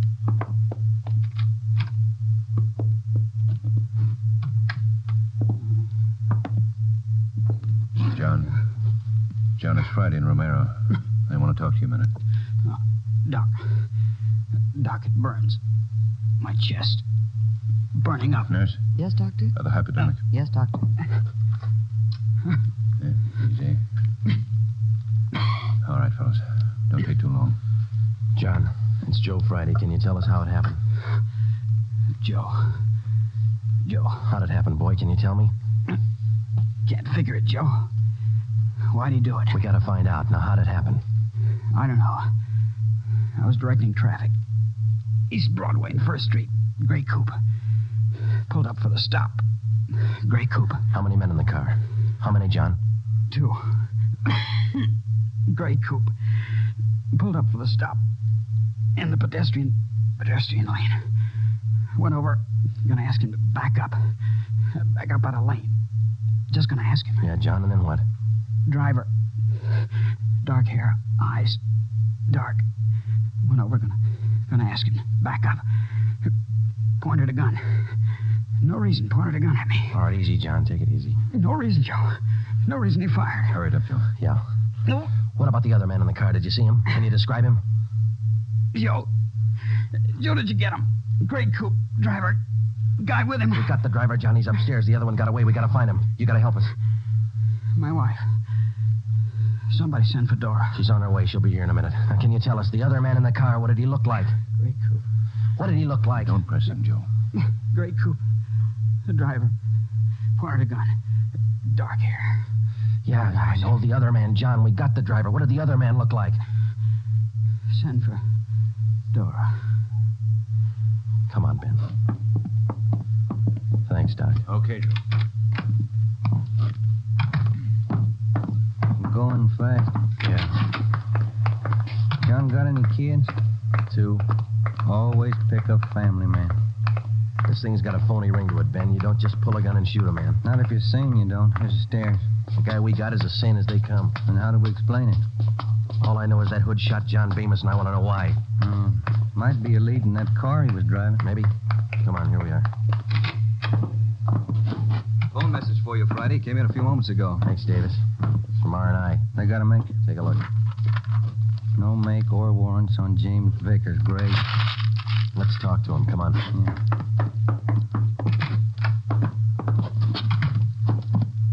Minor wound, Joe. Bullet penetrated the fleshy part of his hand. Didn't touch the bone. Thought this guy had an arm wound, too. Just a neck, man. That officer you shot, Vickers, he's dying. Is he? He's a family guy.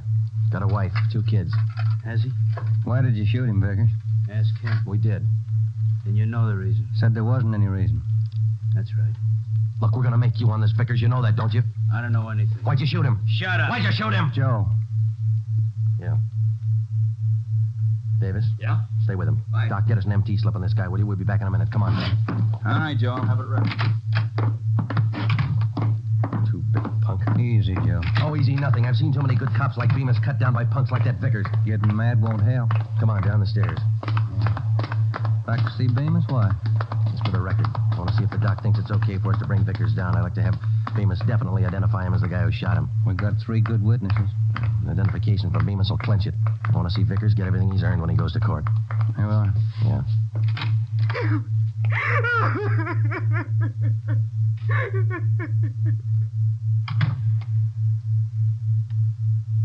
He went fast, Joe.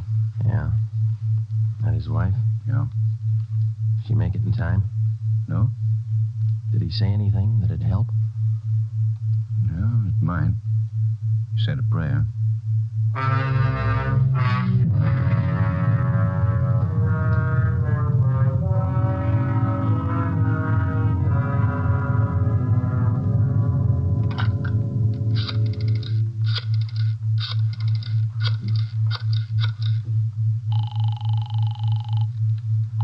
City Hall. 2625. 2625.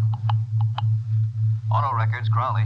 Joe Friday, Vince. What about a make on that car used in the Beamer shooting this morning? Yeah, Joe, been trying to get a hold of you. Where are you now? Georgia Street, second floor. What about the make? Car was reported stolen yesterday afternoon. Registered to Harold Simpers, 716 Everett Street. Report said the car was taken from a parking lot at Grand and Wabash. Okay, Vince, thanks. What about the guns they found in the car? Lee Jones still has them over at the crime lab. He's running them through. No word yet? No. You make out the impound report on the car, Joe? Yeah, recovery report, too. They're still dusting for prints. MT slip ready, Doc? Yeah, right here, Ben. Medical card, history, MT slip. You ready, Vickers? Yeah. All right, put out your wrist. Put the cuffs on him, Ben. Watch his hands. You saving me for the hot lights? All right, let's go. I'm not going to jail. You're in jail now. Looks like a hospital. Bars on the windows, aren't they? All right, come on. Give me a smoke. Here. Okay. Light. What do I get if I open up? No deal. My talk, make it attractive. Who was the other guy in the car? Hitchhiker. I always give rides. And why'd he run when we chased you? Maybe he was scared. You're part of a gang. Maybe. Who was the other guy? What's it worth? Oh, come on, Vickers. You're wasting our time. Where are we going? All right. My hand hurts. I want to call my own doctor. You hear me? Yeah. That cop pulled his gun first. I can prove it. Yeah, down the stairs. Easy, huh? Where are we going? I said, where are we going? All right, what's it worth if I talk? I could tell you all about it. Let's make a deal. You'll tell us anyhow. Think so? All right, you out the door. Wait a minute, huh? Cigarettes out. All right, Ben, light it. Yeah. Nice of you guys. Thanks. Get up, Ben. Vickers, stop. He's crossing the street. Fire over his head. Watch the crowd. Vickers! Joe, he's running for that car. All right, let's hold it, Vickers. All right, stop it, Ben. He's stopped. Come on, Joe. All right, come on, get back, please. Let us through here. Let us through. Shall I call a doctor, Joe? No, he wouldn't be interested. The guy's dead. James Vickers, murder suspect, address unknown, died almost instantly at 1:13 p.m. November 16th while attempting to escape. His body was taken to the county morgue where it was posted. All the personal effects found on the body were listed by the coroner and a receipt for them given to our office. At 8:35 the next morning, Ben and I met with Chief of Detectives Ed Backstrand. Those 4 guns they found in the car Vickers was driving. They're all U.S. Army property. Where were they stolen from, Skipper? I don't know. Each one of the guns is stamped U.S. Army, that's all. Well, that makes it easy. The coroner find anything on the body? Nothing to tell us why Vickers decided to kill a traffic cop. What did Bemis say before he died? He was on traffic duty yesterday morning down at East Broadway and First. At 10:35, a gray coupe pulled up for a stop sign. Vickers was driving. Bemis started over to tell him to back up out of the pedestrian zone. Vickers pulled a gun and shot him. How'd they catch Vickers? Chased him 3 miles before he piled into a lumber truck. The guy with him got away. Fine. Checked R&I. No make or warrants on Vickers. Kickback's not in on his fingerprint. All right. What's your guess, Friday? I don't have one, Ed. Vickers could have been hopped up. Doc Stanley over at Georgia Street said no. He checked him. Wait a minute. Backstrand. Yeah, hold on. For you, Friday. Okay, thanks. Friday talking. Yeah. Yeah, good. Be right over, Lee. We're in business, Ed. Crime Lab just found Vickers' address.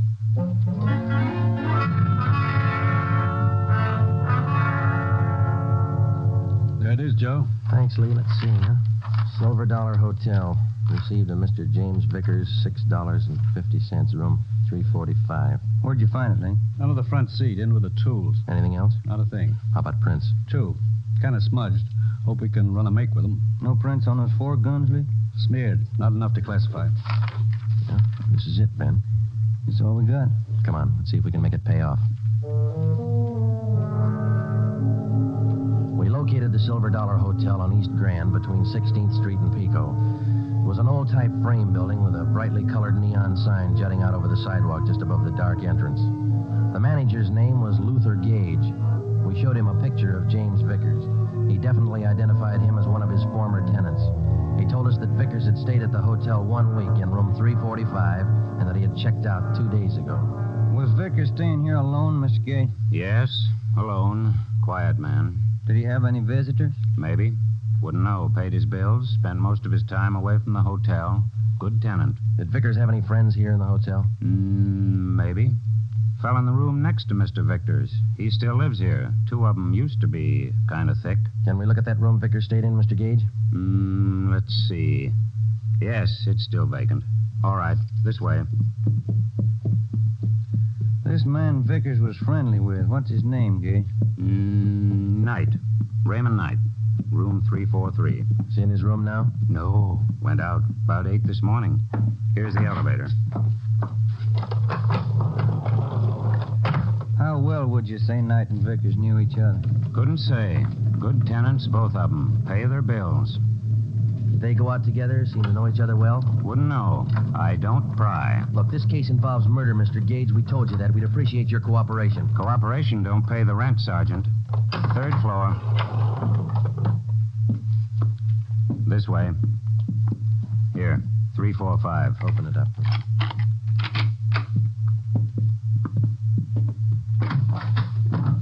Nothing. Yeah, over here. Looks pretty clean, Joe. All my rooms are clean. You didn't mean it that way, Mr. Gage. I wonder if you'd show us Knight's room now. That's next door, isn't it?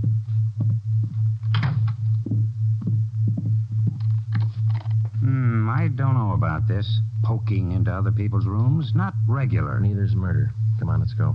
Does Mr. Knight have this room to himself? Sure ask questions, don't you? No, Knight has a friend staying with him. About 2 weeks now. Not in much. Is he in now? Don't think so. Ben, watch it! Oh, drop that, you. Bad shot, Mr. Gage. Look out!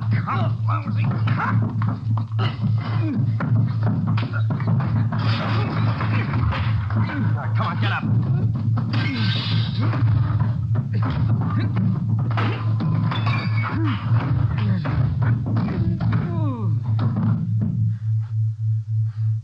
Ben? He's out cold. Look what you've done to the room. I thought you said Knight wasn't in. He isn't. This is his friend. Great friends. 45 automatic in his hand. 38 snub nose in the bureau, another 45. Look in his bag. I don't pry. He pays his bills. Good tenant. Yeah. Can I get outside on this phone? Yes. All outside calls are 10 cents. Yeah. Here. Have to keep the books straight. Sure you do. Who's going to pay for the damage? Ask Mr. Knight's friend here. Well, say... Why worry? He pays his bills. Good tenant. I called Ed Backstrand, and he sent out a special detail to stake out the hotel and bring in Raymond Knight if and when he returned. Ben and I drove to the Georgia Street Receiving Hospital, where Doc Stanley patched up the cut on Ben's scalp and treated Raymond Knight's friend for simple cuts and bruises. From papers found in his wallet and in the hotel room, he was identified as Frank Gannon, 9896 Wasatch Street, Kansas City, Missouri. When we got to headquarters, we had Gannon taken to the interrogation room where we questioned him briefly. He told us that he was a self-employed watch salesman and that he was in the city on a business trip. He admitted friendship with Knight, but not with Vickers. We booked him at the county jail for assault with intent to commit murder. The 3 guns found in the hotel room were turned over to the crime lab. We reported back to the office. Joe, my head's pounding like mad. That Gannon's a mean one. Yeah, it's a nasty crack. I got some aspirin in my desk. Might help. Here are. Hi, boys. Rough day? I don't get much rough already. Message for you on the desk. Now I'm gonna eat. Starving. Right, Tracy. What is it, Joe? Jones got a make on those prints he lifted off the car. Let's see. Yeah, something else in there on James Vickers. Wanted 10-14-43, desertion, U.S. Army. That could account for those stolen Army guns. Yeah. What about the make on those prints Lee found? Let's take a look. Vance Taylor's. Good solid record. 4 burglaries, 2 armed robberies, 2 assaults. Wait a minute. Here's the mama sheet. Born so-and-so, age 36, height. Alias John Fields, Harold Grant, Tom Bissell, Hey. Yeah, alias Raymond Knight. The other man who rode in the car with James Vickers the morning he shot down traffic officer Bemis finally had been identified. Vance Taylor, alias Raymond Knight. Well, that still didn't explain the unprovoked murder. It didn't explain the 4 guns found in the car or the 3 guns found in the hotel room. An assortment of arms like that could mean something big, but we didn't know what. Gannon's sudden willingness to shoot it out in the hotel room meant something, too, but we didn't know what. We had Gannon brought back to the interrogation room. Hi, Gannon. Have a seat. Everything all right? I'll bet you're worried. No, we're not worried, Gannon. You ought to be. Don't make me laugh. You're tied in with Raymond Knight. That's enough for us. You send me up for it. We're going to try. Big talk. How long did you know Vickers? I didn't. Funny. His prints are all over one of those guns we found in your room. I'm not worrying. Then you better start, Gannon. Vickers and Knight killed a man. If you run with him, your hands are dirty, too. I room with Knight, that's all. Knight didn't come back to the hotel. Where is he? We're not that close. You share your guns and your friends. That's close enough for us. I don't know Vickers. You mean you didn't know him? I said I don't know him. We got Vickers, Gannon. He's dead. Good story. Okay. Come on, Gannon. Let's go down some more.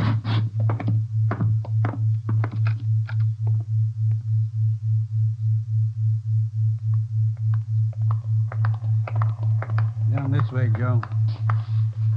Cold today, isn't it? Yeah, it's damp. Bad sinus weather. Now, what is all this? Never seen a corpse before? No, I'm not in this.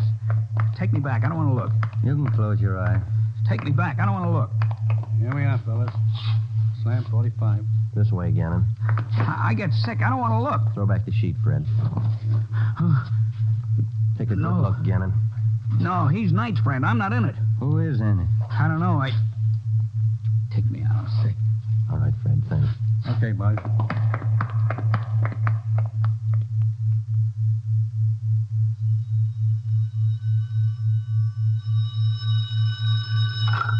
Interrogation room, Friday. Joe, on stakeout at the Silver Dollar Hotel. No sign of Raymond Knight. Keep you posted. Okay, Dave, thanks. How long does this go on? I can call a lawyer, you know. And you better call one right away, Gannon. They just picked up Knight at the hotel. He's incriminated you. You're a liar. Sure. Like we were about Vickers. We'll prove it to you, Gannon. The officers are on their way in now. They're going to put Knight in the next room. You can listen to him. Look, I came here to sell watches. I ain't in this. Gannon, you and Vickers and Knight were planning a job, a big one. We know that. If you want to wait till you get on the witness stand to tell your story, it's all right with us. Well, didn't take too long to break this one. Smoke some? Yeah. Thanks. Gannon?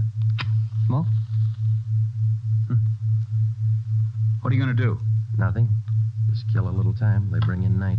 You haven't got Knight. I haven't unwrapped him yet, Joe. Want to check me out? Okay, open him up. Give him a good shuffle, huh? You're going to have some time on your hands, Gannon. Want to learn a new card game? Nah. Suit yourself. Good game for 2. Better with 3. Sure a lot of cards. Yeah. You got 2 decks there. Well, first off, this game is quite a bit like gin rummy. Yeah? There are 8 of every suit. 4 jokers. Jokers count 50 points. Mm-hmm. Red 3s count 100 points each. If you get a black 3, you can freeze the deck. Oh, I see. I shouldn't say deck. In this game, they call it the pack. Pack? What's a pack? Well, it's the discard pile, same as in gin. You get a red 3, you can freeze it. No, it's a black 3. Well, what happens when you freeze it? Nobody can pick it up. Oh, I see. All right. Let's deal out a dummy hand here. Fine game, Gannon. Sure you won't change your mind? You don't want to play, Joe. All right, now in 2-handed, you deal out 15 cards, see? How many can play? As many as 6, I think. I've only played up to 4. You play partners with 4? Yeah, that's right. Okay, count your cards. I think that's 15. 13, 14, 15. Right. Now what do I do? Well, I guess you better lay your hand open. That'll be the easiest way to show you. Okay.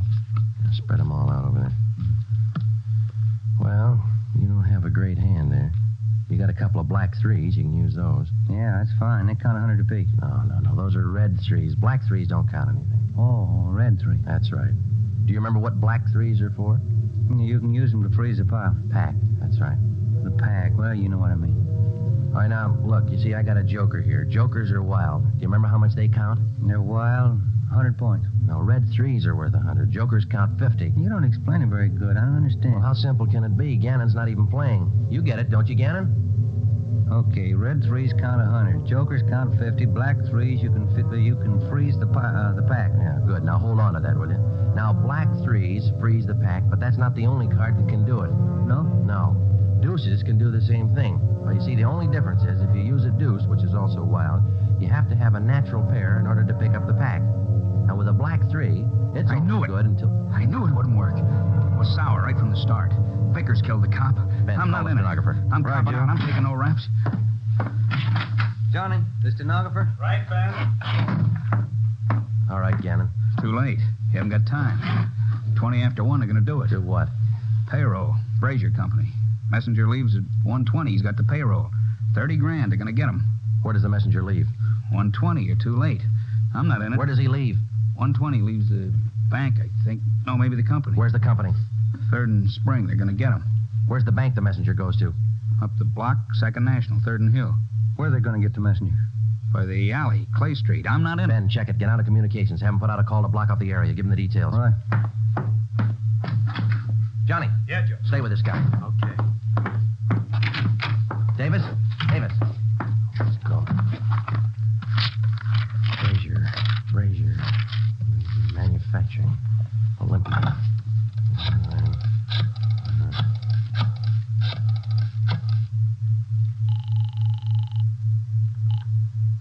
Good afternoon, Brazier Manufacturing Company. Give me your payroll division. This is a police department emergency. What's that, sir? Your payroll division. It's an emergency. One moment, sir. Come on, hurry up.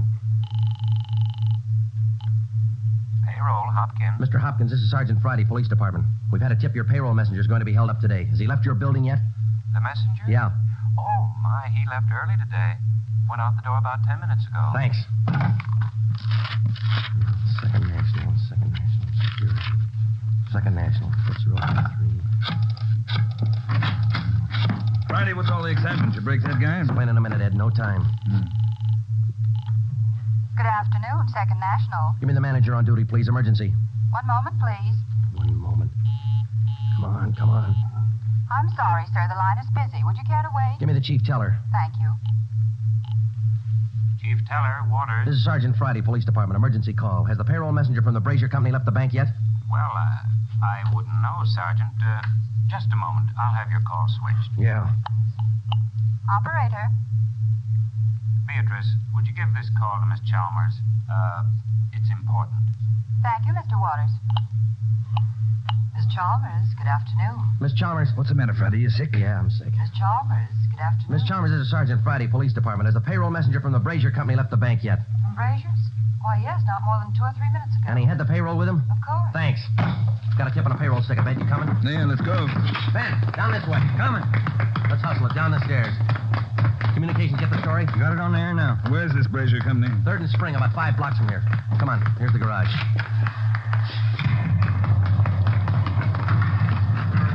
All right, come on, hit it. Let's make time. Get the radio on. Just warming up. All units. Attention, all units. On 3rd Street, corner of Clay Alley, 211. A bank messenger. Suspects are headed west on Clay Alley. Suspects are armed. Code 3. 11R. Take the call. Cars are closing in fast. 4th Street up ahead, Ben. Might meet him at this end of Clay Alley. Hold on. No, it was pretty quiet at this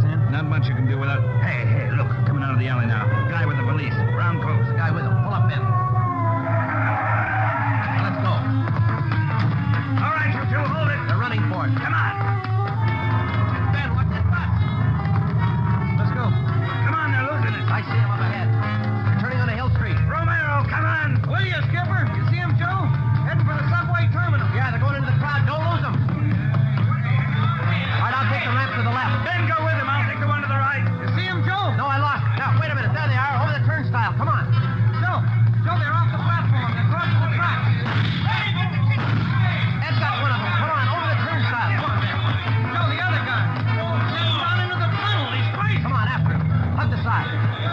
He's trapped, Ben. There's a train coming through. You, come back! You're trapped! Ben, get out! Hug the side! Run into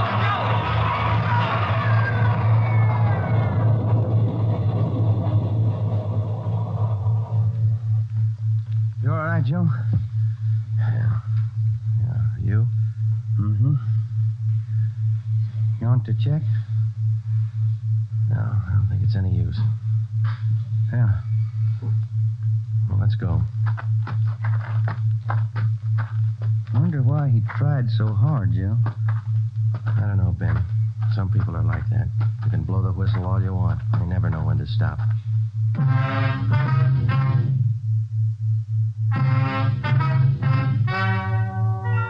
story you have just heard is true. Only the names were changed to protect the innocent. Frank Gannon, the only surviving member of the hold-up gang, was tried and convicted of the crime of assault with intent to commit murder. He is now serving out his sentence at the state penitentiary.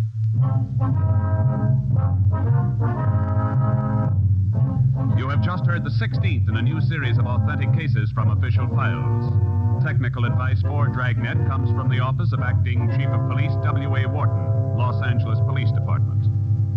Tonight's program is dedicated to Private Richard H. Taylor of the Washington, D.C. Police Department, who on the evening of December 13th, 1946, gave his life so that yours might be more secure.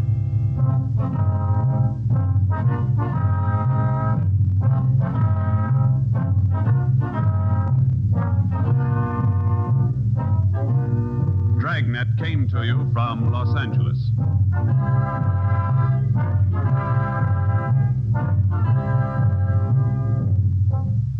Phil Harris likes a great deal about the South. We like a great deal about Phil Harris. For instance, we like his beautiful blonde wife, Alice Faye.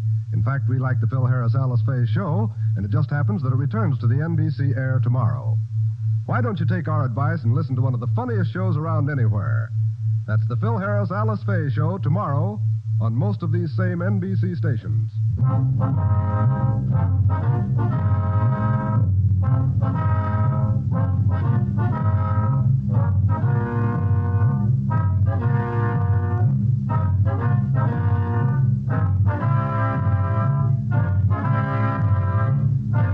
You're tuned for the stars on NBC.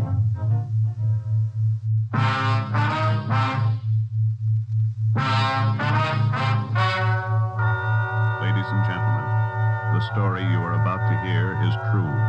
Only the names have been changed to protect the innocent. NBC brings you Dragnet.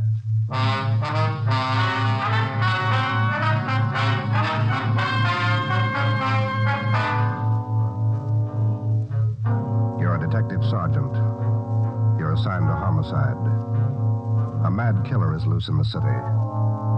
In every instance, he leaves the murder weapon behind. There are no fingerprints, no clues to the killer's identity. Your job, get him. Dragnet, the documented drama of an actual crime, investigated and solved by the men who unrelentingly stand watch on the security of your home, your family, and your life. For the next 30 minutes, in cooperation with the Los Angeles Police Department, you will travel step by step on the side of the law through an actual case from official police files. From beginning to end, from crime to punishment, Dragnet is the story of your police force in action. It was Tuesday, June 3rd. It was warm in Los Angeles. We were working the day watch out of homicide. My partner's Ben Romero. The boss is Ed Backstrand, chief of detectives. My name's Friday. I was off duty reporting back in on an emergency call. It was 3:57 a.m. when I got to the basement of the city hall. The carpool. Let's go, Friday.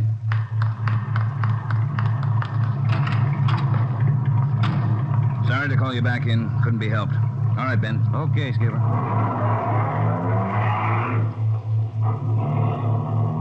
What's up, Ed? Double murder. When? I don't know. Found out about it 40 minutes ago. Got any ideas? Roughly same M.O. Was that 6413 Norwich, Skipper? No, 6430. What do you mean, the same M.O.? The same guy. Brickbat killer. How many does this make? Counting tonight, 4. We got anything at all? Smudged fingerprint we can't even classify. Sounds like a smart operator. We gotta get him. If we have to shake down the city from one end to the other. Big job, Skipper. Big killer.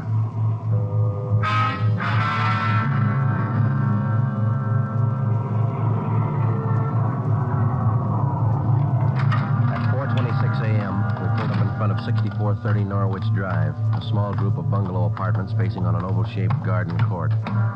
2 uniformed officers were stationed at the door to the apartment. Hi, Chief. Hiya, fellas. We went inside. Wellberg from Homicide was waiting for us. This way. In here. Well, there they are. Yeah. Mother, daughter. Joe, on the floor beside the bed. Yeah, a red brick.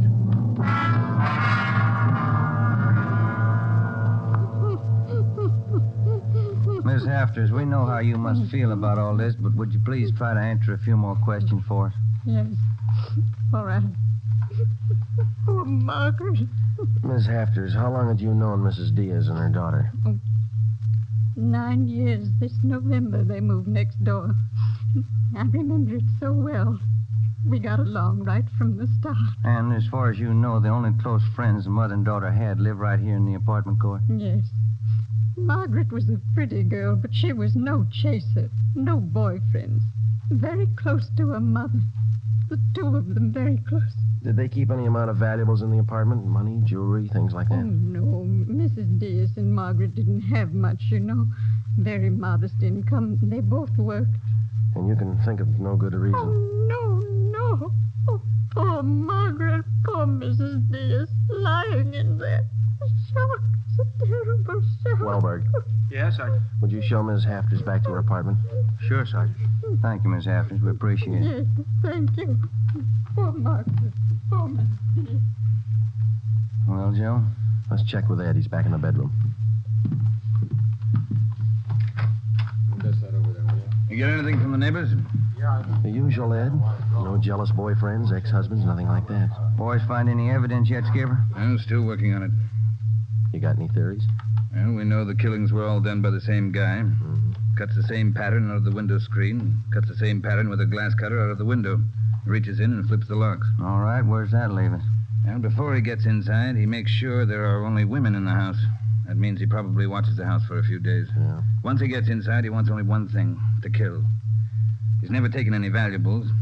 As far as we can tell, he's never searched for any. What kind of a man works like that? I think the guy's kill crazy. Hey, fellas. Yes, Donner? Here's a break. 2 fair prints. 1 thumb, 1 forefinger. What'd you get, Pete? Only got 9 points. Not enough to go into court, but enough to make him. We'll know him when we get him. Yeah? Found the prints on the lens of the old lady's eyeglasses. Probably knocked him off the night table when he went after her. And when he was done, he put him back on the table. Yeah. Had blood on his hand, see? Yeah. That's funny, isn't it? Why would he go to the trouble of picking up the woman's glasses after he killed her? We'll ask him when we find him.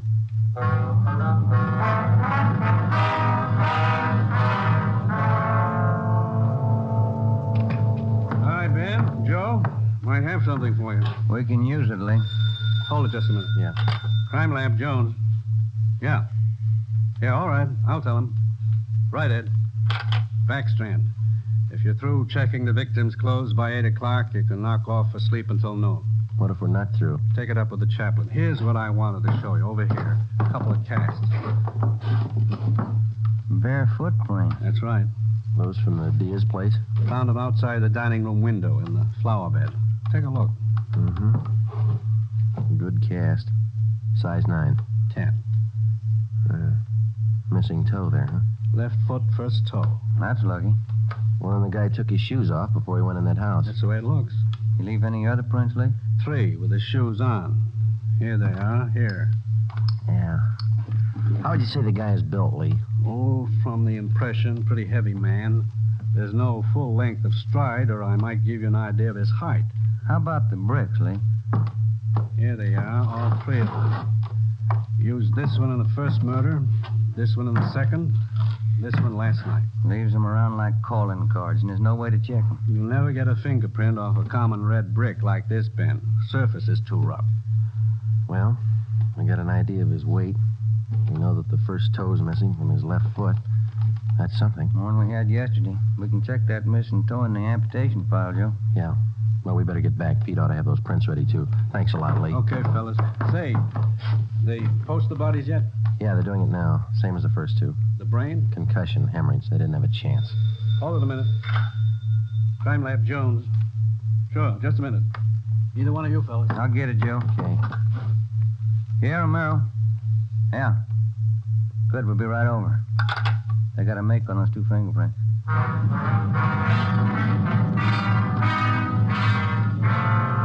Okay, Joe. Single print file. Made him on the index finger. Let me see, Pete. Uh-huh. Take a look, Ben. Yeah. Doesn't look like a killer, does he, Joe? Kind of nice looking. That's right, Pete. They said the same thing about John Dillinger. The name at the top of the make sheet read Carlos Richard Monterey, male, Caucasian, age 19, height 5 feet 11 inches, weight 165 pounds, dark brown hair, dark brown eyes.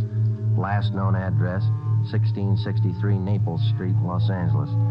Previous arrests, 1, auto theft, February 8th, 1936. That was all. Ben and I had been expecting more. The information on the mama sheet for Monterey was 13 years old. So was the picture. So was the description. So was the address. In 13 years, a man can change in 1,000 ways. So can his habits, his appearance, his address. In 13 years, everything can change except two things. A man's fingerprints and a physical deformity.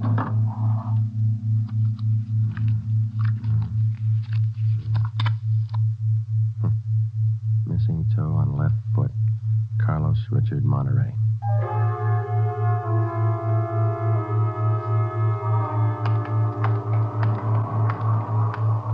Here it is, Joe. 1663 Naples. Yeah, come on.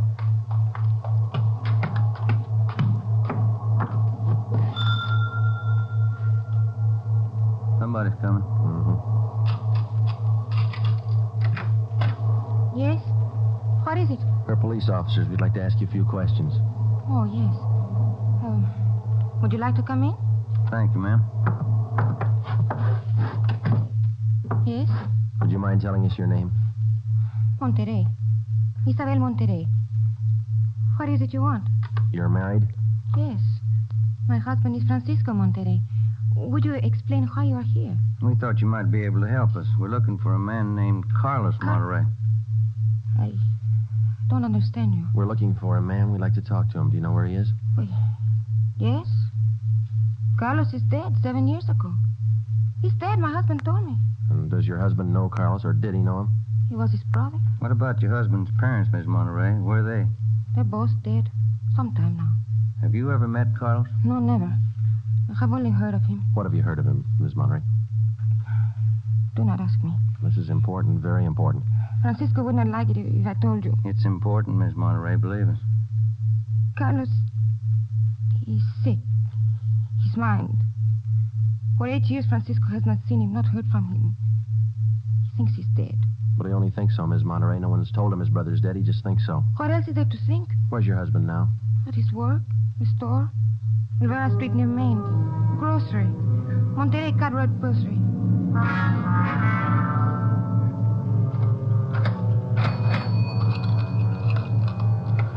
Here's your change. Thank you, Mrs. Myers. Now, look, officers, you know how it is. You don't like to let these things get out. That's why I trust you. You can trust us, Mr. Monterey. We just want to check on a few things. Oh, fine.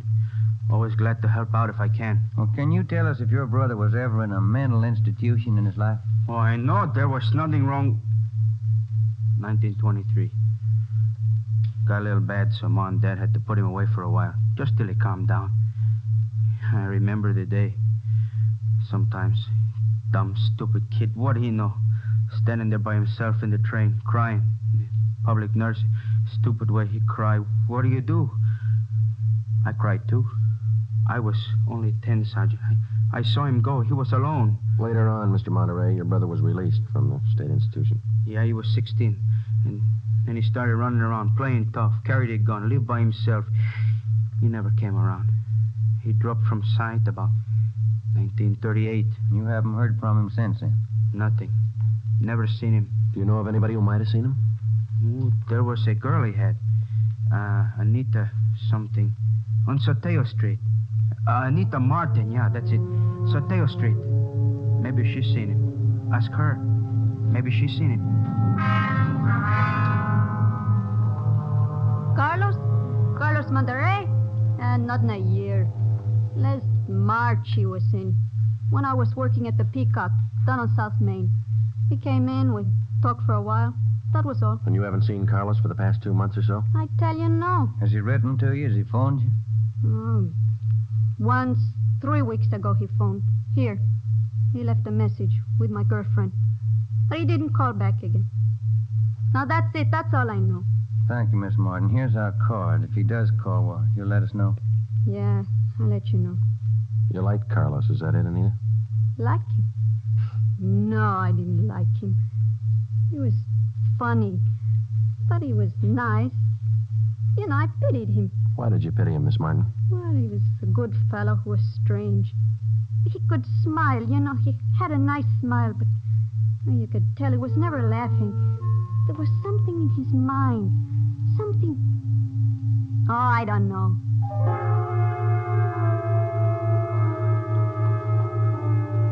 At least a year, closer to 2, I haven't seen Carlos. No letters, not a card, nothing. He was in the East the last time I heard. When was that? A year ago, January. I was in here. He sent me a calendar. Sometimes he could get along fine, very well. Other times, terrible. You couldn't keep him down. How'd he manage to stay out of jail that way, Vicente? I don't know. Sometimes he should have been in jail 5 times over. And you say you don't know of anybody who might have a recent picture of Carlos, a snapshot? No.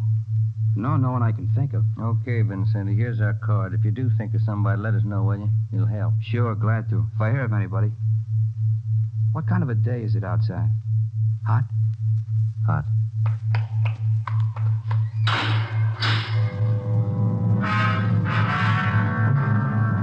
By 5 o'clock that afternoon, Ben and I were certain of one thing. Carlos Monterey was in the city of Los Angeles, somewhere. We drove back to the office and told Ed Backstrand about our interviews with Monterey's relatives and his friends. Inquiries and requests for further identification and information on him were immediately relayed to the state mental institutions. The 13-year-old picture of Monterey taken from the files was copied and distributed with a note of caution as to the age of the photograph. An APB was sent out. Stakeouts were placed at the home of Monterey's brother, at the brother's store, and at the apartment of Anita Martin. A special detail of 300 men was ordered to join the Dragnet already in operation. The details at the airport and the bus terminals were alerted, as well as the details at the Union Depot and the main post office. By 6 o'clock that night, almost 1,000 men were actively working at the job of tracking down Carlos Monterey. At 6:30 p.m., Ben and I drew a 4-hour relief period. We drove out to Ben's place, and his wife fixed us some dinner. At 10:30 that night, we reported into the office, picked up Ed Backstrand, and we drove out to join the manhunt. Unit 32R on the corner of South Flower and Loomis, the 390W, AMA 367. Unit 12A, code 1. 66A at 864 Wall Street. See the man about a 507, AMA 367. Unit 42, 5430 East Grand, apartment 10, 311, AMA 367. We cruised with the Dragnet operation until 5 o'clock that morning. Ben and I took turns driving. Actually, the tremendous job of scouring 500 square miles of city for one man was only beginning. Unless there was an unexpected break, the search for Carlos Monterey could wear on for weeks. It did. Night after night, the manhunt went on, and day after day. There was no break. 16 days later, on a Sunday night, I went to bed early. I read a while, and then I turned off the lamp and went to sleep.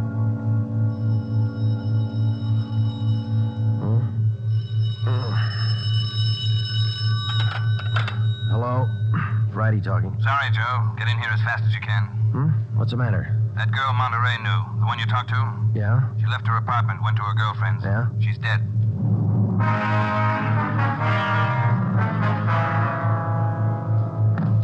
There it is. Ordinary red brick. Found it by the body. How long she been dead, Skipper? Well, she was seen alive about an hour and a half ago. Got 3 bare footprints, good length of stride. Found them down in the lot beside the house. What do they look like? Same guy. First toe missing from the left foot. The same weight impression. Should be about 5'11". That checks out with what you got, doesn't it? All right, so it's the same guy. What about those shoes we found, Lee? Yeah, they correspond. They were impregnated with foreign matter. What'd you find? Particles of lettuce leaf, dry onion skin, traces of red cabbage. Maybe a vegetable counter. Maybe. What about the city wholesale market down on Front Street? What about any market in Los Angeles? No, Lee, that wholesale market is big enough to hide anybody. Hundreds of transients work in there. Some of them even sleep there.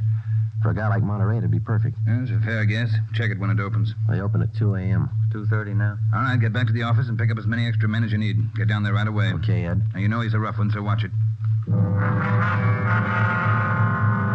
On Monday, June 23rd, at 2 minutes past 3 a.m., we pulled up at the city wholesale produce market.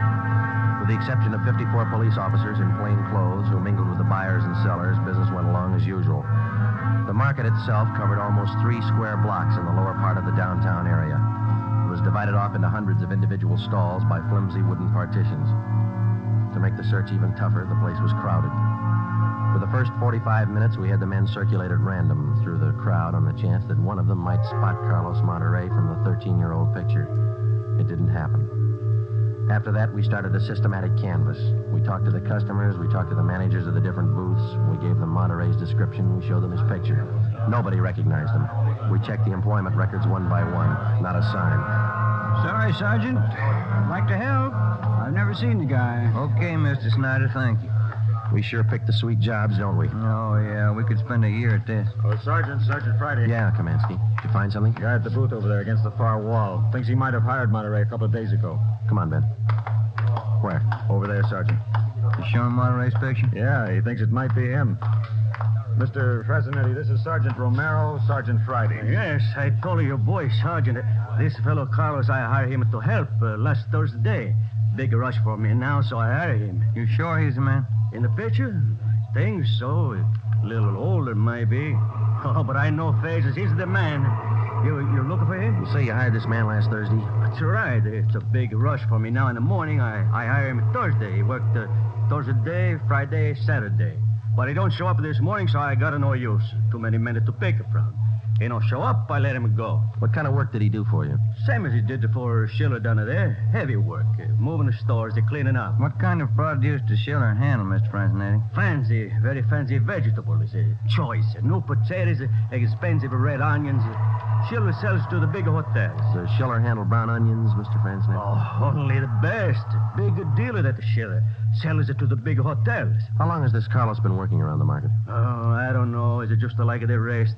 First he worked for me, then Largo Massini, then Schiller. Hey, why are you looking so hard for him? He stole something? He murdered somebody. Him? Mamma mia, murder. Do you have any idea where Carlos lives? Well, me? No. And if he comes back here, I tell him to get out. I got nothing to do with this trouble. No, you'll tell him nothing, Mr. Frasinetti. Here's our card. If you see Monterey again, call us. Say nothing to him. Oh, sure. I remember. Joe, call the chief at the office, will you? Message just came in. Thanks, Hal. Come on, Ben. Yeah, there's a phone booth. See? No, I don't. Where? Straight ahead, little to the left. Oh, yeah. You got a nickel? Let's see.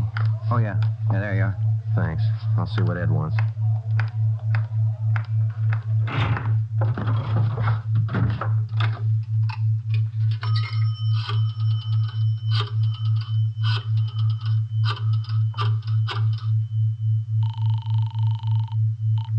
City Hall. 2511. 2511. Chief of Detectives Office, Helen. Hi, Mike. Ed there? Ed, take it on extension 2, will you? Backstrand talking. Friday, Ed. Move fast on this one, Joe. What's up? Main post office. Carlos Monterey picked up a letter there less than 5 minutes ago.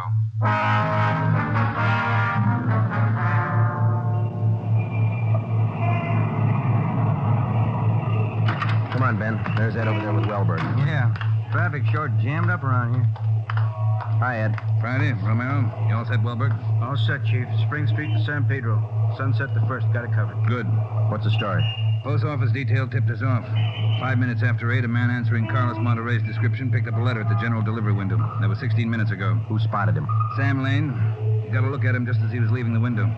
Called to him to stop, but Monterey ran. Lane called me, and we threw a net over the area for 6 blocks around. And Monterey's still somewhere inside this area? I don't know how he could have gotten out. What's next? Well, I'll give him an hour to break for it. After that, we start a house-to-house search of the whole area.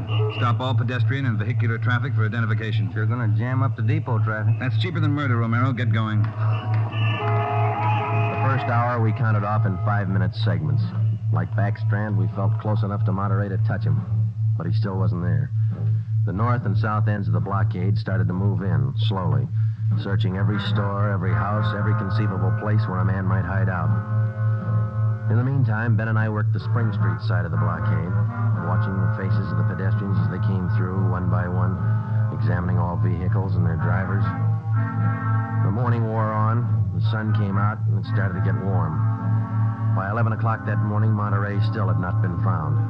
The temperature was 93 in Los Angeles. It was still climbing. The search went on. At 10 minutes past 2 p.m., Backstrand made the rounds. How's it look, Skipper? Not good. Going slow. How much longer you figure? I don't know. It'll go to after dark, that's sure. District down here is like a rat's nest. Yeah. Nothing? Nothing. But he's someplace inside this blockade.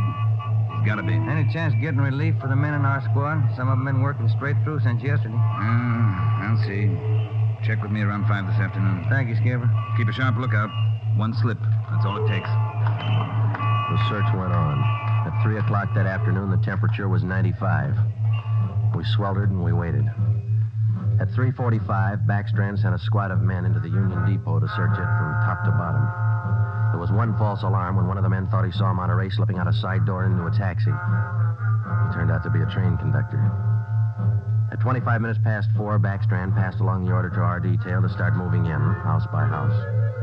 It was a tedious job, and it went slow. The men were tired. At 5:30, the relief squad showed up. Ben and I stayed on. After another 2 hours of house-to-house searching, the trap was narrowed down to a 3-square-block area, a single block wide and 3 blocks long. It started to get dark. Backstrand ordered out batteries of floodlights. By 8 p.m., the cordon closed in around the last 2 square blocks. Lines are all set, Skipper. Ready to move. Good. What do you think?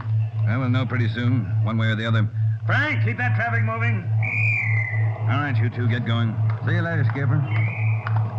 Joe, let's take a look in here. Okay. Sure is an old building. Yeah. Where'd Kamansky go? No noise here a minute ago. Oh, wait. There's his flashlight. It's on the end of the corridor there. He's signaling. Yeah, come on. Kamansky? Yeah. Down below, Sergeant, in the basement. Come on. Monterey? He's been there, I think. Yeah, this way. Where? Over here. Now watch your step. The light's bad. Here he is. Says he's the janitor. Oh, my head. He's been slugged. All right, come on. How'd it happen? Can you tell us? Yeah, a big man hit me. I came down to empty the baskets. He hit me and ran. Ran over to the new building. The new building? Is that the one next door? Yeah, just a few minutes ago. Nobody's come out of this building for the past half hour. Every door in the place is guarded. No, not the doors. He went through the tunnel. I saw him. Over there's the tunnel. I'll take a look, Joe. Yeah, the tunnel connects the 2 basements. Same company, old building, new building. The tunnel connects the basements. Joe, come on. Yeah. Kamansky, get out to Backstrand. Tell him what's happened. Right, Sergeant. Call an ambulance. Right. All right, Ben. Through the tunnel. Watch where you're going. The light's bad. Yeah, it is. That a door up ahead there? Yeah, I think so. Yeah. Let's go. Good. There's a stairway. Come on.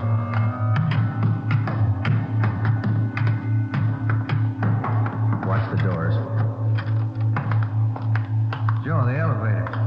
They're both on the 3rd floor. Let's head for the stairs. Ben, come on.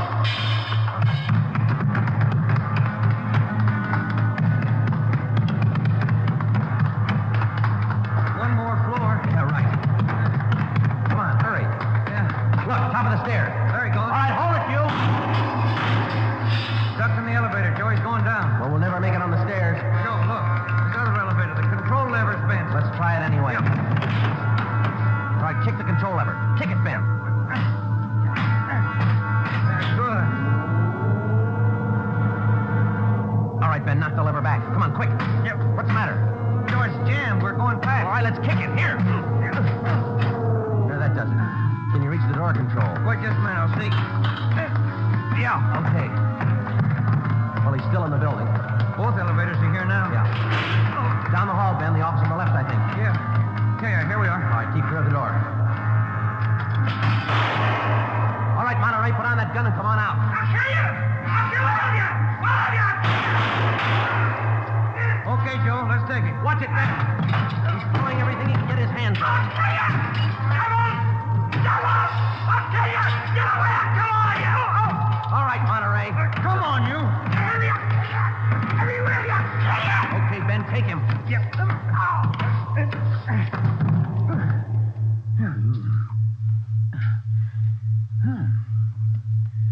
Nice looking guy. Clean cut. Yeah. Doesn't figure, does it? What's that? My wife would say he doesn't look like a killer, does he? What's a killer supposed to look like? The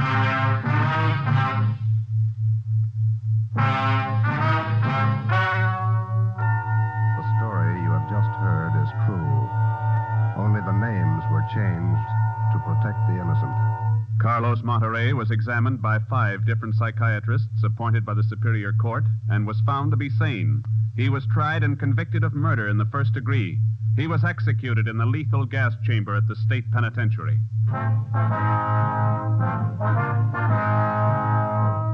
You have just heard the 17th in a new series of authentic cases from official files. Technical advice for Dragnet comes from the office of W.A. Wharton, Acting Chief of Police, Los Angeles Police Department. Tonight's program is dedicated to motorcycle patrolman John Kramer of the El Paso, Texas Sheriff's Department, who on the afternoon of April 26, 1940, gave his life so that yours might be more secure.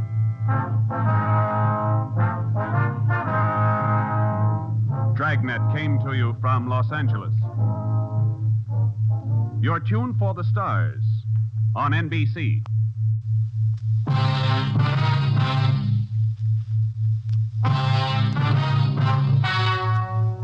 Ladies and gentlemen, the story you are about to hear is true. Only the names have been changed to protect the innocent. NBC brings you Dragnet.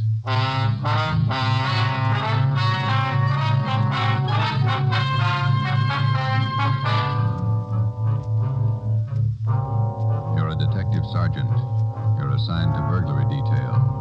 A gang of hijackers has started to work in your city. Truckloads of valuable merchandise have vanished.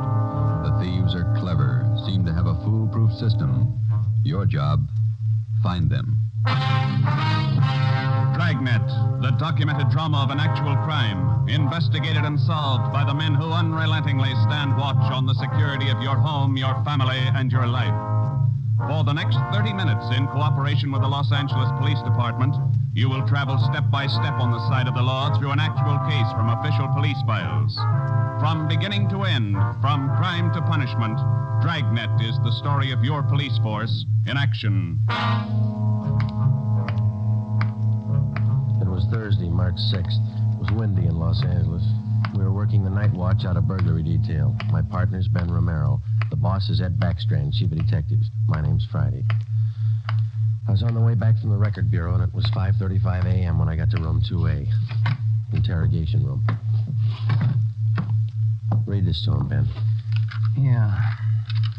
2,600 dozen nylon stockings, 45 bolts of silk, 58 cases imported perfume. Where are you dumping this stuff, Laval? That's what we want to know. I told you the truth. I have nothing to do with it. I don't know anything about it. What was this stolen waybill doing in the cab of your truck? How many times do I have to tell you? I don't know. Your fingerprints are all over it. You must have carried it there. I didn't carry it there. Somebody's out to frame me. How many in the hijack gang, Laval?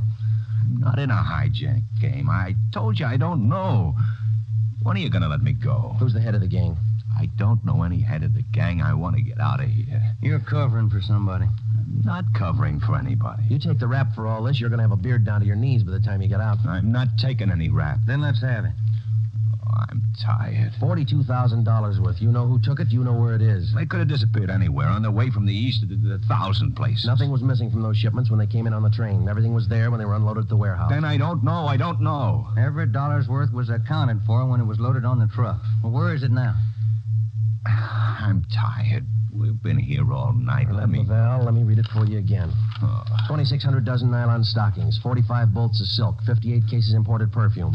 And you're trying to tell us somebody hijacked all that from the trucks without you knowing it? The trucks were loaded at the warehouse. We went out to eat. We came back, got in the trucks, delivered the stuff, and that's all I know. And while you were out eating, the receipts for the load disappeared, too. Is that right, Laval? I don't know where the way bills are. The shipping truck, that's his job. We talked to him. He says one of you could have taken the way. Well, then he's lying. I didn't take him. Then what was this waybill doing in the cab of your truck? I told you I don't know.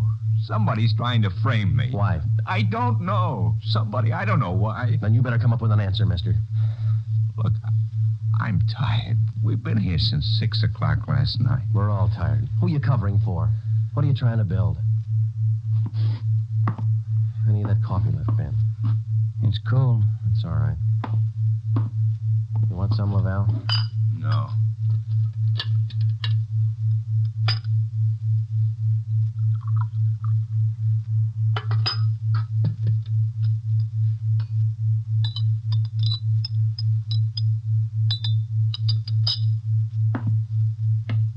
All right, now look, let's get one thing straight.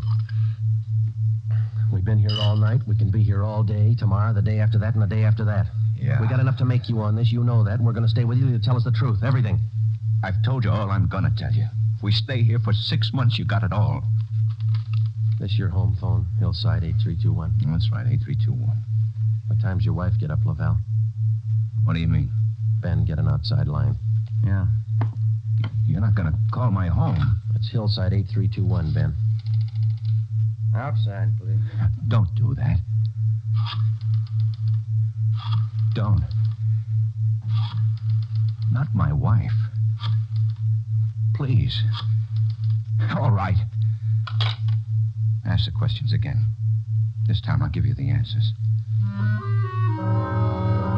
Thomas Laval was 38 years old. He was a well-respected man in his community. Sometimes it's like that. You can question a man for hours, and he'll never give you any information. But somewhere in every man's makeup, there's a weak point. We were lucky enough to find Laval's. He told us that he would give us the locations where the hijacked goods were hidden. He told us the addresses were written on the ledge of a windowsill on the 7th floor of the Teamsters Union Hall. It was 8:30 a.m. On the 7th floor, is that right? Yeah. Do me a favor. Don't make it too big. Well, look, we have to walk through the hiring hall before we get to the elevators in the back. Yeah? These handcuffs. They'll see them, all the guys in the hall. They know me. Can't you take them off my wrists till we get in the elevator? Sorry, Laval. Well, I won't try anything, but don't make me walk in front of them with these on. Sorry. Just till we get in the elevator. Can't you do that? I don't want the guys to see me. Well, here's my overcoat, Laval. I'll drape it over your hands here, and they won't see the cuffs. There you are. Come on.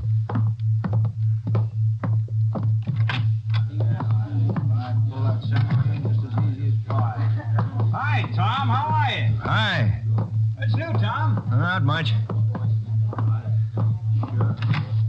Oh, that was Let's take the elevator. Yeah.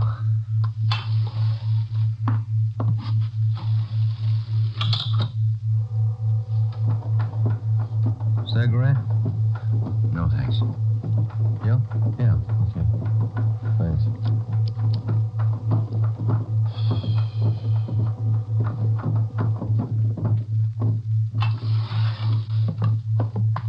It's down this way.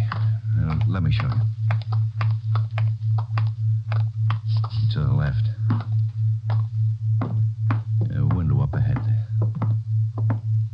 Yeah, this one. I don't see anything on the windowsill. It's on the outside. Open the window and let me check. Yeah. Let me see here. Ben, grab him. He's trying to jump. Hey, get back here. Get back. Let go to your hip. Go. Get him, Joe. Can't hold him. He's pulling me out. Hold on, Ben. Grab me. Joe. He's slipping. Try, Joe. Hold on. He's kicking loose. I can't hold him. Hold him, Joe. Ben!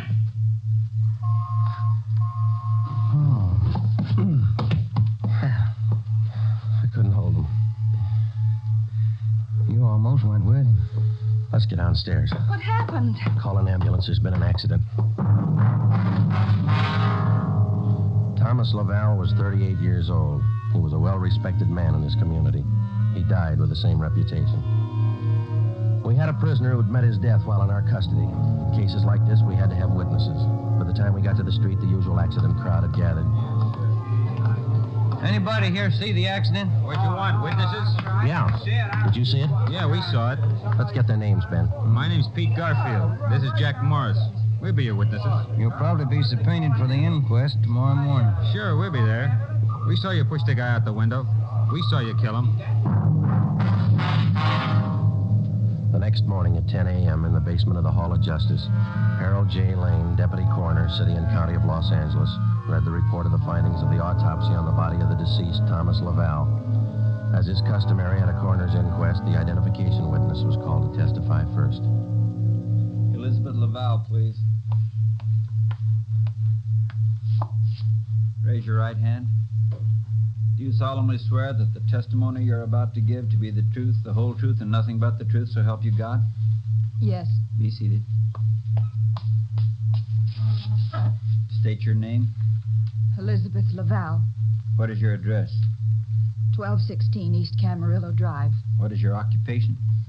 I'm a housewife. What is your relation to the deceased? His wife. Have you viewed the body of the deceased in this office? Yes. Who was the deceased? Husband. Thomas Laval. Is there anything further you wish to add? Thank you. Step down, please. Joseph Friday. Raise your right hand. Do you solemnly swear that the testimony you're about to give to be the truth, the whole truth, and nothing but the truth, so help you God? I do. Be seated. State your name. Joe Friday. What is your address? 4656 Collis Avenue. What is your occupation? I'm a police officer in and for the City of Los Angeles. Are you the investigating and arresting officer on this case? I am. Will you state briefly the facts relating to the death of the deceased? On the morning following the arrest by us of the deceased on suspicion of grand theft merchandise, he expressed a desire to assist us in the apprehension of suspects involved in these thefts and the recovery of property taken in them. Did he assist you? Well, he informed us that if we took him to the Teamsters Union Hall, that he'd be able to obtain addresses of the locations where the stolen property was cached. You then took him there? Yes, we did. What happened? When we arrived, he requested us to remove his handcuffs. We refused. The deceased then informed us that the addresses were written on a window ledge on the 7th floor. When we arrived at the window, under the pretense of searching for the addresses, he threw himself over the ledge. I grabbed his left leg to restrain him, but he kicked loose. Did you at any time have any idea that the deceased planned such action? I did not. What did you do then? We immediately went to the location of the body and had an ambulance dispatched. Do you have anything further to state? No, I have not. Are there any questions from the jury? That's all, Officer Friday. Step down. Peter Garfield. Raise your right hand. Yeah. Do you solemnly swear that the testimony you're about to give to be the truth, the whole truth, and nothing but the truth, so help you God? Yeah. Be seated. State your name. Pete Garfield. What is your address? 1654 North Pico. What is your occupation? Truck driver. Down at General Warehouse. Did you know the deceased? Yeah. How did you know him? I worked with him. And that cop's a liar, and so's his buddy sitting over there. Please confine the testimony of this inquest to facts. Were you present at the time the deceased met his death? I told you I was. And those two cops pushed Tom out of the window. Where were you at the time the deceased was pushed or jumped from the window? Jack and I just left the Union Hall. We were going out the front door when it happened.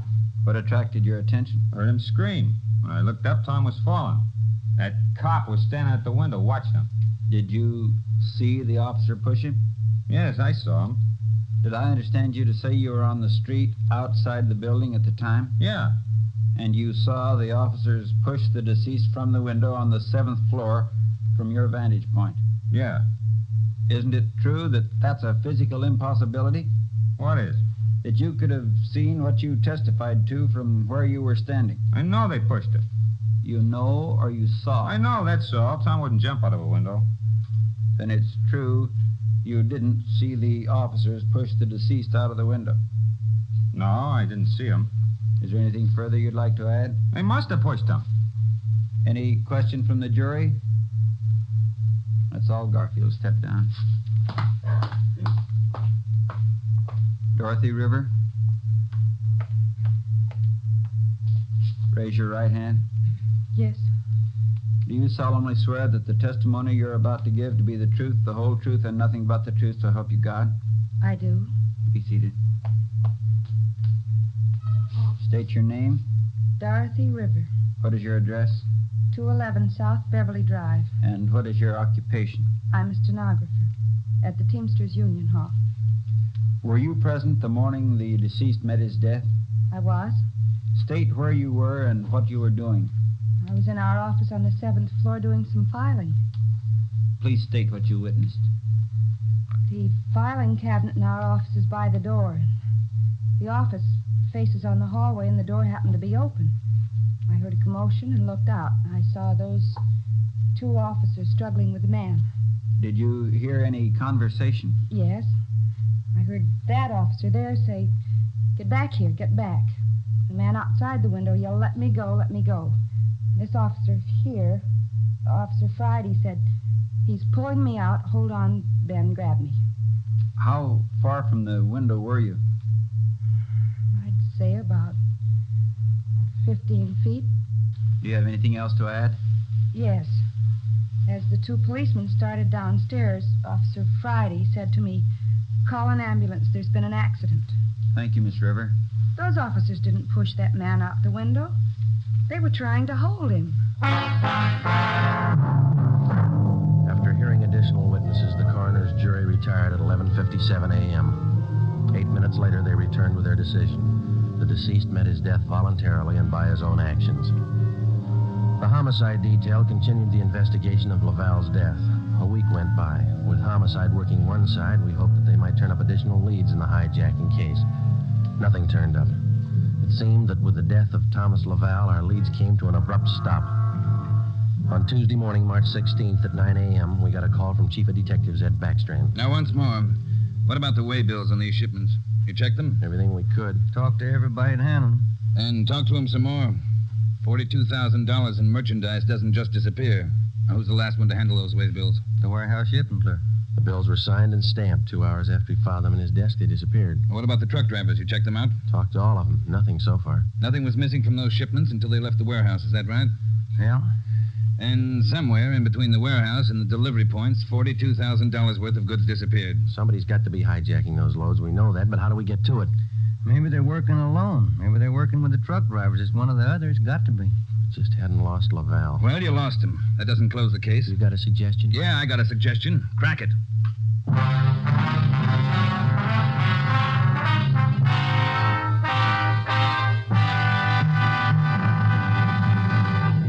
You are listening to Dragnet, authentic stories from official police files. And now, an important announcement. Ladies and gentlemen, we are pleased to announce that starting next Thursday, October 6th, Dragnet will be brought to you by Fatima Cigarettes.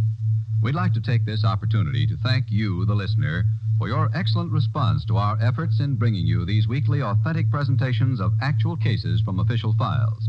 Your letters are the only indications we have that Dragnet is a source of your listening pleasure. We'd like to hear from all of you. Starting next Thursday, October 6th, over most of these same NBC stations, Dragnet will be heard weekly at 10:30 p.m. Eastern Standard Time, immediately following the Supper Club. Check your newspaper for local release time.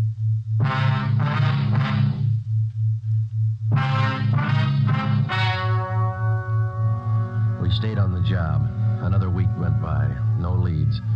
We spent so much time at the general warehouse where the merchandise disappeared that we almost got to be a part of the crew. We got to know everybody. We made frequent visits to the Teamsters Union Hall. It got us nothing. On Wednesday, March 26th, we reported in for work at 8 a.m. Friday, Romero. Yeah, Skipper? You fooled around just long enough. They hijacked another load last night. $38,000. What outfit? Same, general warehouse. Who's your contact down there? Ray Hobart, shipping clerk. I'll hop down there right now and get the details. Right, Ed. There are two ways to solve this thing. Yeah? You can get those hijackers now or wait till General Warehouse goes out of business. Get on it.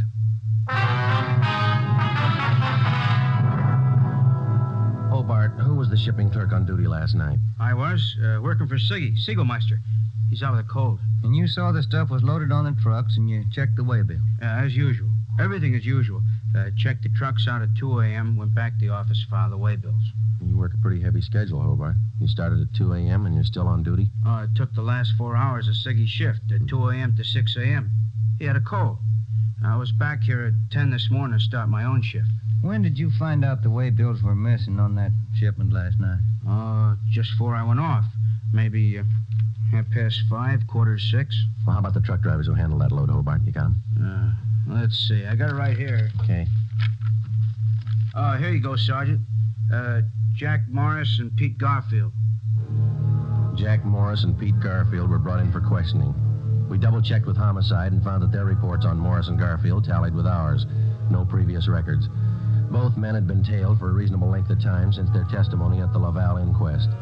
Their actions failed to implicate them. 4 days after the second hijacking, we got a tip from one of our informants down in the warehouse district. He told us that a man in a gray suit had been hanging around the coffee shop next to the Teamsters Union Hall. He was peddling nylon stockings, cheap. There had been other reports like this, which we had followed up, but none of them had paid off. Usually such leads didn't pay off, but we couldn't be sure. They had to be checked. At a few minutes before 5 that afternoon, we found the nylon salesman in the gray suit in the back booth of the coffee shop adjoining the Union Hall. Look, Mac. Take a look. The finest. You can't do better. 51-gauge nylon. Look good, huh? Sure do, don't they, Joe? Yeah, they do. We've been looking for you, Mac. Some of the guys in the Union Hall said that you'd be around. Sure, I saw lots of these around the hall. Truck drivers, just like you, buying them like crazy. Good deal. Sure looks like it, man. How many pair can we have? Many as you want. 4 bits a pair, you name it. You got a couple of dozen for us? Couple of dozen? No, not on me, but I can get them. Many as you want. Well, we're kind of in a hurry. Can you get them for us fast? Couple of dozen. Better make it 3 dozen, huh, Joe? Yeah, if you want. 3 dozen. Can you get them now? Couple of hours I can get them. Same quality. Want to meet me here? Oh, I don't know. We wanted them for tonight. My wife's birthday, you know. Well, maybe an hour and a half. How's that? 3 dozen, meet you here. Oh, look, Mac, maybe we're both heading the same direction. Can't we go with you and pick up the nylon? Save time for all of us. No, I don't think so. No. Can't you wait? Hour and a half? How's that? Ever find a better buy? I'm sorry, Mac. I wish we had the time. Well, where do you have to go to pick up these nylons? Oh, way out. Sunset Boulevard near Fairfax. Can't you wait? I'll make it fast. Well, can't we pay you and then go out and pick them up ourselves? Huh? No. Don't work that way. No. Can't you wait here? I'll make it fast. We ought to be home now, Joe. Yeah, I'm sorry, mister. We'll have to skip it. Yeah, maybe we can pick up something on the way home, Ben. Candy or something. Wife likes candy. Now, look, fellas, I don't want to see you lose out on this deal. I'll meet you halfway. How you mean? Look, together we'll go out to Sunset and Fairfax, huh? Near the place. You wait there at the hamburger stand, and in 5 minutes I'll bring you the stuff, okay? Oh, I don't know. We're late already, but all right, it's a deal. I'll call the wife and tell her we're going to be a little later. 3 dozen, is that right? 3 dozen of the best. You can't do better. All right, I'll be back in just a minute.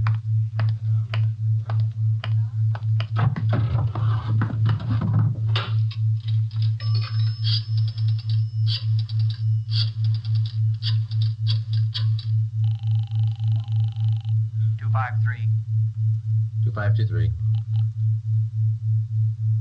Chief of Detectives Office, Chandler. Mike, Joe Friday, Backstrand there? Out right now, Joe. Well, then do me a favor, Chandler. Make it fast. Get a couple of men out to Sunset and Fairfax as fast as you can. Tell them to watch for Ben and me. You got that? Yeah, what else? We'll drive up in our car with another man. Ben and I will get out of the car and go in the hamburger stand. The other man will walk off. Whoever you get, tell him to follow that man. You got it? Right. All right. Just tail him. See where he goes, see what he does. Okay, Joe, right away. All set, Joe? She got dinner ready? Yeah, just about. We better hustle. Sure. Best deal in the world. Let's go. At 5 minutes to 6, we pulled up at the corner of Sunset Boulevard and Fairfax. It was almost dark. Ben and I got out of the car and started over for the hamburger stand on the corner. We caught a glimpse of Barcy and Kaplan, one of our detective cars, parked in a gas station on the opposite corner. They had their eyes on our man. When the traffic signals changed, the man crossed the street and headed down Fairfax. Barcy and Kaplan waited a minute, and then they took off after him. He turned at the next corner and disappeared from sight. Ben and I ordered a cup of coffee, and we sat down to wait. At 6:30, we were still waiting. At 5 minutes to 7, I went across the street to the drugstore and called the office. Barcy and Kaplan hadn't been heard from. Their car, 105K, was not acknowledging calls. I had my call switched from communications to Backstrand's office. Well, they lost him Friday. I don't know how they lost him, but they lost him. Well, who's out there now? Sullivan and Whitney took a detail out there. They're combing the neighborhood right now. Well, how did it happen? A man just doesn't disappear into thin air. That's what I keep telling you about that stuff that's been hijacked. The search for the nylon salesman went on all that night and most of the next day. From his description, we ran a make on him. No previous record. He had disappeared completely. We were right back where we'd started from. The only thing we could do was to start backtracking, re-questioning the people at General Warehouse, the truck drivers, the shipping clerks. We kept a close check on Garfield and Morris, and we went back to the only possible lead still remaining, Mrs. Laval. She could tell us nothing more than we already knew. When we left her, we started on the neighbors for the second time around. For the rest of the day, we canvassed the immediate neighborhood. We got as many opinions of the Lavals as they had neighbors. At 3:30 that afternoon, we visited with Miss Gertrude Langster, a 50-year-old maiden lady who lived almost directly across the street from the Laval house. She'd been out of town the first time we covered the neighborhood. The old saying goes, Sergeant, there's no fool like an old fool. Oh, say, if I told you the chances I had when I was a girl. Yeah, but we just... not truck drivers like that Laval man, God rest his soul, but fine, wealthy men, bankers, lawyers. Templeton Grant, you remember him? No, ma'am. I was engaged to him once. Butterfly waist. That's what he used to call me. Well, I was slim in those days. Would you like to see some pictures of me as a girl? No, thank you, ma'am. We'd just like to ask you a few questions, that's all. Could you tell us if the Lavals had many visitors to their house in the past 6 months or so? Oh, my, no. Funniest thing, I am the nosy type, Sergeant. I like to know everything that goes on around my neighborhood, and you can take my word for it, the Lavals never had visitors. You know, Sergeant Friday, you remind me of a young man I used to be engaged to just a few years ago. Yes, Miss Langster. Now, would you tell us, please, did you have any reason to think that there was something little out of the ordinary about the Laval? Oh, little out of the ordinary, he says, but my dear man, yes. Here he was, a truck driver, and there she was with a home furnished like the Astors. Why, I even used to see him cart some of the things home in that car, his beautiful things, rugs and glassware, bolts of fabric. Oh, gorgeous. And he'd bring these things home after work. Is that it, Miss Langster? Anytime. Day or night, weekends, anytime. Mm-hmm. After 4, Joe, we better call office. Yeah. Now, are you sure of all that you've told us, Miss Langster? Sure. Oh, my dear man, of course I'm sure. I watched him week after week. Well, thank you. Won't you stay for a cup of tea? I'll have Josephine fix it. Josephine? No, thank you, ma'am. Well, then, perhaps a glass of sherry? Thank you, no. But there is something. Yes? I wonder if we could use your phone, please. Oh, yes. In the hall, next to the umbrella stand. Thank you, ma'am.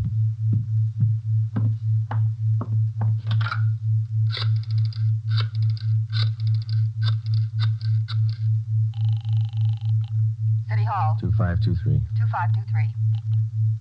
Backstrand. Friday, Ed. Nothing much here. Well, there's something here. Barcy and Kaplan just called. Pete Garfield left his house half an hour ago. Then he picked up Morris. What's so unusual about that? Nothing, except the guy driving the car is the little man in the gray suit, the nylon salesman. Barcy and Kaplan are tailing him. Where are they now? Headed north out Riverside Drive. Well, there's nothing out there but a golf course and a lot of riding stables. I don't care what they do for recreation. Go get them. With red light and siren, it took us 12 minutes to pick up Barcy and Kaplan on Riverside Drive. At 4:23 p.m., we pulled up in front of the Blue Pony riding stables. Barcy and Kaplan's car was overturned just beyond the driveway leading up to the riding academy. Kaplan's hurt. I called an ambulance. They rammed us. What kind of a car are they in? They switched. They're driving a 12-ton Bulldog semi. Which way they head? Going north. Got a 3-minute lead on you. Pneumatic commercial. Adam 653. Let's go, Ben.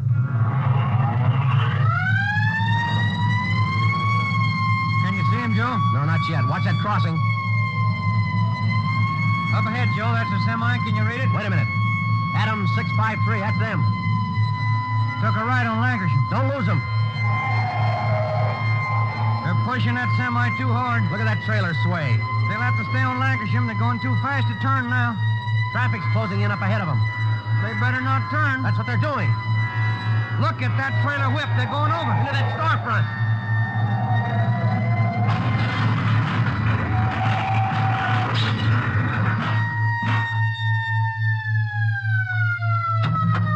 Come on, Ben. You all right? Wait a minute. Let me see. Yeah, they're banged up, but they're alive. There they are, Joe. Yeah. Garfield, Morris, little man in the gray suit. It's funny, isn't it? What's that? Garfield's gonna swear we pushed that truck through that window.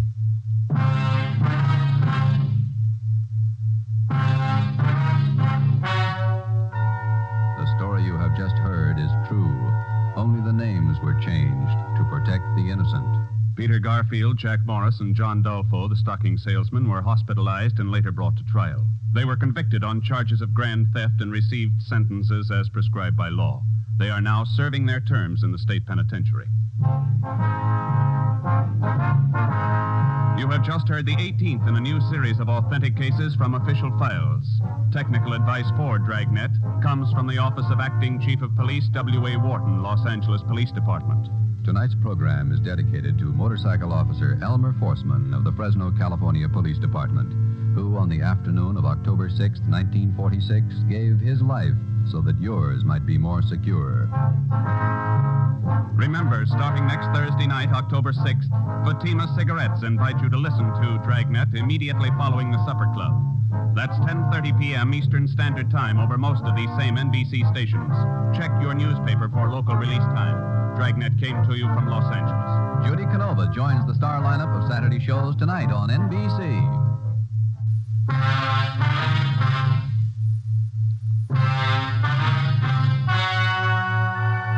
Ladies and gentlemen, the story you are about to hear is true. Only the names have been changed to protect the innocent. Fatima Cigarettes, best of long cigarettes, brings you Dragnet.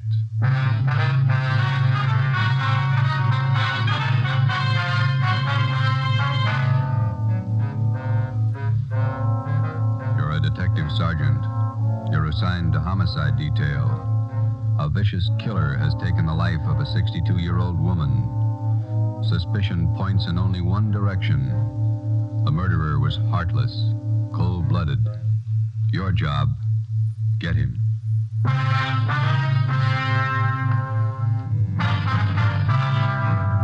Dragnet, the documented drama of an actual crime. For the next 30 minutes, in cooperation with the Los Angeles Police Department, you will travel step by step on the side of the law through an actual case from official police files. From beginning to end, from crime to punishment, Dragnet is the story of your police force in action. It was Saturday, November 5th. It was foggy in Los Angeles. We were working the day watch out of homicide. My partner's Ben Romero. The boss is Ed Backstrand, chief of detectives. My name's Friday. It was 3:35 p.m. when I got to room 42. Homicide.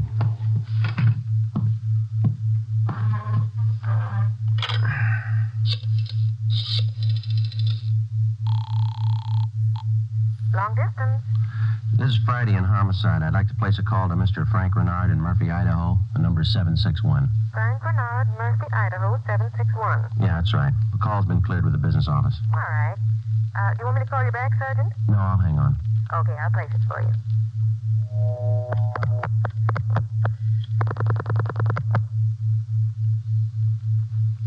Long distance? Long distance, Mr. Frank Rinard, Murphy, Idaho. Murphy, 761. Thank you. New Haven, Connecticut. Your number, please? Charge the call to Madison, 7961. Thank you. The time and charges when the call's completed, operator. Rate, operator? You ready to put a man out? Yes, Murphy, Idaho, routing and person rate.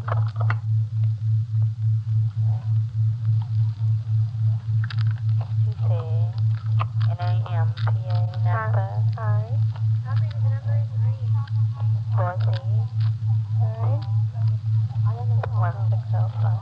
160, thank you. Welcome. Through Boise.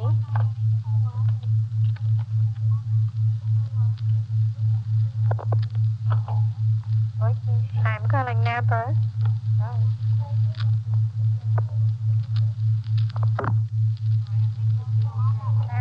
Murphy, 761. Thank you.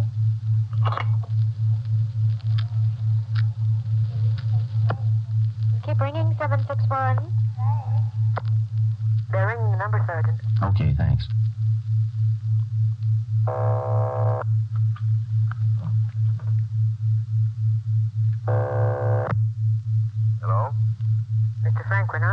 Los Angeles calling. Who do you want? Mr. Frank Rinard, please. Los Angeles calling. I'm Frank Rinard. Go ahead, please. All right, Sergeant, go ahead. Hello. Hello. Hello, Frank Rinard? Yeah, who's this? This is Sergeant Friday, Los Angeles Police Department. I've got an urgent message for you. For me? Well, what's the matter? Your wife, Dolores, asked me to call you. Something's happened to your mother. What do you mean? What's happened? Well, I better let your wife tell you. She wants you back in Los Angeles right away. Look, what's this all about? I can't leave my job now. You better come. Your mother's been murdered.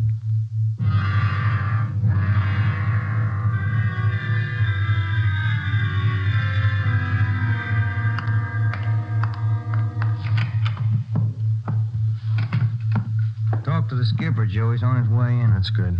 Did you call my husband? Did you?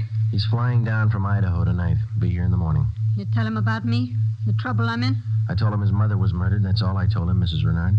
What am I going to say to Frank? He always sided in with his mother. He'll never believe me.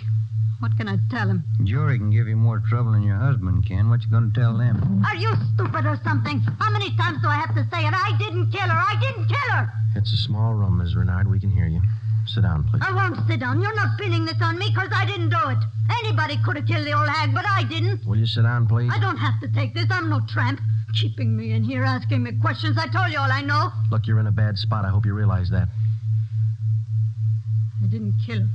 Ms. Rinard, how long have you and your mother-in-law been living together in the house on Chavez Road? Since Frank took the job up in Idaho. About 6 months.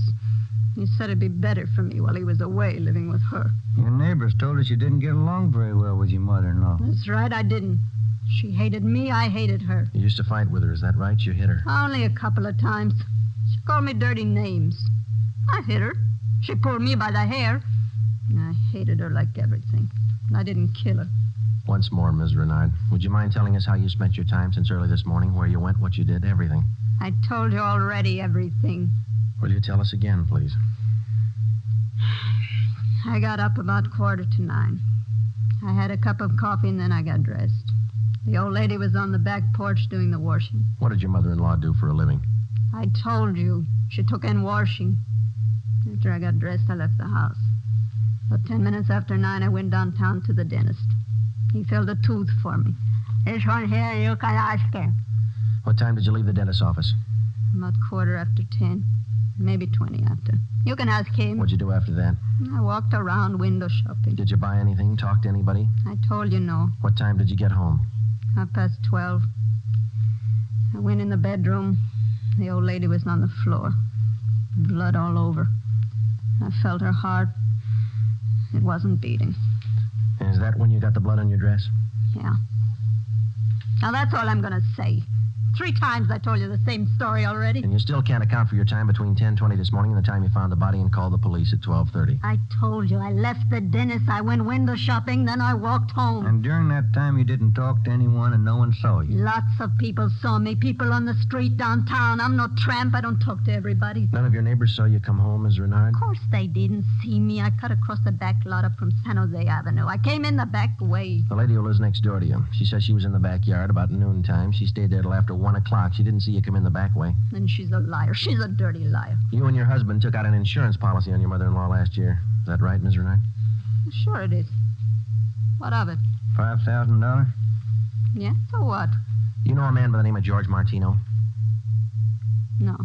You better tell the truth, Ms. Rinard. All right, so I do. He's a friend of mine. You've been running around with him since your husband's been away. None of your business. I do what I want. Your mother-in-law found out about Martino. That's what you fought about most of the time. Oh, she was crazy. He's a friend of mine, that's all.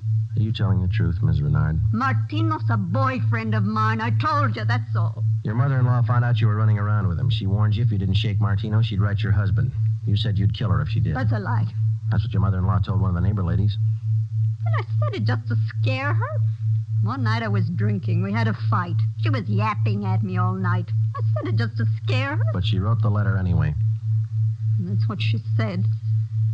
But I didn't kill her. You had the time, the motive, and the opportunity. It wasn't me. I didn't kill her.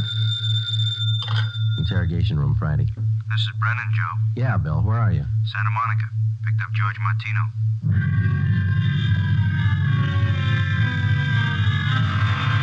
Ben and I drove Miss Mrs. Rinard to Lincoln Heights Jail, 5th floor, and had her booked on suspicion of 187 PC. When we checked back in at the office, Brennan and Wiseman, the other two men on the case with Ben and I, were questioning George Martino in the interrogation room. Ben and I stood by. Martino admitted only two things. He had been running around with Mrs. Rinard since her husband left town, and he had heard Mrs. Rinard express a desire to do away with her mother-in-law. After the questioning of Martino, Sergeant Brennan, Ben, and I met with Chief Ed Backstrand. It was 5:15 p.m. You got everything but the murder weapon, huh? That and Mrs. Renard's confession. She ought to come through, huh, Joe? I don't know. She's scared, but she's still got a smart mouth. What about Martino, Brennan? You think he had a hand in it? I don't think so. We spent most of the afternoon talking to him. He hasn't got the guts. We took a statement. And does he have an alibi? Solid. What was the cause of death? Strangulation, multiple fractures of the skull. All the motives are with Mrs. Renard, Chief. Pretty clear-cut job. No evidence of robbery or burglary, I guess. A couple of dresser drawers in the bedroom were emptied on the floor and clothes tossed all around. Pretty obvious plan to make it look like burglary. Maybe. We found 3 $1 bills in plain sight. They were on the floor near the body. If a burglar went through the stuff, he wouldn't have missed that money. And then it shouldn't be too much trouble tying it up. Shouldn't be, Skipper. Friday and Romero, you follow the case through. Just a minute. Hello, Backstrand. Yeah? What? All right, I'll send him over. Lee Jones. Just finished checking the evidence at the crime lab. Yeah? He thinks Mrs. Renard's innocent.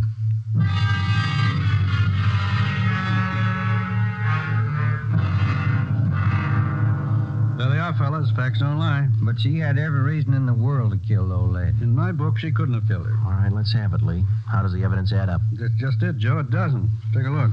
The dress Mrs. Renard was wearing when she found the body. That's it. Blood smears near the hem. 2 smears, that's all. Now, if she murdered her mother-in-law, there should be more blood on this dress. And it shouldn't be smeared. How do you mean? First of all, the manner in which the old lady was killed. Head was battered in.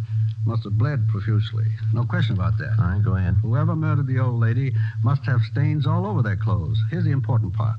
Because of the nature of the wound, it would have stained in drops, not smears. Well, how can you tell the difference? Maybe these are drop stains on her desk. They're not. I checked them with a microscope. Only the higher ribs of the cloth are stained. The smears, nothing else. But a drop forms its own definite drop pattern and permeates the cloth, soaks in. Uh-huh. No signs of that on her dress. Not a one.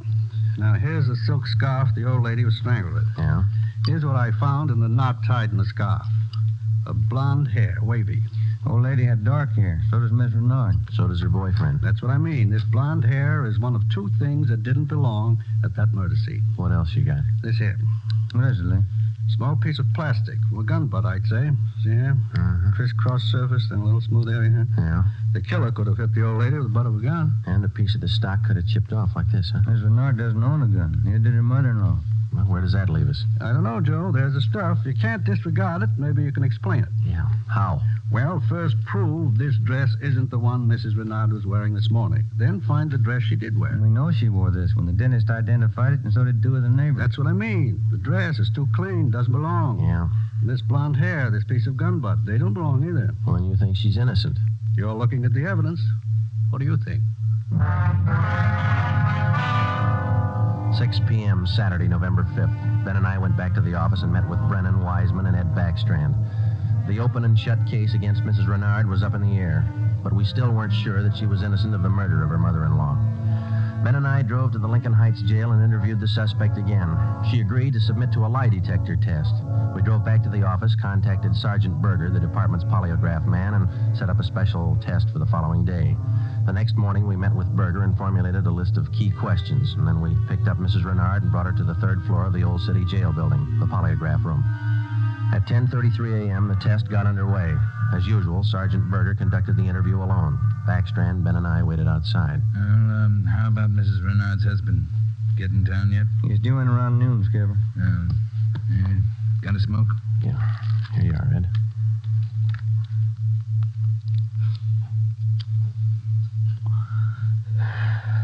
Yeah, thanks. What time is it now? 11:25. Here's Berger now. That's it, Ed. What'd you get? I can study the chart a little more. The results are pretty well defined, though. How's it look? No reaction to the key questions. What's your opinion? I don't think she did it.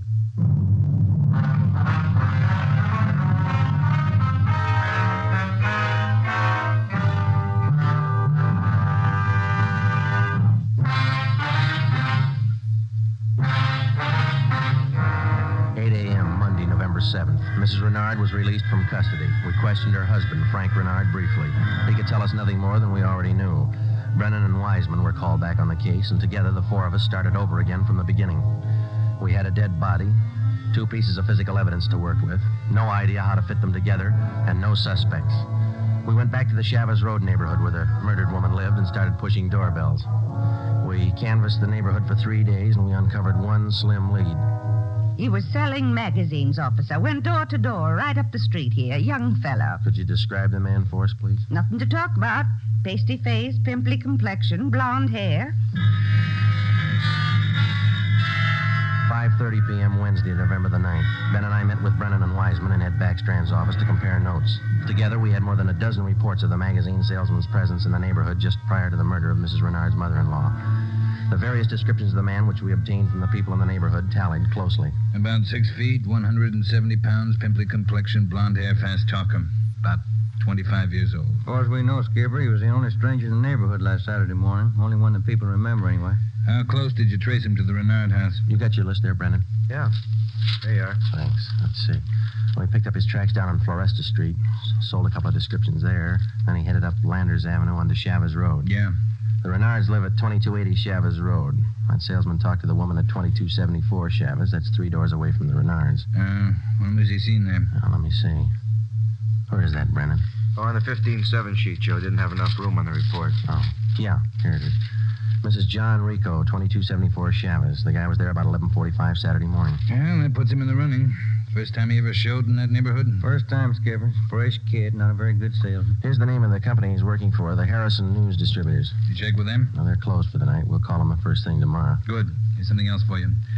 I had a call from Frank Rinard this afternoon. What'd he have to say? Seems in the excitement just after the murder, Mrs. Rinard overlooked a couple of things. What's that? Well, they're missing a yellow table model radio. It was in the bedroom where the old lady was killed. Well, that ties in with a robbery motive, huh? Yeah, they're missing a ring, too. Belonged to Mrs. Renard. Topaz ring. Supposed to be worth a little money. But she didn't notice it was gone until today. That's right. You got the serial number on the radio? Yeah, right here. Yeah, let's see. Yeah, Brennan, here we are. It's an Emerson model 511, 180,000, 277609. A lot of small radios in town. There's only one with that serial number on it. Track it down. A complete description of the Topaz ring and the serial numbers and description of the yellow table model radio were sent to the pawn shop detail. The information was then placed on the stolen property list and relayed to every pawn shop operator in the city. The next morning, Ben and I interviewed the manager of the Harrison News Distributing Company. There, the suspect had given his name as Sam Bricker. We checked out his home address. Turned out to be a gas station in North Hollywood. We took the suspect's job application blank with a specimen of his handwriting, and then we drove back to the office. Sam Bricker. We were unable to get a make on the name from the Record Bureau. We checked the cards on every known criminal who was cataloged in the oddity file as having a pimply complexion. None of them matched. That night, we got out an APB and a radiogram. The suspect's trail led from one salesman's job to the next. On his last job, he gave his name as Albert Berry. His address is 1430 Palo Alto Drive. That was in the Echo Lake District. Ben and I drove out to check it. 1428, 1430. There it is, Joe. Yeah. At least it's not a gas station, huh? Come on.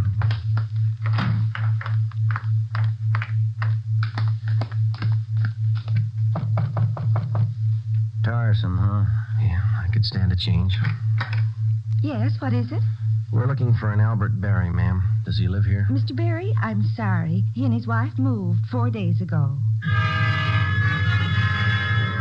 We identified ourselves as police officers and had the landlady, a Mrs. Catherine Hoffman, show us the apartment which Berry and his wife had occupied. It was still vacant. In one of the closets in the apartment, we found a cheap overnight bag. The lock on it was broken and one of the seams had ripped. I forgot about that old bag, and Mr. Berry told me I could throw it away. Take a look, huh, Ben? Yeah. How long has Berry been married? Do you know, Mrs. Hoffman? No, I don't. But the way they acted, lovey-dovey all the time, I don't think they've been together long. Hey, Joe. Look, some kind of an identification tag. Yeah, let me see. Get it up here. It's a tool disc, it looks like, doesn't it? Jameson Larrabee, Pittsburgh, Pennsylvania. You're not after Mr. Berry, are you, officer? Yes, ma'am, we are. Did he leave a forwarding address? I wish he did. I'm holding 3 letters for Mrs. Berry in my apartment right now. May we see them, please? Certainly. Would you step this way, please? My apartment's just across the hall. Yes, ma'am. Would you like a bottle of beer or something? No, ma'am, thanks.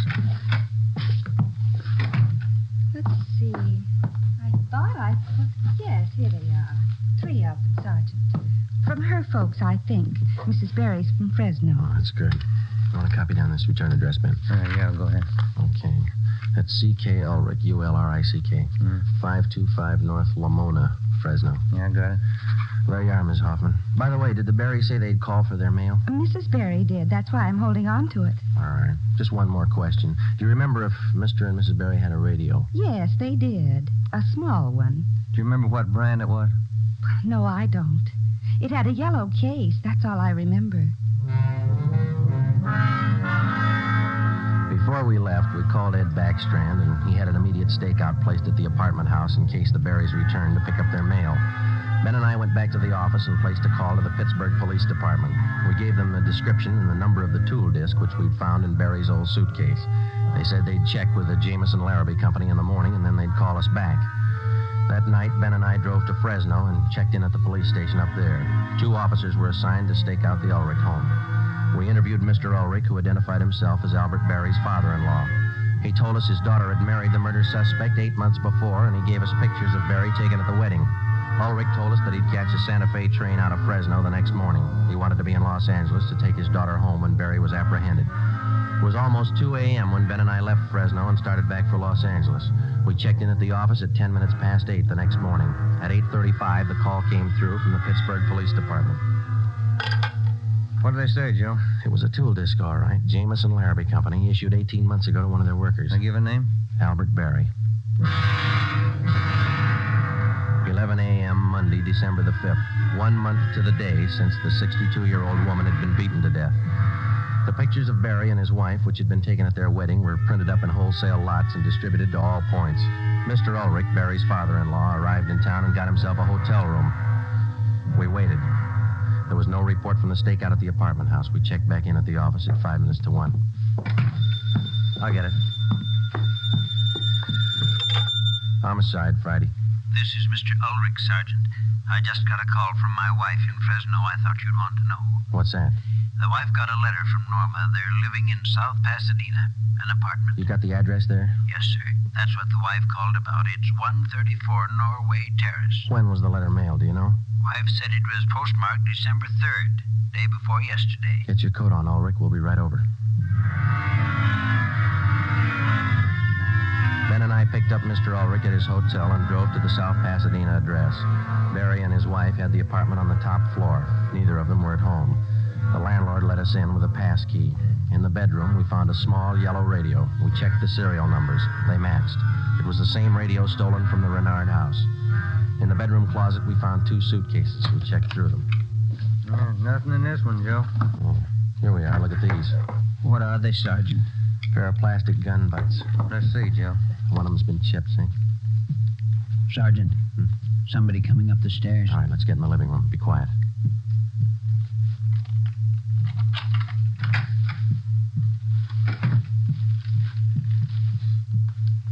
Dad, what are you doing here? Who are these men? Police, Norma. They want Albert. He killed a woman. Dad. It's all right, Norma. It'll be all right. Did you know your husband killed a woman, Miss Berry? He just told me last Saturday. We've been running away for a month now. Moving all the time. I wanted to know why. So he told me. He said I was in it as much as he was. And I'm tired of running. Why did he kill her? Did he tell you that? He said he broke in the house. He didn't know anyone was home. The old woman was in the bedroom. She started to cry out. He had a gun. He hit her with it.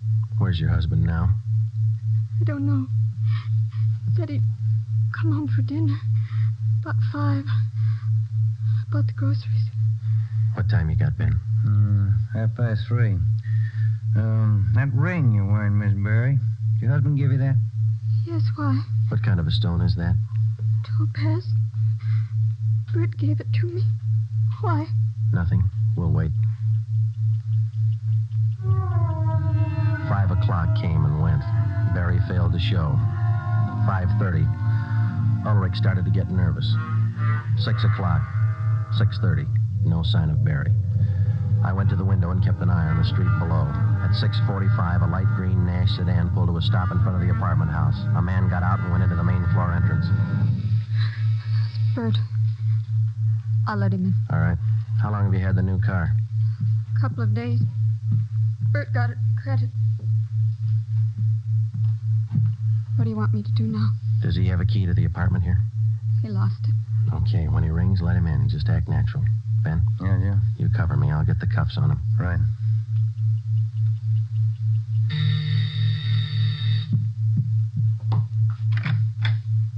Hi, Bert. Look out, Joe! All right, drop it, Barry. Okay, Ben. Yeah, he's fast with a gun. Nice looking, isn't he, Sergeant? You'd never think he'd kill anybody. Come on, let's take him in. I love him. I still love him. Huh. But you're a cop. You wouldn't understand. That's right. I wouldn't understand. I'm a cop.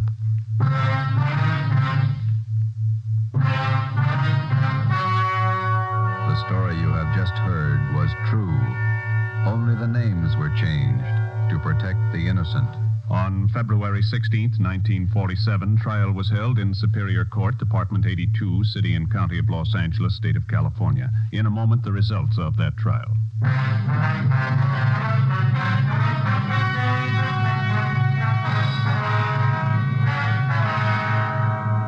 Albert Ralph Berry was tried and convicted of murder in the first degree. His wife, Norma Berry, was found innocent of the charge that she harbored a criminal. She was returned home with her father. Berry was executed in the lethal gas chamber at the state penitentiary. You have just heard Dragnet, a new series of authentic cases from official files. Technical advice for Dragnet comes from the Office of Acting Chief of Police W.A. Wharton, Los Angeles Police Department. Tonight's program is dedicated to Private Hubert W. Estes of the District of Columbia Metropolitan Police Department, who, on the night of May 16th, 1947, gave his life so that yours might be more secure.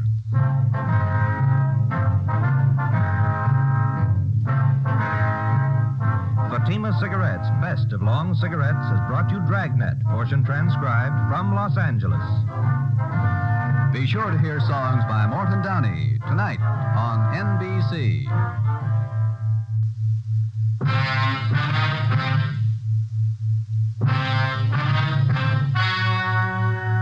Ladies and gentlemen, the story you're about to hear is true. Only the names have been changed to protect the innocent. Fatima Cigarettes, best of long cigarettes, brings you Dragnet.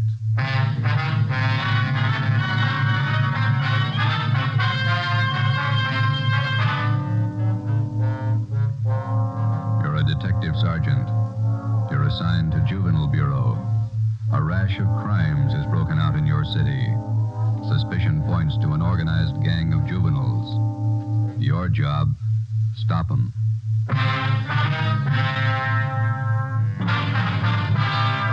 Dragnet, the documented drama of an actual crime. For the next 30 minutes, in cooperation with the Los Angeles Police Department, you will travel step by step on the side of the law through an actual case from official police files. From beginning to end, from crime to punishment, Dragnet is the story of your police force in action. It was Sunday, March 27th. It was windy in Los Angeles. We were working the night watch out of Georgia Street Juvenile Bureau. My partner's Ben Romero. The boss is Ed Backstrand, Chief of Detectives. My name's Friday. I was on the way up from the Juvenile Bureau, and it was 11:25 p.m. when I got to the receiving hospital, room 5, the treatment room. Everything happens on Sunday nights, huh, Joe? Yeah. How's the kid making out, Doc? The one arm is cut up badly. Nothing fatal, though. How'd it happen? That's what I'd like to find out. Can I talk to him? If you want, don't press him, though. He's had a bad shock. All right.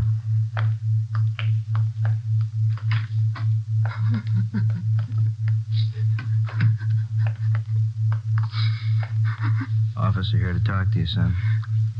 I can't. Tell him I can't talk, please. Just a few routine questions, son. You're going to have to answer them sooner or later. Please, can't you see what's happened already? I can't tell you anything. Jack Monroe, is that your real name? Yeah. How old are you? I'll be 16 next July. Where do you live? I can't tell you, you know that. Now let me alone, will you? Let me alone. You've been running around with that gang of kids on Spring Street, haven't you? The big timers, isn't that what they call themselves? I don't know anything about it. Believe me, I can't talk. You tipped us off about the burglary they were going to pull tonight. Is that where they knifed you? Look, will you believe me? I can't tell you anything, not anything, please. He's still shaky, Joe. All right, Doc. Well, Jack, we'll talk about it later when you feel better. You see what they've done to me already? They said next time they'd kill me.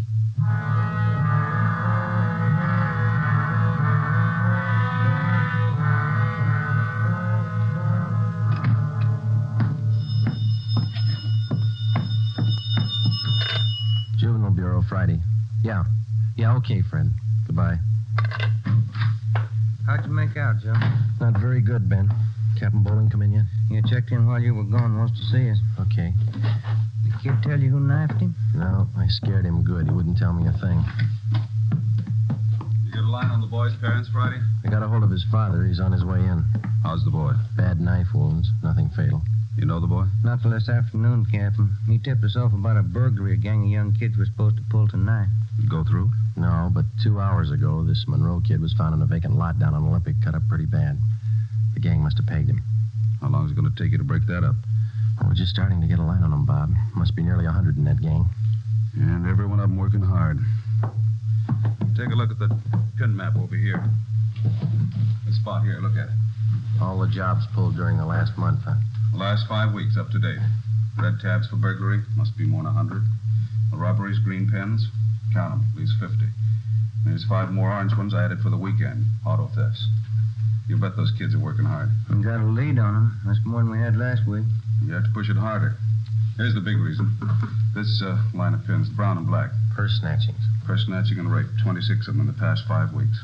They're pretty well concentrated in one area here. That's right. Now, what's the lead you're working on? It's right there on the pin map, Captain. Huh? Well, these 2 blocks here, Bob, where Franco Alley intersects Spring Street. Well, what about it?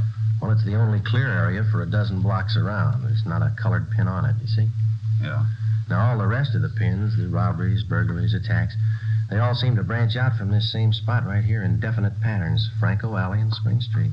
You figure that's the focal point for the gang? Well, it's got all the marks. For instance? Well, we've been checking that neighborhood for a week. We got it narrowed down to one place. Right on the corner of Franco and Spring. What is it? It's a soda fountain. It's pretty typical. Only it stays open all night, and it gets a pretty good play from kids. It's a regular hangout, Captain. Pretty tough youngsters. None of them over 18. Who runs the place? A guy named Eddie Ramsey, small-time con man. Had a run-in with him when we worked bunco detail. I remember the name. Smart mouth. Tried to give us trouble when we talked to some kids in there last night. He's got a place set up for him in the back of the store, kind of a club room. It sounds like a good lead. What are you doing about it? Well, just a minute. Captain Bowling. Yeah? Who? Yeah, we'll be right down. The Monroe kid, his father's downstairs, cursing every one of us. What's his problem? Can't understand how his boy got into trouble. Come on, Ben, let's tell him.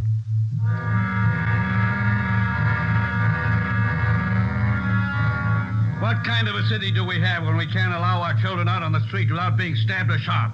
What's our great police force doing when this is going on? I'd like an answer if you got one. I demand an answer. We got an answer for you, Mr. Monroe. Will you sit down? My boy's lying in there in that hospital bed, cut to pieces. What did you do to prevent it? Tell me. You tell us, Mr. Monroe. What'd you do to prevent it? I'm no cop. That's your job. I pay my taxes and I help pay your salary. We look out for your kids, but we don't raise them. That's What are you talking about? Just a minute, Mr. Monroe.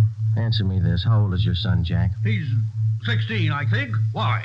You know what he does with his spare time? Where he spends his nights? Of course I do. He's at home. Some nights he goes to the library. Then you don't know much about your son, Mr. Monroe. For the past month, 4 nights out of 5, he's been hanging around with a gang down at a soda fountain on Spring Street. He's down there as late as 2 a.m. He says he goes to the library. How do I know? I'm a busy man. Did you know that your son is mixed up with that gang? He's not mixed up with a gang. A bunch of small-time thieves, but they're growing. They started with purse snatching, breaking in parked cars, burglarizing candy stores. You don't know what you're talking about. Wait a minute, please. And then they took up robbery, stealing cars, beating up girls, women, attacking them. You're crazy. Jack's not that kind. He's part of that gang, and right now we hold all of them responsible. My boy wouldn't do anything like that. He's a member of that gang, he told us. They're the ones that knifed him tonight. That's a lie.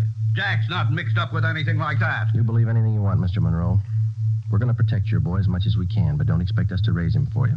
Now, you better take a free piece of advice. You keep your advice. Jack's not in this. You can't prove he is. We're not out to prove anything right now. But you catch up with that boy of yours. Keep him off the streets before it's too late. Are you threatening me? No, sir, advising you. Next time we might meet at the morgue. 1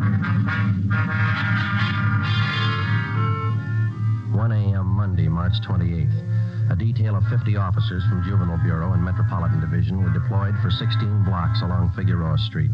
At 5 minutes past 1, they started to move south over an appointed area. In the space of half an hour, 18 young kids, none of them over 17 years old, were picked up off the streets and brought to the second floor at 1335 Georgia Street, the Juvenile Bureau. 4 of the youngsters were girls. At 1:45 a.m., Ben and I checked the soda fountain on the corner of Franco Alley and Spring Street.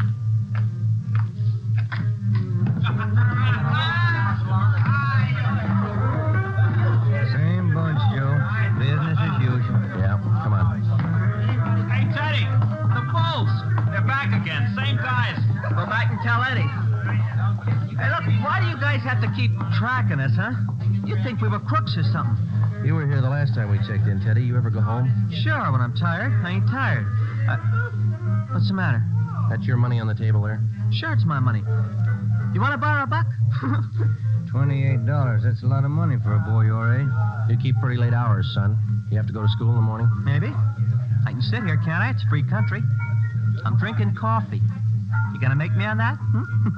You've been drinking more than coffee. Where's your driver's license? Every time the same thing. There. March 10th, 1933, 16 years old. They giving you trouble, Ted? Eddie's on his way out. What's your name? Jones. Clyde Jones. Huh, Ted? Sure. He's got money, too. Rich family. You can save the smart talk, boys. Any of your pals in the back room? What's the trouble now, Sergeant? How many times a week do we get a checkup? Go ahead, Eddie. Read them off. We told you the last time, Ramsey. Clean up your place here or we'll ride your back till you do. I told you the last time, Sergeant. There's nothing wrong with my place. It's almost 2 o'clock in the morning. You got a dozen underage kids hanging around here doing nothing. Some of them have been drinking. Schoolboys. Better to have them in here than hanging around outside in the street. I keep an eye on them. You're not the guardian, Ramsey. This time of night, they've got no business in here or on the street alone. That's your opinion, huh? That's the law, Ramsey. Now, either you shut down that back room and keep these kids out of here late at night, or we'll go after your license. You don't scare me, Sergeant. You can't prove a thing. A couple of these kids have juvenile records. They're on probation. We can tag you for contributing. You still don't scare me. Now, why don't you leave the kids alone? That's right, Eddie. Read them off. Ben, get Benson and Bell. Roger. If you won't clean up your place, Ramsey, we'll do it for you. Yeah? What are you going to do? We're pulling these boys in, all of them.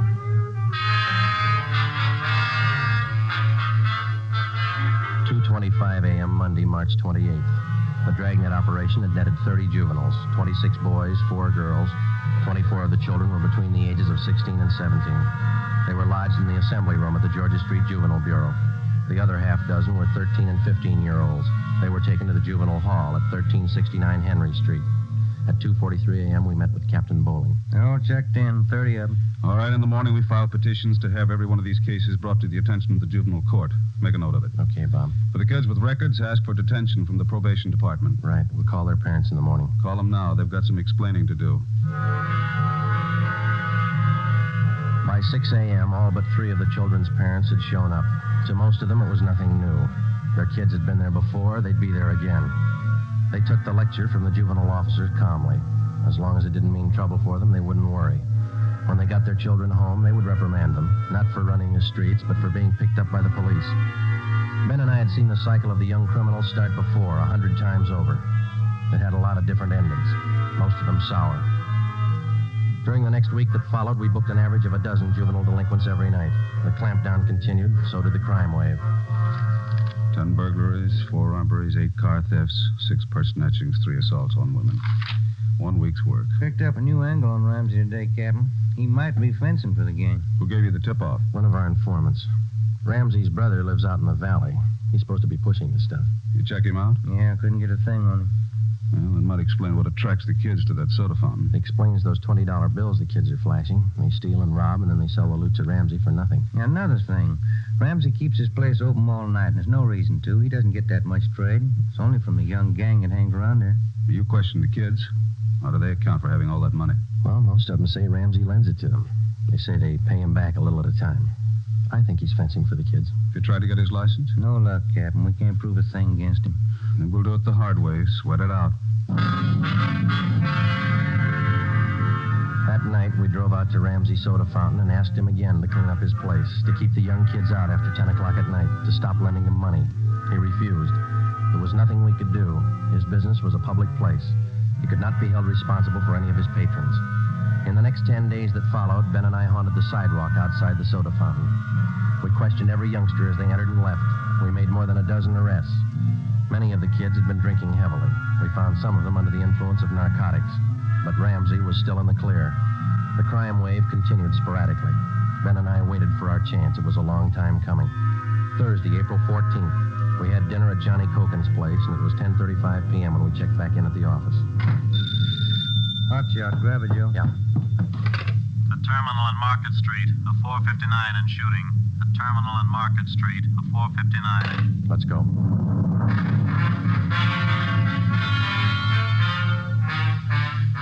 He was approximately 5 feet 4 inches tall, 125 pounds, brown hair, brown eyes, slight build, fair complexion.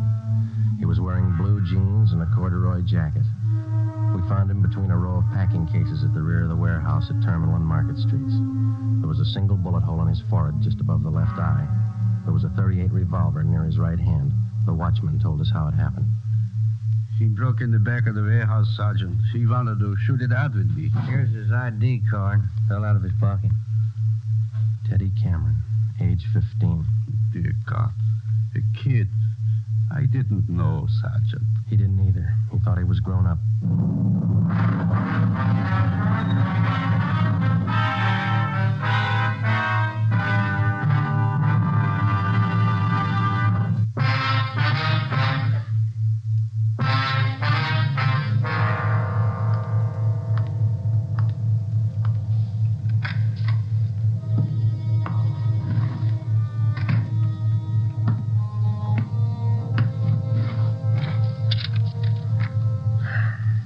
Los Angeles Police Department, Form 311, dead body report. Type, gunshot. DR number 437695. Victim, Theodore Cameron. Residence address, 960 Charter Street. Date and time of death, Thursday, April 14th, 10:35 p.m. Place, Terminal and Market Streets, South State Warehouse. Cause of death, gunshot. Motive or reason, attempted burglary. Time discovered, 10:40 p.m. Removed to County Morgue. Discovered by Carl Hyba, night watchman. Identified by Barbara Cameron, sister. Description of victim, male, Caucasian, age 15, height, weight, so-and-so, occupation, student, descent, English, and was a witness, signed Joe Friday, serial number 2288, age 15.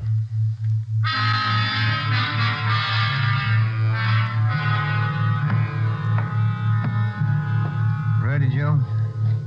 The Cameron boy's sister. She's waiting in the next room. Yeah, let's go. She taking it hard? Yeah. Morning, Miss Cameron. Good morning. We won't keep you long. Just a few routine questions. Yes, all right. Miss Cameron, how many are there in your family? There were 3 of us. Teddy, Mike, and me. Mother and father are dead. I work. Teddy and Mike go to school. Mike does. How old is your brother Mike, Miss Cameron? He's 14. You're the sole support of your 2 brothers? Yes. Do you have any idea who the boys were your brother Ted used to run around with? I don't know them by name. I remember seeing a couple of them once or twice. Mike would know, I think. He and Ted were pretty close, brothers. Do you know if Ted mixed with a gang of kids down on Spring Street? Maybe Mike would know that. Sergeant Teddy wasn't a bad boy. He wasn't a bum. None of us are. I tried to raise the boys like Ma told me. It wasn't easy. We made out. Yes, I understand, Miss Cameron. My salary didn't have too much, but we got by. Yeah. I figured on getting married. I'm 31. It'd be good for the boys, especially Teddy. He's dead, isn't he? Yeah. I couldn't be in two places at once. Hold a job and watch the kids. But that's why I thought maybe a husband. I'm sorry to press, Miss Cameron. Do you think your brother Mike can tell us about that Spring Street gang? No, Mike would know. Where can we find him? Staying at a friend's house. I got the address in my bag. Here.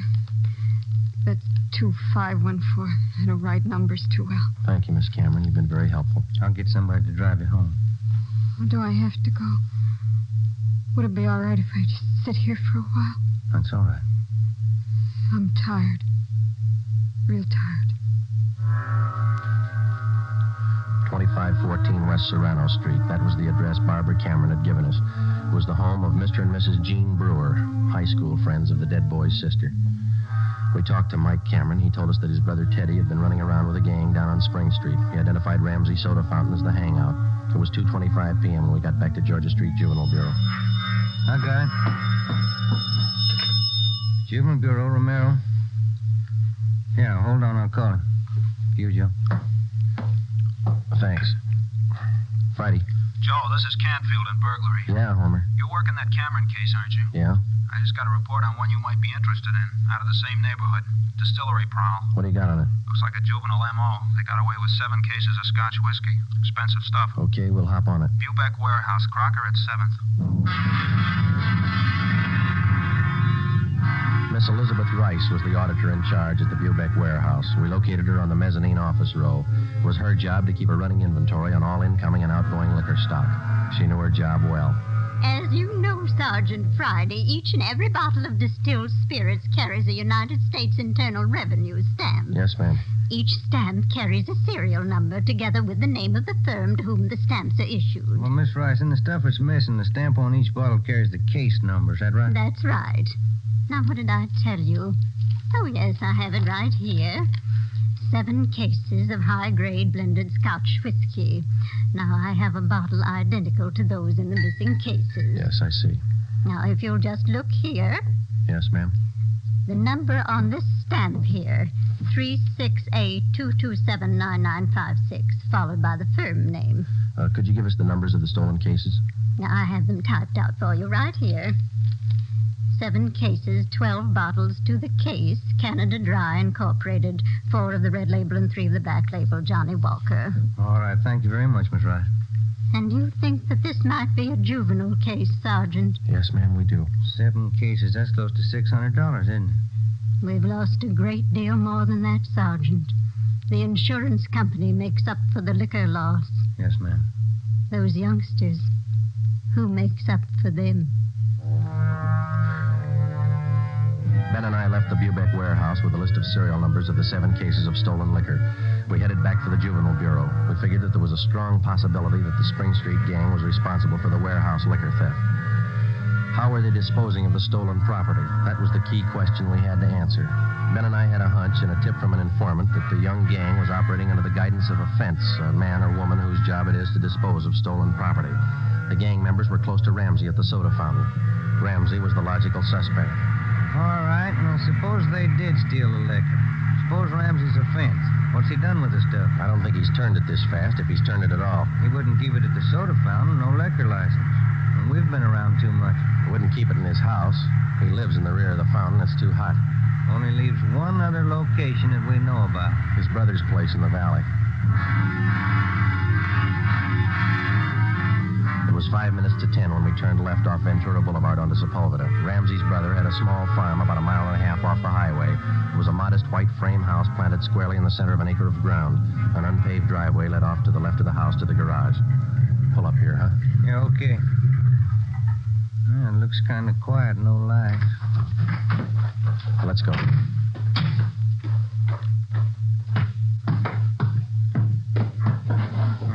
Mud sticks to everything. Now, where's the doorbell? Oh, here it is. You got your flashlight? Yeah, what? Here's a note somebody left. Oh, it's on the bum again. Here, I'll strike a match. Okay. Can you hold it a little closer? Can you read it? Yeah. Harry, wife and I have gone to the drive-in theater. Before you put the truck away, get 3... Can you hold that match closer to me? Oh, now, wait a minute. Yeah. Get 3 cases out of the garage and take them into town. Ed is waiting. Please try to make it by 11:30 tonight. Let's see. It's signed George. The address is here. Well, there's the garage. Yeah, come on. 3 cases. Could be eggs, Joe. If it is, we wasted a trip.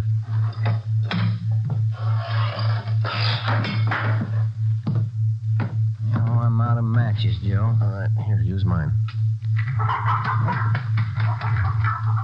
What was that? Checking. Come on. See anything? No. There goes the light. Just a minute. I'll strike another one. You can save your matches. We found it. We found 5 cases of Scotch whiskey on the floor of the garage. We checked the serial numbers against the warehouse list. They matched. We went back to the car and called communications. We had an immediate stakeout placed on George Ramsey's place, and then we headed back for the city. It was 11:20 p.m. when we got to the address we found on the note. Oh, it's about time, Harry. Hello, Ramsey. We can do without the music. What's your problem this time? Hey, you're almost out of scotch, Ramsey. Serial numbers check out, Joe. Sorry I can't offer you a drink. We're too old to drink here, aren't we, Ramsey? Where's your phone? You want to invite somebody? You can see we're out of booze. You got a phone? In the hall. Ben, call the office. Yeah. All right, what's it all about? We've been out to your brother's place. What happened to the other 2 cases? You drink them here? I gave it to the kids. What are you looking at me like that for, Sergeant? Anything wrong, Eddie? Party's over, kid.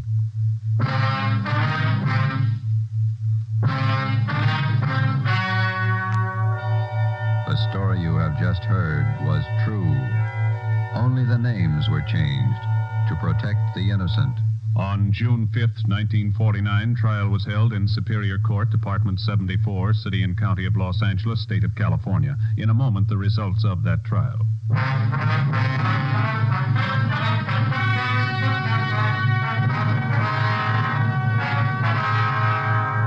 Edward and George Ramsey were tried and convicted in Superior Court of receiving stolen property. After serving their terms as prescribed by law in the state penitentiary, they will be returned to the county jail where they will serve a 1-year term for contributing to the delinquency of minors. You have just heard Dragnet, a new series of authentic cases from official files. Technical advice for Dragnet comes from the Office of Acting Chief of Police, W.A. Wharton, Los Angeles Police Department. Honoring the city of Greenwich, state of Connecticut, and the men who make up the Greenwich Police Department, another of America's great law enforcement agencies. One of these men, Chief John M. Gleason, FBI National Police Academy graduate, who dedicates his life to making yours more secure. Fatima Cigarettes, the best of long cigarettes, has brought you Dragnet from Los Angeles.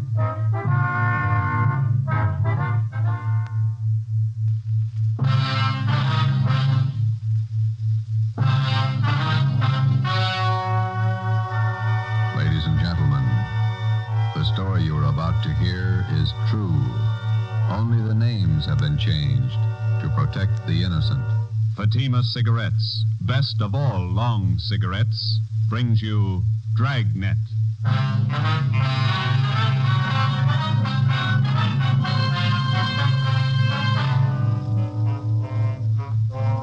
You're a detective sergeant. homicide detail. A young woman has been murdered. The body was discovered behind locked doors. The assassin is still at large. Your job, find him.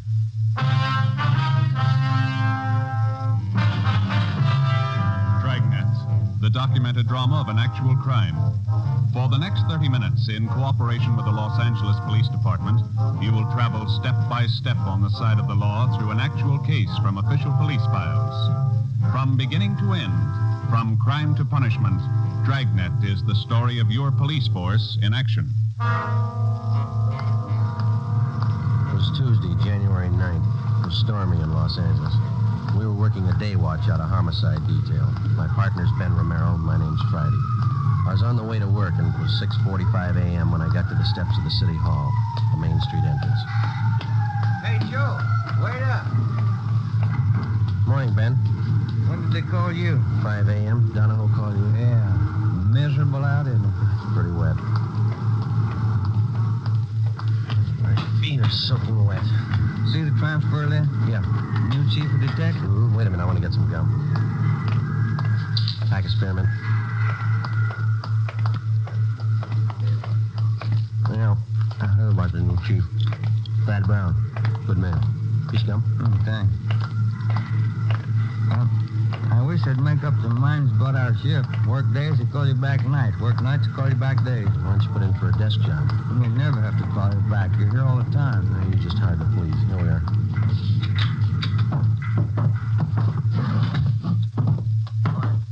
Keep what you so wanted. Thanks, Egan. Gentlemen, sit down. That's a great way to start off as your new chief. Call you back on a rotten morning like this. I'm glad you got the job, Thad. Yeah, congratulations, Chief. It's hard to follow a man like Ed Backstrand.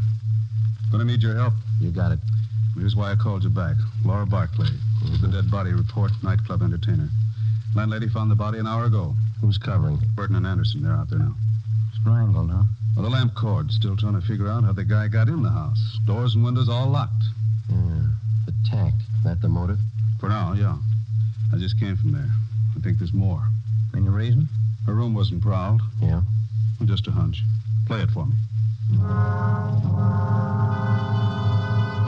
Ben and I left Thad Brown's office, picked up Lieutenant Lee Jones at the crime lab, and drove to the West Adams district, number 16 Imperial Place, where the body of Laura Barkley had been found. It was an ornate frame structure done in Victorian style, at least 30 to 40 years old.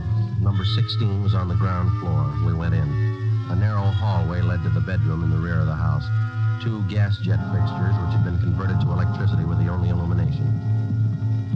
This place has seen better days. Anybody else coming out, Lee? I see flash bulbs down there. They must be here already. Lieutenant, Friday, down this way. Hi, Burton. Hi. Photographer's covering the body position. Peterson's dusting for prints. Fred, shoot a couple of overheads. Don't make them all angle shots. Get up high, then move in close. Yeah, Chief was right. Room's in pretty good order. Did you talk to anybody, Burton? Landlady lives upstairs. Only 2 people living in the building. Mm-hmm. Did she tell you anything? Said the Barkley girl paid her rent on time. Good tenant. Plays the organ at the Blue Fox. Cocktail lounge. Any idea how the murderer got in here? Not yet. Every door and window in the place is locked. Anything else? That's it so far. We'll give you 15.7 of what we got. Okay, Lloyd. You and Anderson have another detail? Yeah, working on that Westwood thing. 2 uniform men outside if you want anything. Right, thanks. Looks like a tough one, Joe. Whoever did it must have come in through the keyhole. I'll see you later. So long, Lloyd. Andy. Peterson's dusting for prints. Nothing yet. Only piece of physical evidence so far, the lamp cord she was strangled with. I'll run it through downtown. Not a sign of a struggle. Maybe she wanted to die. Check the bathroom, will you, Ben? Yeah. I'll look around the kitchen. Hey, Pete, have you dusted the lamps yet? Not that.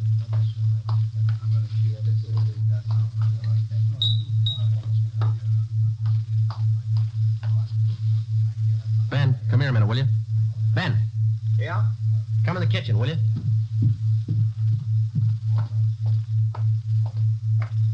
You got a pencil? Oh, yeah. Yeah, here you are. Okay. Take a look at this garbage chute here. Let me see. About 8 feet to the ground. Yeah, big enough for a man to get through. Oh, yeah.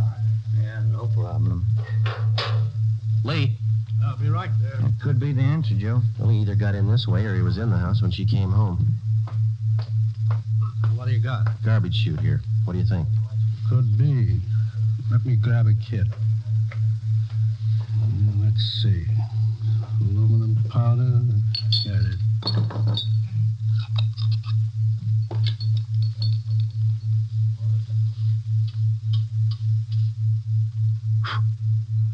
No.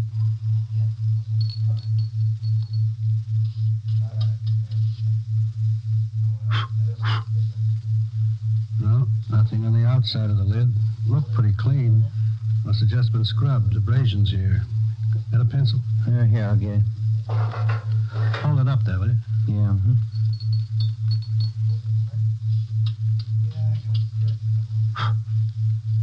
Yeah. There we go. Large prints. Unusually large. Big hands. Can I look inside the chute a minute, Lee? Go ahead. Watch that lid. Yeah, I will. Looks like it's blocked off upstairs.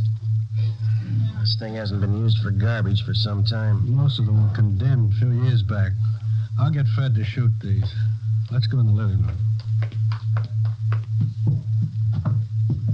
That desk been dusted, Lee? Yeah, it's clean. Go ahead.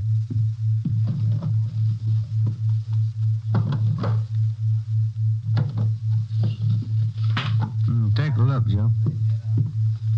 Yeah. Photographs. Hundreds of them. All men. Yeah, all different. Lee Jones and the crime lab crew finished up and went back to Central Division. 2 uniformed officers remained on duty at the scene of the crimes. Thad Brown had men sent out to canvass the neighborhood. Ben and I went upstairs and talked with the landlady, a Mrs. Emma Smith. Yes? Police officers. You Miss Smith? Yes. You're not the same officers I talked with before. No, ma'am. I wonder if we could ask you a few questions. I told the other officers everything I knew. We have to double check, Miss Smith. Who was the girl who lived in the apartment below, number 16? Laura Barkley. Is that the name she used? The mail she received, was it addressed that way? Yes, it was. Oh, she was a very good tenant, Laura. No trouble with her at all. When did she move here? Oh, about 4 or 5 years ago. I have the rent receipts. I always save receipts. Did she always live by herself?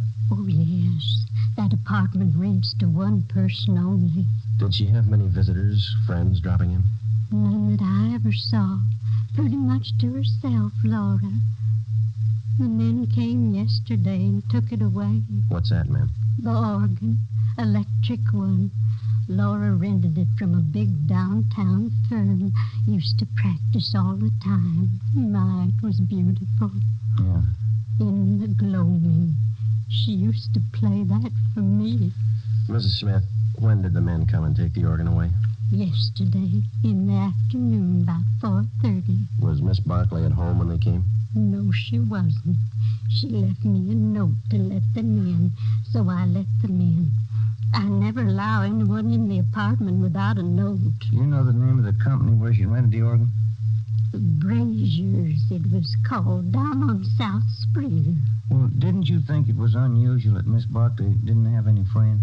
Now, officer, I didn't say Laura didn't have any friends. What I said was that she didn't have any friends who came to see her here. She moved here from a hotel for women. That's the reference she gave me. I see. I wonder if you could give us the address of that hotel, please. I'll write it down for you. Thank you. Miss Smith, did you hear any unusual sounds in Miss Barkley's flat last night? Anything out of the ordinary? If I had, I would have called the police and we'd have saved a girl's life. No, thank you very much, Miss Smith. Here's our card. If there's anything you think of after we've gone, don't hesitate to call us. Thank you, I will.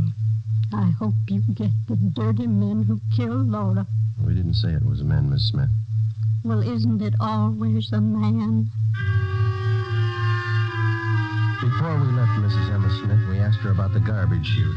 She said it had not been in use for the last 4 years. We showed her the stack of photos. She could identify none of them. We drove back to Central Division. We checked Brazier's music store. The 2 men who moved the organ were checked out and cleared. We went to the Wynn Hotel for young ladies. They could tell us nothing. Laura Barkley's references were all good. We went back to the office and met with Chief of Detectives Thad Brown. You think he got in through the garbage chute? That's the way it looks, Chief. Went all over the apartment. If there's another way, we haven't found it. All right, you know how he got in. Who is he? We got out an APB on his M.O., latent fingerprints, and making a run on those prints we found. You got an idea about these pictures here? Most of them theatrical still, show people. Frank Latour and his canine circus. To Laura, all my love, Frank. Tell you what you do. Here's a guy I checked with this morning. Bernard Carubian, theatrical booking agent, huh? Yeah, Barney's office is down in the Orpheum building, 8th and Hill. He booked her into the Blue Fox. See what he can tell you. Right. Grab the pictures, Ben, huh? Oh, yeah. Well, you got more than you started with. Those fingerprints. We get a make on him, we'll be close to the guy. So was the Barkley girl. But he got away.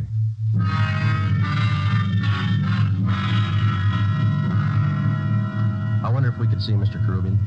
Who's calling, please? Sergeant Romero and Sergeant Friday, police officers. One moment, please. Yeah, please. 2 police officers to see you, Mr. Carubian. Sergeant Friday and Sergeant Romero, is that right? Yes, ma'am. Send him in. Go right in. Thank you. All right, let's go.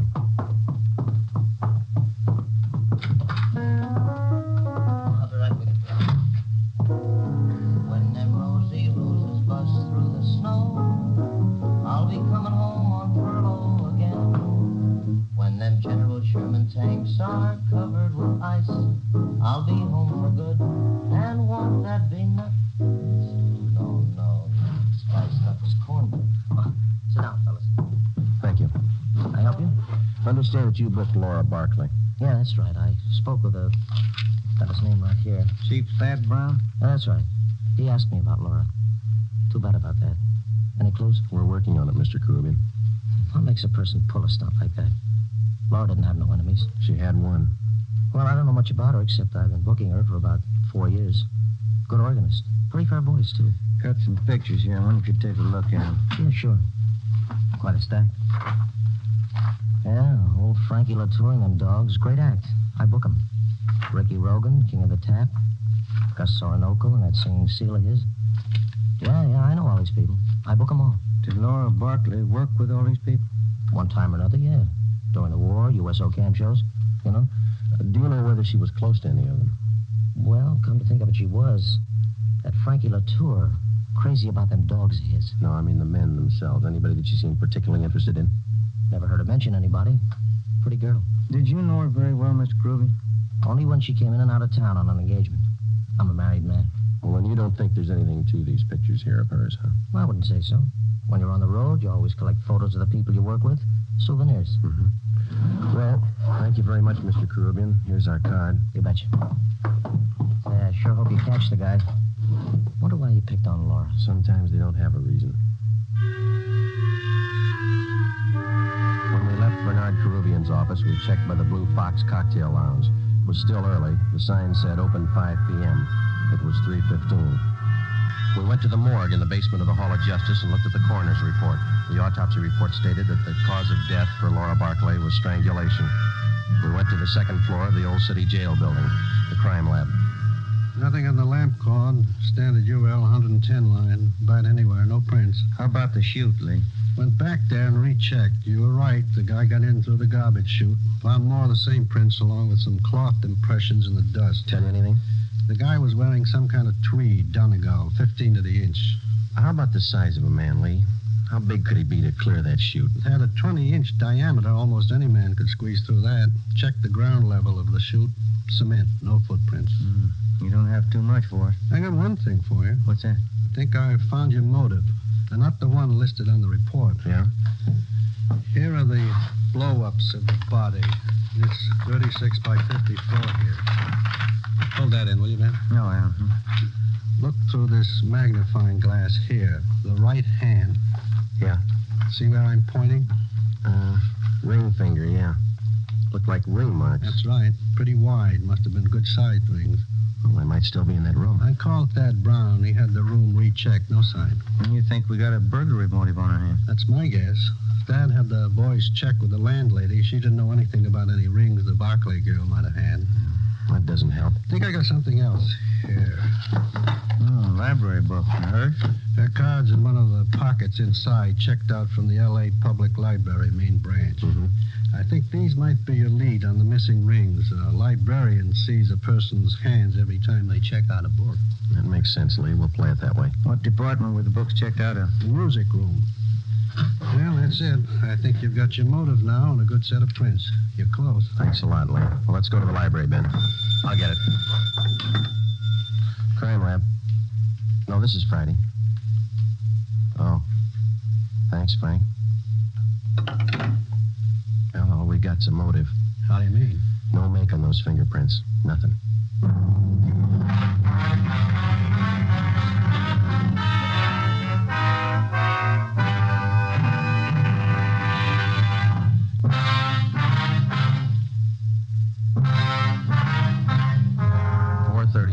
Tuesday, January 9th. Heavy rain. Laura Barkley's murderer was still a free man. Ben and I were sure that whoever left their fingerprints on the inside of that garbage chute was the same man who murdered the Barkley girl. He had no previous record. His first crime, as far as we knew, was a killing, and the odds were all in his favor. The fingerprints gave us nothing. All we had left to lead us to the killer were 3 library books and a stack of old theatrical photos. The solution of most crimes for the working detective is method and persistence. When you have clues, you work with them. When you don't, you work your way to a logical conclusion as best you can. We went to the Los Angeles Public Library, the main branch. The librarians in the music room handle thousands of readers every week. None of them remembered Laura Barkley. We drove over to the Blue Fox Cocktail Lounge. We interviewed the manager, and he knew nothing of her personal life. We talked to Harry Schumann, the organist who had taken Laura Barkley's place. What would you like to hear, fellas? Police officers like to talk to you, man. Oh, about Laura, huh? That's right. All right if I keep on playing? Manager wants full 15-minute sets. Oh, yeah, go ahead. That's all right. What can I tell you? How long have you known Miss Barkley? Oh, 4 or 5 years. It's a terrible thing. You got to get to whoever did it. Yeah, we're going to try. Can you think of anybody that might have killed her? I know you ask that question of everybody. I don't know. Does anybody ever know for sure? Sometimes. Well, I don't know. When you think of a person, you never think who might murder her. Maybe you might know a few things about her that you could fill us in on. I'll try. She go in for jewelry much? Rings, things like that? Funny you should ask that. She was nuts for it. Good things. Rings? Had a couple of beauties. Diamonds they were, big stones.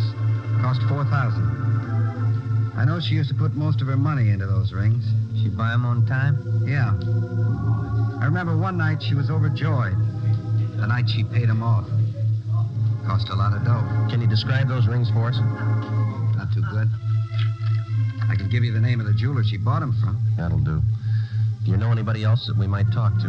Don't know any of her friends. She was an only child. No living relatives that I know of. How about her landlady? Yeah. I guess that's it, Harry. Thank you. For what? I wish I could help more. If everybody had your attitude, we'd be out of a job. Before we left the Blue Fox, Harry Schumann gave us the address of Laura Barkley's jeweler. The next morning, we checked with the manager of the store, and he gave us a complete description of the 2 diamond rings which the dead girl had purchased. They were valued at $4,000. He gave us detailed drawings of the rings. We went back to the office, gave the information to burglary detail. An all-points bulletin was put out describing them. Pawn shops throughout the city and state were alerted to watch for the stolen rings. We had lunch with Chief Thad Brown at Costa's Cafe. Never mind, O'Mara. I'll get it. Oh, thank you, Chief. I'll get the tip. Stew was good. Could I have some change for the cigarette machine? Thanks. Need any cigarettes, Joe? No, thanks, Thad.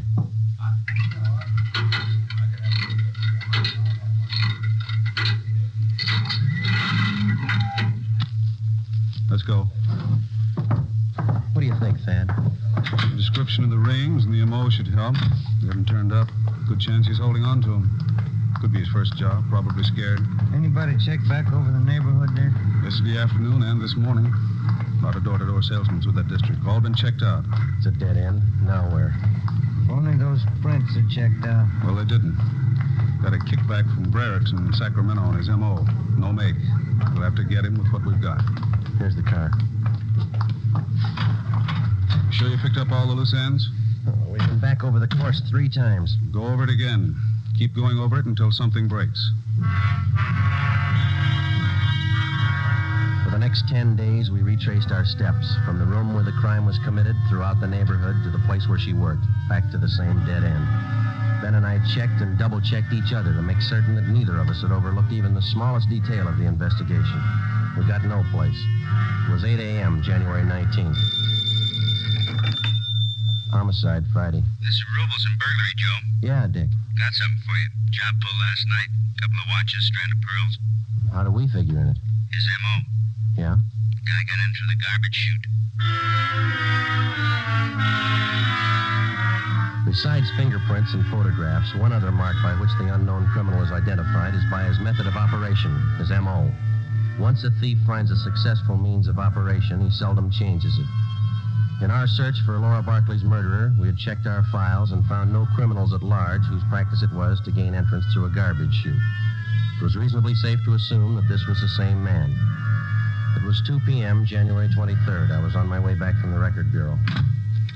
Just had a call, Joe. Elmer Radcliffe. Informant? Yeah.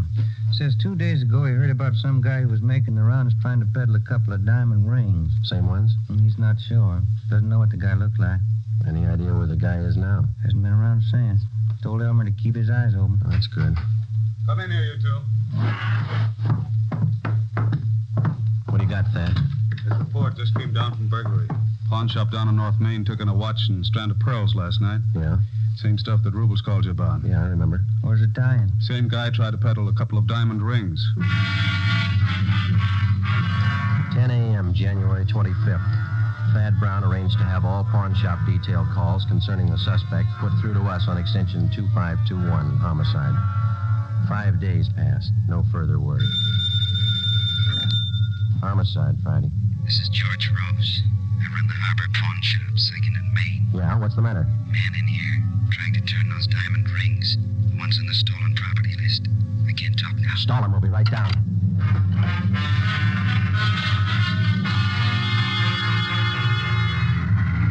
Come on, Ben, move it. Yeah? The next corner. There it is. Just up the block. Pull up. All right, let's go. Hell. Here we are. Say, fella, look out, Joe. He's got a gun. You all right, Joe? Yeah. Out the back way. Let's get him. There he goes, up alley. Can you hit him? You didn't stop him. Watch it. Come on, Joe. He's turning on the spring. He ran into that cafeteria up the street. Come on, let's run. Where'd he go? You see him? Yeah, there he goes. He's headed for the kitchen. Come on. Stop that man! Stop him! Out the back door into the alley. There he goes. Duck, Ben. All right, Joe, stop. He's not stopping. Stay clear.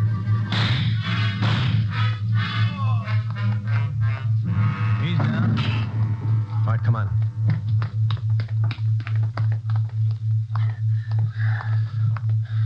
All right, get his guns. Yeah. You got him in the leg, Joe. Hit his head when he fell. All right, snap him on. Huh. Look on the little finger of his right hand. 2 diamond rings. Yeah. Doesn't make sense, does it? What's that? $4,000 worth of diamonds, and he's lying on a pile of garbage. The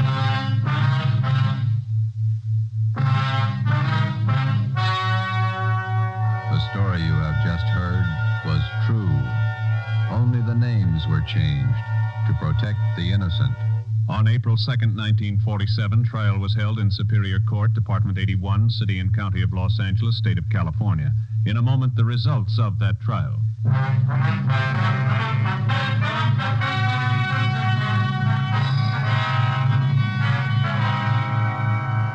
Laura Barkley's murderer was identified as Martin Eric Swanson. He was tried and convicted of murder in the first degree. His case was fought through the Supreme Court of California and in the United States Supreme Court. In both instances, his conviction was upheld. Last Friday morning, after a delay of 5 years, Martin Eric Swanson was executed in the lethal gas chamber at the state penitentiary.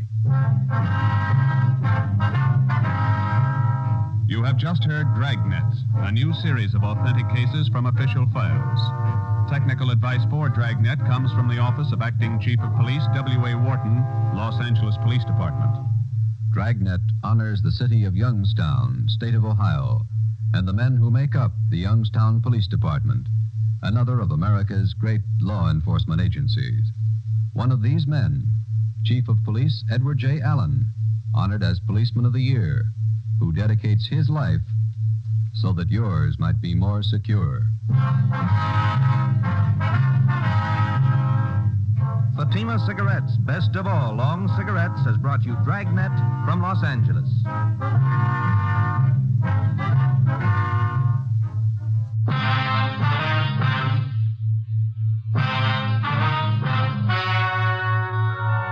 Ladies and gentlemen, the story you are about to hear is true. Only the names have been changed to protect the innocent. Fatima Cigarettes, best of all long cigarettes, brings you Dragnet.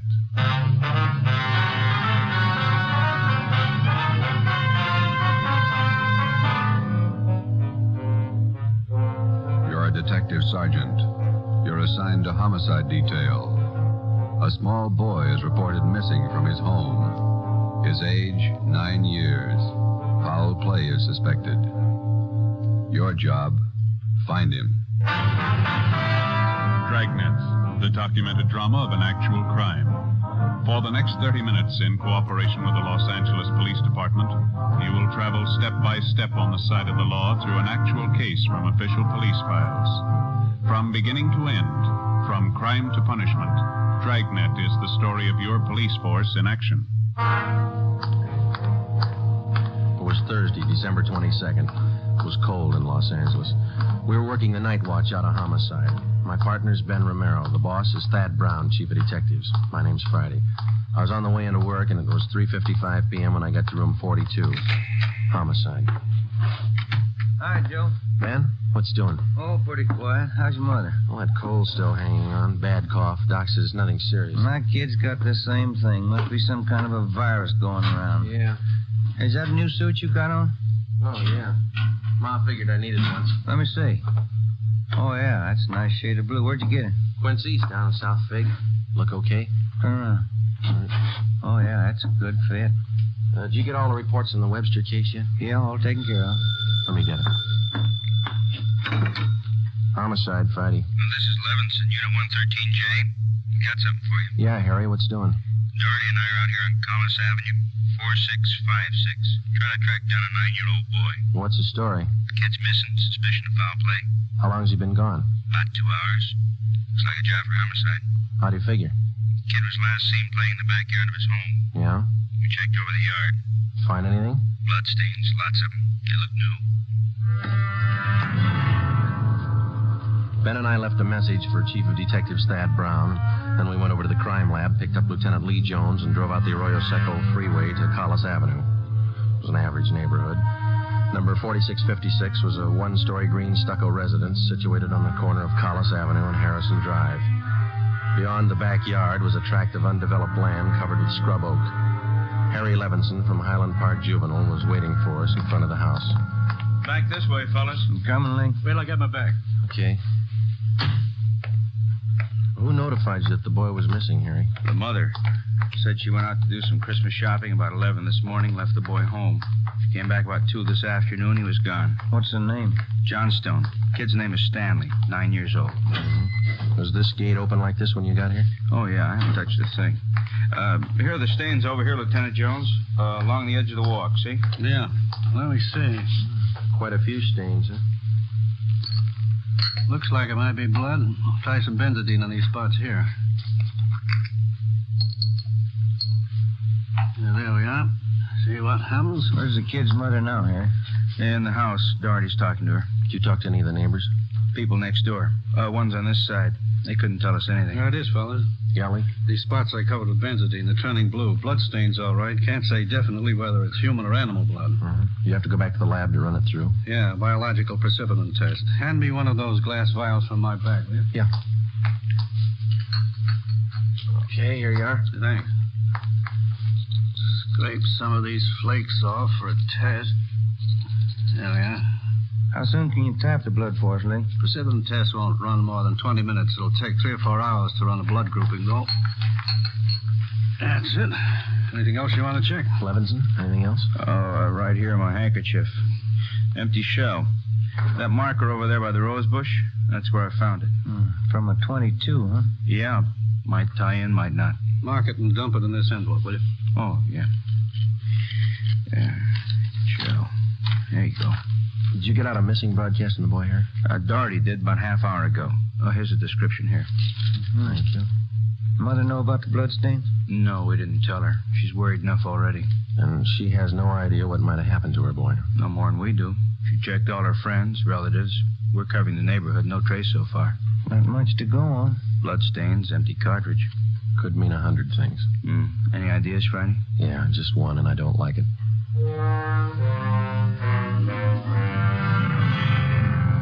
4:30 p.m., Thursday, December 22nd. The neighborhood search for 9-year-old Stanley Johnstone continued. Lee Jones went back to the crime lab to start the precipitin test and the blood grouping. Levinson and his partner Doherty from Highland Juveniles stood by. We called Chief of Detectives Thad Brown, and he ordered up a special detail to aid in the search for the missing boy. Ben and I questioned the boy's mother, Mrs. Ruth Johnstone, a woman in her early 40s. She seemed fairly calm under the circumstances. Miss Johnstone, is your boy Stan in the habit of wandering off without telling you where he's going? No, he's not in the habit of wandering off, but he has done it before. When was the last time, Miss Johnstone? You don't have any children, do you, Sergeant Friday? No, I'm not married. Well, there comes that time in every young boy's life when he feels that it's time to leave home, to go out on his own.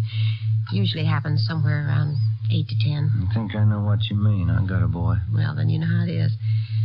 My husband and I scolded Stanley one day after school, and he was quite put out about it. He thought George and I were unfair. Packed a few of his things and left. How long was he gone? Oh, no time at all, about 2 hours. I was worried about him, but my husband said to leave him alone. Said every boy had to go through that stage. Well, then you think he's run away from home again this time? Yes, I think so. He's been gone about 4 hours now, and I have a funny feeling about it. Did you and his father have some misunderstanding with the boy recently? Well, that's just it. We haven't. I don't mind telling you now that we're talking about it. I am getting worried. Any place around that he might like to visit? Hobby shop, playground, where he might be? Yeah, there's Jensen's model shop and little Shanna Burrows, but I've already called them, and he hasn't been seen all day. I called all his friends. They have no idea where he is either. We'd like a list of all his friends and the places that he was known to frequent. Oh, yeah? All right, I'll give them to you. Where do you suppose he is? Where's your husband now, Miss Johnstone? Oh, he's at work. George works for the city. He's a fireman. What house is he stationed at? Engine Company 12. He's working the 8 platoon. He'll be home tomorrow morning. I haven't told him that Stanley's gone. Was there any chance that the boy might be down at the firehouse with his father? No. No, he seldom goes down there anymore. No, I don't think he's there. I'm awfully worried. May I call my husband? Certainly. Go right ahead.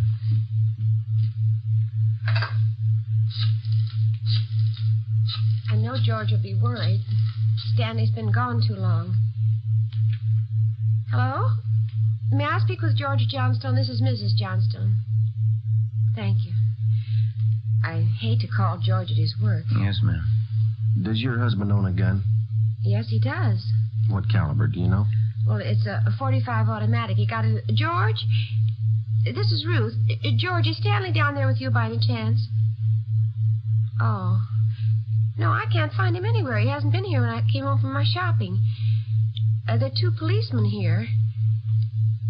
No, I said there are 2 policemen here. Oh, no, dear. I'll call you if we don't find him soon. All right, dear. Yes, you too. Goodbye. Well, I didn't think he'd be with George. That .45, is that the only gun in the household? Well, yes. Why are you asking about guns? Has anything happened that you're not telling me about? No, ma'am. Just routine checking. We'll have to take a look at that .45, if you don't mind. Maybe I should tell you. We do have another gun in the house, but it's all wrapped up. George bought it for Stanley's Christmas present. May we see it, please? Well, yes. Will you have to unwrap it? Yes, I'm afraid so. I think I can reach it. We had to hide it. Now, let me see. Oh, here's the paper it was wrapped in. Stanley must have found it. It's gone. See, here's the gift card and the box the gun came in, the rifle. Can I look at that box, ma'am? Thank you. How about it, Joe? .22 caliber. Thursday, December 22nd, 5:15 p.m. It was getting dark. The search for the missing boy continued. We checked the list of Stanley Johnstone's friends. None of them or their parents had any idea of his whereabouts. We talked with Levinson again. He had been in touch with the detail combing the neighborhood. They had found nothing. We went down to Collis Avenue and 10th Street, service station on the corner. 1 nickel, Joe? No, I got one. You watch for that, huh? Yeah.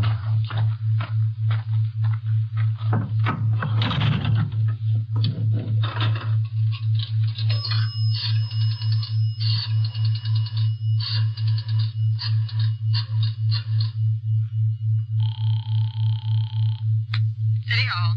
2667, please. 2667.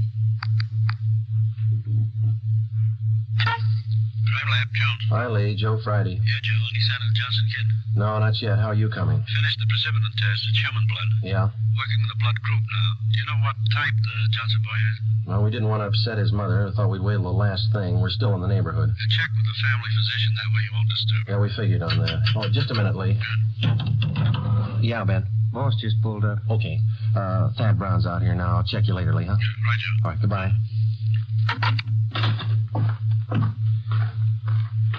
Gentlemen, how's it going? Just checked with Lee Jones. Yeah, I know. It's human blood. What do you think? We talked with the boy's mother, Miss Johnstone. Found a gun missing. Yeah. Caliber's the same as the empty casing that Levinson found. 22. You said the gun was missing. Yeah, the Johnstones were going to give it to the boy as a Christmas present. They had it hidden, but it's gone now. Any idea who took it? Well, they left the Christmas wrapping behind. I think it was the kid. .22 rifle, huh? 9-year-old boy. When are they going to learn? First, it's carbide cannons on the 4th of July. The city issued ordinance after ordinance, but a few thousand kids around the country had to lose their eyes, fingers, hands before the parents gives us their full cooperation to outlaw them.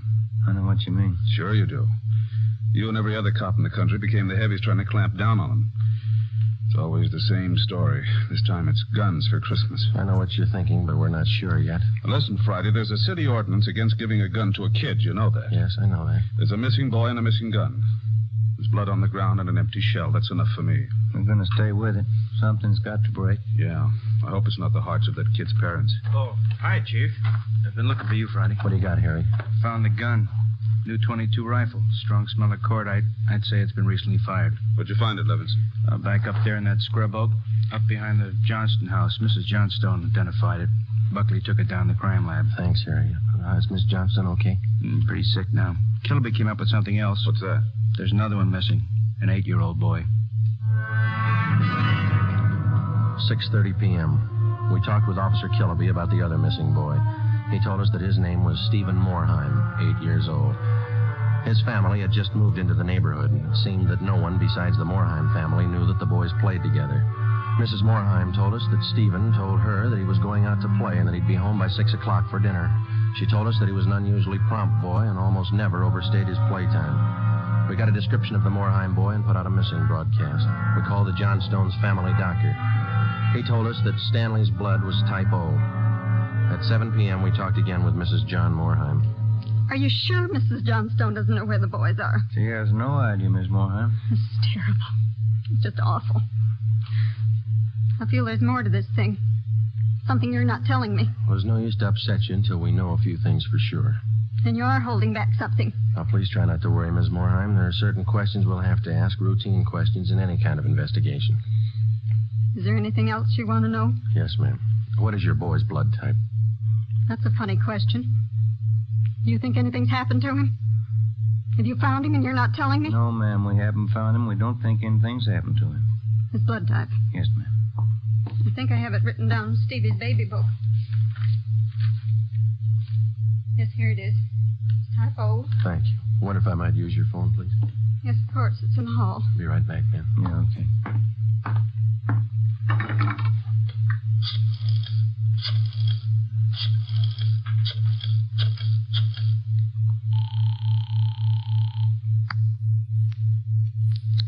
City Hall. 2667, please. 2667.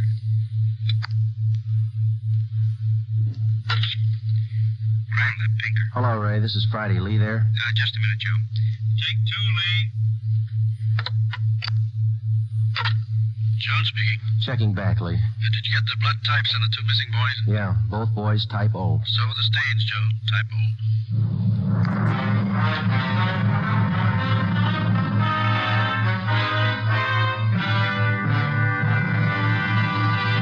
You are listening to Dragnet for the solution to an actual case from official police files.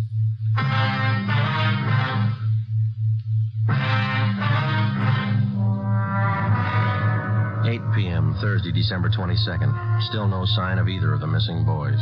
Chief of Detectives Thad Brown went back to headquarters to direct the search from there. He dispatched another detail of 50 men to aid in the hunt for the missing youngsters. 8:30 p.m. It was getting colder. The citrus growers were warned to expect a freeze. We went up the block to see Mrs. Johnstone. Her husband had quit work early and returned home. We talked with him. He could tell us nothing more than we already knew. We still had not informed either of the families about the bloodstains and the empty cartridge casing which had been discovered in the backyard of the Johnstone home. It was more than possible that they had a right to know about our findings, but Ben and I felt that there was no cause to add to the distress of the two families at this time. If the two missing boys were found alive and well, then the bloodstains in the cartridge case would be of no concern to the relieved parents. At 8:40 p.m., Ben and I left the Johnstone house and went to the home of Mr. and Mrs. John Moorheim. Miss Moorheim, you said your husband worked at a market? Yes. He telephoned about 15 minutes ago and said he was closing up right away. He'll be here any minute. I do wish Stevie would call or come home. It's so cold out tonight. All he had on was a thin cotton jacket. Please try not to worry. We're doing everything we can. He's going to be all right. Stevie's father's such a sensitive man. He and the boy are so close. I know he's terribly upset. No, you're sure there's no place you might have forgotten? Someplace where the boy might be? No place. No. If anything happened to the boy, it'll just kill John. No. You sit still. I'll get it, Miss Moorheim. Joe? Hi, Harry. The Johnstone kid. He's been found.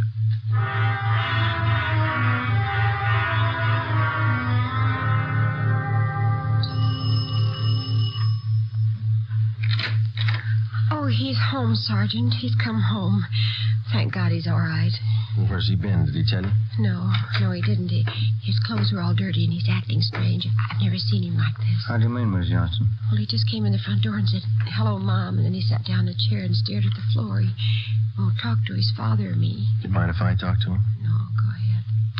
I asked him about the little Moorheim boy, and he wouldn't tell me a thing. Where is he now? In the living room. Looks all right. Yes. Son, this is a police officer. He wants to talk to you.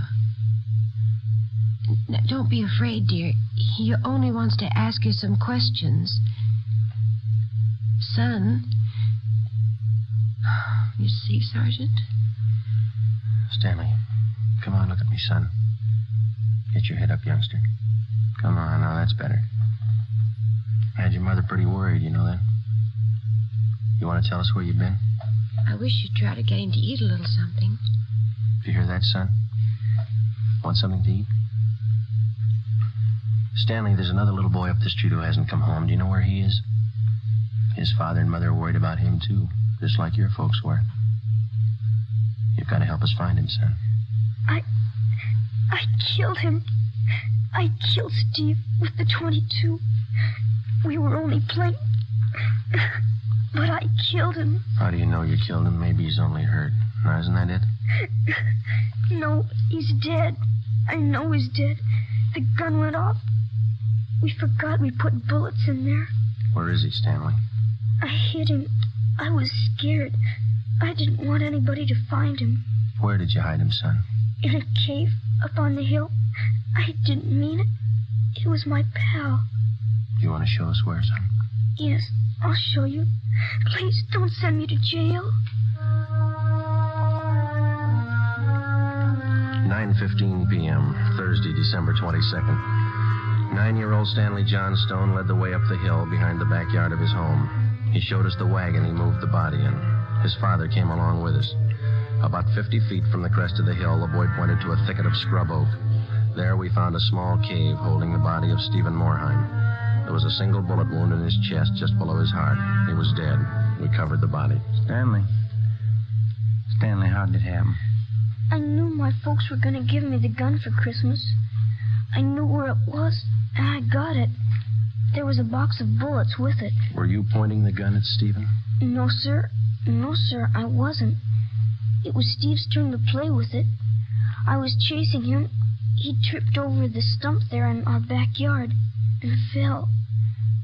The gun hit him in the stomach, and it went off. Why do you think you killed him if you're telling us the truth? I'm telling the truth, honest. That's the truth. All right, I believe you, son, but why do you think you killed him? It was my gun. Steve would still be alive if I didn't go and get it. I should have waited till Christmas. It's all my fault. Where have you been all this time? In the cave with Steve. What were you doing in there, son? I was praying. I was praying for God to make him alive again.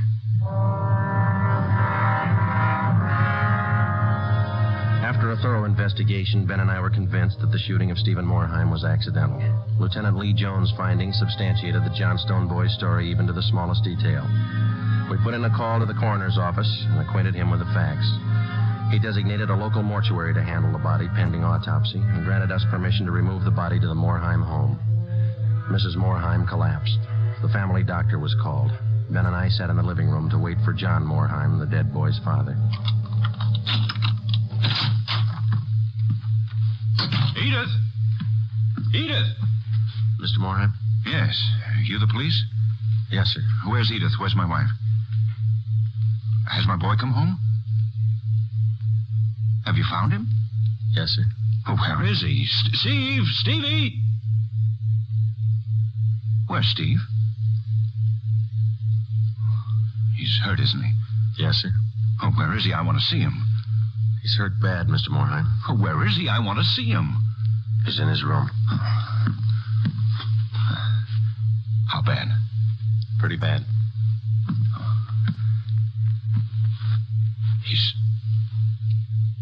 He's dead. All right, if I go in? If you want to. Will you go with me? Sure. Don't make it any harder on yourself, Mr. Morheim. I want to see my boy.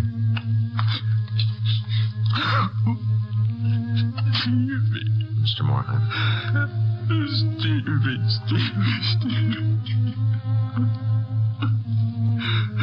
Listen to me, son.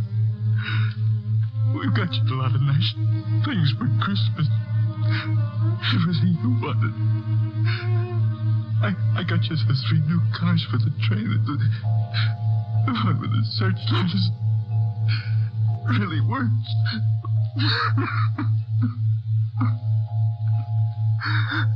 Son, you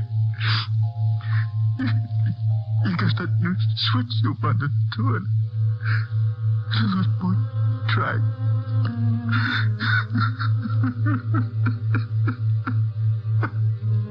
Oh, Steve.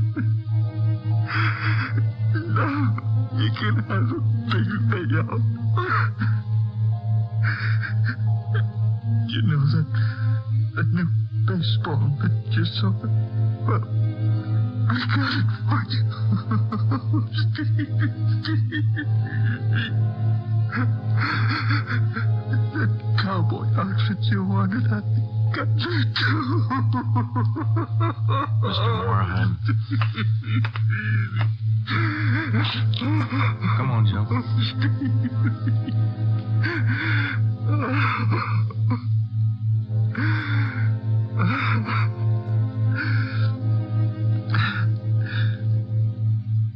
What happened? It was an accident. He was playing with the Johnstone boy up the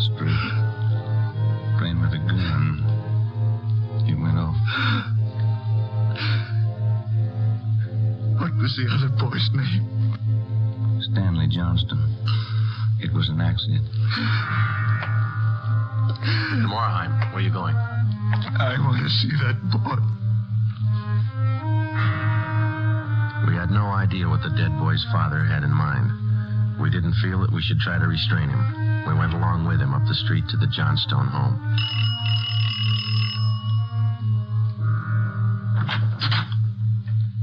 I'm Stevie's father.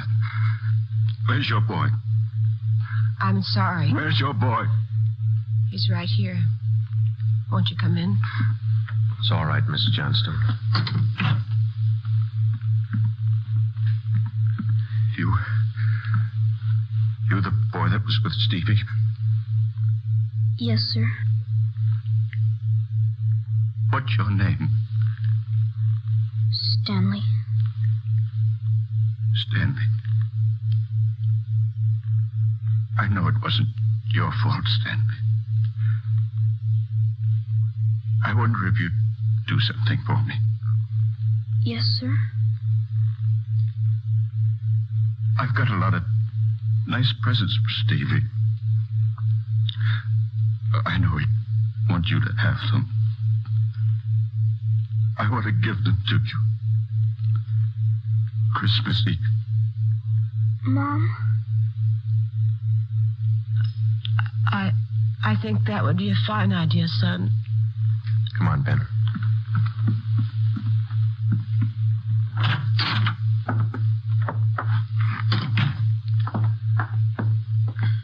Well, what does it all prove, Joe? You don't give a kid a gun for Christmas.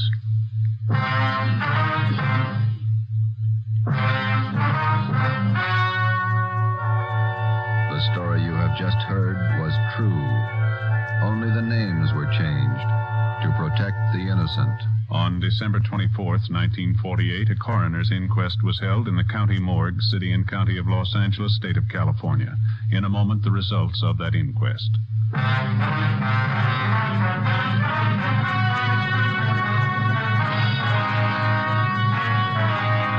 At the coroner's inquest, it was officially recorded that Stephen Morheim's death was the result of an accident. Stanley Johnstone, age 9, was absolved of any legal responsibility for his friend's death. You have just heard Dragnet, a new series of authentic cases from official files. Technical advice for Dragnet comes from the Office of Acting Chief of Police W.A. Wharton, Los Angeles Police Department. Dragnet honors Hennepin County, Minneapolis, state of Minnesota, and the men of the Hennepin County Sheriff's Office, another of America's great law enforcement agencies. One of these men, Sheriff Ed Ryan, veteran police officer and department administrator, who dedicates his life to making yours more secure. Fatima Cigarettes, the best of all long cigarettes, has brought you Dragnet, portion transcribed from Los Angeles. Be sure to hear songs by Morton Downey tonight on NBC. Ladies and gentlemen, for a more authentic presentation, portions of the program you are about to hear were actually recorded on the scene.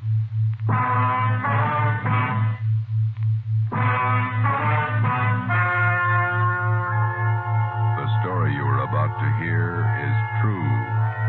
Only the names have been changed to protect the innocent. Fatima Cigarettes, best of all long cigarettes, brings you Dragnet.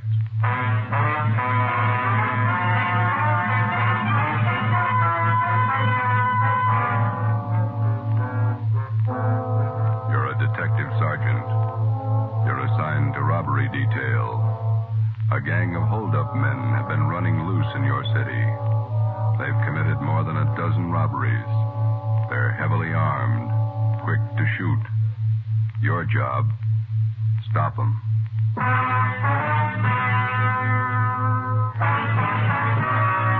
Dragnet, the documented drama of an actual crime. For the next 30 minutes, in cooperation with the Los Angeles Police Department, you will travel step by step on the side of the law through an actual case from official police files. From beginning to end, from crime to punishment, Dragnet is the story of your police force in action. Was Saturday, July 21st. It was hot in Los Angeles. We were working the night watch out of robbery detail. My partner's Ben Romero. The boss is Thad Brown, chief of detectives. My name's Friday. I was on the way back from the record bureau, and it was 6:55 p.m. when I got to room 27A. Robbery detail. Hi, Joe, you ready? Let's go. Where'll I dump this top coat? There. It's too hot out tonight for that. Yeah. The rest of the guys take off already? Yeah, we better hustle. How many men are working this thing tonight? Must be at least 50, covering every drugstore in the South Central area. Which one did we draw? Naomi and South Alameda Rex Pharmacy. Yeah. Parking lot across the street. We can cover the pharmacy from there. We better check out a Thompson from the business office first, huh? It's a good idea. We might as well be ready. They are. Who got the tip the gang was moving into the south end of town? It's Johnny Powers, one of his informants. Okay, here we are. Business office, Blair. Yeah, I'll take care of it. Thanks. Hey, Blair, do you want to check out a Thompson for us? Okay, Friday. Heavy duty? Yeah, kind of. Here's a sign-out book. Thank you. Here, you might as well give us a shotgun while you're at it, Blair. Okay. Check these out for an hour. Sounds like a busy night for you fellas. Maybe. Thompson's okay. So the shotgun. Want to sign up for the shotgun too, Joe? Yeah, okay. One Thompson submachine gun, one shotgun. You got those serial numbers there, Blair? Yeah. Thompson 67811. 67811. Yeah. Shotgun 655228. 5228. Okay. Signed, Joe Friday. Serial number 2288. Ben Romero. What's your serial number, Ben? 2633. Oh, yeah. 633. 6 shells for the shotgun, 50 shells for the Thompson, okay? All right, I'll sign for him. Okay. Gang's pretty rough, I understand. Gun heavy. Yeah, that's what they tell us. Okay. Here's the book, all signed. Okay. Here you go. A lot of firepower there. Yeah. Hope you don't have to clean them when we bring them back. We went down to the basement of the city hall, picked up our car, 80K, and drove out to Naomi and South Alameda streets. We located the parking lot and pulled in. There were 4 other cars parked in the lot so we wouldn't be conspicuous. Ben and I got in the back seat out of the light. From our vantage point, we had a clear view of the entrance to the Rex Pharmacy across the street. We had the shotgun and the submachine gun on the seat beside us. We listened to the calls coming on the radio, and we waited. 13J, stand by. There's no cooler here than it is in the office. Yeah. Hot and sticky, huh? Yeah. Paper says it's going to be worse tomorrow. Roll down your window, will you, and get some air in here? Yeah, huh? The pharmacy isn't doing much business. Not more than a dozen people in there in the last hour. No soda fountain, I guess. Sure is hot. You have to talk about it, huh? It helps. What time you got? 10 minutes to 10. No smoke? No, thanks. Yeah, I'll get it. That gang's gonna show up here. Wish they'd get it over with. Fellas might have got a bum tip. Well, the gang hasn't missed a weekend for 2 months. I wonder how much time the average cop spends waiting. I don't know. Put it all together, it'd make a fine vacation. What do we do, sit this out till the pharmacy closes? Yeah, 2 a.m. Sure is hot. Yeah.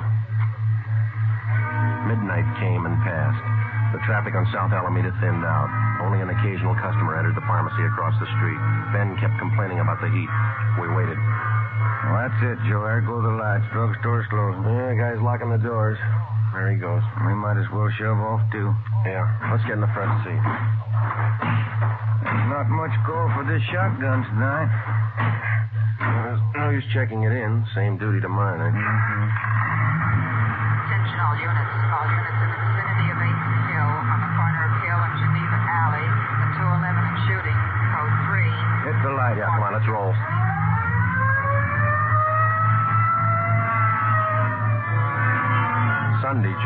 22nd, 2:15 a.m. Ben and I pulled up at the Merchant Security Trust Company on the corner of South Hill and Geneva Alley. 2 patrol cars were already on the scene, and 4 uniformed officers were trying to keep back a crowd of people who had gathered at the top of a flight of marble stairs which led off the street down one flight to the bank's night depository. At the bottom of the stairs, an elderly man was sprawled out face down, his right arm twisted under him. The man was dead. Ben counted 5 bullet wounds in the victim's back. We interviewed the only witness, a young sailor. My name's Vasey, Sergeant. Don Vasey, quartermaster, 2nd class. Here's my ID card. You saw the shooting, Vasey? I was about a half a block away. I just came out of the bar down the street there, the Top Hat. Yeah?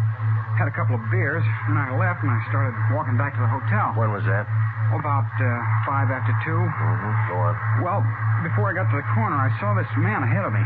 He crossed the street and headed over for the bank. Then this car pulled up, and some guys got out.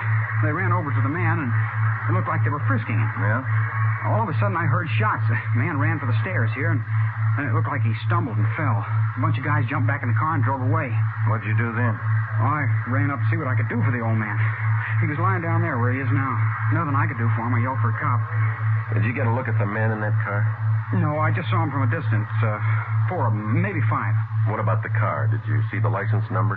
The last couple of numbers, that's all. 699. Couldn't see the rest. Mm-hmm. What was it, a coupe or sedan? A sedan, maroon color. It was a Pontiac, either a 1940 or 41. You sure about that? I used to own one back in Delaware, 1940 model. I sold it to my brother when I went in the Navy. I'm sure all right. And you're sure about the number of men in the car? Oh, yes, sir. 4 or 5, no more. I see, thanks. Well, will you drive back to the office with us and give us a full statement? Sure, Sergeant. Anything you say. You can wait in the car, Vasey. We won't be long. Sure. Well, what do you think? I don't know. Drugstore gang? Said there were 4 guys. Could be. No description. Maroon car. 3 numbers off the license plate. Pretty thin. Yeah. Looks like a hard summer.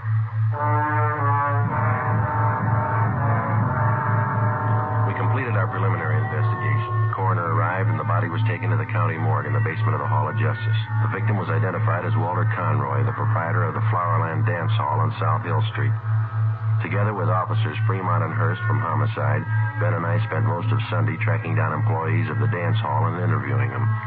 We sent a rush teletype to the Department of Motor Vehicles in Sacramento containing the partial license number, plus our scanned information on the car, which the suspects drove. Early Monday afternoon, Ben and I, along with Captain Ed Walker of Robbery Detail, met with Chief of Detectives Thad Brown. What kind of a motive are you working on? Robbery. The dance hall manager, Conroy, was on his way to the bank's night depository when this bunch caught up with him. He had the night's receipts with him from the dance hall. How much they got, Walker? $350.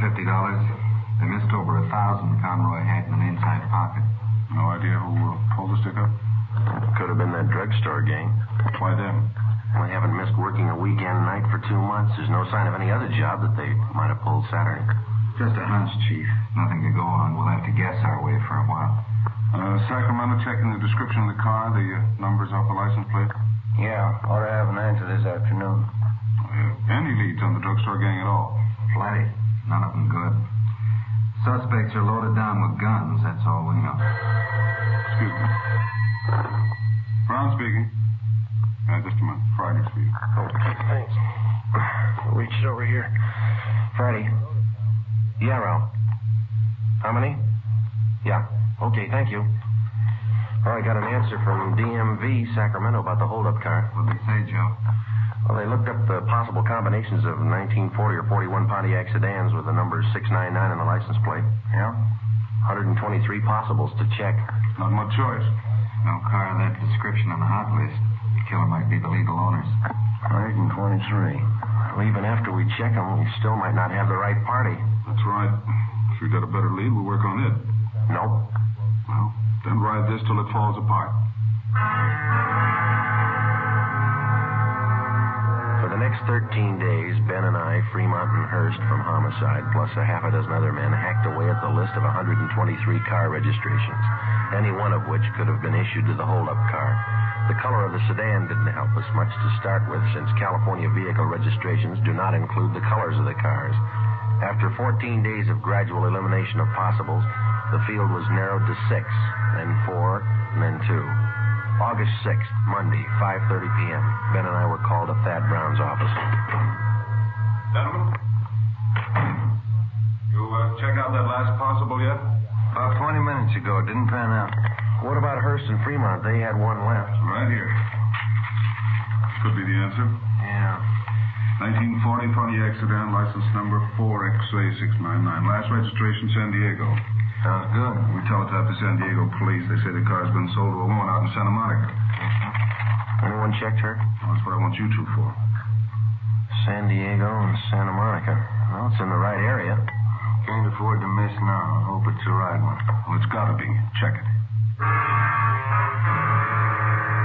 Ben and I checked the woman in Santa Monica, Mrs. Fielding. She told us that she had sold the car 6 months before to a friend who lived in Bakersfield. We contacted her friend. He told us the car had been traded in by him to an auto dealer in Pasadena. We checked the dealer. He said the car had been sold off his used car lot 2 months before. The new buyer had given his name as Emil Thurston. 2 names were given as reference, Lloyd Newton and John Lacombe. We ran a routine check through the record bureau.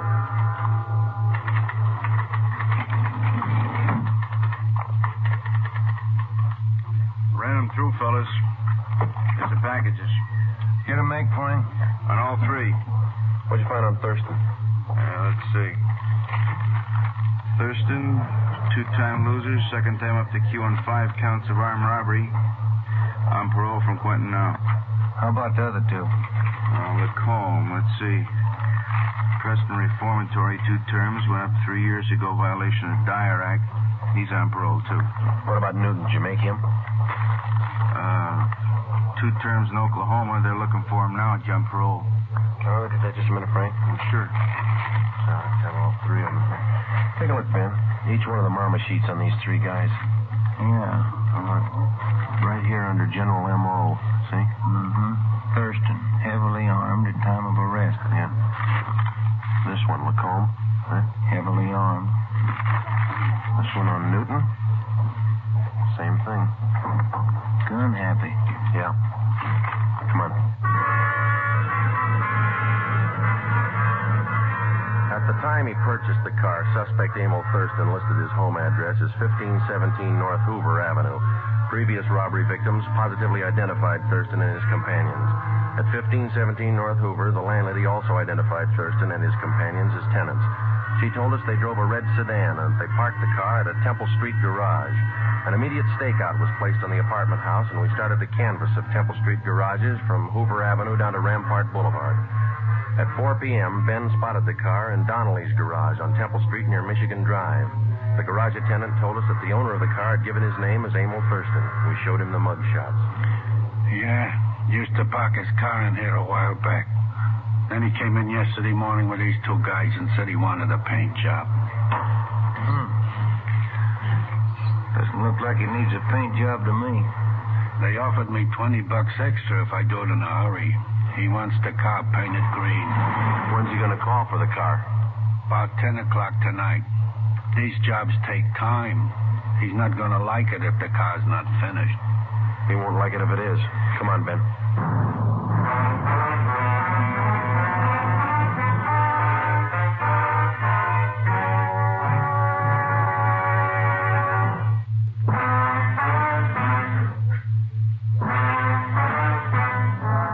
7 p.m., Tuesday, August 7th. Chief of Detectives Thad Brown and Captain Ed Walker swung the entire robbery detail into action. The stakeout at the apartment house on North Hoover continued. An additional detail of men was stationed in a vacant store on Temple Street directly opposite Donnelly's garage. Donnelly's garage was a small family outfit, and the only spot from which we could cover it thoroughly without being seen was from a large paint locker set up against the right wall. The garage man cleared enough room so that Ben and I could fit into the locker in a half-stoop position. 2 small latches were rigged up so that we could pull the doors closed from the inside. 4 ventilation holes at the top and bottom of the doors provided us with peepholes. At 8 o'clock that night, Ben and I took our places inside the locker. The trap was set. We waited. Can you see all right, Joe? Yeah. It's hot in here. Stale air. Tight fit. I'm getting a clamp in my shoulder. What time did that garage man say he closed? 11 o'clock. There's lousy paint smell. Stuff it. They had car pulling in. Can you see the driver?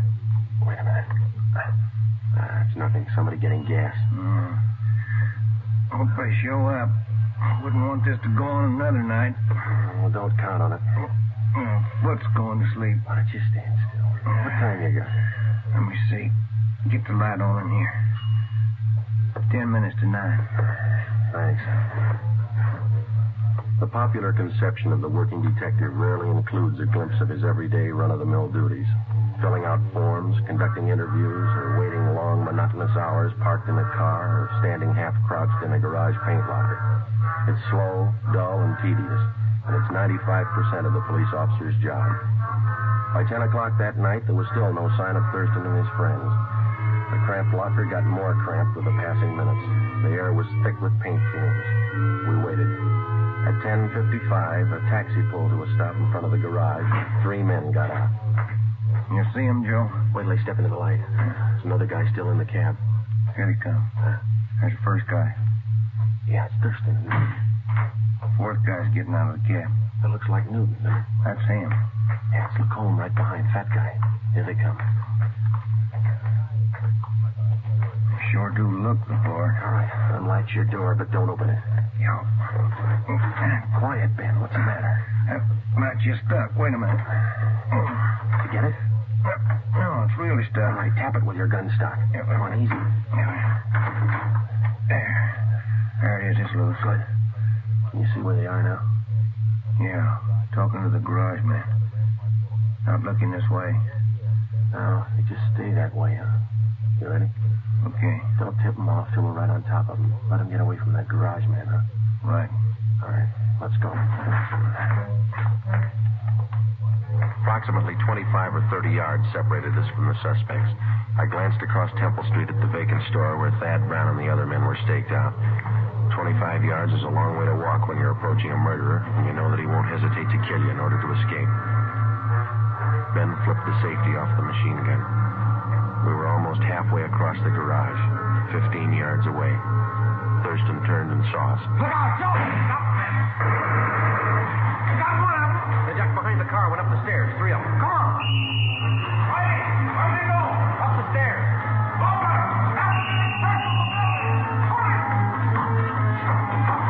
Up this way, Joe. Yeah, watch it, Ben. Get out! They're somewhere back in that corner up there.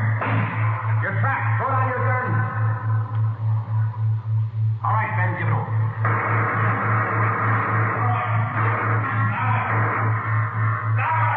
Throw down your guns. Throw them down. Heard 3 of them. 6 of them. All right, now come on down with your head behind your head. Cover me, Ben. I'll frisk them. Right. You up on the end. Get your hands in the back of your head. All right, stand still. All right, next one. Go on. Clean. All right. Lacombe. Watch him, Joe. All right, you. Rest of you, stand back. Keep your hands up. You all right, Joe? Yeah. 2 more guns on him. All right, you two, hold it. Here comes the chief. Yeah. I'll get these guns together here. Lacombe. He's not much of a fighter. Not without a gun. The suspects were booked at different divisions to keep them separated. Emil Thurston and Lloyd Newton were taken to Hollenbeck Park and booked on suspicion of armed robbery and murder. John Lacombe was booked at Highland Park Jail on the same charges.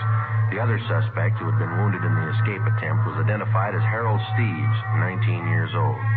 He was treated for a leg wound at Georgia Street Receiving Hospital and then transferred to the prison ward at the county hospital. During the next 2 days, each of the suspects was questioned individually. Thurston, Lacombe, and Newton would admit nothing. The 19-year-old Steves broke down and agreed to turn state's evidence. We took his statement to Chief of Detectives Thad Brown. Gentlemen, what did the boy tell you? Just about everything, boss. They pulled the drugstore holdups and they killed that dance hall owner, Walter Conroy. Which one of them? Well, the kid says Thurston shot him. He says Thurston's the gang leader. Good. You finally got a count on those guns you took off them? Yeah, 12 of them. Each one of them was ready to go, bullet in every chamber. Did you get a complaint from the DA's office yet? They were arraigned. Preliminary hearing set for Monday. Fine. You got them in jail. I'll put them in prison. The The apprehension of the criminal doesn't mean the end of a case for a police officer. He spends just as much time helping to convict the criminal after he's caught. Evidence must be gathered and authenticated and presented to the district attorney's office. If confessions are possible, they must be obtained and put in order. The officer must also help out in formulating the case and in testifying at the trial of the suspect. On October 30th, almost 3 months after the Thurston gang was apprehended, they were brought to trial in Superior Court. It was a routine affair. Harold Steves took the stand and told the story of the gang's activities. The victims identified the suspects and testified to the robberies. Both Ben and I took the stand and testified to the arrest and possession of guns by the defendants. We received no cross-examination. On the morning of March 2nd, the case went to the jury. Ben and I had lunch with Lieutenant Rombo from robbery in the City Hall cafeteria, and it was 5 minutes past 1 when we got back to the office. Oh, it sure was good soup today. Yeah, it was a nice lunch. You want to check the mail? I didn't yet. Oh, I'll get it. Robbery Friday. Yeah? When? Right. Lacombe and Thurston. They just broke jail. Within 7 minutes, a dragnet for the escaped criminals had been thrown around the entire city. Chief of Detectives Thad Brown directed the operation. At 14 minutes past 1, he called us to the photocopy room. The machines were turning out duplicate mug shots of Thurston and Lacombe for distribution at the rate of 1 every 4 seconds. You want us to stand by, Chief? For the moment, yeah. We got all the help we need on the street. How'd they pull the break, anyway? Slugged the deputy when he brought in their lunch. Used a steel leg from one of the benches in the prisoner's tank. Yeah? And they beat the deputy right into the ground, but he held on to Newton. He didn't get away. Well, how'd Thurston and Lacombe ever get out of the building? He's a real freak. They slugged the elevator man and got down to the basement. Right then, an ambulance crew was wheeling a body in the morgue. The attendant left the ignition keys in the ambulance. Shouldn't be too rough to track them if they're in an ambulance. Tougher than you think. How's those copies coming, Frank? Fast as we can make them, Chief. Have another batch for you in a minute. You had any reports at all yet, boss? Couple. They're moving fast. Frank, you want to get that? I can't see in this dark room. Yeah, I'll get it. Yeah? Chief Brown in there? Yeah, come on in. Now, Walker, what do you got? Kill that dryer, will you? Oh, yeah. Now, what do you got? Gas station out on Sunset. Lacombe and Thurston just held it up. We picked up our car in the City Hall garage and drove out to the service station on the corner of Sunset Boulevard and Lorraine Drive. Detectives Ruiz and Stromwall from robbery were already on the scene. The two escapees had abandoned the ambulance there, robbed the station of $56 in currency, and stolen a 1938 gray Packard coupe, license number 7 Robert 6336. We left the station and started to cruise the area.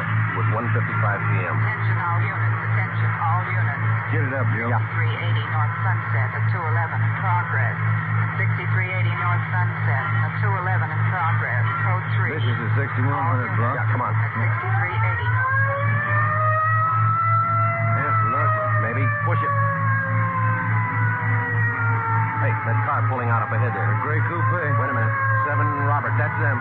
Lights changing. They can't make it. They're going through. They're skidding. They hit the lamppost. Broke it off. All right, pull up. Come on. Right. All right, let's go. Lucky if they live through this one. Yeah. All right, come on. Help me with this door. Yeah, all right. Pull. All right, can you take him? Yeah. I'll get Lacombe. They look okay? Yeah. Get Thurston out of here. Right. Come on, you. Come on. Get out. All right, Lacombe, come on. I'll kill you. Oh, sure you will. Come on. I'll kill you. All right, don't try to walk. How's Thurston, Ben? Seems okay. Couple of scratches. All right, sit down over there. Lacombe slugged the guard. That's funny. They don't look very tough. They can't play their part. They haven't got their guns. The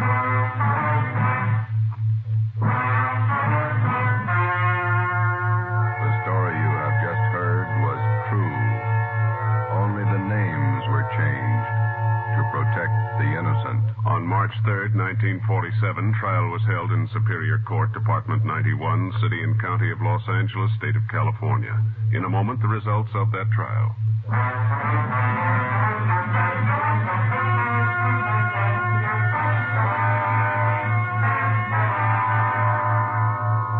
Emil Thurston, John Lacombe, and Lloyd Newton were convicted of first-degree murder and robbery and sentenced to life terms. For turning state's evidence, 19-year-old Harold Steves received special consideration. As a result of the jailbreak, Thurston and Lacombe were convicted of assault and escape. They are now serving life terms in the state penitentiary. You have just heard Dragnet, a new series of authentic cases from official files. Technical advice for Dragnet comes from the Office of Acting Chief of Police W.A. Wharton, Los Angeles Police Department. Dragnet honors the city of Pasadena, state of California, and the men who make up the Pasadena Police Force, another of America's great law enforcement agencies. One of these men, Chief of Police Clarence H. Morris, traffic specialist and veteran police administrator, dedicates his life to making yours more secure.